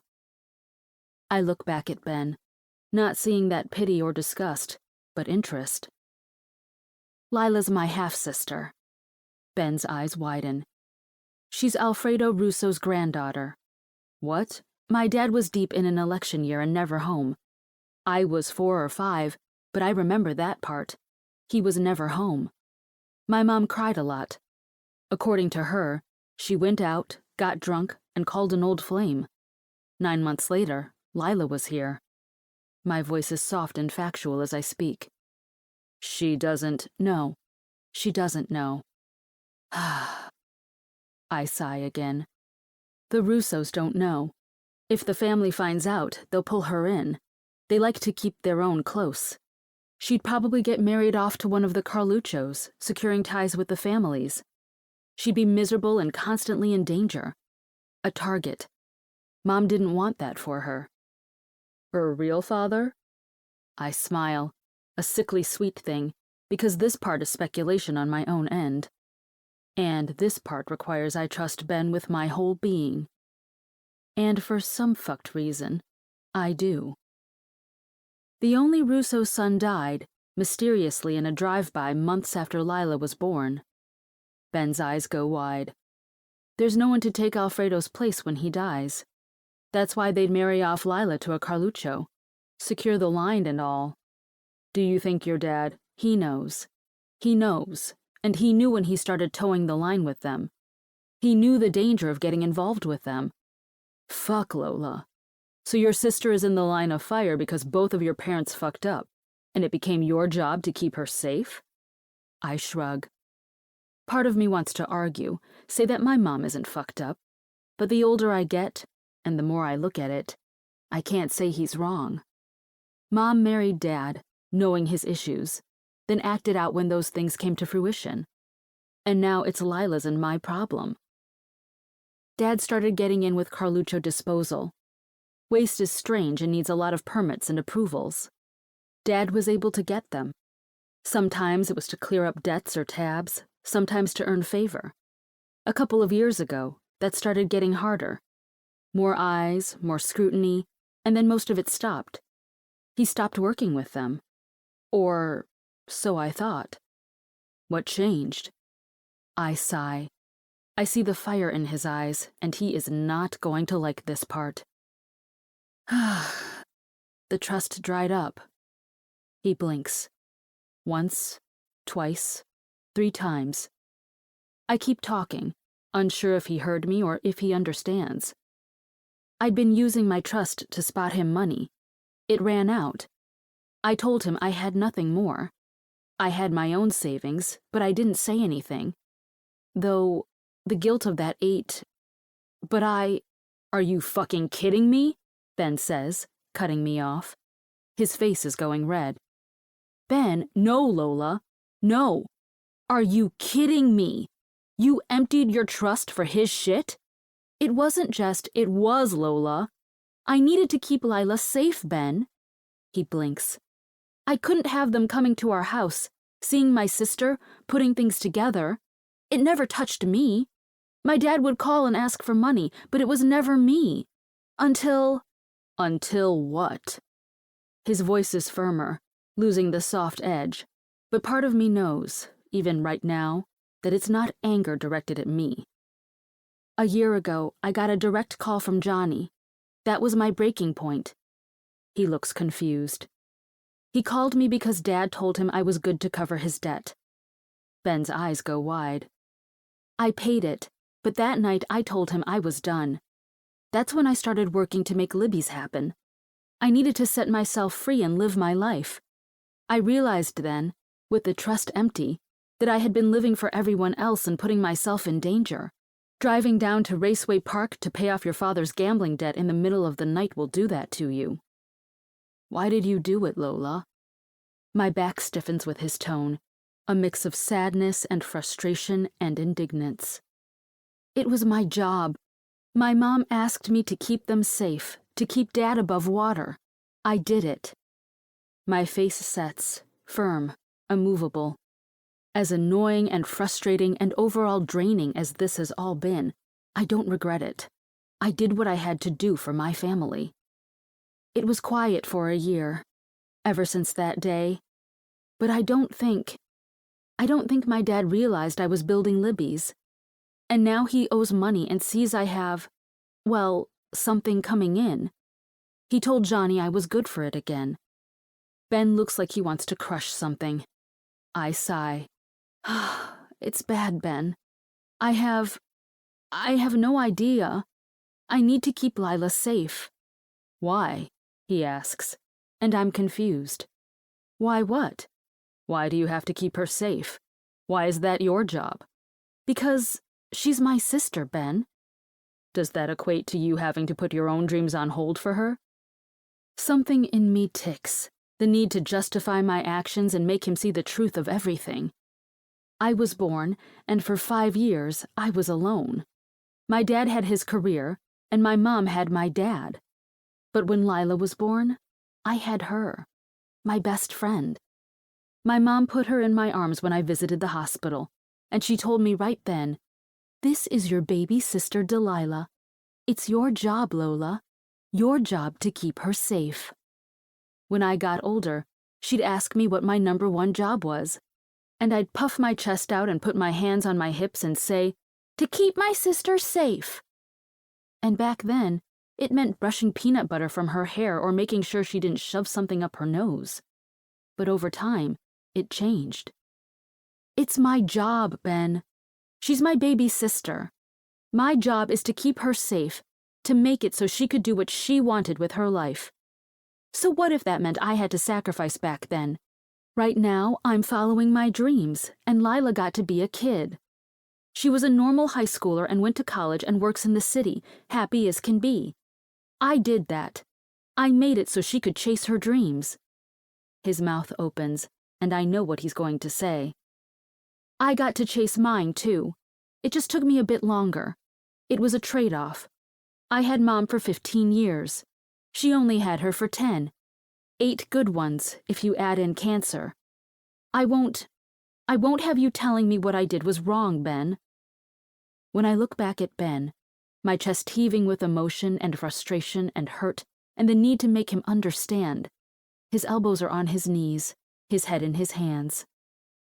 I'm not sure if this is because of the situation I'm in, but my gut says it's something else. Something more. Ben, God, I'm a fuck-up. What? I'm a fuck-up, and it took a sweet baker to show me. Ben, I don't... His hands go out to mine, grabbing them. I told you I'd tell you my shit. What you just told me? It's heavy. Some crazy fucking shit that we need to sort out. Together. We need to figure out a plan to get you free of your shit. I open my mouth. Yes, together, Lola. Because I already told you I'm taking care of you. I don't argue. I can't. I see he needs this right now. So I nod. There's a surprised smile on his lips with my acquiescence. But the way you love your sister and did everything in your power to give her what she needed? A hand runs through his hair. Frustrated or stressed, I don't know. I didn't do that. I did everything you didn't. Ah. He sighs like he's in the spotlight now. I understand that feeling. I want to tell him to spill, to tell me everything, because right now, after sharing my burden and my story, I feel miraculously lighter. I want to give him that relief as well. I'm the older brother. He stops and looks at me. Okay. The way it works in my family, the oldest son gets the business. 3 generations of it, and I was to be the 4th. Construction, contracting, big builds, small updates. They do it all. You told me that, Ben. I didn't want it. It was my duty, but the idea of it was suffocating. I stopped trying to speak. I knew for a while I didn't want it. I didn't want the company. I didn't like construction. It's all my dad talked to me about. The company, the family name, the legacy. But every time he brought it up, I felt sick. He looks around, a replication of my own actions just minutes ago when I was trying to avoid his eye. I reach over and grab his hand, hoping I can offer him strength or confidence or whatever he needs at the moment. I wanted art. I wanted to make things, beautiful things. My dad and Tanner, they can build shit, build a home, and that's beautiful in its own way, but not the beauty I wanted to bring to the world. To my dad, my art was a dumb hobby he couldn't wait for me to grow out of. It was the dumb shit I did with my mom, not a career. When I was 18, I went off to school, supposed to get a degree in business so I could come back and apply it. But the classes, Lola, I wanted to die. They stole everything good and boiled it down to numbers and figures. So I took an art class. Ben, you're going to hate me. After what I just told you, how weak I've been, what I let happen, you really think that? I know family can drive you to do some crazy things. You did everything for your sister. Everything to keep her safe and give her what she deserved. And your dad. Whatever he needed, you gave him. Your mom. She asked you to be there for your family, and you chose them, even if they weren't perfect, even if they didn't deserve it. It's not that simple. He turns to me then, putting the hand I was holding onto my thigh, leaning in and looking me in the eye. I didn't do that. I stopped trying to interrupt. This is it. This is him telling me his story. He sits back once more, disconnecting from me and looking at the wall. I knew the family business was a shitstorm. My dad is shit with numbers, but he's a good guy generally. When things went downhill, from the recession and just years of money not being managed correctly, he refused to lay men off. They had families. They had lives. The business made nothing. He's also shit at billing. Again, he's a good guy, means well. People go through shit. But I remember I'd taken an intro to accounting course my first semester, and during break, I looked at the books. He breathes in deep. Lola, they were a disaster. So far underwater. He sighs again. I didn't want to deal with it. There it is. I didn't want to deal with it, so I changed my major, stayed away from home, and told my dad it wasn't going to be me. It wasn't going to be me taking the business. He was so fucking pissed. Called me every hour on the hour for 3 days. Eventually, he stopped. I went home once, over break, and it was terrible. screaming and yelling, telling me I was shitting on the family name. I left. I never went back to my hometown. Understanding creeps in. Tanner got the business. He didn't want it either, but he's better than I am. He's so much better than I am. He's my younger brother, and he sacrificed everything to make that business work. Wanted to design the houses, not build them. Wanted to go to school for it, but instead, he jumped right in once he graduated high school to try and give Dad a retirement sooner. He lived in a fucking trailer for years, didn't pay himself, worked so fucking hard, and eventually got things to where they're profitable. He saved that business, the business he didn't want, with blood and sweat and tears simply because I didn't want it. He's a better man than me. A hand goes through his hair. Jordan, his girlfriend, she helped a ton. She's his manager now, but he did it. He took it on. He wanted to be a designer, an engineer. Now he's stuck running a business and doing the fucking labor every damn day. Honey, that's not your fault.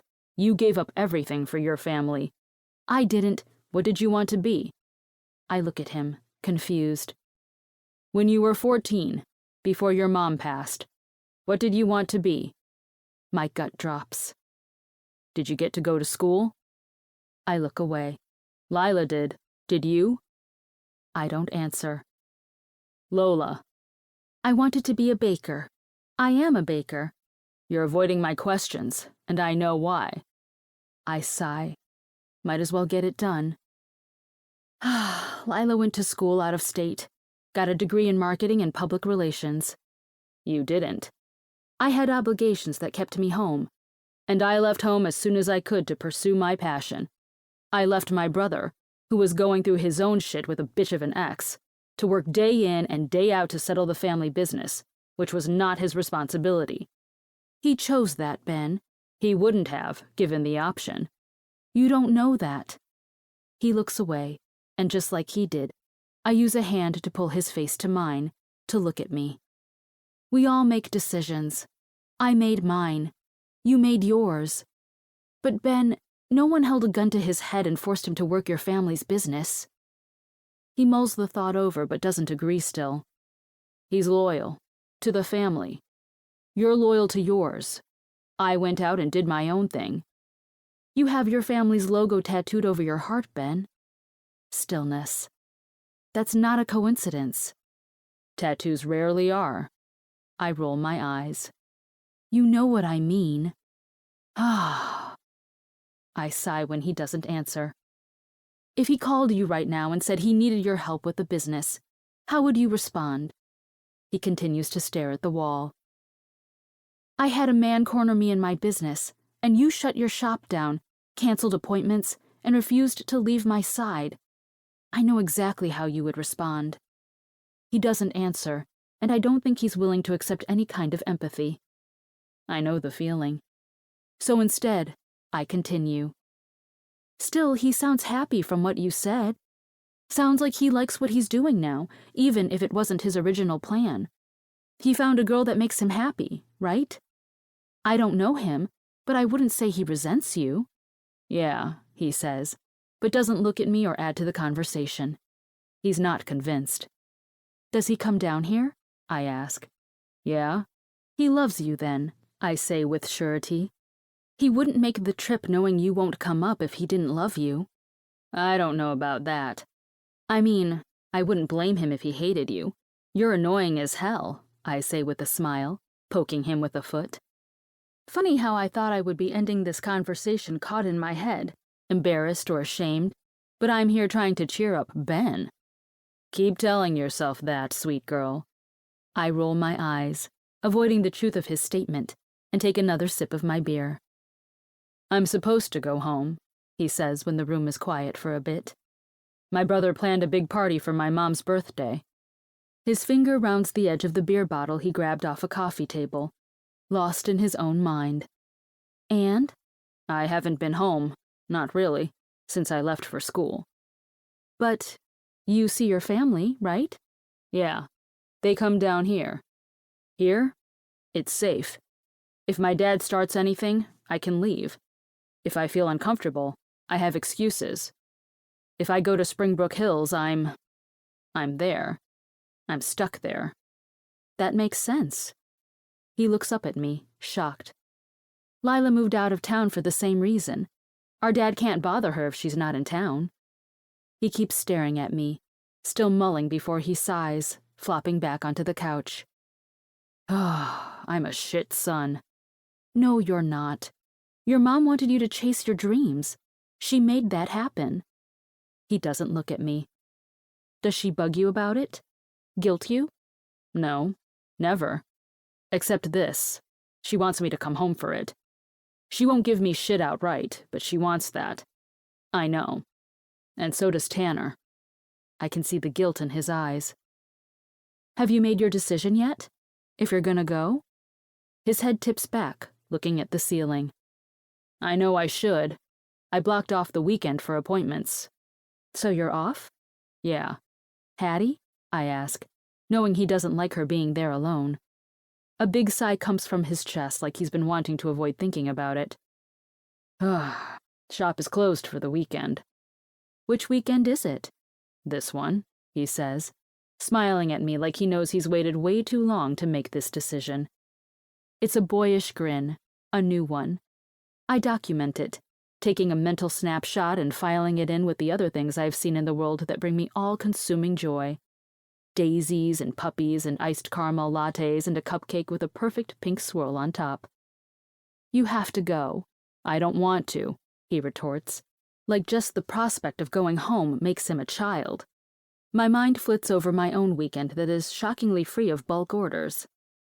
Do I want to? I could offer. I take a sip of my drink, liquid courage, and prepare for rejection. I could come with you, I say. Then my entire body goes hot in panic-filled prickles. Why the fuck would I say that? I'm about to open my mouth to justify or make a joke or anything when he speaks. Would you do that? When I look up at him, his eyes are on me. And fuck, there's something new there. Hope, maybe. I don't think about the loss of income. I don't think of the repercussions of closing on a weekend. I don't think about any of it, except for that look he's giving me. Yeah, Ben, I'd do that. 35. Lola. You good? I ask Ben, who is glaring out the windshield, driving in silence. Well, he's silent. I'm blaring Taylor Swift on his car radio. Should I have changed up my playlist? Probably. Did watching his knuckles go white when I demanded radio privileges give me a sick joy? Absolutely. I'm not asking if he's okay because he's been enduring Ms. Swift for nearly 2 hours. I'm asking because we're passing a green sign that says, "Welcome to Springbrook Hills. Enjoy your stay." Ben is taking me home for his mother's birthday party. We'll be there only for the day, making the long but peaceful drive back late tonight, but I can see the stress and anxiety this short day is putting on the man. He hasn't been home to Springbrook Hills in years, avoiding facing his father's disappointment in his domain. His eyes stay on the road, and I assume that should be my answer in and of itself. I'm fine, he says, but not a single part of me is sold with his declaration.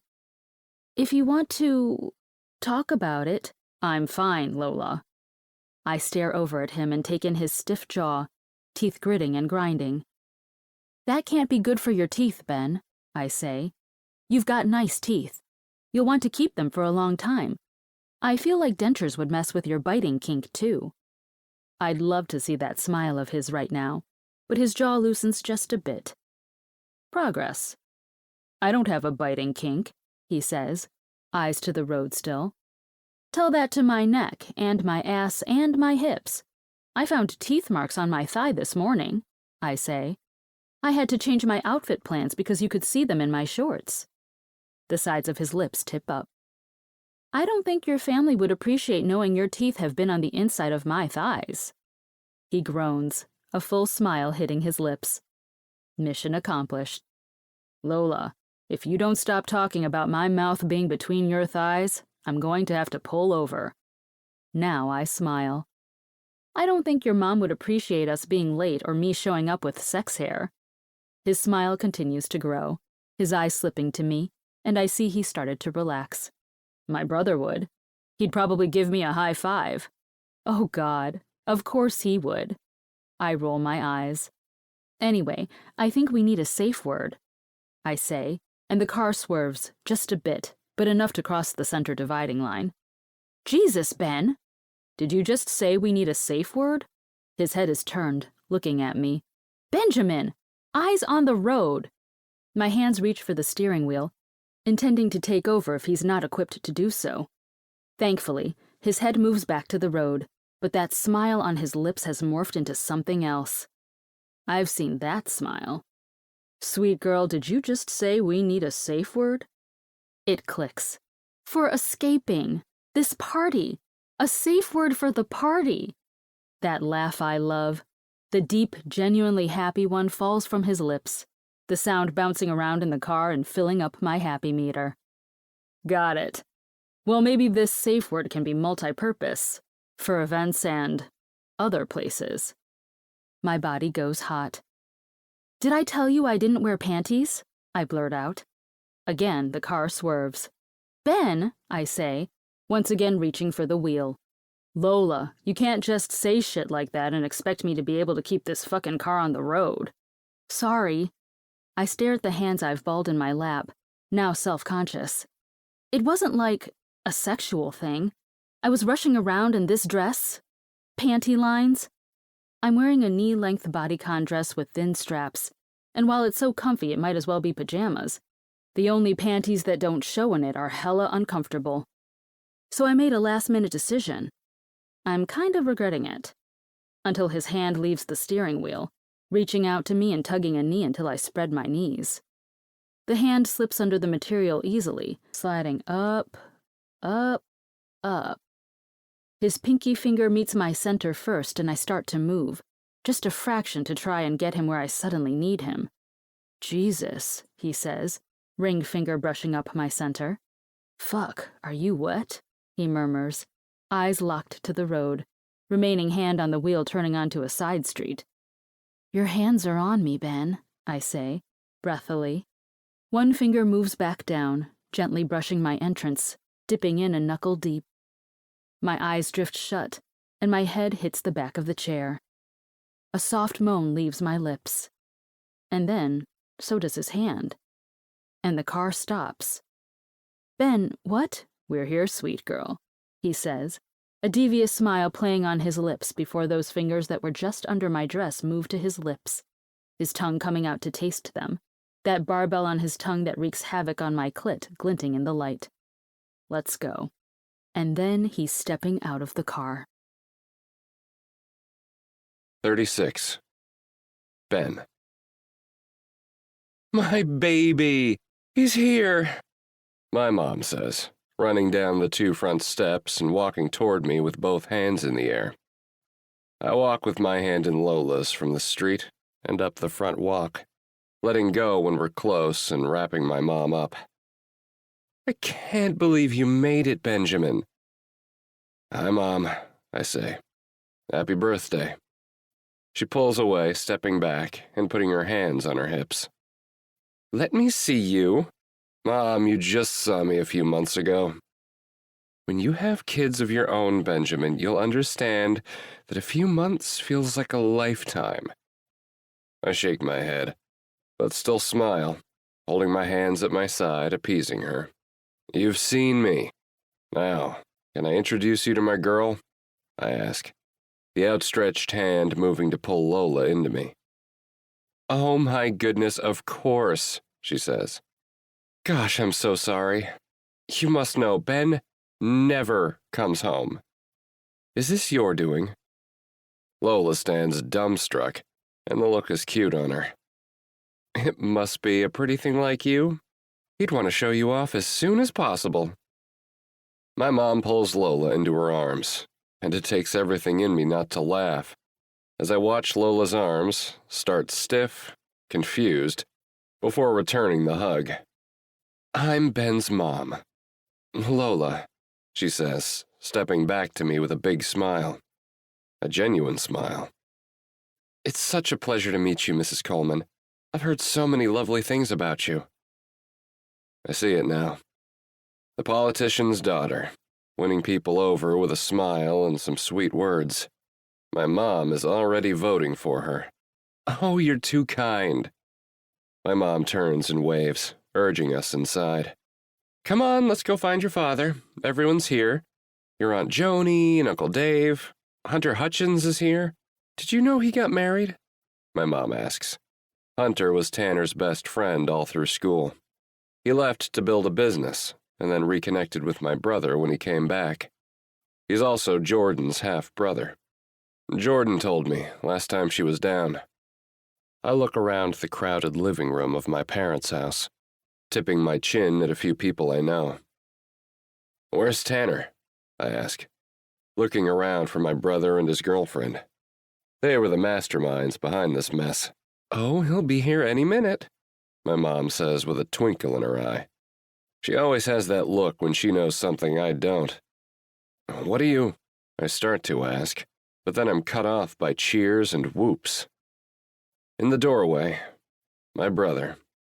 The brother who is as to himself as I am. The brother who just a few years ago would simply bark yes or no answers when people tried talking to him, is standing, straight up, beaming.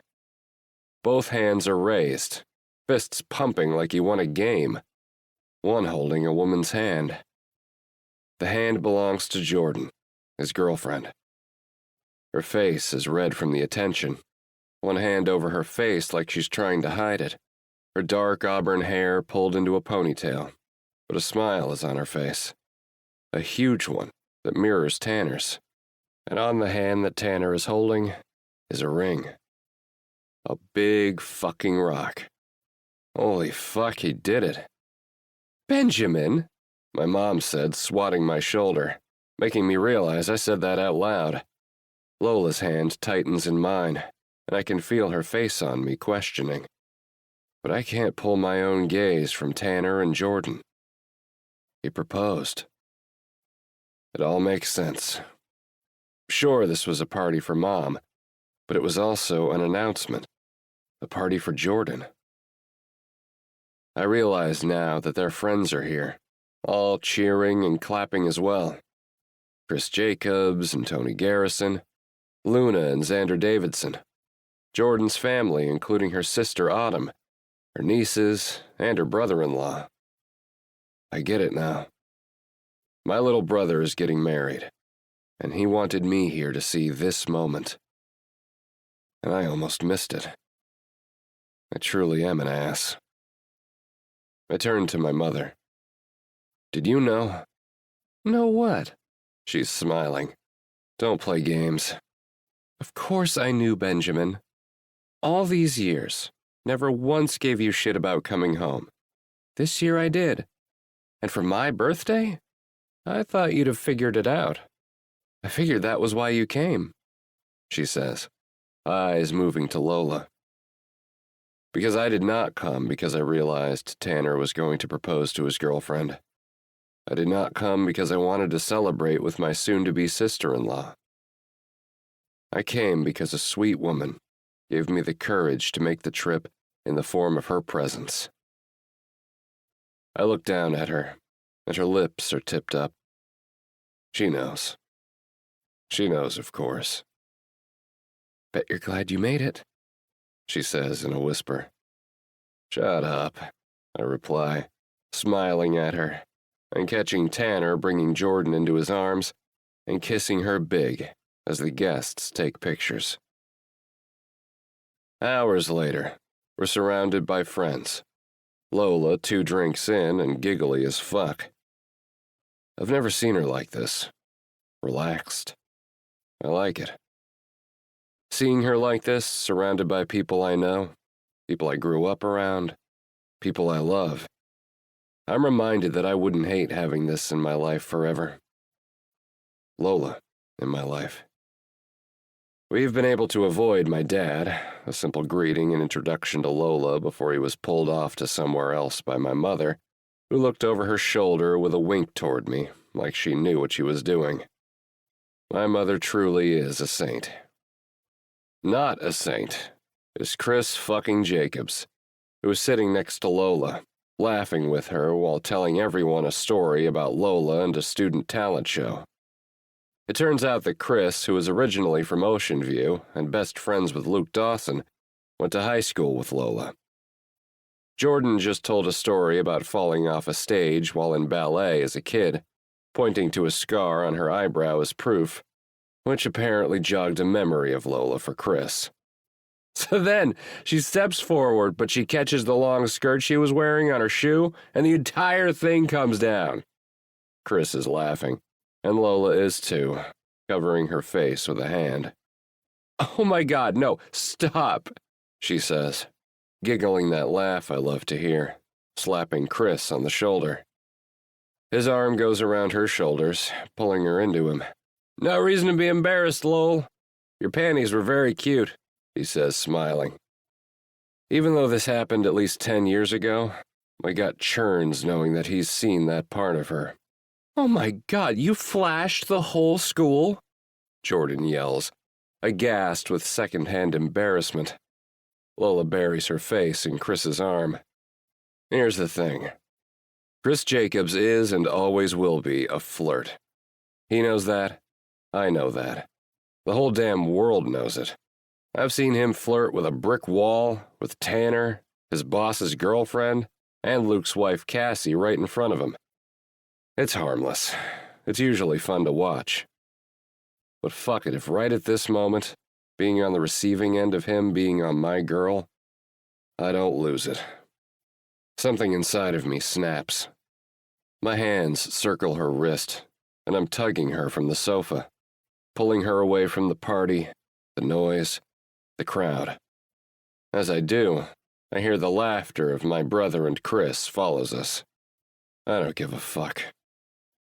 "Ben, what are you—" "Shut up and follow me," I say, starting up the stairs toward my room. "Ben, 1 minute," I say, words thick and gruff because I'm trying not to crawl out of my skin. Chris flirting with her, Lola accepting it and giggling back, her words, his hand on her. It's all a movie in my mind. All I can think is how I need to claim her as mine. Right now.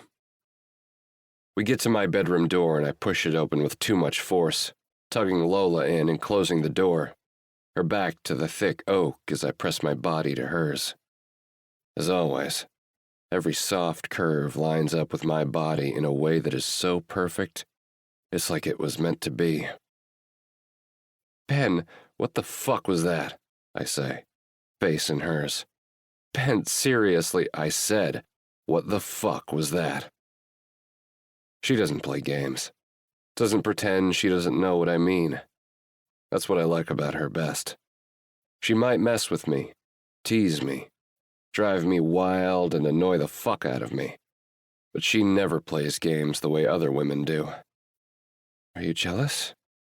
Her words are low, gravelly. "Did you want me to be?" "Honestly?" She blinks, then licks her lips. "A little?" I groan. Every moment with this woman is an aphrodisiac, even when she's driving me wild. "Don't play that game with me, babe." "I'm not playing games," she says. "You are. You're playing games, looking to make me jealous, drive me insane. But guess what, Lola? It worked." My knee moves, pushing hers out, her dress creeping up her legs with the help of my hand on her hip, and then it settles between her legs. "I'm wild for you, and I need to know you're mine." Her breathing is heavy, and without saying a thing, she moves, her weight going to my thigh as her head is pressed to mine. She moves in a small circle, tentatively. Then a low, breathy moan falls from her lips. "That's it, baby. Grind yourself on my leg." One of the hands caging her moves to her full hips, helping her, guiding her as she starts to grind on me. More moans coming. "When you were flirting with him, Is this what you wanted? Chris to take you somewhere? Pin you to a wall? Make you come? No. Did you want him to slip his hand up your pretty dress? Find out there are no panties there? To touch your wet pussy? No, Ben. She continues her grinding, moaning lightly. I'm wearing shorts and I feel how wet she is on my thigh with how we're positioned. Did you want him to fuck you? Slap your ass when he's deep inside? Did you want him to beat up your pretty pussy, baby? The hand on the wall moves to circle her throat, pressing on the sides with just enough pressure to restrict her air and blood flow. Her eyes go wide, but her bottom lip gets fuller, her grinding more frantic. She shakes her head against the door. Did you want him to eat you? Did you want him to choke you? To hold you down while you shake, coming on his cock? Another head shake. Why, Lola? But she can't answer. The pleasure too high. My hand too restrictive. I stop, moving my leg from between hers, removing any friction. Her head shakes, frantic. I move my hand, and she breathes in deep and moans deeper as my hand on her hip moves, going under her skirt and thrusting 3 fingers in, not giving her time to adjust. I slam them in, and her head falls back with a moan. Whose pussy is this, Lola? I growl in her ear. An unintelligible moan comes out, but it's not what I want to hear. Tell me who owns you. Another press of my fingers, another grind of her cunt trying to get more. You do? She says, whisper soft beneath a moan. That will do for now. I remove my fingers, stepping back and putting them into her mouth. Clean these, I order. And she does, running her tongue over each knuckle, lapping at me with her eyes locked to mine. Such a fucking good girl. She hasn't even complained that I haven't finished her off yet. Go over to my bed, I say, pointing to the tiny twin bed with dark blue sheets that never got any action. But Jesus, if I had known then what I know now about height and angles and depth, I would have found any way to use it to my advantage. Instead, I just get to profit from it 15 years later. She walks over, lips red from mine, eyes wide and glazed with lust. Hands to the bed, knees on the edge. Spread for your man, I say, and watch to see what she does with that information. She hikes up her skirt, moving to kneel on the edge of the bed and sliding the fabric up until it settles, bunched on her lower back before her hands move to the mattress.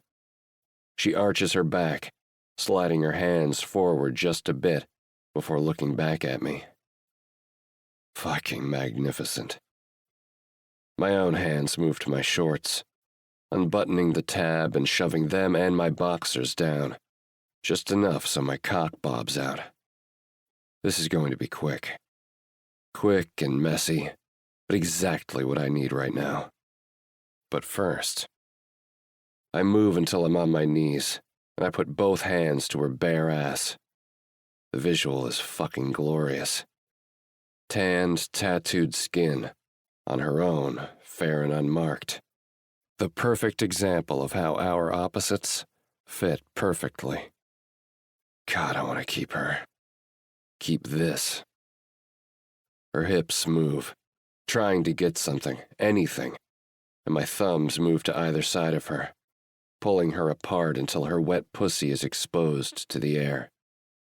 Her breath hitches, a small moan or plea leaving her lips, and her ass moves back to get more. One hand leaves her ass, pulling back and slapping hard. Stay still, or you'll never get what you want, Lola. A moan again, deeper this time, but her hips stop moving. Good girl, I murmur, hand returning to part her. Head down, baby. Her head moves to the mattress, her ass moving higher with the change in position. I can't resist. I run my tongue over her, tasting every inch of what is rightfully mine. She moans deep into the comforter, but doesn't move. That deserves a reward, I think. Standing, I stroke my cock, groaning lightly at that simple movement. Her head starts to move, wanting to see. My girl loves to see this. Before she remembers her instructions and stays put. Your man's gonna fuck you hard, Lola. Clearly, I need to remind you who you belong to. Who gets to put his hands on you? My hand comes down, smacking her again, and I savor the noise she makes, and the way her fair skin retains the shape of my hand on her skin. Do you understand? She moans, but stays still all the same. Answer me. Yes, Ben, I understand. I rub my cock down her slit, getting the head wet, loving that there's never anything between us, that I always get to feel her wet cunt on my cock. Are you going to tease me again? I notch the head, but remain there. Torture. Pure fucking torture. I wasn't. She can't resist. Can't resist the game, the arguing, the fighting. I fucking love it. My hand on her hip moves back, slapping her and cutting her words off. I feel the movement in my cock reverberating through, and it takes everything not to slam in. Yes, I won't tease you. I swear, Ben, I don't. God, please fuck me. She's mumbling now. Nonsense. And I'm living for it. This control I have over her body, her mind. She doesn't listen to me ever. Even in bed, it's not a guarantee. But here, like this, she's mine. Stay still. Daddy will take care of you, I say. Then I move, both hands on her hips, and slam into her. Her face pushes into the sheets to hide her scream. That's it, baby. Scream for your man, I say, pulling out before slamming back in. We're far enough from the loud party that there's no threat of anyone hearing. From this angle, I know my piercing scrapes her G-spot with every thrust. Know that she's already on the edge, needy, dripping down her thighs. I don't care. Remember, you don't come until I say. Her head moves to the side, each brutal thrust pushing her face into the mattress. Ben, No. I continue to fuck her, hands moving to spread her ass cheeks, watching my cock disappear inside of her, her tight asshole begging for something. Oh, God, Ben! My body moves as I tip forward, my hand grasping the nape of her neck and holding her there, pressing her deeper into the bed. I start fucking her harder, animalistic. You do not come until I tell you you can, Lola. You need to remember who owns this fucking body. I control it. It listens to me and me alone. A groan falls from her, the vibrations moving from her to my chest that's on her back. Who owns this pretty pussy, Lola? She moans, tipping her ass back, fighting me. I press her harder into the bed, growling in her ear. Who fucking owns you? You do, she says, low and quiet. That's not what I want. Who owns this cunt, Lola? You do, Ben. Her words are frantic now, wetness coating my cock as I continue to ram into her brutally. She needs to come. Who fucking owns you? It clicks. In her sweetest voice, I hear it filtered through a moan and a clench of her pussy around me that makes it hard to keep going. You do, Daddy, she says. Fuck yeah. Fuck yeah. Yeah, I do, sweet girl. Remember that next time you want to play these games. I move, straightening my back, but don't let her up with me, my hand still pressing into her shoulders. Then I guide it back, that hand pressing to her lower back. On your hands, baby. She instantly acquiesces, moving to her hands and knees, my hand on her lower back keeping her arched deeply, the hand still on her hip, keeping her moving on me, keeping me fucking her. The hand on her back moves, sliding up fabric, moving her loose waves to the opposite shoulder. Then I put 2 fingers into her mouth, pulling her head back, forcing her to look at the ceiling. She moans. One I haven't heard yet. A primal, exquisite one that has my cock twitching, begging for release. Her pussy clamps on me.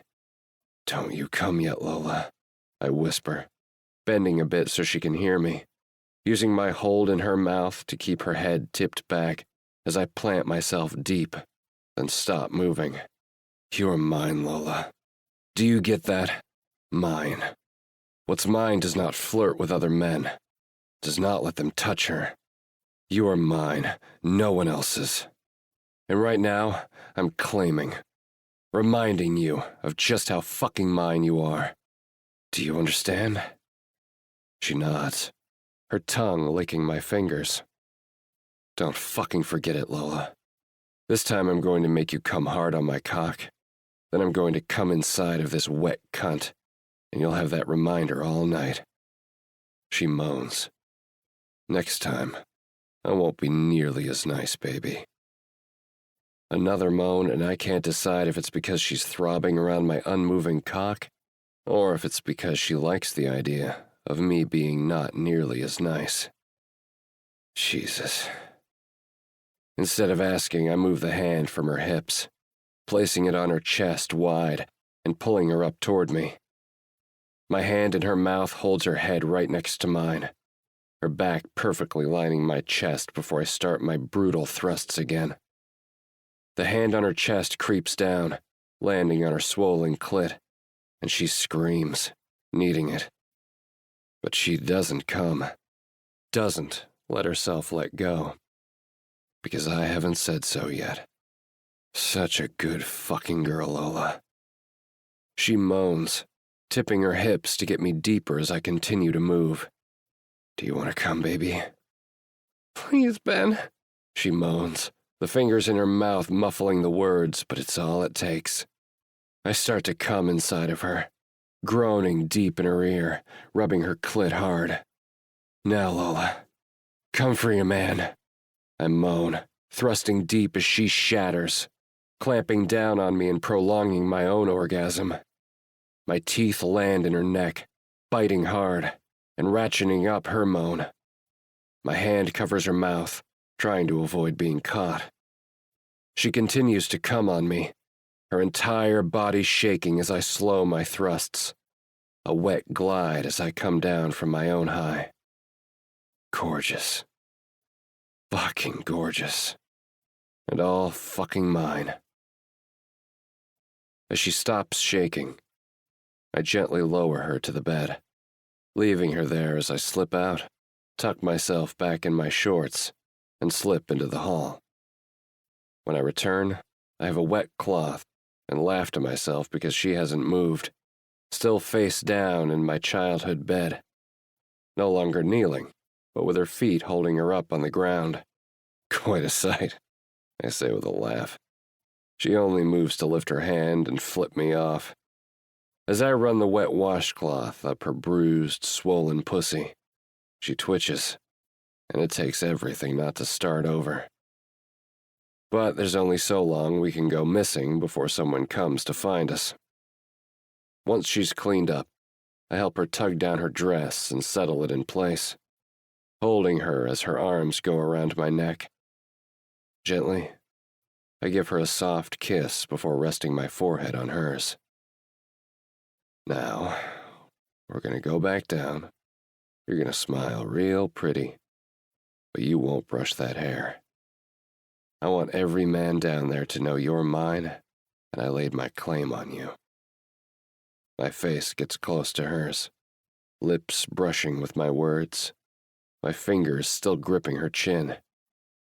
And when you feel me dripping out of you, I want you to remember what happens to bad girls who try to tease their men. I expect her to acquiesce. I expect her to be a good girl. I expect an okay daddy. I don't get that. Which really, that's what I should expect from Lola after all. "Are you my man, Ben?" she asks. Eyes pointed, chin high, words soft. I don't reply. Not yet. My arm wraps her waist, pulling her body tight to mine. My forehead moves to hers, but my hand continues to force her face up to look at me. "Keep playing these games, Lola. Keep playing them and you'll find out. You know that answer. It started in your bakery, yelling at me because I broke in. Shit got real when I tasted you that first time. I made you mine in my bed, moaning my name at 2 in the morning when I finally slid inside you that first time. That's not I will spend every day if I need to, reminding you that you're mine. You want to fight me on it? Baby, I fucking love the way we fight. So bring it on. But make no mistake, sweet girl. You are mine." Her tongue comes out, licking her lips and grazing the thumb I have on her full lower lip. Every molecule is begging me to throw her back on the bed and fuck her until she understands what this is.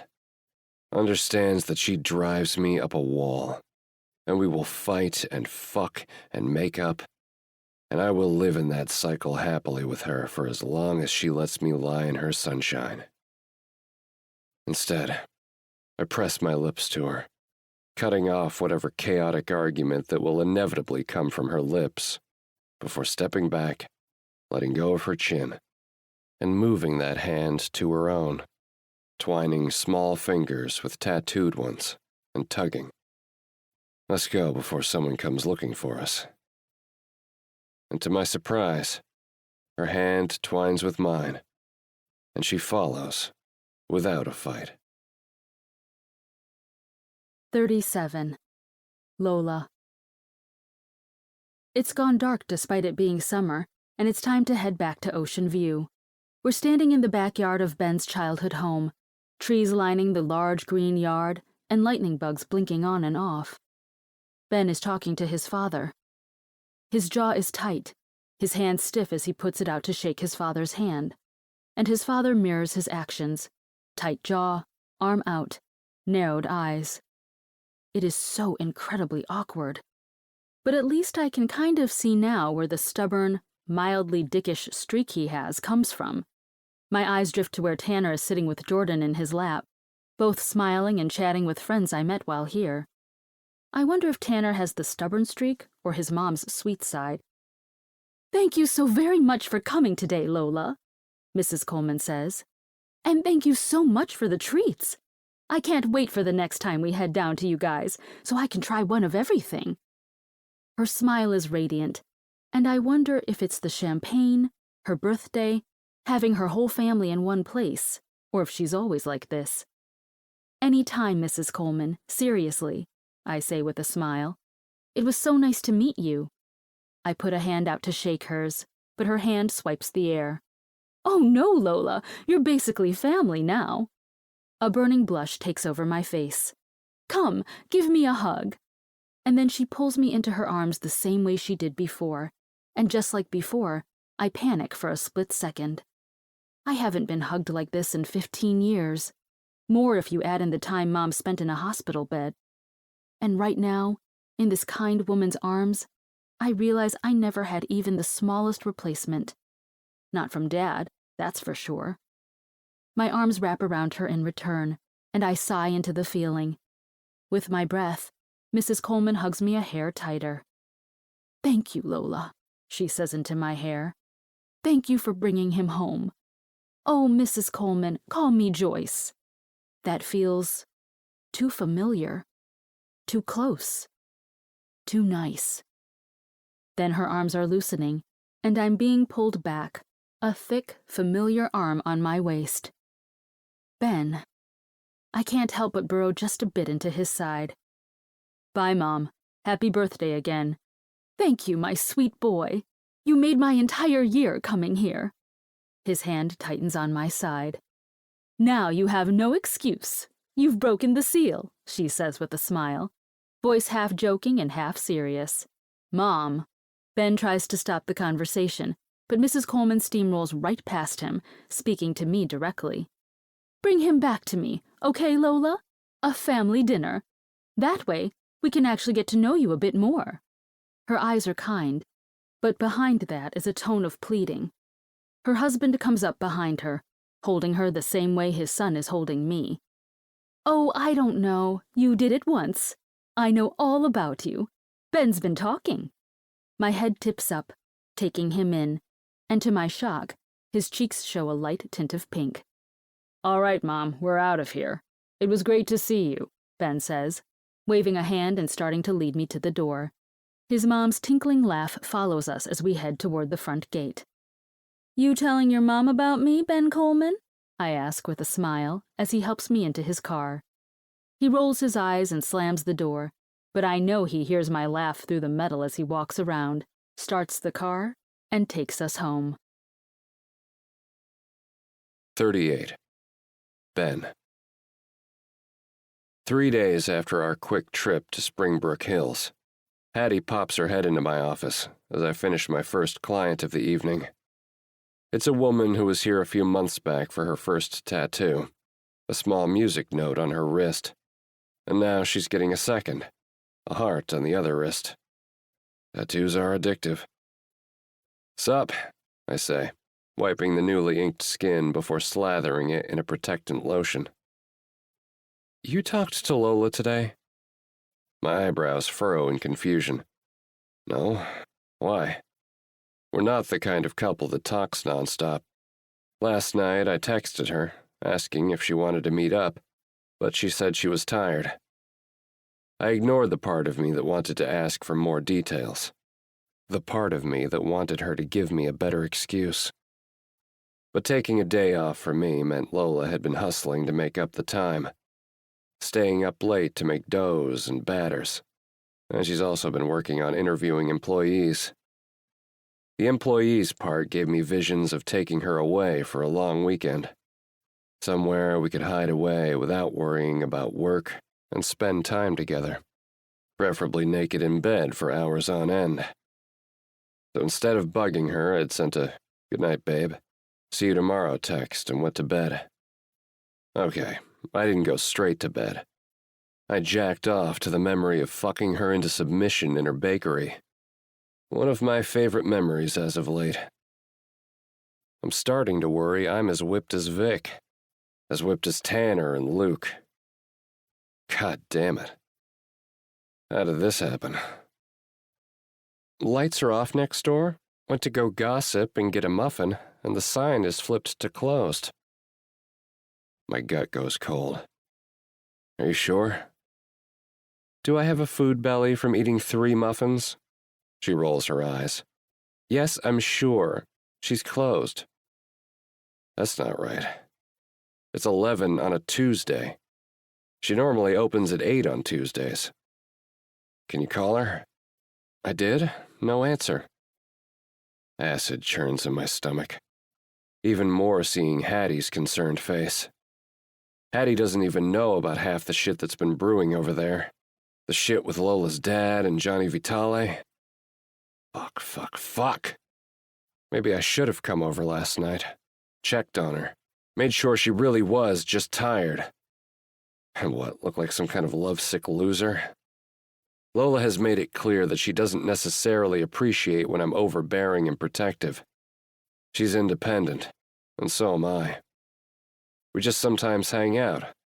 There's no way in hell I'm letting any other man get close to her. But that urge to take care of her, to keep her safe, it pangs.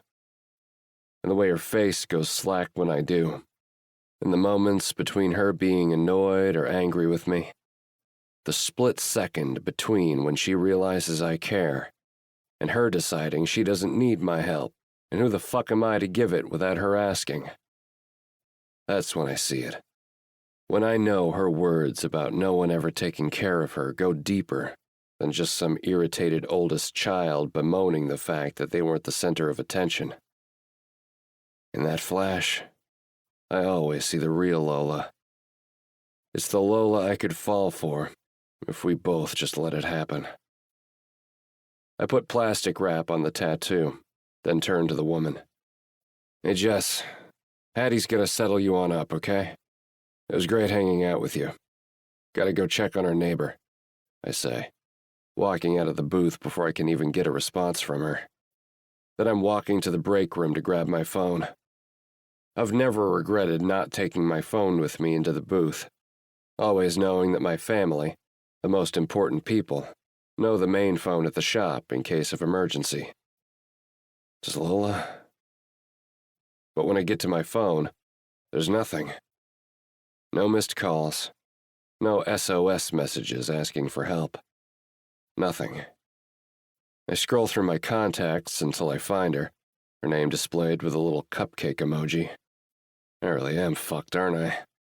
Panicked when she's not at work, putting fucking pink cupcakes on her contact. Shit. I can't waste time thinking about that right now. Instead, I hit send, listening to the rings, counting each as I hear Hattie checking out Jess and scheduling a new appointment in a few weeks. Hey, you've reached Lola Turner. I can't come to the phone right now. If you're calling about Mayor Turner, please reach out to Vanessa Scott, his personal assistant at... Jesus. She has her fucking father's info in her voicemail? I didn't realize how deep this went. The tone beeps, urging me to leave a message, but I hit end.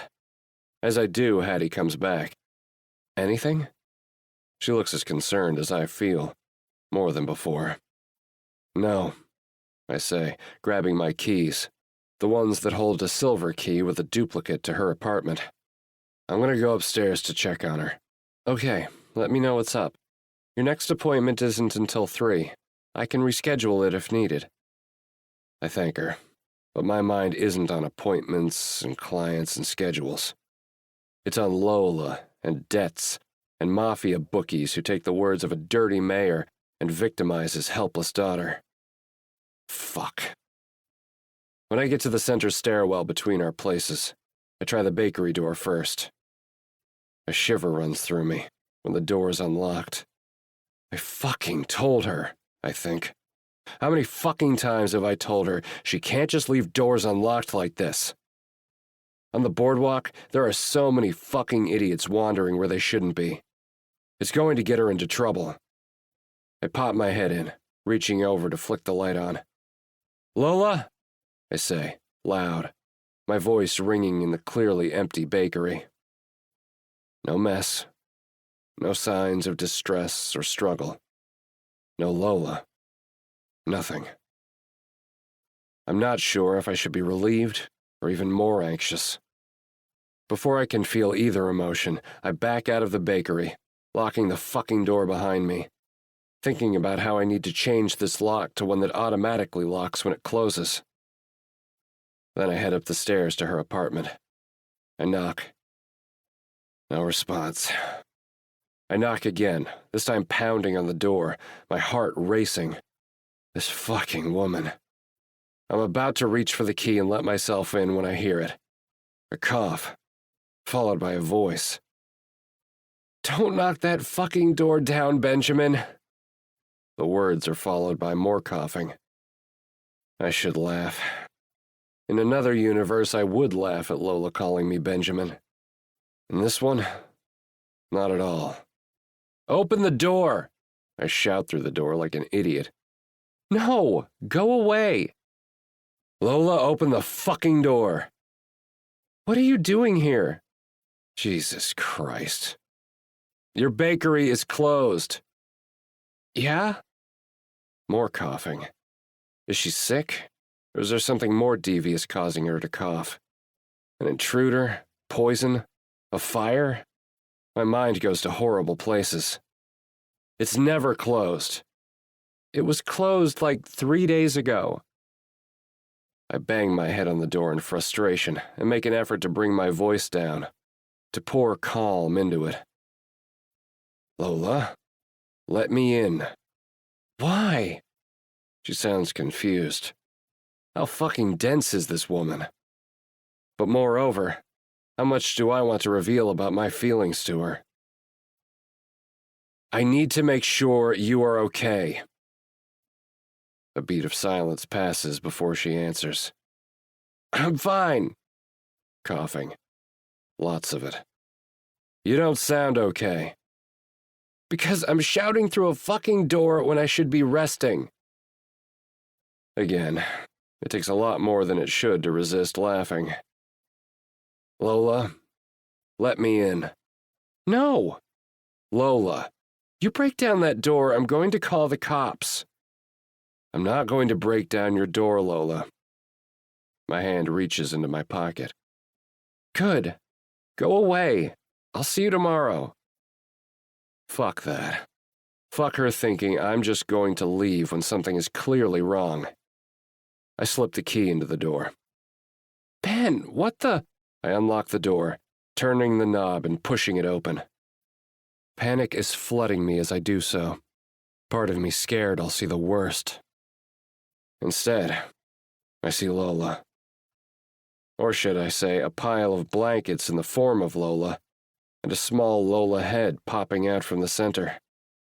Her braids are gone. Instead, a loose, messy, ratty bun sits on the top of her head. Jesus, babe, I say, my voice low as I look around at the mess surrounding her. How the fuck did you get in here? She looks like death warmed over. Eyes sunken, nose bright red. Cheeks somehow both flushed, but also pale. She's sick. The pile of tissues should be the first clue, but it's the glassy eyes and the cough that she lets out. I lift the keys. You have a key to my apartment? I raise an eyebrow.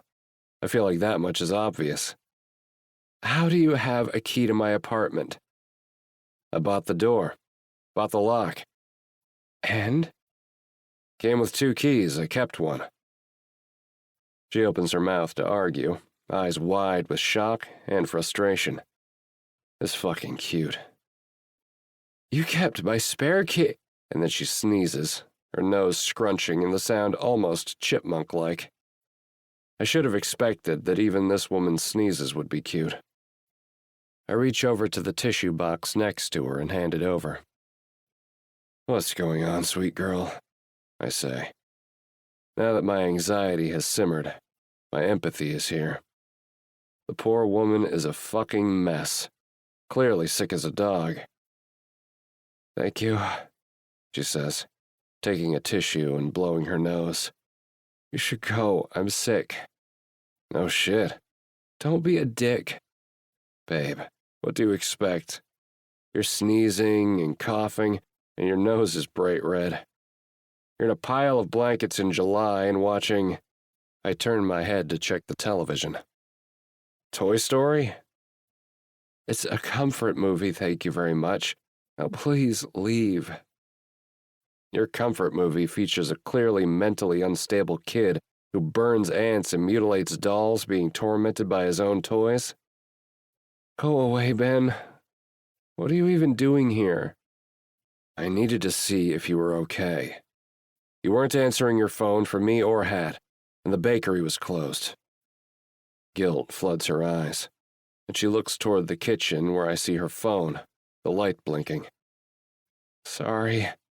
She cringes, and I reach over, grabbing the phone and handing it to her. Fuck, I'm sorry. She sees the missed calls, mine and Hattie's, and knowing her, probably others. Her dad's, or his fucking associates, or who the fuck ever likes to give her trouble. It's fine, I say, moving my hand to brush her hair aside. She's burning up. Well, you've seen I'm fine. You should go. I'm contagious. What is it? The flu? Got tested last night and feel like a train hit me this morning. Probably got it up in Springbrook Hills. I've been off since then. I'm hoping a day or two with the prescription will be good. I can't stay closed long. She drifts off. No longer here in her apartment, but somewhere else. Probably doing money math and trying to figure out loss of income and subtracting her fucking dipshit dad's debts. We need to bump figuring that out up in our priority list. But first, what do you need? I say, pulling out my own phone and sitting on the ottoman next to the couch. I'll call Hattie. Get her to deliver it. You should leave, she says instead. What? I'm contagious. I already had the flu in spring. Knocked me out, but I should be good. She stares at me, eyes blank and watery, a bit dazed, probably from that fucking fever. I told you about my friend Vic's girl, Gabby? Her mom is a trip and invited me to family dinner. Her nephews are germ magnets. She nods as if that makes sense. So what do you need? Soup? Crackers? Gatorade? She shakes her head, then winces like it hurts to do so. I'm fine, seriously. You can go. I'm not leaving here. You look like shit and you're burning up. Seriously, I'm fine. I've been through worse. Anger bubbles inside of me. You have work. I'm here right now, Lola. I'm not leaving. I'm sure you have clients later today. I stare at her, the same argumentative look she always has in her eyes, but it's dimmed. The fight won't stay. She's exhausted and sick. And some part of me is screaming to do this. Take care of her. I don't think that's happened often. I make my decision and dig in my pocket for my phone. I keep my eyes locked on Lola, looking down only for a moment to find the name I need before hitting send and putting the phone to my ear. She good? Hattie asks on the other end. Can you reschedule my appointments for today and tomorrow morning? I'll call in the morning and let you know about the afternoon. Is Lola okay? Her voice is concerned, and I realize Lola has another person to worry about her and care for her. I wonder if Lola knows that. When Hattie decides you're one of her people, you can't shake her. I would know. I've tried many, many times. Yeah, flu. Oh, shit. That blows. Yeah, she's running a fever and looks like shit. Lola scrunches her face in irritation. Cute shit, babe, I say with a smile, and Hattie laughs. Fuck, you're whipped. I roll my eyes. Yeah. You got clients today? Just one? Man or woman? Man, she says the word with slight hesitation, knowing what's coming. Can you reschedule? Or I can call Luke, ask him to sit in. I will never put Hattie in a position to feel uncomfortable or to put herself in danger. No, I can reschedule. He's a regular. Okay. Reschedule. Close up. You need help locking up? I got it, boss man. You need anything? I'm not sure. I can probably get it delivered. Vic is next on my list to call. There's a pause. Strange for Hattie. You good? Yeah, babe. Another pause, but this one I don't break. I'm happy for you. What? I'm happy for you. Taking care of someone? You were made for it. You just never had a good one to do it for. Another pause. But because Hattie is my best friend, who I spend nearly every moment with, I know what's next. She confirms it. You found a good one, babe? Yeah, I say, eyes locked on Lola's, whose are still confused but getting sleepy. I wonder how much of the day she's spent sleeping, and what I can do to keep her comfortable while she rides it out. Go take care of your girl and keep me updated. Yeah. Talk to you later, Hat. Text me when you get home. and then I tap the screen to end the call. And then I take care of Lola, like I was meant to from the day we met. 39. Lola. My eyes are heavy, fighting sleep my body most desperately needs hours later. A call to Ben's doctor friend, Vic, necessitated a delivery of an assortment of soups, drinks, and medicines to my apartment by Hattie, and while he sets things up and made his calls, I was able to doze a bit. But once he had takeout for himself and a bowl of soup and crackers for me situated, I refused to let my eyes even droop. Benjamin Coleman is taking care of me. Right now, hours after our meal, Ben is watching some random movie, an old Western. I made fun of him because he is undoubtedly an old man in my mind now, while he gently brushes my hair with his fingers. At some point, he forced me to put my head in his lap, and I complained how my messy, knotty bun was giving me a headache. He went to find a wide-tooth comb and gently brushed out the tangles, rubbing my scalp to relieve any remaining pressure. Now, even though the knots and my headache are long gone, he continues his ministrations, the action lulling me to sleep. When my eyes droop again, my mind forcing them to open once more, a chuckle rumbles through his chest. Go to sleep, Lola. I've got you. I'm good. You're falling asleep in my lap. I'm just resting my eyes, I say, my words a mumble. Bullshit. You need rest. You need to sleep to recover. Silence hangs between us as I give into my droopy eyelids, and Ben continues to run his fingers through my hair. Long minutes pass before my fever must get the best of me, letting my thoughts meet reality. I don't want to miss it. His fingers pause. What? You. Taking care of me. I want to soak it in, I say, snuggling deeper into his lap, pulling a blanket around me tighter. I don't understand, sweet girl. It's been a while, you know, since someone took care of me. I do it myself. I don't mind, I say, ignoring him. It's not so bad, but it's nice having someone else do it. His fingers are still in my hair and my body wiggles, signaling him to continue. He does, and I start talking again. I was probably 13, the last time my mom was able to take care of me. After that, I had to take care of her, and then Lila, and then Dad. I yawn, the world closing in on me in my exhaustion. No one has taken care of you since you were 13? He asks, and it seems almost annoyed. But that's Ben for you. I wonder if he's ever not annoyed. I'm really good at taking care of people, I say. The next time you're sick, I'll make you soup. Italian wedding soup is my favorite. You don't have to take care of me, Lola. I like it, taking care of people, I say, and the world blurs more. But I also really like you taking care of me. And then the world fades to black. And I think, right before I move to oblivion, I hear Ben say, I'll take care of you for as long as you'll let me. But that was just the fever speaking. 40. Lola. Standing in front of my mirror in my bedroom, my entire stomach is a slurry of butterflies. The gala is tonight. I'm not going as a donor or as the mayor's daughter. I'm going as Ben's date.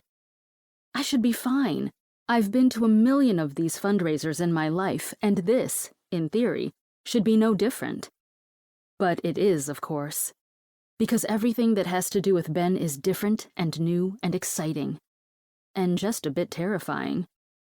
My budget didn't allow for a new extravagant dress, so I ended up calling Lila, who has all of my old gowns in her closet.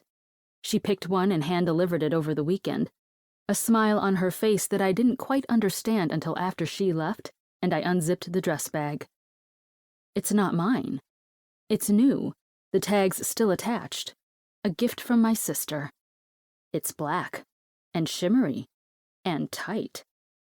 It has tiny spaghetti straps, a simple sweetheart neckline that makes me look like I have much bigger boobs than I do, and a daring back that dips deep. The rest is skin tight, ending at mid-shin with a slit up the side that definitely would be way too high for a fancy political fundraiser.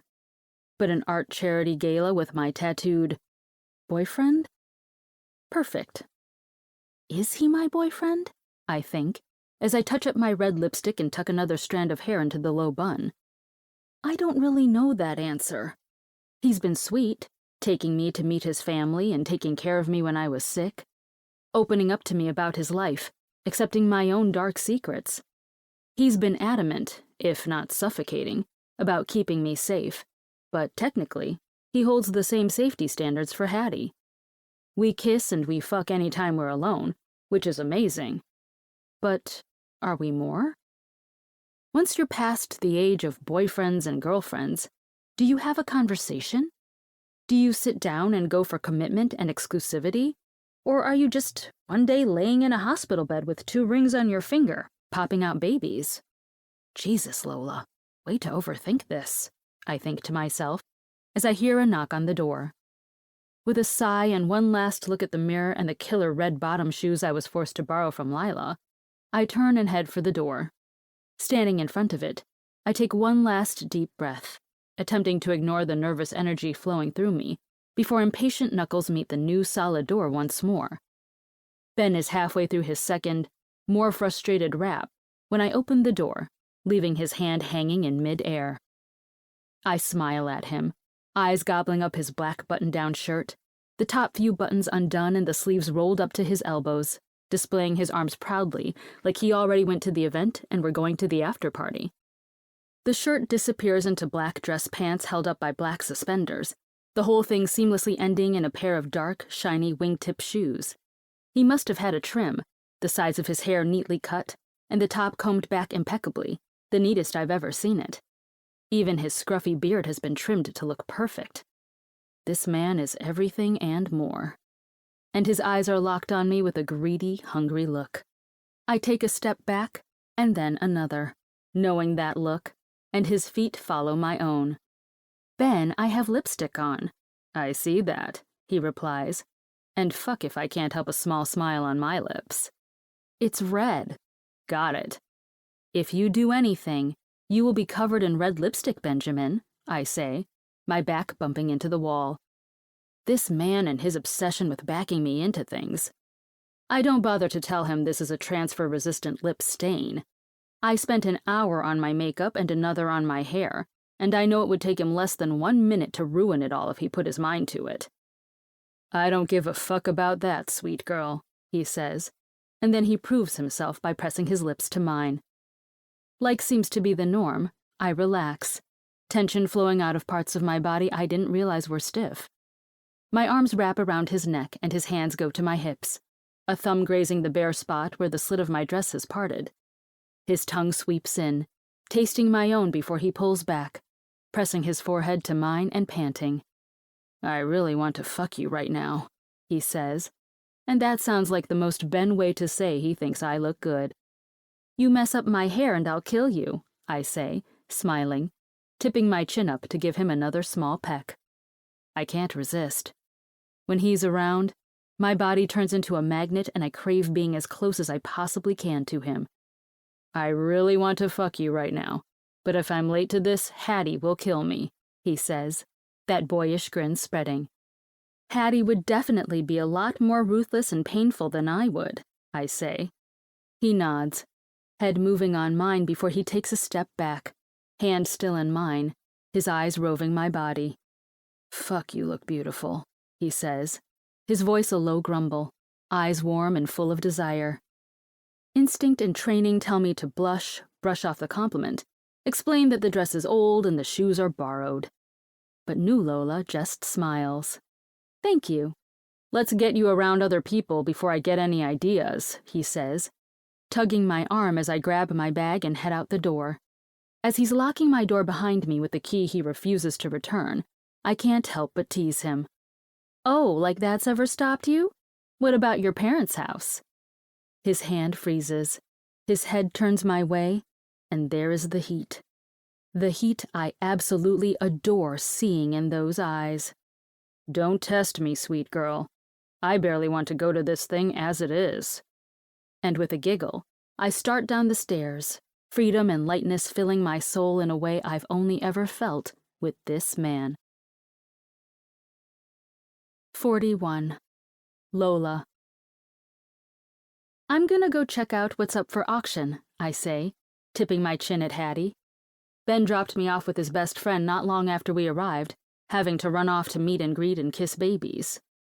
It's interesting and relieving having the freedom to just enjoy an event like this, not needing to be a prop.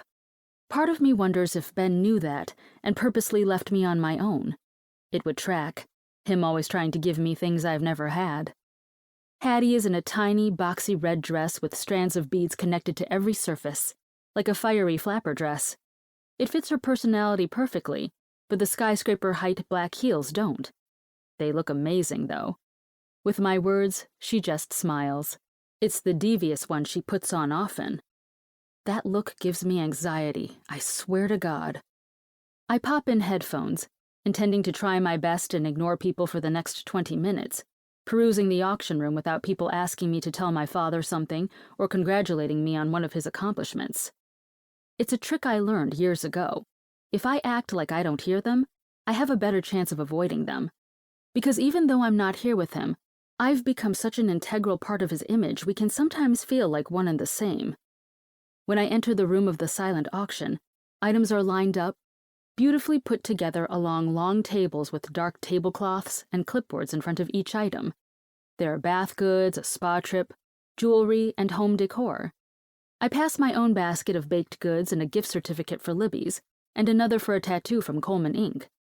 There's the display for lunch with the mayor, and when I glance at the sheet, it's boasting some big numbers. But it's what's propped up in the corner that stops me in my tracks. A set of 3 paintings, oil paints, I think. A shoulder blade, a braid, hands with pink fingertips on a wooden piece, a rolling pin. There are others surrounding the 3, all equally beautiful and breathtaking. Ocean landscapes and beautiful tall trees that remind me of Springbrook Hills, but these, they stop my breath.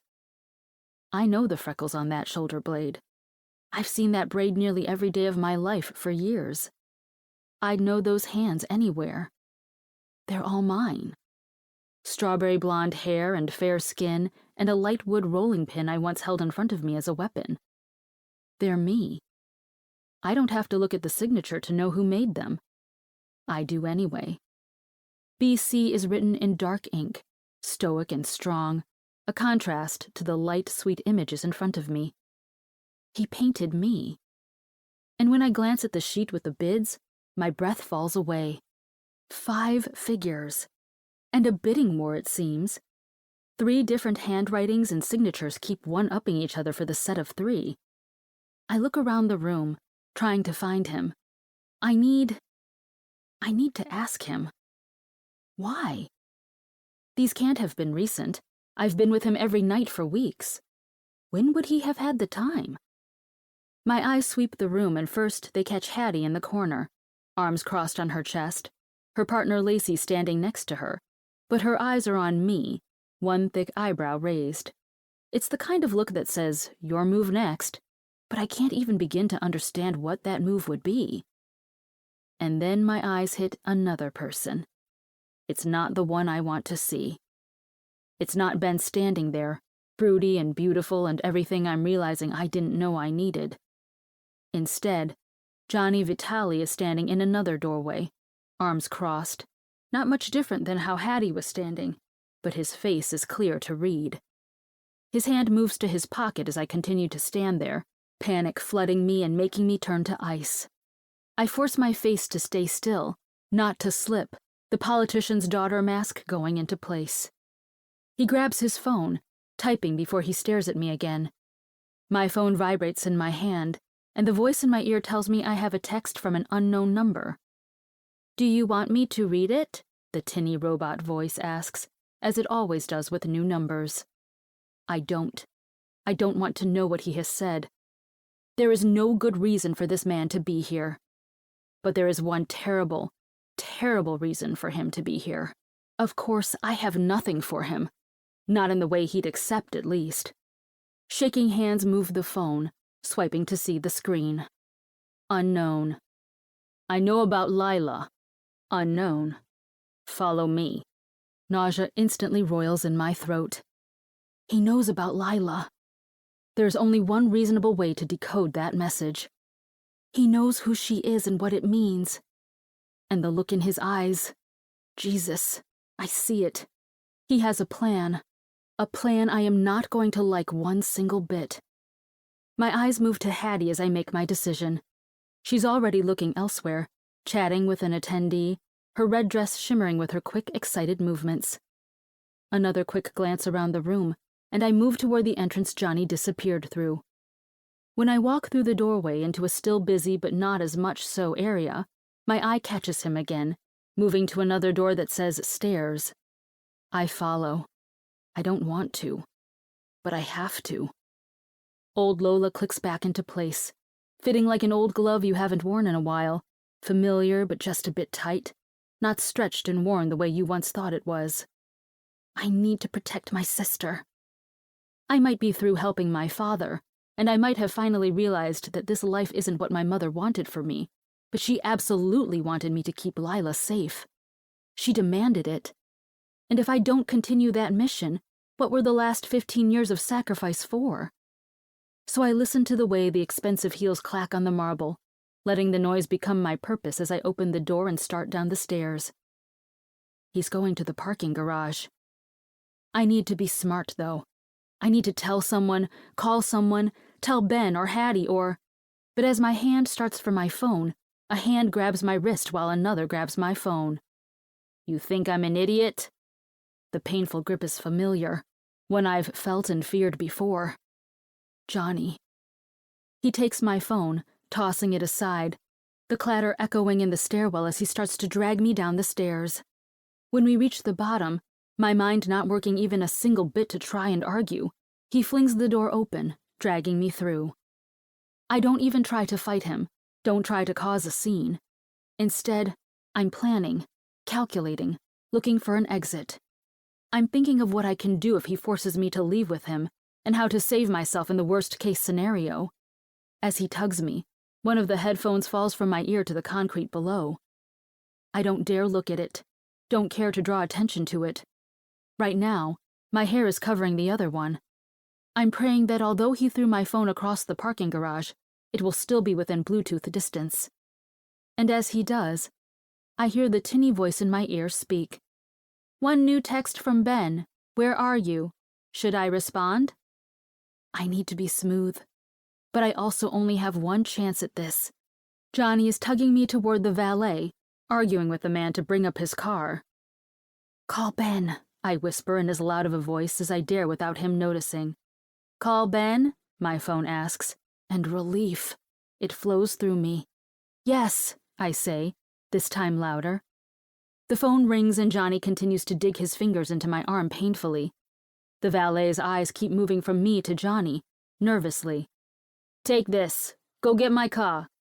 He hands who I now realize is a teenage kid a thick wad of cash and a valet ticket. I can't blame the kid when he puts his blinders on, grabs the keys and cash with a, "Yes, sir," and walks off toward the back of the garage. Hey, where are you? The voice in my ear asks. Ben. At least that embarrassing experience taught me this trick. Johnny, why are we in the parking garage? I ask, trying to clue Ben in on what's going on. I just need time. Johnny? He asks, and there's fear there. He knows. Fear in Ben's voice is so out of character that it starts to pull me into a full panic. You're not a stupid bitch, Lola. We're leaving. Shit. Fuck. Lola, baby, I'm coming. Relief washes away some of the fear. He's coming. Ben is going to save me. I'm gonna stay, okay, baby? I'm staying on the line. Can he hear me? No, I whisper. Good. Good girl. You're so fucking brave, Lol. I'm coming, baby. Stomping and doors and shouting are coming through the other line, a menagerie of rushing. And then the car pulls up. The valet steps out and hands Johnny the keys. Now leave, he says, tipping his chin to the kid. He looks from me to Johnny and back again. It seems Johnny knows there's no way in hell I'll be getting in this car without a fight, and doesn't want witnesses. Okay, the kid says, and starts jogging away to the building. Again, I can't blame the kid for wanting to get far away from this psycho, but he also left me to fucking Johnny, alone and with Ben on his way, but not here. I can't get in this car. That much I know. I don't know his plan. I don't fully know what he knows about Lila. I don't know what's going on. But I do know that if I get in the car, my connection to Ben will cut out. And if that happens, something in my gut tells me something terrible will happen to me. I'm not getting in that car, Johnny, I say. With Ben in my ear, new Lola has a foothold back into the world, a bit of backbone holding me in place. I know about your sister, he says, and my gut turns the same way it did when he texted me minutes ago. I need to know what he thinks he knows, though. What about her? His hand tightens on my wrist, to where it takes everything in me not to shout out with pain. His lips tip up in a devious smile. He likes this. Likes my pain. I want to vomit. Your sister is the daughter of Arturo, the would-be heir to the Russo family. Blood drains from me. Unfortunately for him, he's been, let's say, out of commission for quite some time now. The drive-by. The old man is getting older, needs to step down before he's gone, but the idiots over there are fucking infighting instead of using their fucking brains. Capos all trying to become the new Don, but their eyes are closed. Can't see what's really going on around them. You work for Carmelo, and I'll never fucking take over. Competition is too fucking high.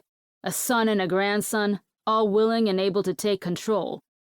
He looks past me, to the car I can almost guarantee he is planning to throw me into. I need time. If I get into that car, my life is over. Whether my actual life will meet an end, or just life as I know it, I'm not sure. I don't want to find out. I need to buy time, need to make a plan. I need stupid fucking Johnny to talk, run his mouth, and get distracted while Ben comes up with a better plan. So you're going to betray the Carluchos? That's your plan? No, you fucking Shockwadell. I'm bringing the families together. He looks at me, his free hand grabbing my chin, tipping it up, and looking me over. A shame you're a fucking mutt. Wouldn't mind having you in my bed. Fear strikes, but I know I need to keep my mind stable. Bring the families together? There's a pause as he continues to look at me, and for a moment, I think he knows my plan, that he knows I'm dragging this out to save myself. But then his dumb ass opens his mouth. A year ago, I talked Carmelo into inviting your dipshit of a father to a game. Lured him in, let him win, then made him lose. That was the first time you and I met, beautiful girl. There had been talk about Libby Capone having an illegitimate daughter with Turner. That it wasn't his girl at all, but Arturo's. An affair, and a secret that Budagats took to his fucking grave. But I knew. I knew that if it were true and I tied her to me, I'd have it all. I'm tired of being a capo. Don't want to be doing the dirty work of dumbasses my entire life, yeah? So I planned. You set my dad up. Strange to feel relief, knowing now that my father wasn't completely wrong when he said he couldn't lose. He's as dumb as Nicola Capone. Ambitious politician but filled with fucking greed. I figured if Nicola tried to sell his own daughter to strengthen ties, Turner would do the same, he says of my grandfather. So you set him up to get Lila? Catching on. But you got me? I'll be honest, didn't realize you would be there, paying as shit. Didn't know Libby left you money for it. She thought ahead, saw this coming. He sighs. No, I didn't see you coming, Lola. That first time scared him, us going to you. I couldn't get to Lila. Is that your work? Keeping her in the dark? I scrunch my nose because he doesn't deserve that. To know the lengths I went to keep this from happening, the sacrifices I made. It was good work you did. Definitely not Shane.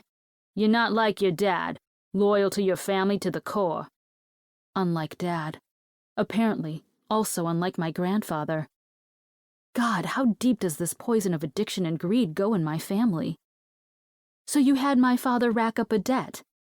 He offered to pay it slowly, but Carmelo wanted more, I was in his ear, telling him to ask for more. More than Turner could afford. Permits and allowances, kickbacks, things he couldn't give without raising alarms. He smiles a sick, wicked smile. I was going to swoop in, offer Turner a way out. Lila and the connections she would give me, in exchange for freedom of his debts. I would handle them. My mind is racing, trying to line up the timeline. But I still don't get it. Arturo, he's been dead for years. He died not long after Lila was born. When Mom died, I spent weeks learning about the intricate parts of her secrets, the people involved, and the threats facing Lila. It was all over the news, a drive-by. Johnny smiles and the look turns everything in me. I told you this plan had been in motion for years, Bellissima. No fucking way. You? I killed Arturo Russo. I did it to free up space. His father would be scrambling, wanting blood to take over. I heard whispers about the Turner girl being family. It was all I needed to know. It was a gamble, I'll say that.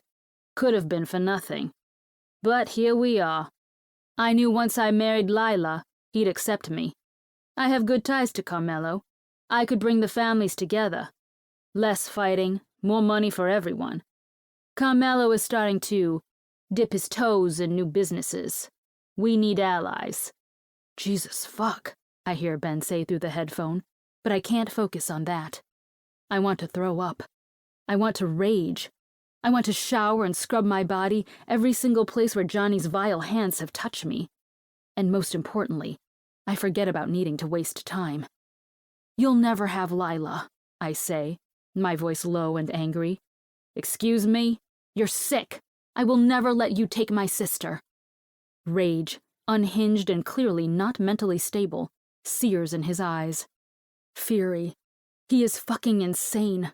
I can see it now. His hand leaves my wrist, moving to backhand me. Searing pain shoots through my face and I feel skin tearing open. Blood begins to drip down a wound at my eyebrow. But most worrisome, my headphone falls out of my ear, tumbling down my top into my dress. I have no idea if the connection is gone, but I can't hear Ben anymore, my anchor. Panic rises as I realize my line to sanity and calm is gone. I didn't realize how much it was saving me. Fuck, fuck, fuck. You do not tell me what I can and will do. You are fucking nothing. Your sister has worth to me, Lola. You are nothing. I could fuck you until you were useless to me and throw you off the fucking pier into the ocean. No one would care. Your dad would use your death as a campaign platform. Your sister would know, but what would she do? Nothing, Lola. Nothing at all. At that moment, I know he is right. After all these years of sacrificing myself, of doing what was best for my family, for my sister, I forgot to protect myself. I forgot that I, too, need someone to look out for me, to comfort me, to take care of me. And while I don't regret helping my family or keeping my sister safe, it left me vulnerable. No one would care. His words echo in my mind. But those words, inky and dark and terrifying, are shattered by light. I see the paintings that gave me chills what feels like moments ago. Ben would care. I find that comforting. Unfortunately, Johnny isn't interested in my mental breakthrough. Get in the car, Lola, he commands, tired of waiting for me, probably jittery in fear that we'll be interrupted. No. Get in the fucking car, Lola, he shouts, and his voice echoes. Ben isn't here yet. My time is up. He opens the door and starts to move me closer. No, I shout, grabbing the edges of the doorframe. A fist comes down, hitting my hand. Pain sears through my fingers, and for a moment, I panic about a broken bone. But the pain is stifled by fear. Because Johnny's putting his weight into my back, pushing me inside. I buck against him, trying to do whatever I can to stay out of this car. But the thing is, Johnny Vitale is not new to forcing his way. He's not new to violence, and I know he has ways to get me into this car. And as I look over my shoulder, he has a gun in his hand. The hand lifts. I don't think he'll shoot me. Not here. Too public. But he might knock me out with the butt of it. And if that happens, the game is over. I'm gone. Lila might as well be gone. And as that hand comes down, I close my eyes, waiting for it to happen. In my mind, I apologize. To Lila, who doesn't deserve to lose another person. To Mom, who put this burden on my shoulders, but I still accepted it. To Dad, even if he doesn't deserve it.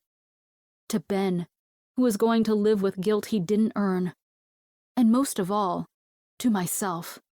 To new Lola, who thought today would be another step forward when really it was 7 back. But it doesn't come. That strike doesn't come because there is a hand to Johnny's wrist.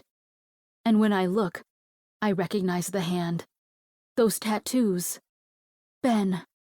Ben is here, saving me, once again. And then the gun goes off. 42. Ben. I'm running. I'm running because time is slipping through my fingers, and Lola is in trouble. I'm coming, baby, I say into my phone. She doesn't respond, but I can hear Johnny Vitale talking on the other end. I killed Arturo Russo. I did it to free up space. Arturo Russo was killed in a drive-by years ago. I did some research once Lola told me her whole story, and this is one of the things I found. They had no suspects, but as the son of one of the 3 families in New Jersey, fingers were pointing near everywhere. And the murderer has my girl. Confessing this fact to her can't be a good sign. People don't confess murder to people they expect to be able to tell the police. My feet move faster, as I hear Lola try and drag out a conversation, as I hear his entire plan play out. Lila isn't Shane Turner's daughter, and it seems that the secret is out. I see Hattie, her face confused. Hat, call the cops now. What? She looks shocked, taken aback. Lola, call the cops, bring them to the parking garage.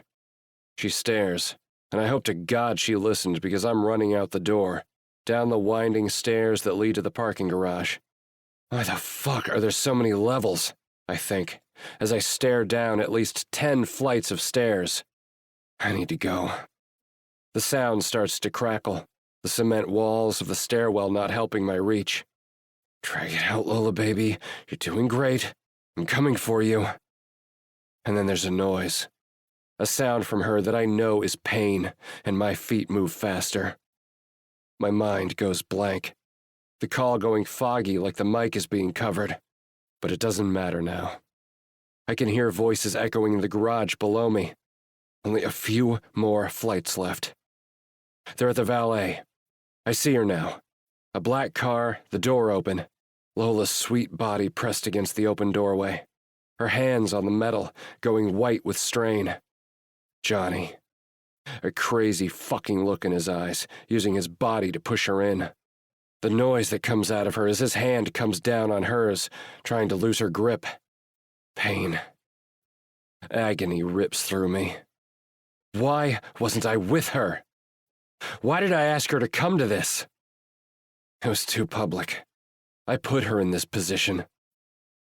So many different scenarios go through my mind, trying to figure out what I could have done or should have done.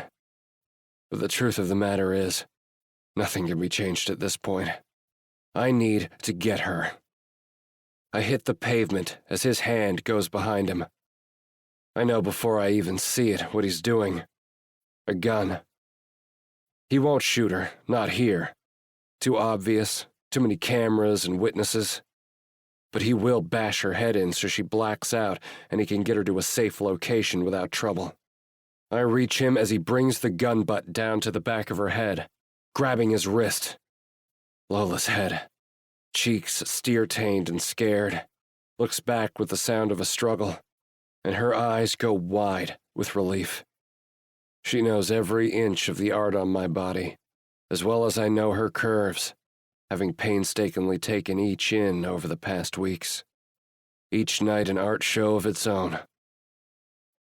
The relief is short-lived as I pull the wrist back, pointing towards the sky, and the gun goes off.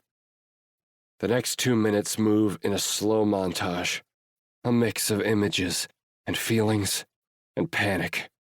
So much panic. Because there is a gun. There is a desperate man intending to do harm, and both are within reach of my Lola. Rage flows through me, though, when my eye moves to her fingers. Cut and bleeding, one swelling already. Then her eyebrow, which is bleeding in a slow drip down her face. "Who the fuck?" Johnny tries to say, turning toward me. My hand stays on that wrist, and my hand goes to his neck. "What the fuck are you doing?" I shout in his face. "Fuck off! Mind your own fucking business!" His hand moves, trying to move my hand from his neck, but I hold tighter, the gun in our hands high in the air. We're fighting for control. Lola is my fucking business. You got in my fucking business, hurt my fucking woman. My eyes quickly move to Lola, who is coming closer. I might be falling for the woman, but even at this moment, she makes me unbearably angry. "Run, Lola! Fucking run!" Johnny tries to kick me, to get me unsteady, and I tighten my grip on his neck. He has to be losing air. "But Ben, fucking run! Get help!" But does she do that? Of course not. I shake my head, knowing that's a lost cause. Instead, I move, kneeing Vitale in the balls where I hope I'll cause permanent damage. A man like this should never procreate. He loses his grip, the gun falling to the ground, and as it falls, I panic that something will happen, that it will go off, that Lola will be shot. But it just skitters to the ground, and I tackle Vitale down as well, probably breaking a rib as I do. But that's the least of what he deserves. I flip him to his stomach, the hand in my grip pinned behind him as I grab the other, a knee in his back. "Stay down!" I hear Lola's voice shout, and there she is as I look up. My hand moves to Vitale's greasy fucking hair to keep him down. She's standing, knees scraped, her dress askew, an eyebrow bleeding. But fuck if she doesn't look like some badass hot chick, standing there holding the gun in one hand. The other is by her side, clearly in pain. Fuck. "Lola, what the fuck are you doing?" I ask, and a part of me wants to laugh, even if not a single moment of this is funny. It's just so fucking Lola, standing there, bleeding, a mess. "I'm making sure he doesn't leave." "I think I've got that part covered, babe." "I'm just helping." Her hand moves out to her side like she's frustrated with me. As always. Only Lola would get pissy with me while holding a gun when I just fucking saved her life. "Baby, put the gun down." "No fucking way. He might... get out." Vitale's head moves up, and Lola's eyes get wide. I slam it down to the concrete, and that seems to be the last strand. His body goes limp, out cold. Necessary? Probably not. Satisfying? Fuck yeah. No one puts his hands on my girl. No one. He's not going anywhere. Put the gun down before you accidentally shoot me. "I wouldn't shoot you." Jesus Christ. Do you know how to work a gun? She stares at me, her nose scrunching. "No, but I've seen movies." Still kneeling on the man's back, holding his arms just in case he comes to and tries to fight. I look to the sky, praying that God will give me the patience and energy to manage this woman. God answers in the form of my best friend's voice. "Over there!" I hear Hattie shout, then the clicking of heels that she wears once a year for this event. And over the hill, I see her, police officers on foot with cars following behind, all jogging our way. I look up at the sky again, Thank you, God, I mumble. Damn, girl, you can't go to a single event without bringing the fun, can you?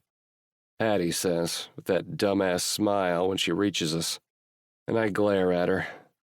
But I don't have time. Because as the officers detain Vitale, taking the gun from Lola, who I instantly tug in my arms, my girl passes out. And I have to use my full energy to keep her from crashing down. But from this day on, I will use every ounce of energy within. 43. Ben. Lola comes to in just a few seconds, and I can only assume it was the stress and panic of everything hitting her all at once. Either way, I take her to the hospital, a police car following close behind for security, and to question her once we get there. She's strong, the whole time as the nurse checks out her hand first, which is blissfully just sprained and in need of a few stitches. And as this all happens, she tells the police the story. I'm able to speak as a second witness, and there are also cameras in the parking garage, and the kid from the valet who called the cops as soon as he ran off when Johnny paid him. That's how Hattie and the cops got there so fast. There's no way Johnny is getting out of this. She told them about the threats that have been coming to her, conveniently leaving out her father. Told them how Johnny took her as a way to get to her sister. That to Johnny, Lila was the key to Johnny getting control, and the promise of power drove him mad, clearly. I'm in awe. And absolutely hate how well she saves her father. Even now, after her life was put in danger, after Lila's life was put in danger, she still feels the pull to protect him, to keep her mother's promise. And then Vic walks into the exam room. Hey, Lola, it's nice to meet you, my best guy friend says. I glare at him, because throughout the entire time Lola's been talking to nurses and police officers, she's been gritting her teeth through pain, the blood on her eyebrow slowly leaking. And my best friend, who I texted as we left the hotel, the man who is a literal ER doctor at this hospital, has been taking his sweet time to get here. Hi, She starts to respond, but I cut her off. Can you stop with the niceties and just fucking help her? Ben, Lola says, her good hand swatting me in the arm from where I sit next to the hospital bed. Don't be a dick. She turns to Vic and gives some crazy-looking cringe smile at him, her polite politician's daughter side kicking in. I'm so sorry. He's super stressed out. It's been a crazy day. No problem at all. I'm used to it, Vic says with a shit-eating grin. I really want to smack off him. Knocking Vitale out felt good, but I have enough frustration and anger running in my veins for another person. Either way, that's not right. This is your place of work, and patients and their guests shouldn't make that miserable. I roll my eyes at her, shaking my head. Seriously, Vic, she needs something. Pain meds, stitches for sure. Jesus, Ben. Oh my God, you need to stop. He needs to do his job. Lola turns to me with that chiding, annoyed look on her that I usually love. But right now it's tainted, with a piece of gauze covering her eyebrow and the glaze of pain in her eyes. Benjamin, she says through gritted teeth. If it were any other situation, it would be adorable. It's fine, seriously, Vic says. I know Ben. He's a friend, babe. Lola blinks. Then her head moves back to Vic, who's smiling at her with a kind look in his eyes. Her head moves back to me, probably to yell at me, but my eyes are locked on Vic as I glare at him, waiting for him to do his fucking job. He's not looking like he likes you very much, Doctor, Lola says under her breath. And it takes everything in me not to let the humor of her words crack through my frustration. Gabby's gonna love this, Vic says, tipping his head toward me. Let's worry about meet and greets after you fix her. He just laughs, ignoring me and lifting the cotton that the nurse put on Lola's head. Okay, Lola. So it looks like the bleeding has stopped, which is great, but I still want to do a few stitches to make sure it doesn't scar too badly. You'll probably have a small spot where your eyebrow will be sparse, but we'll see what we can do, okay? I can pierce you. Cover it up, Hattie says. I have no idea how she weaseled her way into the ER room with us. But it's very on brand for my nosy best friend. Absolutely not, I say. You are getting near her with a needle. Lola, God bless the woman, looks over at me with those wide eyes. Really? Why not? I was thinking about getting something. The look in her eyes says more than I want anyone in this room to know. Then she smiles. This fucking woman will be the death of me. You get anything, it's me doing it, I say, face stern and voice cold. But even at this moment, with her barely avoiding kidnapping, I see it. The look in her eyes, the tease. Oh yeah? She says, lips turning up at the corners. And that's my cue, Vic says, lifting his hand in the air as Hattie laughs out loud. He turns to me. You've got your hands full with this one. I just glare at him, though he's not wrong. Okay, I'm going to get a few things and then we'll get you all patched up and sent home. Okay, Lola? Lola nods. And then Vic makes his way out the door. But the peace doesn't last for long. 44. Lola. Ben's friend is only gone for mere moments before there's a noise in the hall, and Hattie speaks. Fair warning, I think the cavalry has arrived, Hattie says, dipping her head out the hallway to check what the noise is. I groan. The cavalry comes in the form of my father, trailed by a group of advisors, a security guard or two, and my baby sister. I can see him smile from the doorway of my hospital room, flashes going before he shoos them off, probably to go document some other horror story they can spin into a feel-good tale for the 5 o'clock hour. Hey, baby, how are you? My dad says, the politician mask dropping and the dad mask going on. The last time I saw my father, I was arguing with him, begging him to take care of a situation that had put my sister and me in danger. And it escalated exactly how I thought it might. It's hard because every part of me knows I should be mad at him. I should be furious, in fact. He is the reason I'm here. His bullshit, his addiction, his greed, that's what put me here. His complete disregard for me, for my business, my needs, for our family. Fuck. When I play it out like that, it's clear I very much should be pissed. I should tell him to leave. And from the pure venom I can feel rolling off of Ben, he's 3 seconds from kicking my father's ass. Unfortunately, there's the crumb of me who remembers he's my dad. My dad. The man who taught me to ride a bike and who bought me the fanciest corsage for the daddy-daughter dance in 5th grade. The man who helped me carve pumpkins and killed spiders and told me to put on a sweater when he thought I was dressing too old for my age. He's the one who brought the order form to the office to make sure I sold the most cookies for Girl Scouts, and the one who stayed up until midnight when I forgot about my science fair project, carefully constructing a volcano with me. He's my dad.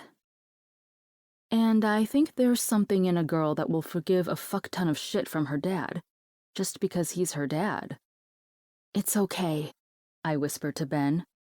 No, it's not. It sounds like his words are coming through gritted teeth. Hey, Lolly, Lila says, and it takes a second for me even to recognize her. She's pale, and not because she's not wearing her war paint of perfectly done makeup, but because she's pale. You okay? She asks, coming over to grab my good hand. I'm good, I say, grabbing her hand back and squeezing. Of course she's good. Our Lola is tough, just like your mother raised her to be. In another universe, I'd respond and tell him he's right. In this universe, this version of Lola, I want to fight. I want to tell him that's not how Mom raised me. And even if she did, she would never in a million years have expected it to be for this. Because my mom loved us, and she loved my dad, but most of all, she loved family. All of us working together as one. Not one of us taking the wheel and throwing all of us under the bus to get what he wanted. I see it now. Thanks to Ben. This isn't about loyalty to family. This isn't about taking care of everyone. This isn't about keeping my promise to Mom. Because when she made me promise all those years ago, this isn't what she thought I'd be facing. I think if she were here, if my mom were alive and in this hospital room, she'd wish I had taken Ben's path. Valued myself over what my dad wanted, even if that meant I couldn't give everything to Lila. If it meant I couldn't keep things quiet, keep her in the dark. But before I can answer, my dad steps closer to me, probably to grab my hand or brush the hair from my face like he did when I was a kid. Instead, Ben steps in front of him. Shit. My eyes go to Lila, who in her pale, shocked way just looks lost. Then to Hattie, who has her eyes bugging out, like she knows what's happening. Then to my dad, whose brows are furrowed in clear confusion. I can't see Ben since his back is to me, but I can picture the face he's making. Stern, frustrated, brick wall. His arms are crossed in front of him, the muscles of his back tense beneath the black dress shirt he's still wearing. "Excuse me, I would like to see my daughter," my dad says, his politician's voice on full blast. Shit. No. Double shit. My eyes move to Hattie, who is fighting back a laugh. I roll my eyes and shake my head, then look at my sister, who, to my surprise, has her own lips tipped up in a small smile. Her head dips close to me and she whispers, "Ooh, I like him." And if my hand wasn't throbbing, I'd smack her. "Excuse me?" my dad asks, clearly shocked. No one tells Shane Turner no. That's what got us into this mess, after all. "Ben, it's fine." "No, it's not. He put you in this position." My dad's face goes pale, eyes moving around Ben's shoulder to give me an accusing look. But I'm tired of hiding his mistakes. "What have you told him, Lola?" Dad asks me, while Lila's face goes confused at the same time. "What? What are you talking about?" she asks. Her pretty face looks so lost. At this moment, I wonder if it was a mistake. Maybe all this time, Mom was wrong. Maybe it would have been better to tell Lila from the start, tell her the full truth. We could have worked together to figure it out, instead of apart. She's been working for years with a fractured vision, a puzzle missing vital pieces. Regardless, while I'm in a hospital bed, bleeding from my eyebrow and waiting to see if I'll need to stay overnight, this is not the time. "Ben, seriously, not now. What's going on?" Lila asks. "Now seems like a good a time as any," Ben says, glaring. "I think I'm gonna take a walk," Hattie says, cringing at me and sneaking out the door. I remind myself to deny her cookies next time she's in the shop, the bitch. My dad moves his eyes from Ben, looking at me and going soft. "Lola, I didn't know," he says, and that churns in my guts. The truth is, the Carluchos would never in a million years come to me unless they were told to.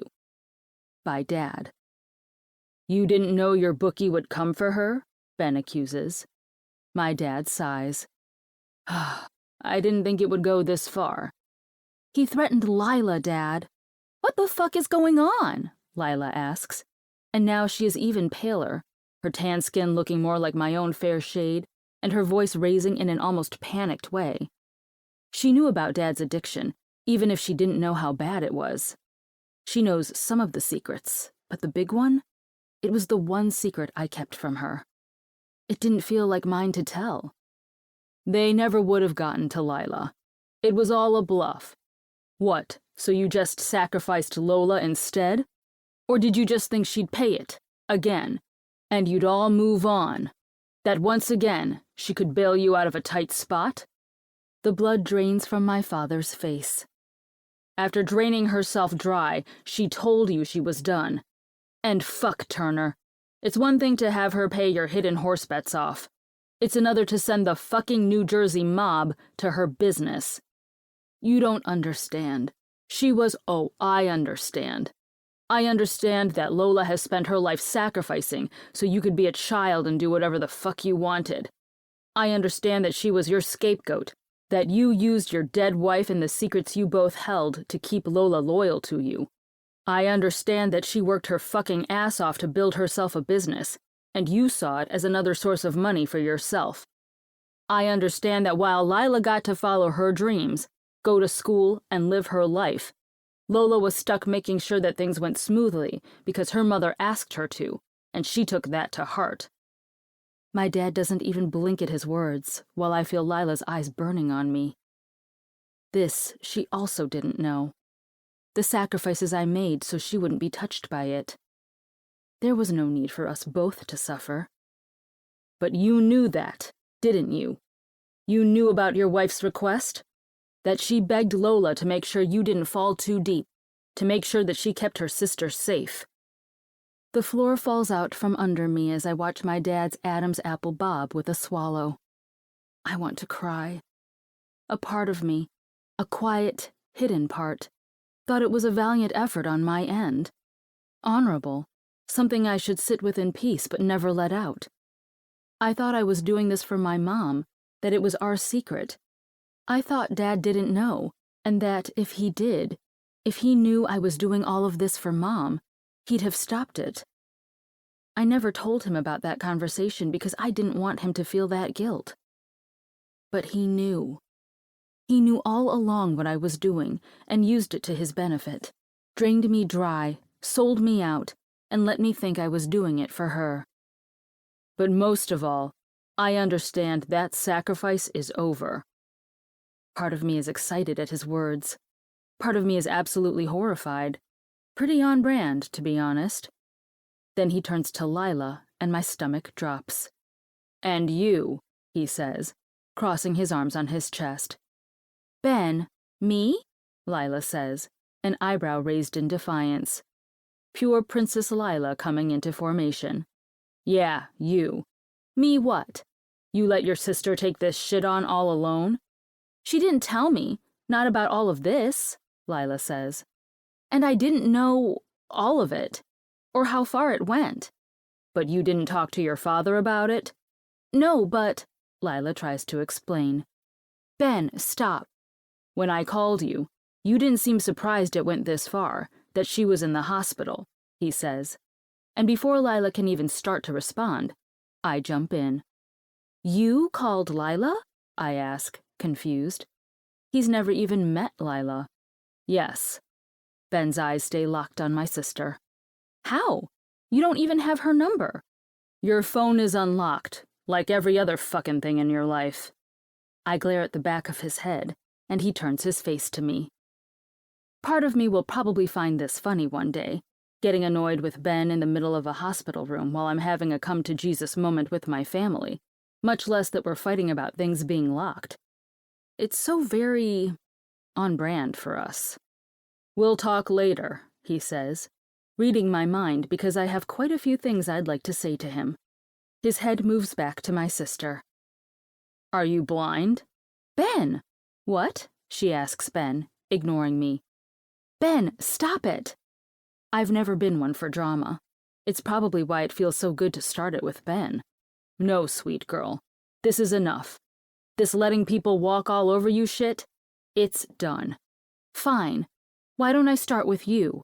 I ask. And if I wasn't sitting in a hospital bed, I'd have my hands on my hips or I'd be poking him in his big, stupid chest. "Babe, you've never let me walk all over you," he says. And okay, that's kind of true. Probably the first person, too.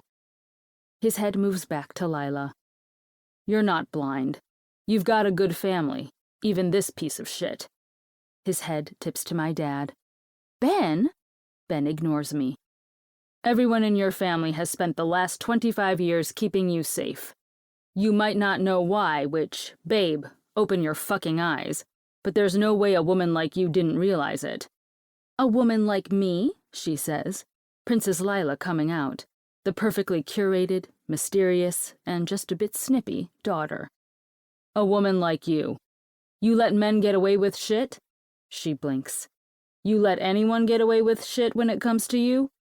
Her nose scrunches. Your dad. Has he ever asked you for money? Her skin goes white. My eyes move to Dad. His face has gone white. No, I say under my breath. Dad, no. I fucking knew it, Ben says under his own breath. You said no, though, right? He asked, and you said no. Lila's eyes are watering. I had no choice, Lowell, my dad says. You sure as fuck did, I say, my voice rising. From the beginning, you had a choice. Your mom. Mom enabled you because she was fucking riddled by guilt. Something in me snaps. It feels good, snapping. That last thread to old Lola breaking and the new one coming out in full force. The Lola that's been sitting in a chrysalis for 3 years. The one who started to break out when I signed the lease to my bakery. Dad looks at me, shock covering his face. He's never met new Lola. Not really. Time for him to make her acquaintance. Mom loved family, and she loved you in her own way. But I think she also loved the freedom you gave her. Dad's eyes go wide. I know, Dad. I know it all. She told me all about it all. About the family and why she needed to get married so badly, so quickly. About Lila. What about me? Her voice is questioning, but also like she knows. Like she's waiting for the secret to come into the open so she, too, can metamorphose into something new, what she was always supposed to be. I see it now. I ignored it, the differences in us. Kind supporters of my father's would just say I looked just like Dad, and Lila looked just like Mom, the perfect balance. But she doesn't look like Dad at all. She's all tan skin and light hair and curves for days. She's short in stature, has a straight nose and full lips. A bombshell. The perfect mob princess. But that's not what I see now. I see the truth in her big brown eyes. She knows. She knows. How long has she known? I stare longer, that connection that we always had as sisters sparking a silent conversation. You know, I say, my voice soft. Then I see it again. A quick dash of pain. Pain at my confirming what she suspected. She knew there was a secret that she couldn't know, that it wasn't safe for her to know. All this time, those small questions she'd ask, leading me in a direction where we could have talked about it. She knew. She knew, and I probably knew that somewhere deep down, but I never told her. I never wanted to see this face on her. I also knew, somewhere deep down, that if I confirmed this fact to her, that we weren't full blood but half-sisters, that she would have no required loyalty to Dad. I think I knew there was always the chance she would want to burn down the world to keep me safe. But I had already sacrificed too much to keep her safe. You were little. Mom, she wanted you safe. And I think, in her own way, she wanted you to remember her in a positive light. So it's true, she says, her voice soft. Broken. So unlike my strong, sassy sister. God damn it. Years of protecting her, over in a few hours. Then it's gone, that shattered look. Her back straightens, and her shoulders roll back. It's true, and you've spent your whole life protecting me. She looks over at our father, my father, really, and a look of disgust crosses her face. And you knew all along. You used that against her. Lila, no, you're rotting with greed, Dad. Inside and out. It probably started before Mom died, but as soon as your tether to sanity and morality was gone, it took off. Greed and power and greed for power. Corruption. You knew Lola was protecting me, and you knew what she was protecting me from. She says it with knowledge, like she doesn't need the confirmation, like this information was brewing slowly for years. You used that. You used her fear, her promise to Mom to keep your shit under wraps. I don't know, I found her journals. The air in the room goes still. What? Mom. She had journals. This is news to me. They were marked in a box for me. There was a note on top. She wrote it. I know everything. She turns to me again, watery eyes shining. I swear, Lola. I swear I didn't know you were involved. I didn't know. I had no idea. I swear it. I would have stopped it. Something. Her eyes are genuine, watery. I found them 2 years ago. I have so many questions. What did the journals say? How much does she know? What has she done with that information?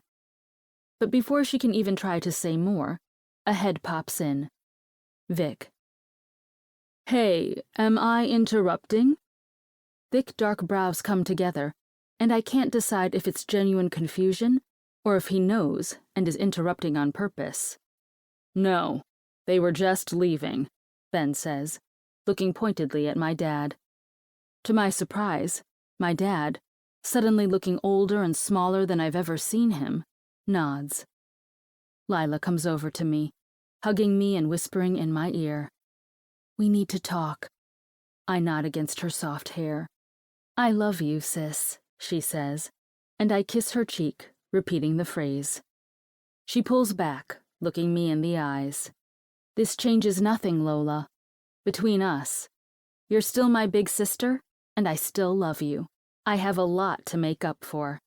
Lila, no, but my sister is already straightening, standing, and brushing her hands down her perfectly pressed dress. Then they're gone. So a few stitches and we'll wrap up your hand, and then you'll be all good to leave. Just need to have Nurse Pam help you out of the building in a chair. It's procedure.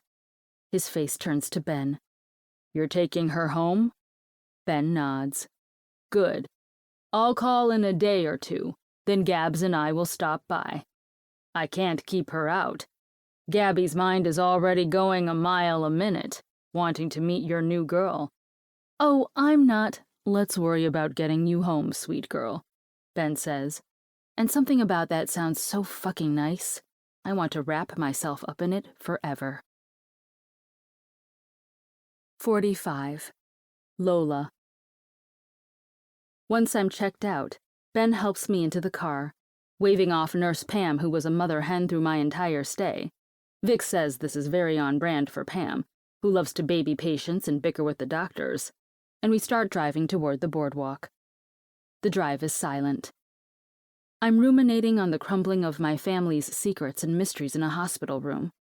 I still can't decide if it feels good or if it makes me sick to my stomach, knowing that 25 years' worth of keeping secrets has come to an end. And even more, knowing that Lila's life will change forever. I still don't quite know if she knows all of the true secrets, but either way, it's done. Ben is probably in his grumpy AF Ben head, wondering what his next steps in his quest to keep me safe will be. But thinking about Ben and how this is all done, for real this time, has me contemplating this. Because the truth of the matter is, although I've been falling for Ben, we're still always at each other's throats. I can't go 10 minutes without making him pissed at me, and every moment seems to be an opportunity for us to argue. Nothing about us is compatible. The pink, sugar and spice Taylor Swift singing baker, and the pissy, broody, beautifully creative tattoo artist. We don't work. We've worked so far as a point of necessity. Ben felt an obligation to keep me safe, to take care of me. He's that guy, after all. I think, in a way, he's also poured some of the unnecessary guilt he feels for forcing Tanner to pick up the slack he left into me. I think about this, what the future will look like, for the long minutes on the drive back. I don't even notice we've parked out behind our apartments until Ben is standing outside the passenger side door, opening it. I jump in my seat, panic flooding me. Hey, it's me. "It's just me, sweet girl," he says, his voice running through me to soothe the panic, the ache. I look him over, taking each bit into my mind and savoring each detail. This man, he's gorgeous. He deserves the world. His hand moves out, grabbing my arm gently and helping me out of the car, easing me out until my feet are steady on the pavement. "Do you need me to carry you?" he asks. "I'm good," is all I say, as I move toward the door, trying to keep my wits, trying to keep it together. He unlocks the front door, his hand moving to my waist as we step in, and I look up the stairs. That's a lot of stairs. My entire body aches, my fingers in the stretchy wrap feeling numb, and the stitches above my eyes starting to throb. I need sleep. I need a drink. I need sugar and butter and carbs. I need to cry. And at this moment, I don't know what I need first. They all seem pretty vital. But what I need most of all is Ben to stop being so nice to me, to stop being helpful. I need Ben to close himself behind his door, turn his music on way too loud, and go back to ignoring me. That sounds easier than having any kind of conversation. I start up the stairs, his hand on my lower back, ready to catch me. When we hit the landing, we stand there for a moment before Ben starts for his door, digging in his pocket to unlock it. That's it, I guess. Easier than I thought. My own hand is fingering the bottom of the shirt he had Hattie bring me. It's my shirt, and I can't help but wonder if his coworker also knows how to pick a lock, or if he made himself a second spare when he replaced the lock on my door, since my bag, and thus keys, were brought to the hospital with me. "What are you doing?" I hear before fingers are wrapped around my good wrist. I don't jolt, though, the feeling familiar and safe. Ben. "Going home? What the fuck?" I stare at him, confused. "You're not going in there." "What?" "Babe, you were just nearly kidnapped. You got 10 stitches in various places and went through an incredibly traumatizing event. Not to mention, we have no idea if Johnny was the end of it. You are not going into that apartment." I sigh. "You don't have to do this, Ben." "What are you talking about?" "Protect me. I'm good now. Johnny's in custody. No one will be coming after me. It would be way too obvious. I didn't do anything at all. Johnny aired out all of his dirty laundry, and even if he somehow gets released, we all know someone else will be taking care of him." A muscle ticks in Ben's jaw. "You're not leaving my sight for at least 2 days. "Excuse me?" "You left my sight for 10 minutes, and you were gone." "Ben, this is—" "I was scared, Lola," he says, turning me and starting to press me into my door, his body melding to mine. "If you'd have asked me, I would have told you that, given everything that happened, this would scare me. But it's a comfort. Protection. Ben, your voice came through the line, and I heard his voice, heard the panic in yours. I lost my mind. I've never run that fast. Then I see you, my girl, pinned to a car, that fuckwad trying to force you in. Heard when he hit you, heard that it caused you pain, and I swear, Lola, I felt it. True physical pain knowing I didn't keep you safe, that you were hurt." A hand moves to my jaw, gentle and warm, tipping it up until I look at him. "I am not a man who feels fear, Lola. But at that moment, I was terrified." He keeps staring at me, the look intense and clear, no lie or confusion there. "And you will not be sleeping in your apartment tonight. You will be coming home with me, staying with me until I'm comfortable with you going back in there." I open my mouth to speak, but he cuts in again. "And even after that, you will not be sleeping in there alone." My head tries to move back in confusion, but the door stops me, leaving me stuck inches from Ben's face. "You don't have to do this," I say. "Do what?" The hallway is silent, uncomfortably silent. I hate it.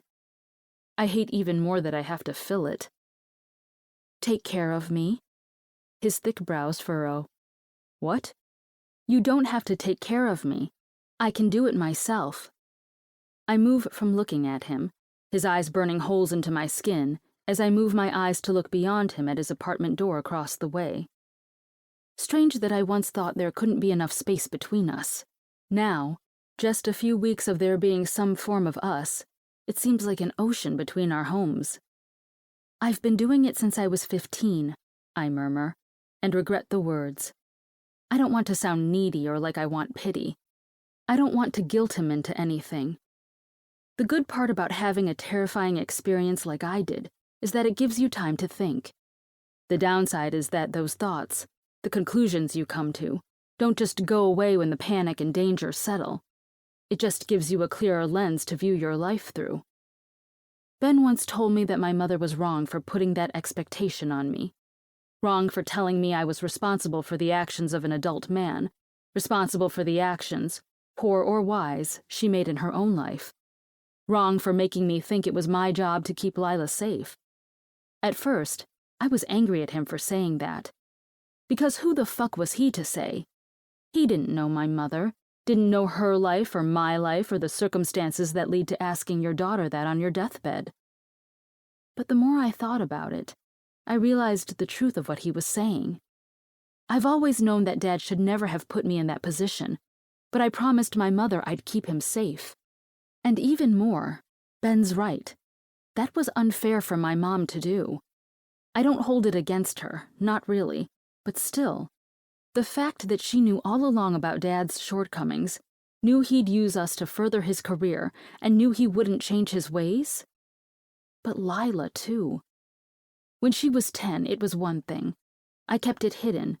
She had enough trauma being a 10-year-old little girl who lost her mother. But as she grew older, she leaned into the act. Leaned into the position of dutiful daughter, sweet Lila, who went to all of the functions and smiled pretty. I was the ambitious daughter who got it from her father and started a business in her mother's name. The one he could show off while signing acts to empower women in business, to gain female voters. Lila won the men. The promise of Lila won the men over. Where I shied away from the role, Lila leaned into it. She loved the chess game, loved playing it. I think a part of her saw herself as the one who was to follow in Dad's footsteps. And that's where she went wrong. She missed all the clues because she was too filled with ambition. She missed the hints I dropped because she wanted to live her curated life too badly. And even once she knew a part of the picture, she didn't want to risk that life by seeing the rest of it. And now I'll do it with you, he says, like that's the obvious answer, and I guess, to him, it is. But I know what it's like to hold the burden of keeping someone else safe. Ben deserves freedom from that. You don't have to, I do have to take care of you. His words break me from my thoughts, the mental games of what-ifs and assigning faults. My head moves to him, where he's still staring at me, eyebrows together, confusion now covering his face. I am going to take care of you, Lola. I keep staring, confused. And not just for right now. I think I know what he means. In a way, it's an answer to my question. The question of what will happen once this all settles and the excitement is over. Once his sense of misplaced duty settles and wears off.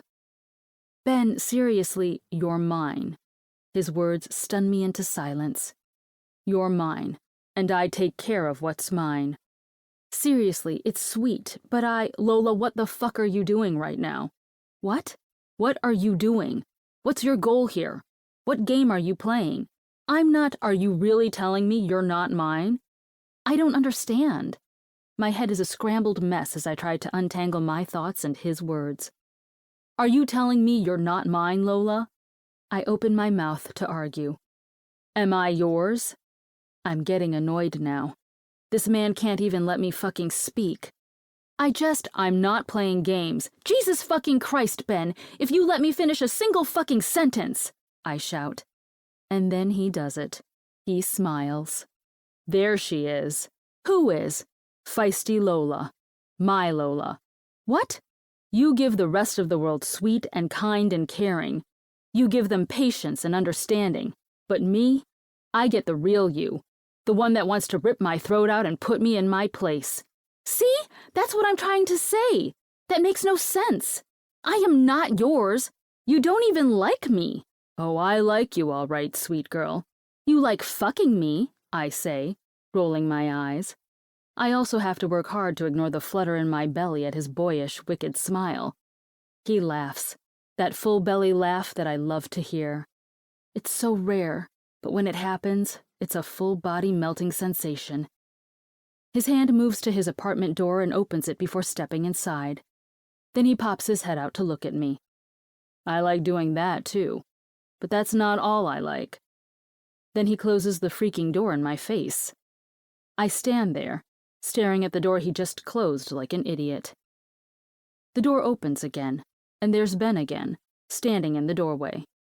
Are you coming? Where? My place? I'm not going to your place. Fine, your place. But you gotta come inside so I can grab some clothes and shit. Why do you need to grab shit? I thought you said you wanted to go to your place. I do. Then that's where I'm going too, babe. What? No. His hand reaches out, and he grabs mine before gently tugging, pulling me into his apartment. Before I can wrap my mind around what's going on, he's pushing me against the thick wood door of his apartment and pinning me there with his body. No way in hell are you spending any time alone for the next few days. I just watched you almost get fucking kidnapped, Lola. Johnny's out of the picture, but who the fuck knows what will happen next? That debt is still fucking out there. It doesn't just disappear because a man confessed to a murder of a mob boss. Who knows what your father will do next? My father said he'd handle it. I don't trust that man as far as I could throw him. My mind wonders just how far he could throw a man. My eyes wander to his arms, muscled and thick, and I think that might actually be pretty far.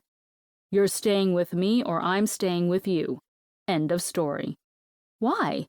Jesus, babe, we just did this. Know you hit your head, but Vic said there's no concussion. I stare at him, not answering. You're mine. That makes no sense. How the fuck does it make no sense? And I don't know if it's the drama of the day or adrenaline or pain pills, or that I genuinely want to get this conversation over with. But I say it. Because you hate me. His entire body stills. What? You don't even like me, I say, this time quieter, embarrassed. God, I feel like an idiot. Some needy woman putting it out there in order to keep a man interested. Bullshit, he says. And there it is. That anger in his voice. It's not there on his face, but it's in his voice. In his soul, the way it sounds, I'm sure. How is that bullshit?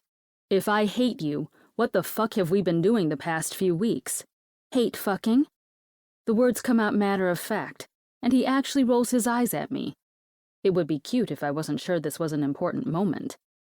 The make or break moment. And I'm terrified it's going to be a break. And the days we spend together, the time we're not fucking?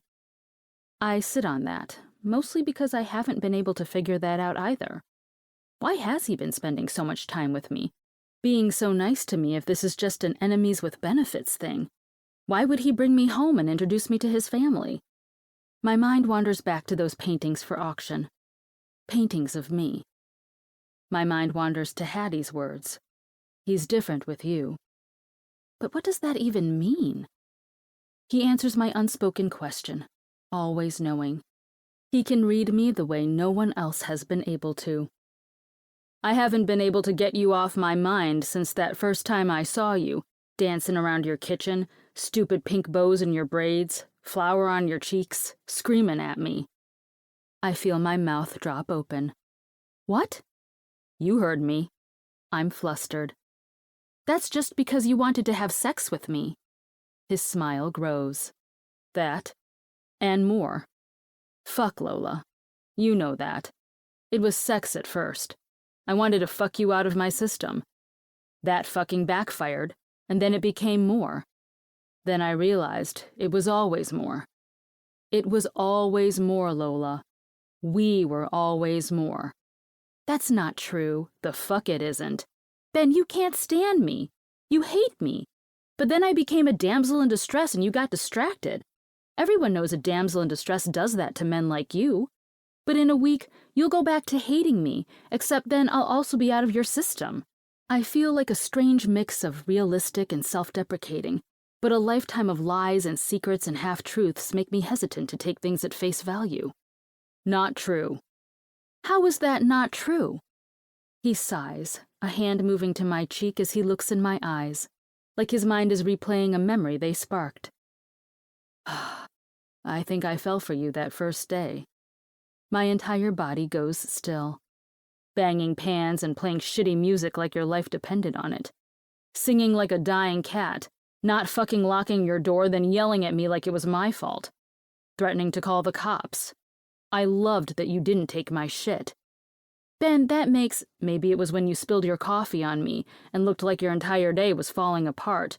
You spilled my coffee, I say, because I won't let that one get past me. Every muscle in my body needed to make your day better. I stop breathing. Or maybe when I saw you pinned, scared as fuck. Knew I needed you to be mine because I needed to take care of you. It was clear no one had been doing it until me. Ben, My voice has gone soft, and I don't think he can even hear me, so stuck in his story and my eyes. But that first day, I knew it then. A part of me, at least. I hear my own voice has gone soft with resignation. There's no way. He's sweet saying it, but... You don't believe me, do you? It's not that. Come on, he says, stepping back and wrapping his fingers on my wrist. Ben, come on. I have something to show you. I want to argue, of course. It's incredibly hard for me not to argue, but somehow I manage it, and I let him twine his fingers with mine. He pulls me into his bedroom, to that little desk in the corner. When he lets go of my hand, he opens the drawer and pulls out a battered leather journal. It's one of those nice ones, the kind with thick paper. Do you know what this is? Your journal. Hattie told me about it. She did. I have no idea why, but one drunken night Hattie told me Ben has this journal he draws in every morning. His ritual, she called it. His mom gets him the journal every year. I remember thinking that was sweet since he told me his mom was the one to encourage his art. That's big fucking mouth, he says with a shake of his head and a small smile. You know what I do with this? You draw in it. Why does my voice sound so weak? Why are my hands shaking? Every single day. I date it. Draw tattoos, inspiration, little things. Gets my creativity flowing. I nod, but still don't understand why he's saying this. What does this have to do with anything? Okay. And? When was your opening day? What? I feel my eyebrows come together with confusion, hissing as the one tugs at stitches. Ben looks at the spot and moves a hand like he wants to touch it before shaking his head. When was your opening day? What does this... He sighs, shaking his head and cutting me off. Ah, Jesus Christ, never mind. Do you have to argue with absolutely fucking everything? He starts to flip through pages, looking for... something. Your opening day was June 5th. He's right, of course. How do you remember that? Because I started drawing these, he says, then turns the journal to me. At the top of the page, June 5th is printed in fancy cursive. It's a dated but unlined journal. And on that page is a little cupcake. It's shaded like an old-school tattoo he might have, the swirls and lines and varying shades of gray pencil. What? I don't understand, I say, looking from the simple drawing to him. June 4th has an anchor, a flower tangling through the chains, completely unrelated. Take it. Turn the pages. My hands go out carefully, like this might be a test or a trap, but I grab it anyway. The pages shake with the tremble in my hands. And I turn the page. June 6th is next to the 7th, and both pages have a cupcake. One is wearing headphones. The other is giving a peace sign. All three drawings are different. I keep turning the pages. Cupcakes. Page after page. One on a skateboard, one drinking a cup of coffee, one eating a cupcake. That's kind of fucked up, I whisper, looking at him and pointing at the cannibalistic cupcake. He's looking at me, face full of emotion. Some kind of emotion that I can't quite pinpoint is glowing in his eyes. I'm kind of fucked up. I also haven't been able to stop thinking about you since the day I met you. You drive me insane, but fuck if you haven't gotten under my skin. I start to open my mouth to argue, but he stops me, grabbing the journal and tossing it to the desk like he doesn't care what happens to this precious thing. Then I'm in his arms, wrapped tight, his face in mine, one hand on the back of my head, tangling in my hair and holding me still. If you say it's because I hate you, I'm gonna lose my fucking mind, Lola. I open my mouth to speak, to argue, but he keeps talking.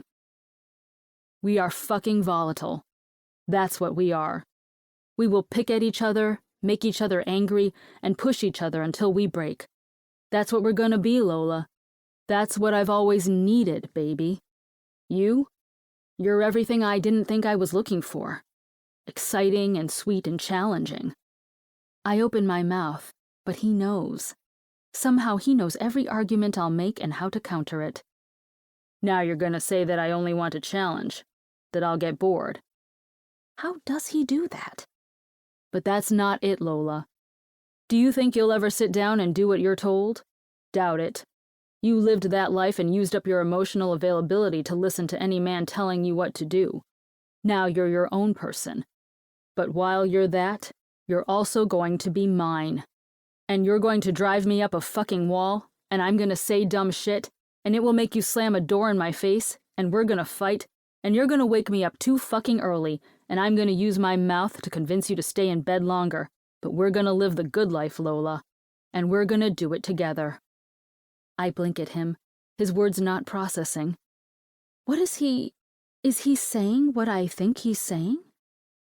I'm saying you're mine, and I'm keeping you. I like this back and forth shit. It fuels me. If it ended, I'd be pissed as shit.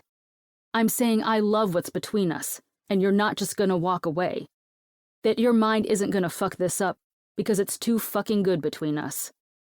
I drive you crazy, I say as an argument. Because I do. And I love it. And I drive you crazy, and you fucking love it too, Lola. I try and think, try to get my brain to work, but I already know. I know he's right. I do love it. I love how he doesn't let me just go on my way, doesn't just accept whatever I say, but instead, he tries to understand me and make me see what I deserve. I love how he seems to genuinely like new Lola, the one who isn't meek and accepting, but who wants to fight back.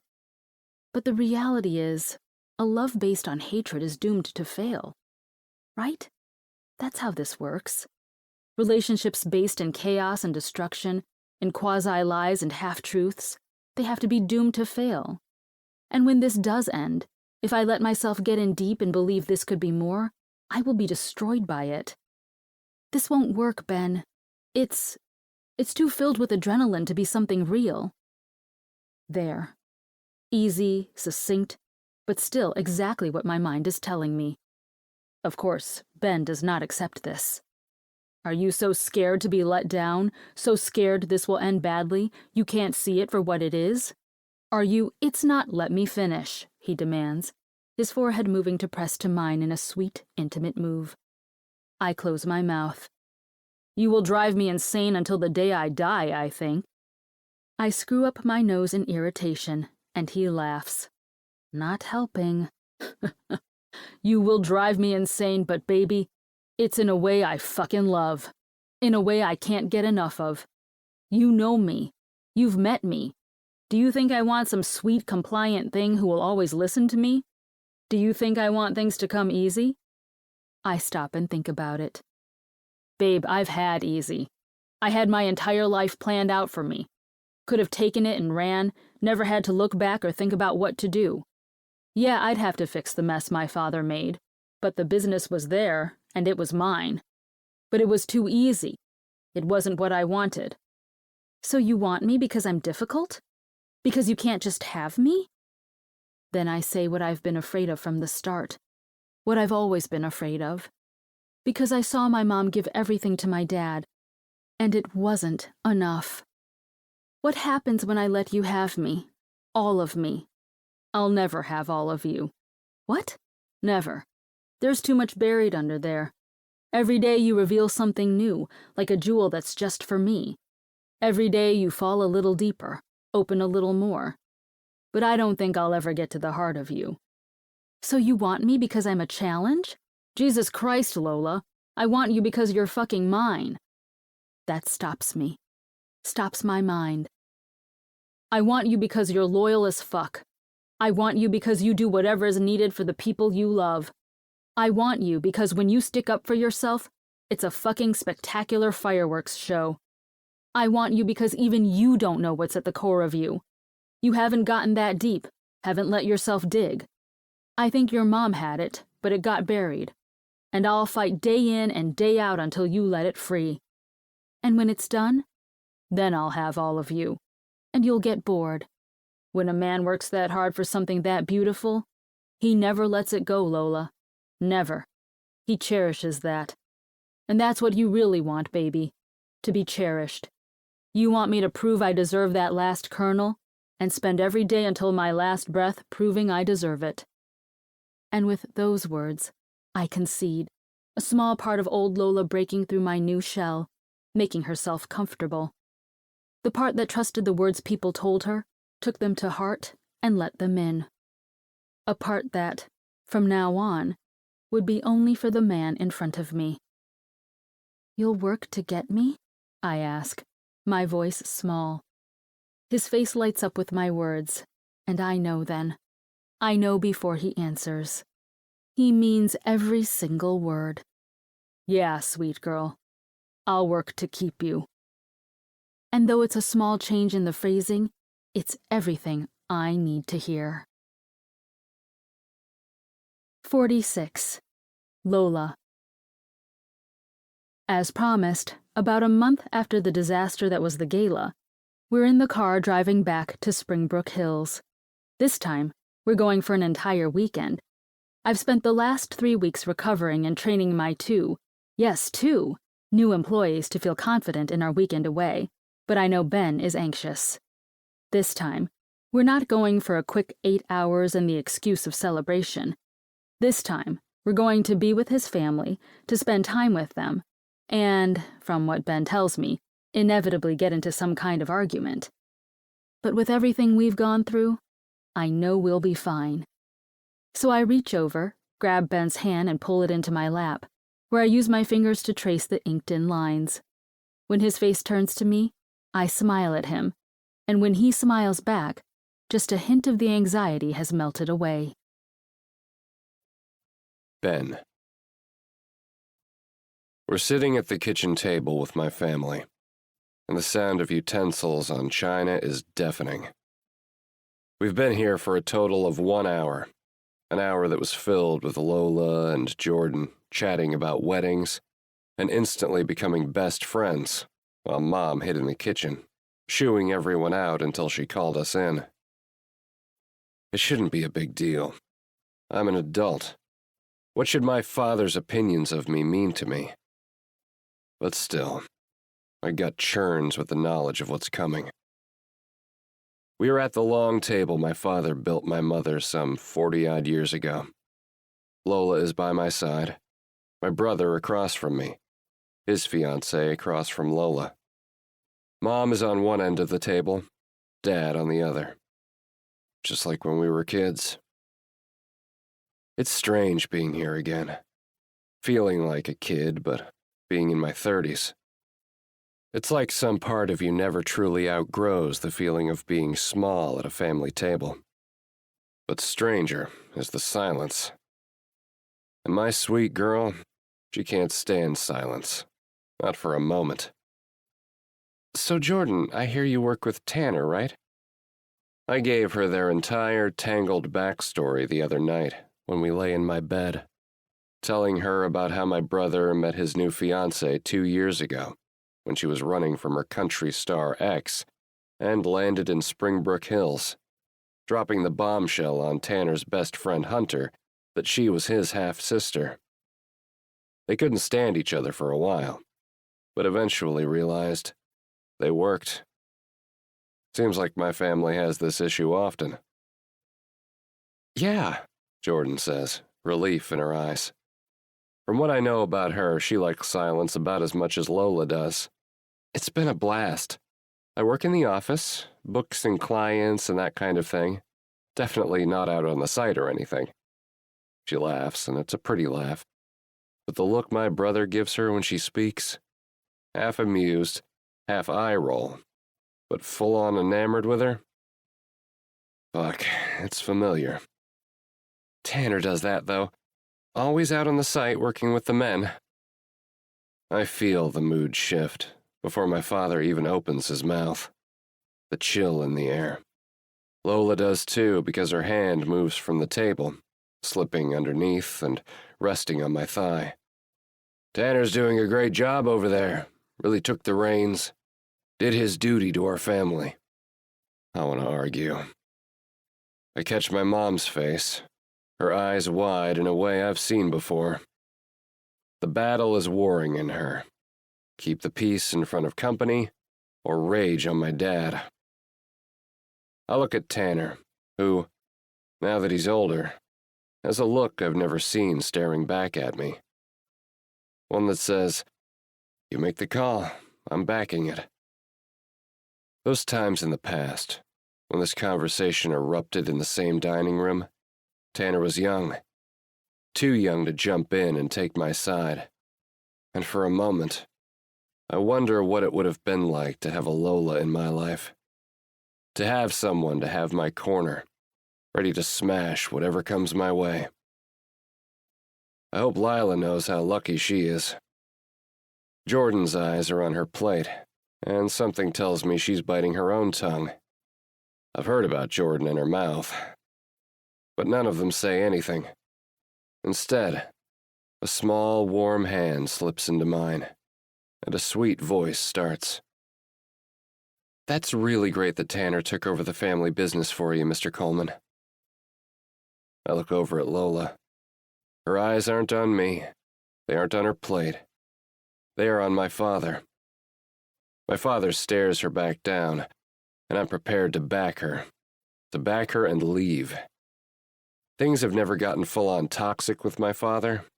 There's never been a screaming match. He's more about subtle digs and obvious disappointment. But it's always brewing there. "Did Ben tell you the business was supposed to go to the oldest son?" His eyebrow is raised, like he caught me telling a lie to her.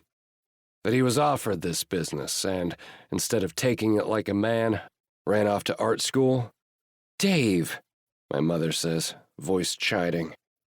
She might be a sweet wallflower, and my house may have been built with my dad's own hands, but the walls are thin, and I spent many nights up, drawing while my mom and dad argued about my choices.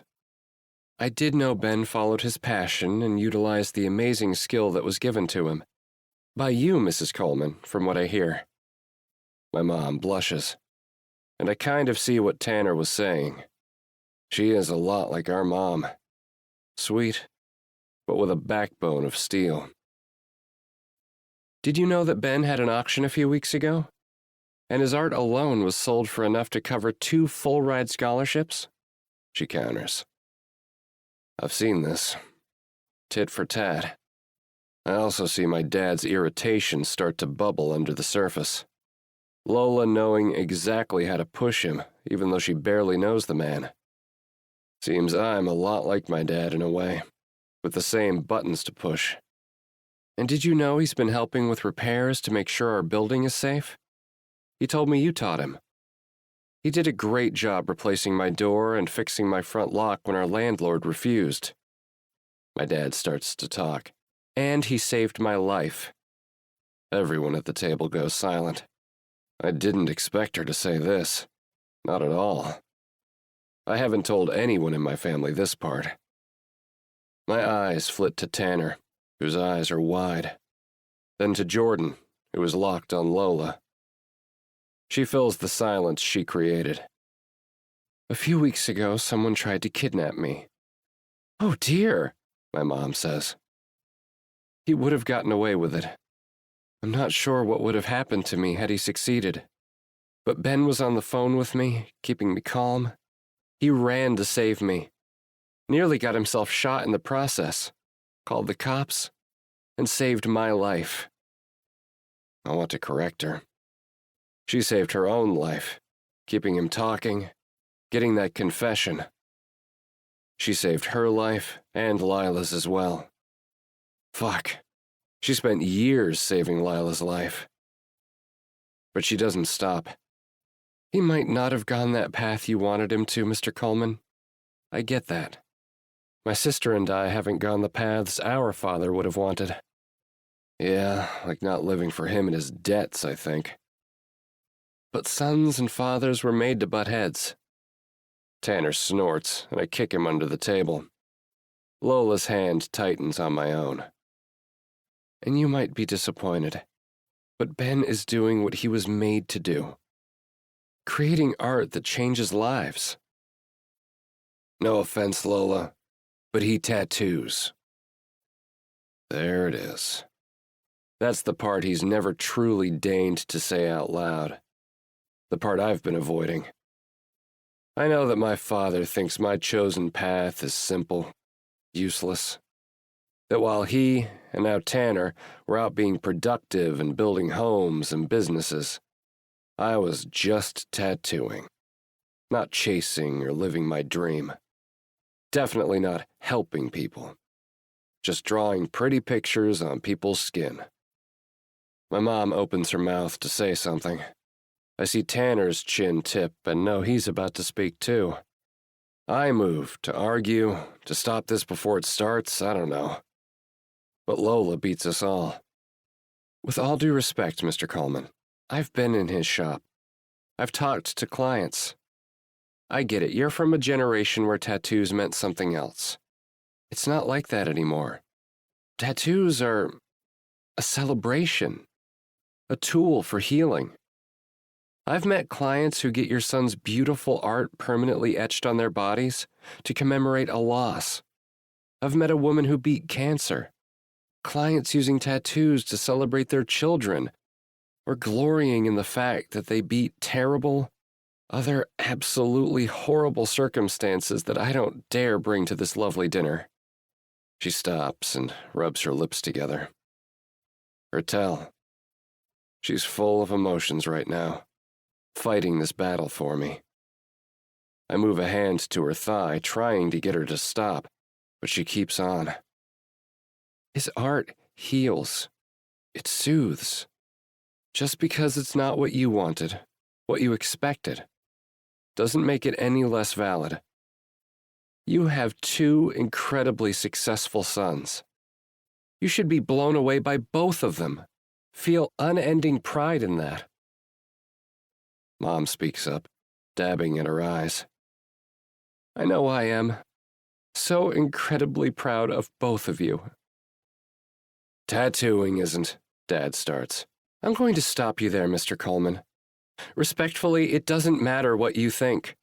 Your son has spent years avoiding this town he clearly loves, this family he adores, because he was afraid to hear this. Hear your opinions. But you know what? I think that's bullshit. Excuse me. She's right, Mr. Coleman. My head moves to Jordan, my future sister-in-law whose own shoulders have straightened. The first time I met you, you were frustrated that Tanner was running Coleman & Sons opposite of how you did. But he saved that company. And now Tanner is doing amazing things, and he doesn't even like to talk about it for fear of you invalidating that. I look to Tanner, whose eyes are on the ceiling.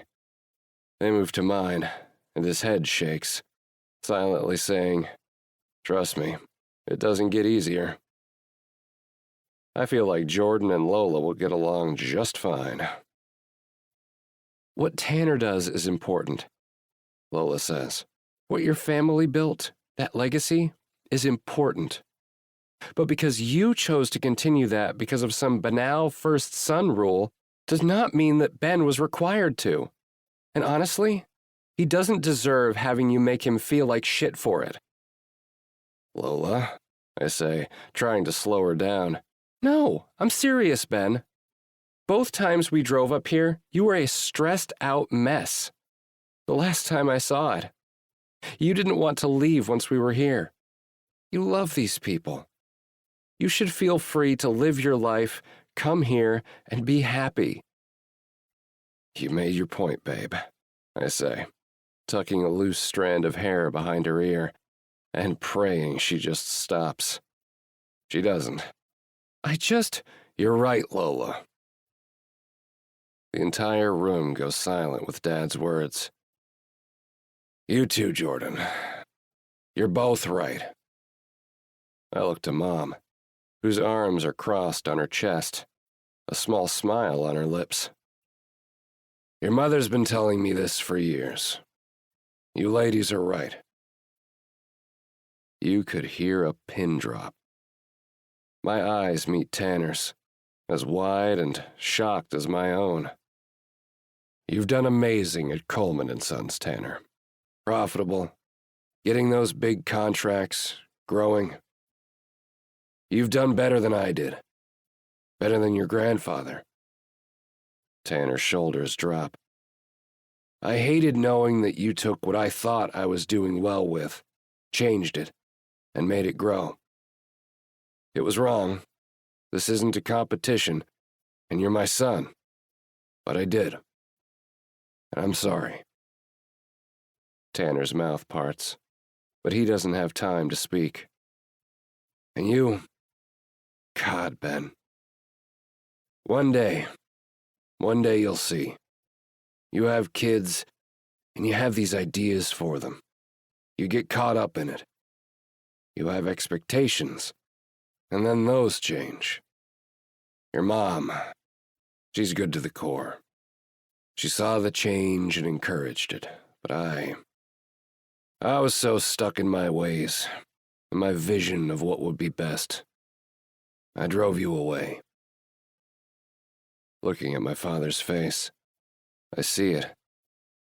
It's strange seeing it there, knowing it's there. That guilt, the remorse, the realization. "Dad, it's not okay, Ben. It's not." He looks to Tanner. "And you've done amazing things over there, and I just gave you shit. You deserve a medal for fixing that mess I made, that your grandfather made. All I did was give you shit about not doing it my way." Tanner also goes to speak, but Dad interrupts him first. "That first time I met you, I gave him shit and you didn't stand for it. Knew you were meant for him then," my dad says to Jordan. Her cheeks go red, and looking from Jordan to Lola, it's kind of funny to see the similarities in who we each chose as ours. "And you." His eyes move to Lola, her hand in mine tightening.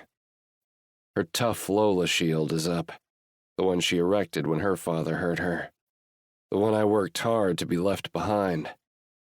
But beneath it, she's anxious. "Thank you for bringing my boy home."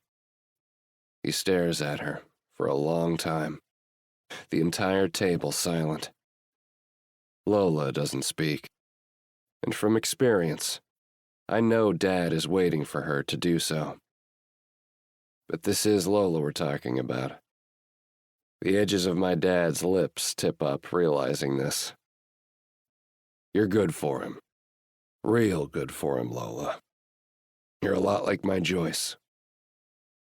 Lola smiles then, and my dad's face tips to me. "Don't let that one get away," he says. My eyes move from him to Lola and back before I smile. "No plans to, Dad." 47. Lola. I'm in Ben's childhood bed, and we just debriefed everything. His talk with his dad after dinner, how it went better than he expected, regardless of how overdue it was. How he feels good about it. How his dad is going to talk to his mom, try and set up a weekend at the shore soon. It feels like the pieces are falling into place for both of us. and it's clearly so heavily rooted in the fact that we found each other. I finally had my come-to-Jesus talk with Dad and Lila, and how his shit will no longer be my responsibility, how it's also not Lila's. Regardless of the chaos and the mess, from our rocky meeting, hating each other, the shit with my dad, nearly being kidnapped, falling for each other was meant to be, that much I know. And deep down, somewhere in my gut, I know Ben is it for me. Part of me is sad my mom won't be here to celebrate with me, won't be here to fall for him herself, to see what I've done, how far I've come. But another part of me knows she is watching and is beyond proud of me. That's so great, babe. I'm proud of you, I say. His fingers comb through my hair, pushing it out of my face. I should thank you, really. What you said at dinner, no, I meant it all. We're both silent, staring at each other, lost in thoughts and memories. It was you, you know. That gave me the confidence. Watching you finally stand up to your dad. Hell, even watching Lila do it, confess what she knew. He laughs, a deep, almost self-deprecating laugh. Strange that it took 2 women in chaos to show me I needed to grow a pair. I smile back at him, brushing a thumb over his full bottom lip, the one I always find myself looking at when he's talking. You're tough and brave in your own way, baby. We're silent for a few long moments, me drawing shapes on his bare chest, tracing inked-in lines, him playing with my hair before he speaks. His hand moves from my hair, a thumb going under my chin, tipping it until I look at him. You know I love you, Lola, he says, his voice whisper soft, breath brushing my lips, my stomach tumbling in circles with his words.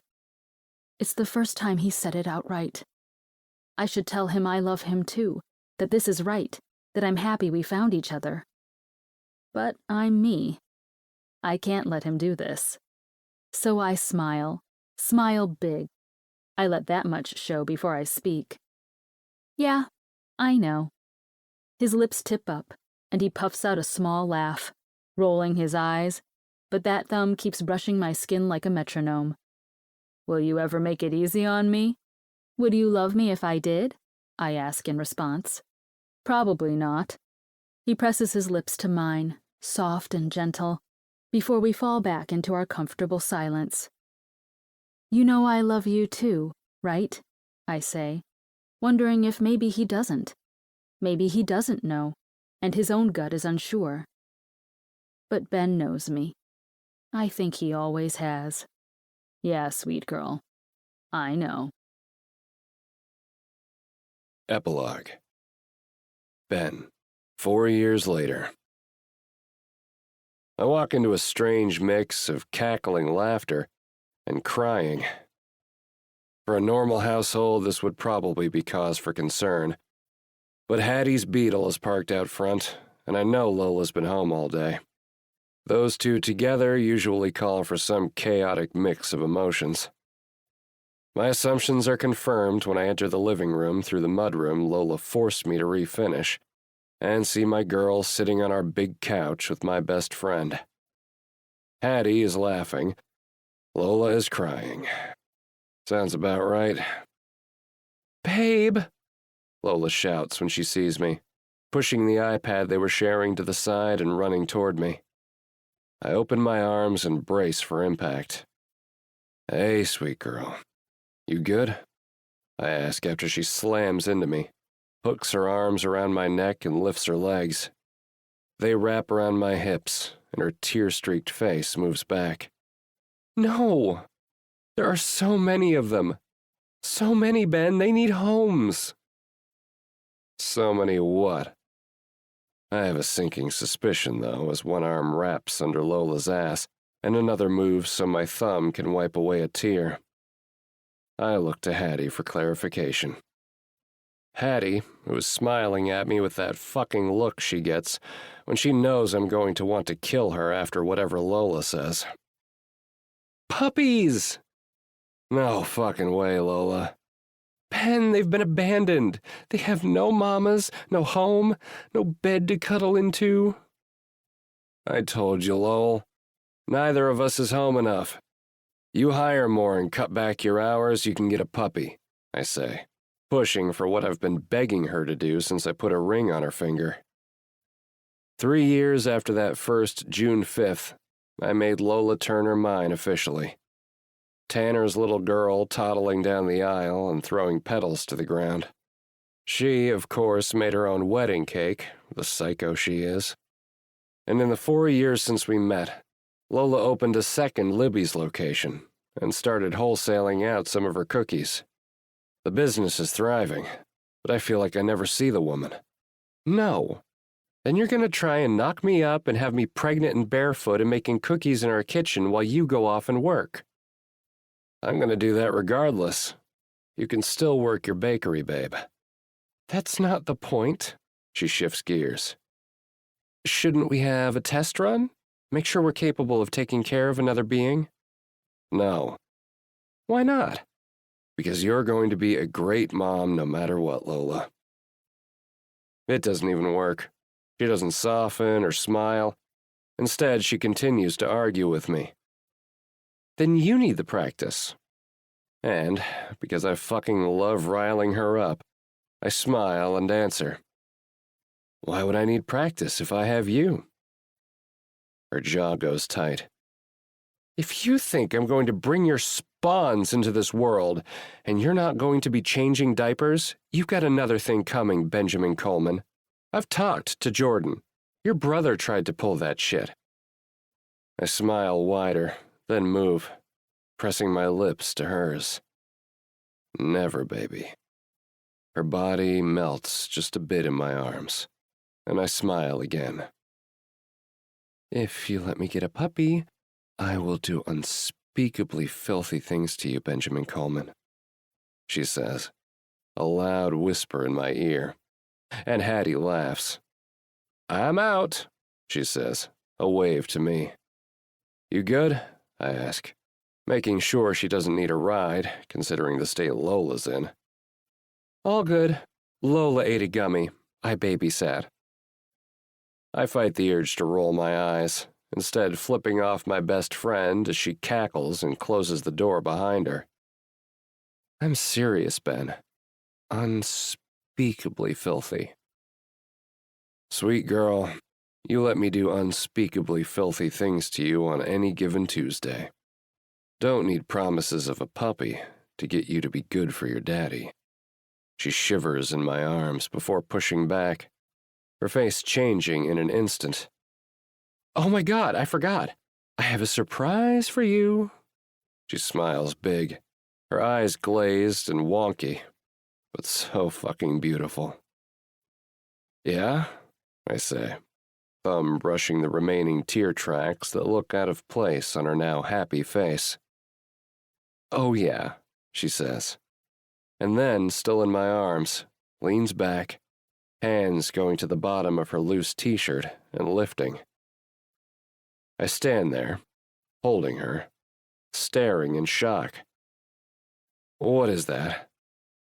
Do you like it? What is it, Lola? It's a piercing. She stares at me, slightly confused, for long seconds. I thought you'd like it. Oh, I like it. I fucking love it. Knowing I can't touch it for months, not a fan. Knowing I wasn't the person to put it there, definitely not a fucking fan. What did I say about people putting needles to you? She rolls her eyes. Only you can do it, but this? Only I get to put a needle to your skin, Lola. What if Vic needs to give me a shot? She asks. I stare at her. She stares back. Her face cracks, the smile bleeding through her annoyance. My annoyance is still there. Hattie knows my rule. But Hattie also loves to annoy you almost as much as I do. I start walking, taking her to our bedroom. You know what I do when you do something to annoy me? I ask, kicking the bedroom door shut, taking 2 steps forward, and tossing her to the bed. She bounces with a giggle. And fuck. Even though I'm annoyed, I love it when she's like this. Giggly and just a little high and ready to play. My fucking woman. Her next words prove that. I get punished? She says, a little happy smile on her lips like she can't wait. Neither can I, baby. Once she's naked and has moved to the head of the bed, sprawled just the way I like her, I step back and take her in. Fucking beautiful. Walking to the side of the bed, I lean in to inspect Hattie's work. Impeccable, as always. How does it feel? I ask, caressing the skin around her nipple, making her shiver. Hurts a little. Hat gave me a gummy, which helped. She gives me a sloppy, crooked smile that I love. The next one, I do. I do it, and then I fuck you on the table. Her eyes go wide, and it takes everything in me not to laugh, to keep my angry facade. Hell no, this one hurt like a bitch. Never again. Too fucking bad. That's your other punishment. What's my first punishment? She asks with a small smile. I hop onto the bed, situating myself between her legs that open just a bit wider as I do. Here's how this goes. Normally I'd put you over my knee, but your new jewelry means you can't be on your belly for a bit. She pouts at that. Yeah, didn't think about that one, did you, sweet girl? So instead, we're playing a game. I'm going to play with you, enjoy you as much as I want. A shiver runs through her.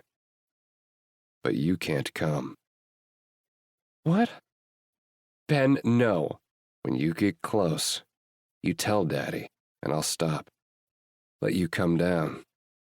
Then we'll start again.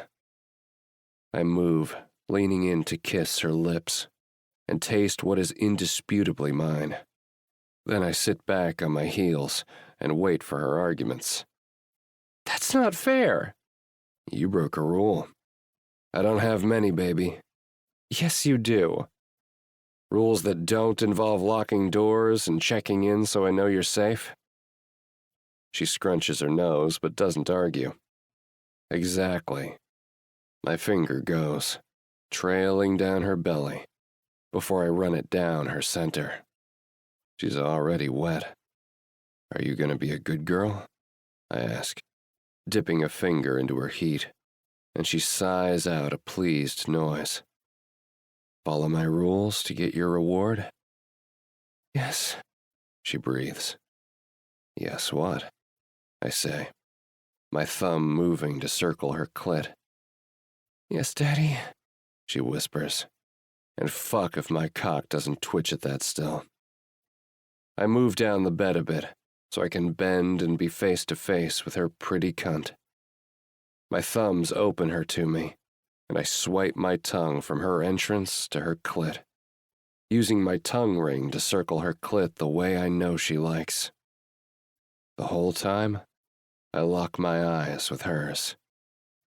Oh God, she says, but I continue, easing a finger in, pressing it on her G-spot as I start to suck her clit. When she's high, Lola is on edge almost instantly. That's the real reason this is a punishment. Because just 30 seconds in of me eating her pussy, she's tapping my shoulder. I'm close, she says, and I back off, smiling at her. How do you feel, baby?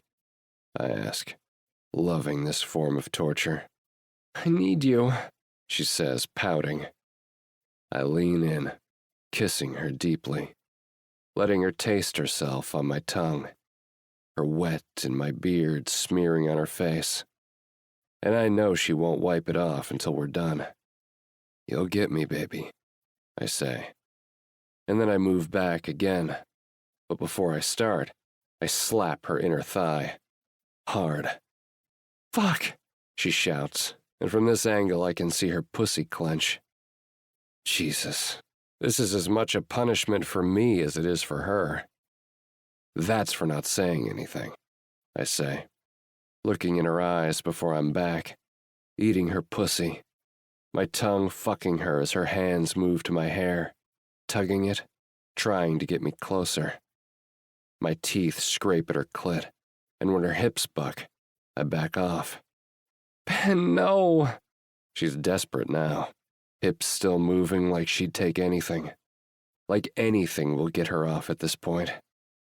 I get off the bed and start to remove my clothes, looking at her the whole time.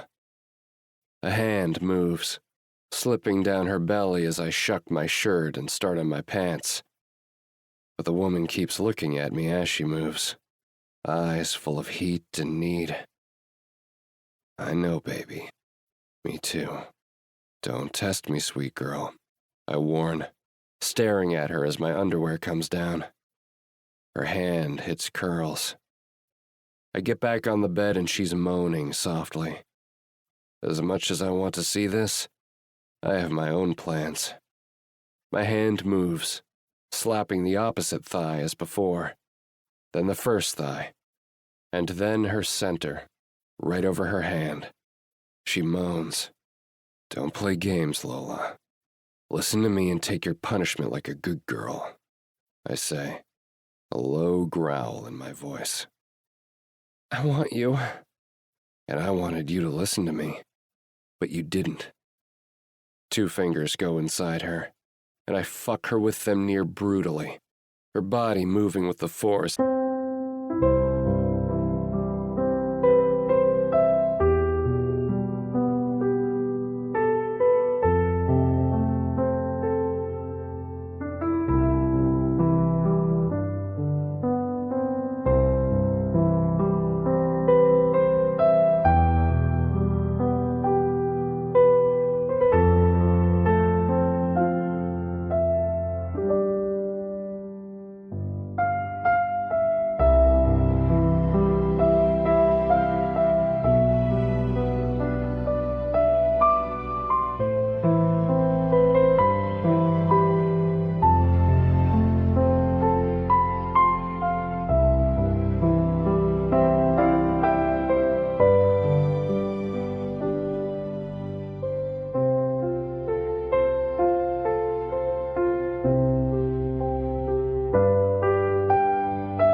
I drove you away.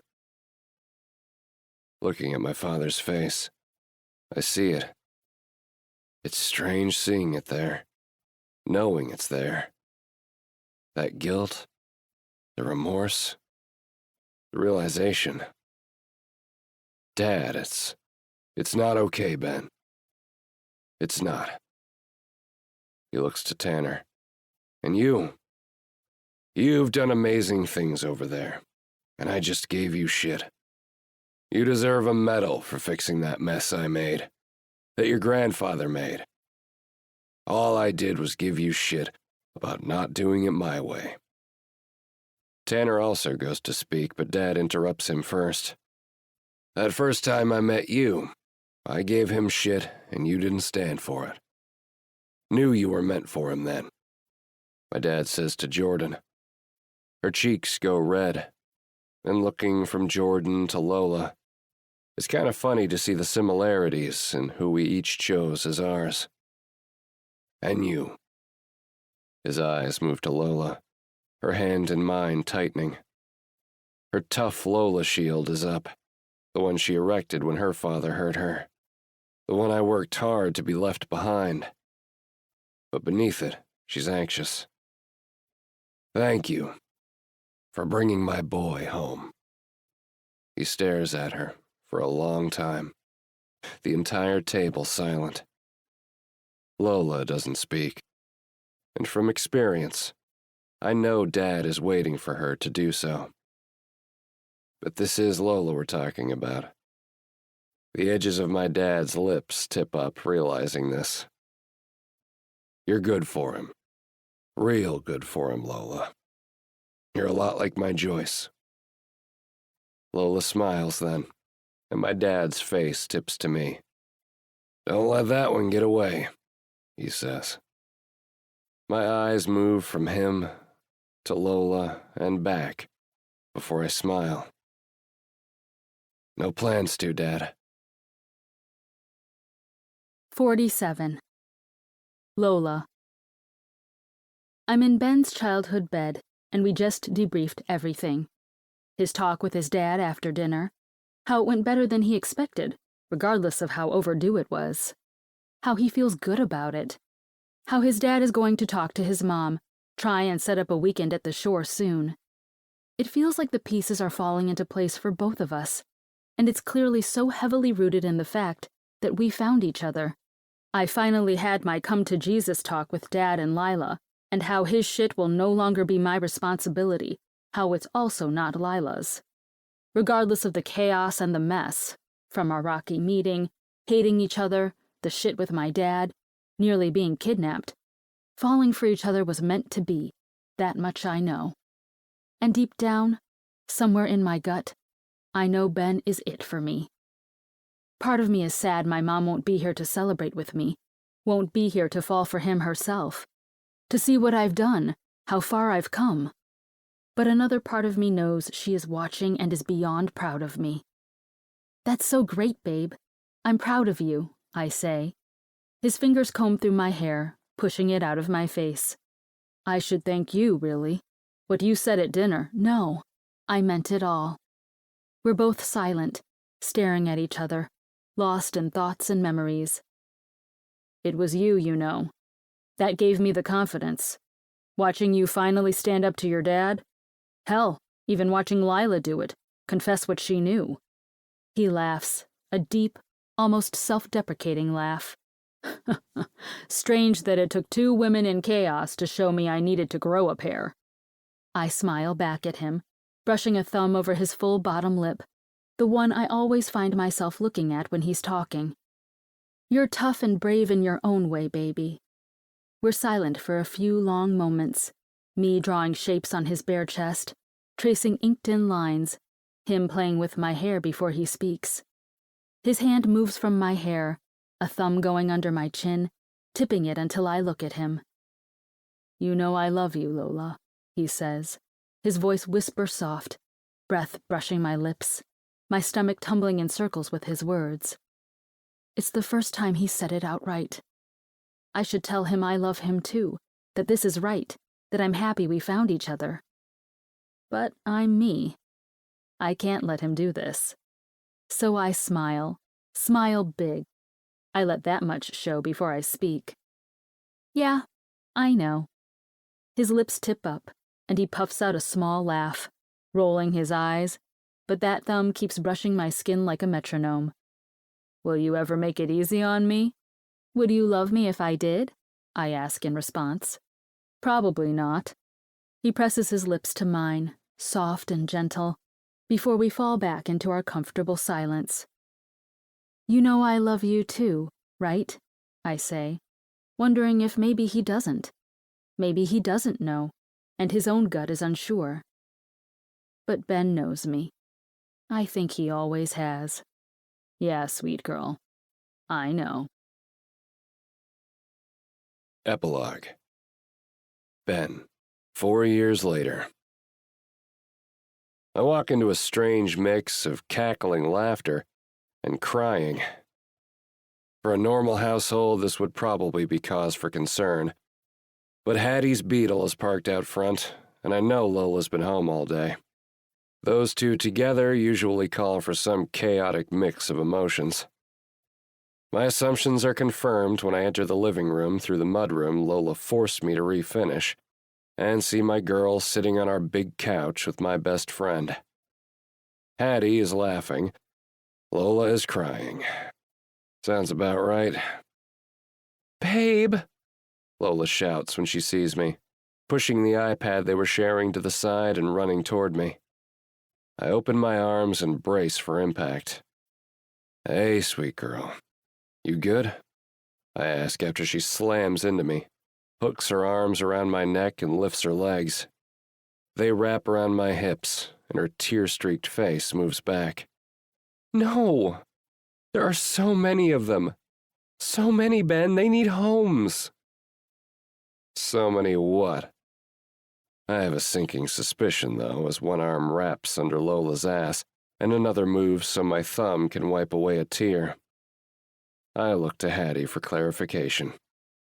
Hattie, who is smiling at me with that fucking look she gets when she knows I'm going to want to kill her after whatever Lola says. Puppies! No fucking way, Lola. Ben, they've been abandoned. They have no mamas, no home, no bed to cuddle into. I told you, Lowell. Neither of us is home enough. You hire more and cut back your hours, you can get a puppy, I say, pushing for what I've been begging her to do since I put a ring on her finger. 3 years after that first June 5th, I made Lola Turner mine officially. Tanner's little girl toddling down the aisle and throwing petals to the ground. She, of course, made her own wedding cake, the psycho she is.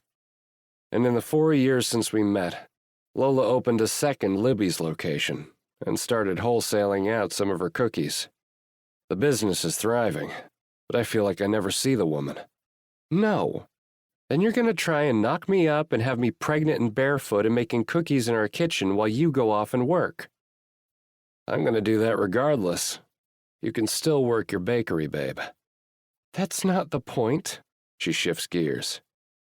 Shouldn't we have a test run? Make sure we're capable of taking care of another being? No. Why not? Because you're going to be a great mom no matter what, Lola. It doesn't even work. She doesn't soften or smile. Instead, she continues to argue with me. Then you need the practice.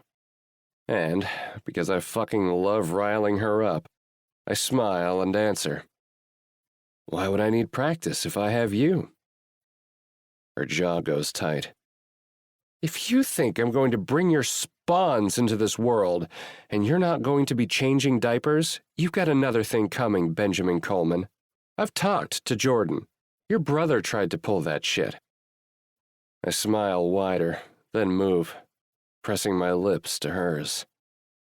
Never, baby. Her body melts just a bit in my arms, and I smile again. If you let me get a puppy, I will do unspeakably filthy things to you, Benjamin Coleman, she says, a loud whisper in my ear, and Hattie laughs. I'm out, she says, a wave to me. You good?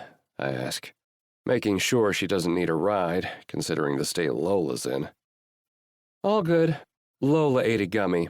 I babysat. I fight the urge to roll my eyes, instead flipping off my best friend as she cackles and closes the door behind her. I'm serious, Ben. Unspeakably filthy. Sweet girl, you let me do unspeakably filthy things to you on any given Tuesday. Don't need promises of a puppy to get you to be good for your daddy. She shivers in my arms before pushing back, her face changing in an instant. Oh my God, I forgot. I have a surprise for you. She smiles big, her eyes glazed and wonky, but so fucking beautiful. Yeah? I say, thumb brushing the remaining tear tracks that look out of place on her now happy face. Oh yeah, she says, and then, still in my arms, leans back, hands going to the bottom of her loose t-shirt and lifting. I stand there, holding her, staring in shock. What is that? Do you like it? What is it, Lola? It's a piercing. She stares at me, slightly confused, for long seconds.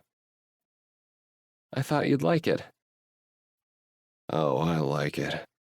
I fucking love it. Knowing I can't touch it for months, not a fan. Knowing I wasn't the person to put it there, definitely not a fucking fan. What did I say about people putting needles to you? She rolls her eyes. Only you can do it, but this? Only I get to put a needle to your skin, Lola. What if Vic needs to give me a shot? She asks. I stare at her. She stares back. Her face cracks, the smile bleeding through her annoyance. My annoyance is still there. Hattie knows my rule. But Hattie also loves to annoy you almost as much as I do. I start walking, taking her to our bedroom. You know what I do when you do something to annoy me? I ask, kicking the bedroom door shut, taking 2 steps forward and tossing her to the bed. She bounces with a giggle. And fuck. Even though I'm annoyed, I love it when she's like this. Giggly and just a little high and ready to play. My fucking woman. Her next words prove that. I get punished? She says, a little happy smile on her lips like she can't wait. Neither can I, baby. Once she's naked and has moved to the head of the bed, sprawled just the way I like her, I step back and take her in. Fucking beautiful. Walking to the side of the bed, I lean in to inspect Hattie's work. Impeccable, as always. How does it feel? I ask, caressing the skin around her nipple, making her shiver. Hurts a little. Hat gave me a gummy, which helped. She gives me a sloppy, crooked smile that I love. The next one, I do. I do it, and then I fuck you on the table. Her eyes go wide, and it takes everything in me not to laugh, to keep my angry facade. Hell no, this one hurt like a bitch. Never again. Too fucking bad. That's your other punishment. What's my first punishment? She asks with a small smile. I hop onto the bed, situating myself between her legs that open just a bit wider as I do. Here's how this goes. Normally I'd put you over my knee, but your new jewelry means you can't be on your belly for a bit. She pouts at that. Yeah, didn't think about that one, did you, sweet girl? So instead, we're playing a game. I'm going to play with you, enjoy you as much as I want. A shiver runs through her. But you can't come. What? Ben, no. When you get close, you tell Daddy, and I'll stop. Let you come down. Then we'll start again. I move, leaning in to kiss her lips and taste what is indisputably mine. Then I sit back on my heels and wait for her arguments. That's not fair. You broke a rule. I don't have many, baby. Yes, you do. Rules that don't involve locking doors and checking in so I know you're safe. She scrunches her nose but doesn't argue. Exactly. My finger goes, trailing down her belly, before I run it down her center.